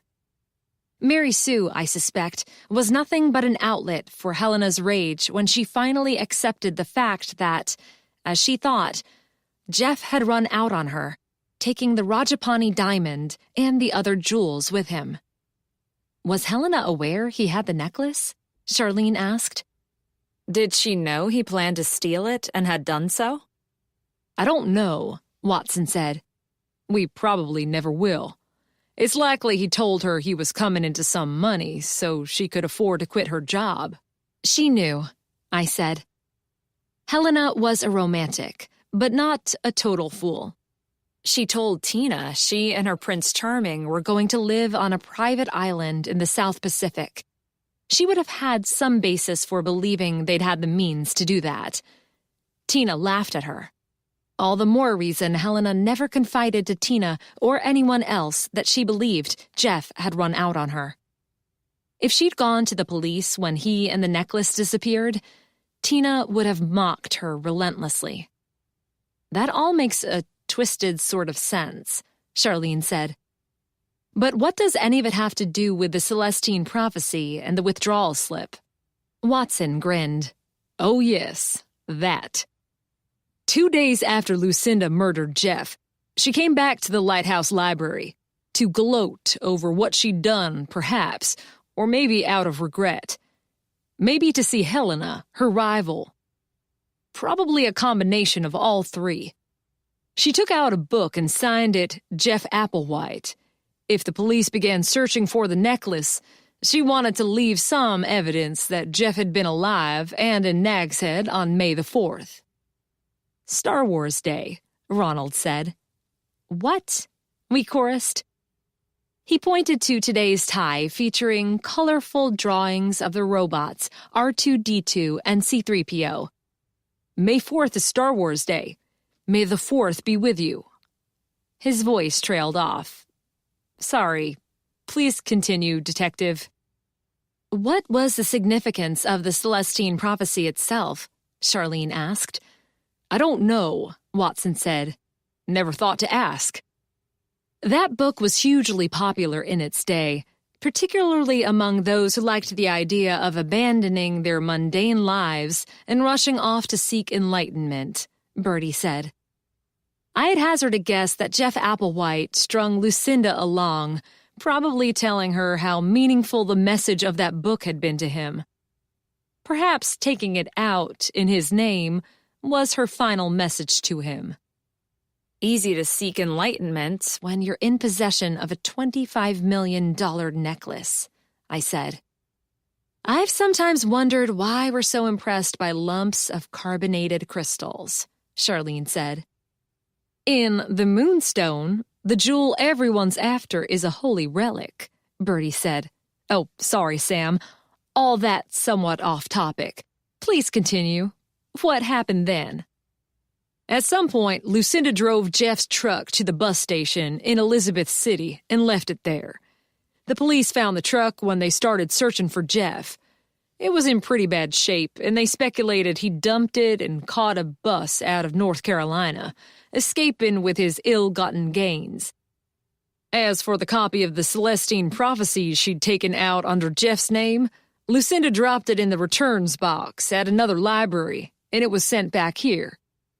Ironically, no one noticed Jeff's name or gave it a single thought. Until last Friday, I said. Until last Friday. Helena must have recognized Jeff's name right away. We'll never know exactly what she thought, but she would have realized he wouldn't have come into her library 2 days after they'd been supposed to leave together, just to take out a book. Maybe she knew the handwriting wasn't his. Watson shook his head. We'll never know for sure, but we do know Lucinda saw the moment Helena realized what she was looking at. Lucinda's saying Helena gave her what she calls an evil eye, which might be nothing but her guilt talking. Helena knew at that moment Jeff hadn't willingly left without her, I said. I'm sure of it, and I'm glad. I don't think she suspected Lucinda of having something to do with his death. She didn't react more negatively toward Lucinda than to anyone else that night, but as we've seen before, the guilty run when no one pursues. So true, Ronald said. And so sad, Bertie said. Charles and Charlene said nothing. Helena might have paid no attention to Lucinda, I said, but Lucinda was horrified when she first saw Helena at the party. I'd forgotten that until I started putting things together, and then I realized how over-the-top her reaction had been. Lucinda believed she had to kill Helena before Helena could do anything about what she suspected happened all those years ago, Watson said. If, when the police first started looking for Jeff, Helena had told them he was supposed to meet her the night in question at the library, Lucinda might have been caught. Instead, Helena believed she'd been betrayed and was too humiliated to say anything, even when word got out that the police were looking for Jeff Applewhite. I suspect, I said, she feared the mocking of her twin sister above all. So sad, Bertie repeated. The police assumed Jeff had left with the necklace, a natural enough assumption to make. Lucinda quit her job and moved to California not long after, wisely not wanting to be around if they did come to wonder if Jeff had left Nag's Head. As for the necklace, Lucinda went to California, but she never showed signs of having anything in the way of money, so she didn't have it. Jeff never showed it to her, she says, so it's even possible he wasn't the one who stole it. If he was, perhaps he had it on him when she pushed his body into the waters of the marsh. And there it lies. We were all silent for a few moments. In several hundred years, Charlene said, the sands will shift as the sea level rises and the tides move, and the necklace might be exposed once again. And everyone will wonder how such a precious thing came to be at the bottom of the ocean. Books will be written about it. What happens now, Sam? Bertie asked. Lucinda Lorca has been charged with the murder of Helena Sanchez. I've started gathering evidence for that, which means I need to talk to you at length, Lucy. Happy to help, I said. I'm also reopening the investigation into the disappearance of Jeff Applewhite. Lucinda confessed that she killed him, but a confession means little in court without evidence, particularly in the absence of a body. We've got divers back in the marsh. The tides are strong around here, and it's been a long time, but his body might have snagged on a root or something and still be here. Please do not tell Louise Jane that, Bertie begged. I do not want her trying to make contact. Watson laughed. Believe me, I don't want her help either. I said nothing. Louise Jane had said the marsh spirits told her appearances can be deceiving. That phrase put the idea in my head of using Tina pretending to be Helena to frighten the killer into confessing. Had the spirits truly been trying to send us a message? Of course not. I'd simply taken my inspiration from Louise Jane's attempt to make herself sound important. About that, Sam, Ronald said. You might be too late. Before I came down, I spotted Louise Jane and her binoculars heading for the boardwalk at a rapid pace. Chapter 25. Connor had a council meeting that night, but he called me when it ended. We decided to postpone the trip to Rodanthe until next weekend so we could look at engagement rings tomorrow after work and then have a special dinner to toast each other on the beginning of our life together. He'd invited his parents to his house for dinner on Saturday without telling them why.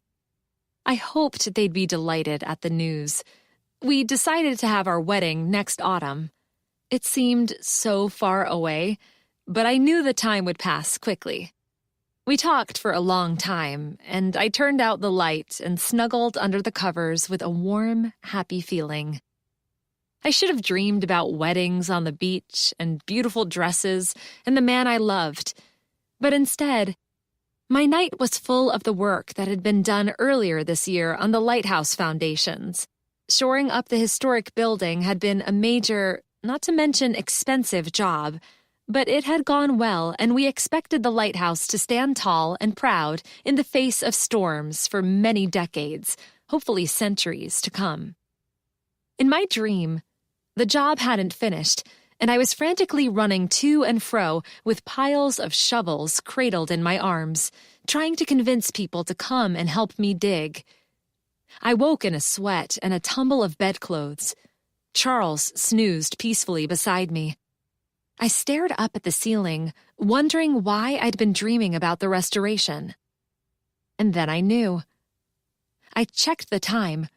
4:15. Far too early to call Bertie. I tried to get back to sleep, but sleep wouldn't come. I got up at 5, made coffee, showered and dressed for the day, and then paced up and down until 6. Bertie was part owner and instructor at a yoga studio in Nag's Head, and she often led classes before coming into work. I hoped today wasn't one of those days. "Lucy?" she said when she picked up the phone. "Is something the matter? It's quite early." "Everything's fine. What's the earliest you can get here?" "I don't have a class this morning, so I was planning a walk on the beach and then popping into Josie's for a leisurely breakfast before work. Do you need me?" "I think so, yes." I told her what was on my mind. "I'll be there in 20 minutes, she said. 25 with a stop at Josie's." "I'll have a latte," I said. Next, I called Connor. "Checking to see if I've changed my mind," he said when he answered.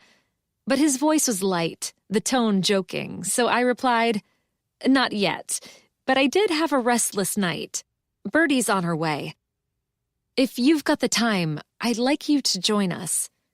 "I have time," he said. "My first meeting isn't until the afternoon." "Good. Oh, one thing. Do you have anything lying around that would be suitable for prying up floorboards?" "I won't ask why you need such a thing, but I'm sure I can find something." Charles and I were pacing in the main room when Bertie came in, followed by Connor, carrying a tire iron. Bertie handed me a takeout cup. "Sorry, Connor, I would have gotten you something, but Lucy didn't tell me you were coming." "We can share," I said, and he grinned at me. We went into Bertie's office. "You sure you want me to do this?" Connor gripped the tire iron tightly. Bertie glanced at me, her face forming a question. "If I'm wrong," I said, "I'll pay for the damage. I'll probably have to pay for the damage even if I'm right." We know Jeff Applewhite did odd jobs working as an unskilled laborer for contractors, and his last job was with Reynolds Renovations, which isn't in business anymore. Aunt Ellen told me Reynolds did some work at the library, modernizing the interior, although she didn't say exactly what or where they'd done this. Mary Sue told me the work was getting on Helena's nerves, and that probably pushed her over the edge into firing Mary Sue. A new floor was laid in the director's office, and the other work was mostly cosmetic. Fresh paint job, new windows, and such. "Do you know for sure Jeff was working here at the library? I remember Reynolds Renovations. They were a big firm. They did work all over the Outer Banks." Connor hadn't dressed for the mayor's office this morning, but he'd come in jeans and a t-shirt. His hair was still damp from the shower. His chin and cheeks were smooth, and he smelled of good soap and spicy aftershave. I almost wanted to ask Bertie to give us a few minutes alone. My wild plan could wait. I swallowed and said, "No, I don't." But he had to have met Helena somewhere, and they didn't seem the sort to move in the same social circles. Yes, he was a library user and a reader, but the library director doesn't usually have much, if anything, to do with casual patrons. "Which I regret," Bertie said, "but go on." Tina told me Helena met her Prince Charming when he was working at the library. I know this library didn't have any male employees back then, so I assumed that by working, she meant working on a research project or something. But now I think Jeff was working in here. Meaning in this office, for Reynolds Renovations. Connor and Bertie glanced around the room. Jeff Applewhite stole a multi-million-dollar diamond. He couldn't carry it around with him. Even though the necklace hadn't been reported missing, his lifestyle made him the sort that could get stopped by the police at any time. He might have kept it in his truck or in his room, but Rachel said he was a drifter. It's possible he didn't consider his room to be safe from prying eyes, and vehicles can always be stolen. The night he planned to leave Nag's Head, he came to the Lighthouse Library, where he was confronted and killed by Lucinda. Lucinda believed he was here to get Helena, which might have been the case, but was he also here to get the necklace he'd earlier hidden under the floorboards? He could have hidden it any place in the library where they were doing work, but Helena's office would have been the most logical if he wanted to retrieve it quickly and easily on the night he came to get her. Only one way to find out. Connor thrust the end of the tire iron under a board and yanked. The boards screamed in protest. Ripping up a floor turns out to be a heck of a lot of work. First, Bertie, Connor, and I carried out Bertie's desk, the computer, chairs, and her potted plants. Then we took the drawers out of the filing cabinet and dumped them and the cabinet into the hallway before Connor got to work wrenching up the boards. Bertie found a hammer and used one end to loosen the nails, and I carried the boards away and stacked them in the hallway out of the way. "What on earth is going on here?" Ronald said. I wiped sweat and dust out of my eyes and explained. "Let me at it," he said. "Connor, you need a hand. Be right back." He soon was carrying an axe. "You just happen to have that in your car?" I said. "Nan and I went to a Christmas tree farm to cut down our own tree. I never got around to putting this thing away. Let me at it." "I declare," Charlene said when she arrived, "do we have an infestation of giant mice?" "An infestation of treasure-hunting librarians," I said. "You take over from Bertie. She could use a break." Bertie came out of the office with a grimace on her face, sweat in her eyes, and one hand pressed into the small of her back. "Not quite as young as I once was." Bertie always complains that her office is too small. Today, we were glad of it. When the floorboards were all stacked in the hallway and in the staff break room, we gathered in the office, standing on the support beams, staring down into the dark hole of our own making. "I don't see anything," Charlene said. Bertie produced a flashlight and swept it around the space. We saw plenty of cobwebs and evidence that mice had recently been in residence. We saw no $25 million diamond. My heart had sunk into my stomach. I'd guessed Jeff had hidden the necklace under the floor because that was the major change made to the office. But it might have gone into the window frames or even a hole in the wall that was patched before being painted. I didn't know if we could completely destroy this room. "Did they do any other work at the time?" Connor asked. "Apart from the director's office." "I don't know," I admitted. "I suppose they might have." "We can't tear down the entire place," Charlene said.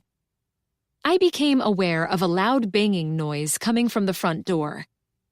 "It's 9:22, Ronald said. "We're late opening."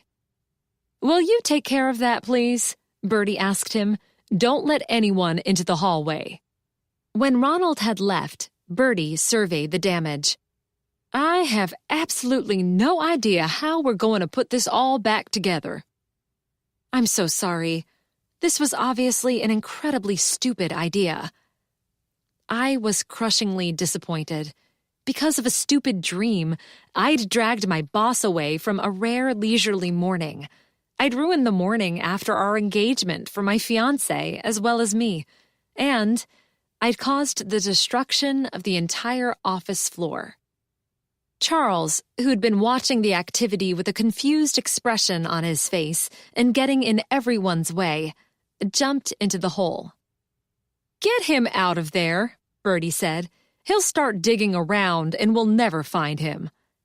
I fell to my knees and stretched out flat on my stomach.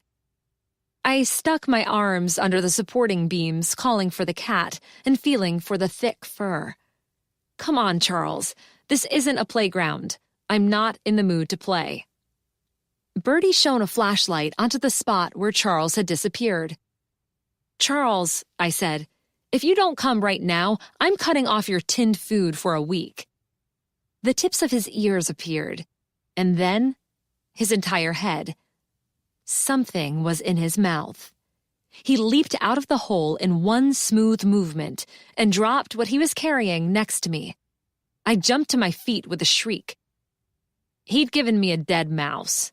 "Oh my goodness," Charlene said. "Can it be?" Bertie said. Not a dead mouse. A dust-encrusted black velvet bag tied with a black drawstring, which I'd mistaken in my panic for a rodent's tail. The black bag had blended so completely into the dark of the hole, we hadn't seen it even with our flashlights. We stood in a circle, staring at it. Charles swatted the bag. "Lucy," Bertie said at last, "I think you'd better check that." I bent over and took the bag in my hands. The contents shifted as I lifted it up. The drawstring was tattered and frail, and the knot had been chewed away. I looked at Connor. He gave me a nod. Scarcely daring to breathe, slowly and carefully, I opened the bag, turned it over, and held out my hand. The contents poured into it like liquid fire. It was as though the sun had come inside. The enormous, multifaceted diamond caught the lights of Bertie's office, reflected and magnified them many times over, and threw the rays at us. The smaller jewels, deep red rubies, glowing green sapphires, diamonds made of pure light, sparkled and danced, as though delighted to see the light of day after all these years trapped underground. "The Rajapani diamond," I said, "and the Blackstone necklace." Chapter 26.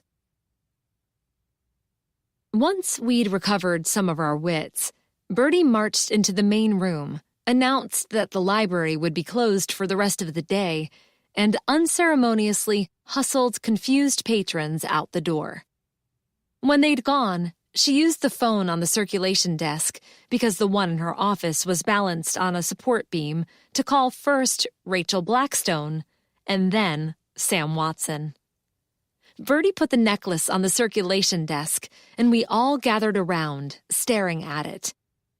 When Rachel saw it, having simply pulled a tracksuit on over her pajamas, she took one look and burst into tears. We went outside, letting her spend some time alone with the necklace and her thoughts. "I hope you won't have to take it into evidence, Sam," Bertie said to the detective when he arrived. "Believe me, Bertie, I do not want anything like that in my possession for a moment longer than necessary. I'll take it to the station and have it photographed and get a jewelry expert in ASAP. Rachel can stay with me the entire time if she wants, and then take it home. She can call a jeweler of her own to verify it's the original." He checked his watch, decided she'd had enough private time, and went inside. Butch had come with the detective. "I hear congratulations are in order." He gave Connor a hearty handshake and me a hug that had me fearing for the state of my ribs. Rachel and Watson came out of the library moments later. Rachel carried the bag, and Sam Watson stayed very close to her. "Detective Watson says it was you who guessed where it was," Rachel said to me. I don't know what to say, except thank you. "It's my pleasure," I said. "He also tells me you've been busy lately. You got engaged. Congratulations to you both." Connor put his arm around my shoulder and pulled me to him. Rachel smiled at him. "Your Honor, will you call me later? I have a proposition for you." "Sure," Connor said. "You can drive with us, Miss Blackstone," Watson said. "I'll send someone to get your car." They walked away.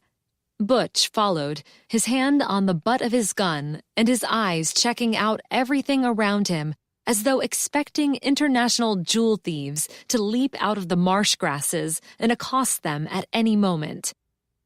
"Maybe she wants to make a donation to the town or the library in thanks for the recovery of the necklace," Charlene said when the police car had disappeared. "That's nice of her." Rachel Blackstone did contribute handsomely to the library, but that wasn't what she wanted to talk to Connor privately about. "Do you want to accept?" he said to me later that night, as we sipped champagne and toasted our future in the quiet of my lighthouse eyrie. Charles had inspected my glass, decided the bubbles that hit his nose were not to his liking, and settled himself onto the cushions on the window seat to wash his paws. I thought for a long time, I think I do. Not because of the value, but because the offer is truly coming from her heart. Rachel had told Connor she intended to have the necklace broken up. She'd keep a chain with a small diamond for herself in memory of her grandparents, but the rest she wanted to sell in order to donate the proceeds to adult literacy and organizations promoting girls' education in the U.S. and in Africa. She'd sell the rest, except for one flawless 2-carat diamond, which she wanted to give to Connor to have set into my engagement ring. I think it's suitable. Connor lifted his glass in a toast to me. That we start our journey through life together, with a memory of the latest of your wild escapades. By the way, Rachel has offered to pay to have Bertie's floor replaced. I accepted on the library's behalf. He put his glass down and stood up. He walked toward me and plucked my glass out of my hands. Then he lifted me to my feet and wrapped me in his arms. I've said it before, and I'll say it again. Lucy Richardson, life with you will not be boring. Sometimes, I said, I could use a bit of boredom. He chuckled. What do you want to do about living arrangements? This apartment is nice and all, but it is a bit, small for 2 people. Why don't we start looking for a house together? We're in no hurry, so we have time to find the perfect place. Exactly what I was thinking. He put his glass down, took mine out of my hand and placed it next to his, and gathered me into his arms. I'd been living in the lighthouse area for more than a year, and I loved it here. But it was time to move on. I knew that with Connor beside me, I was ready for whatever life threw my way. As I settled into Connor's kiss, I heard Charles yawn.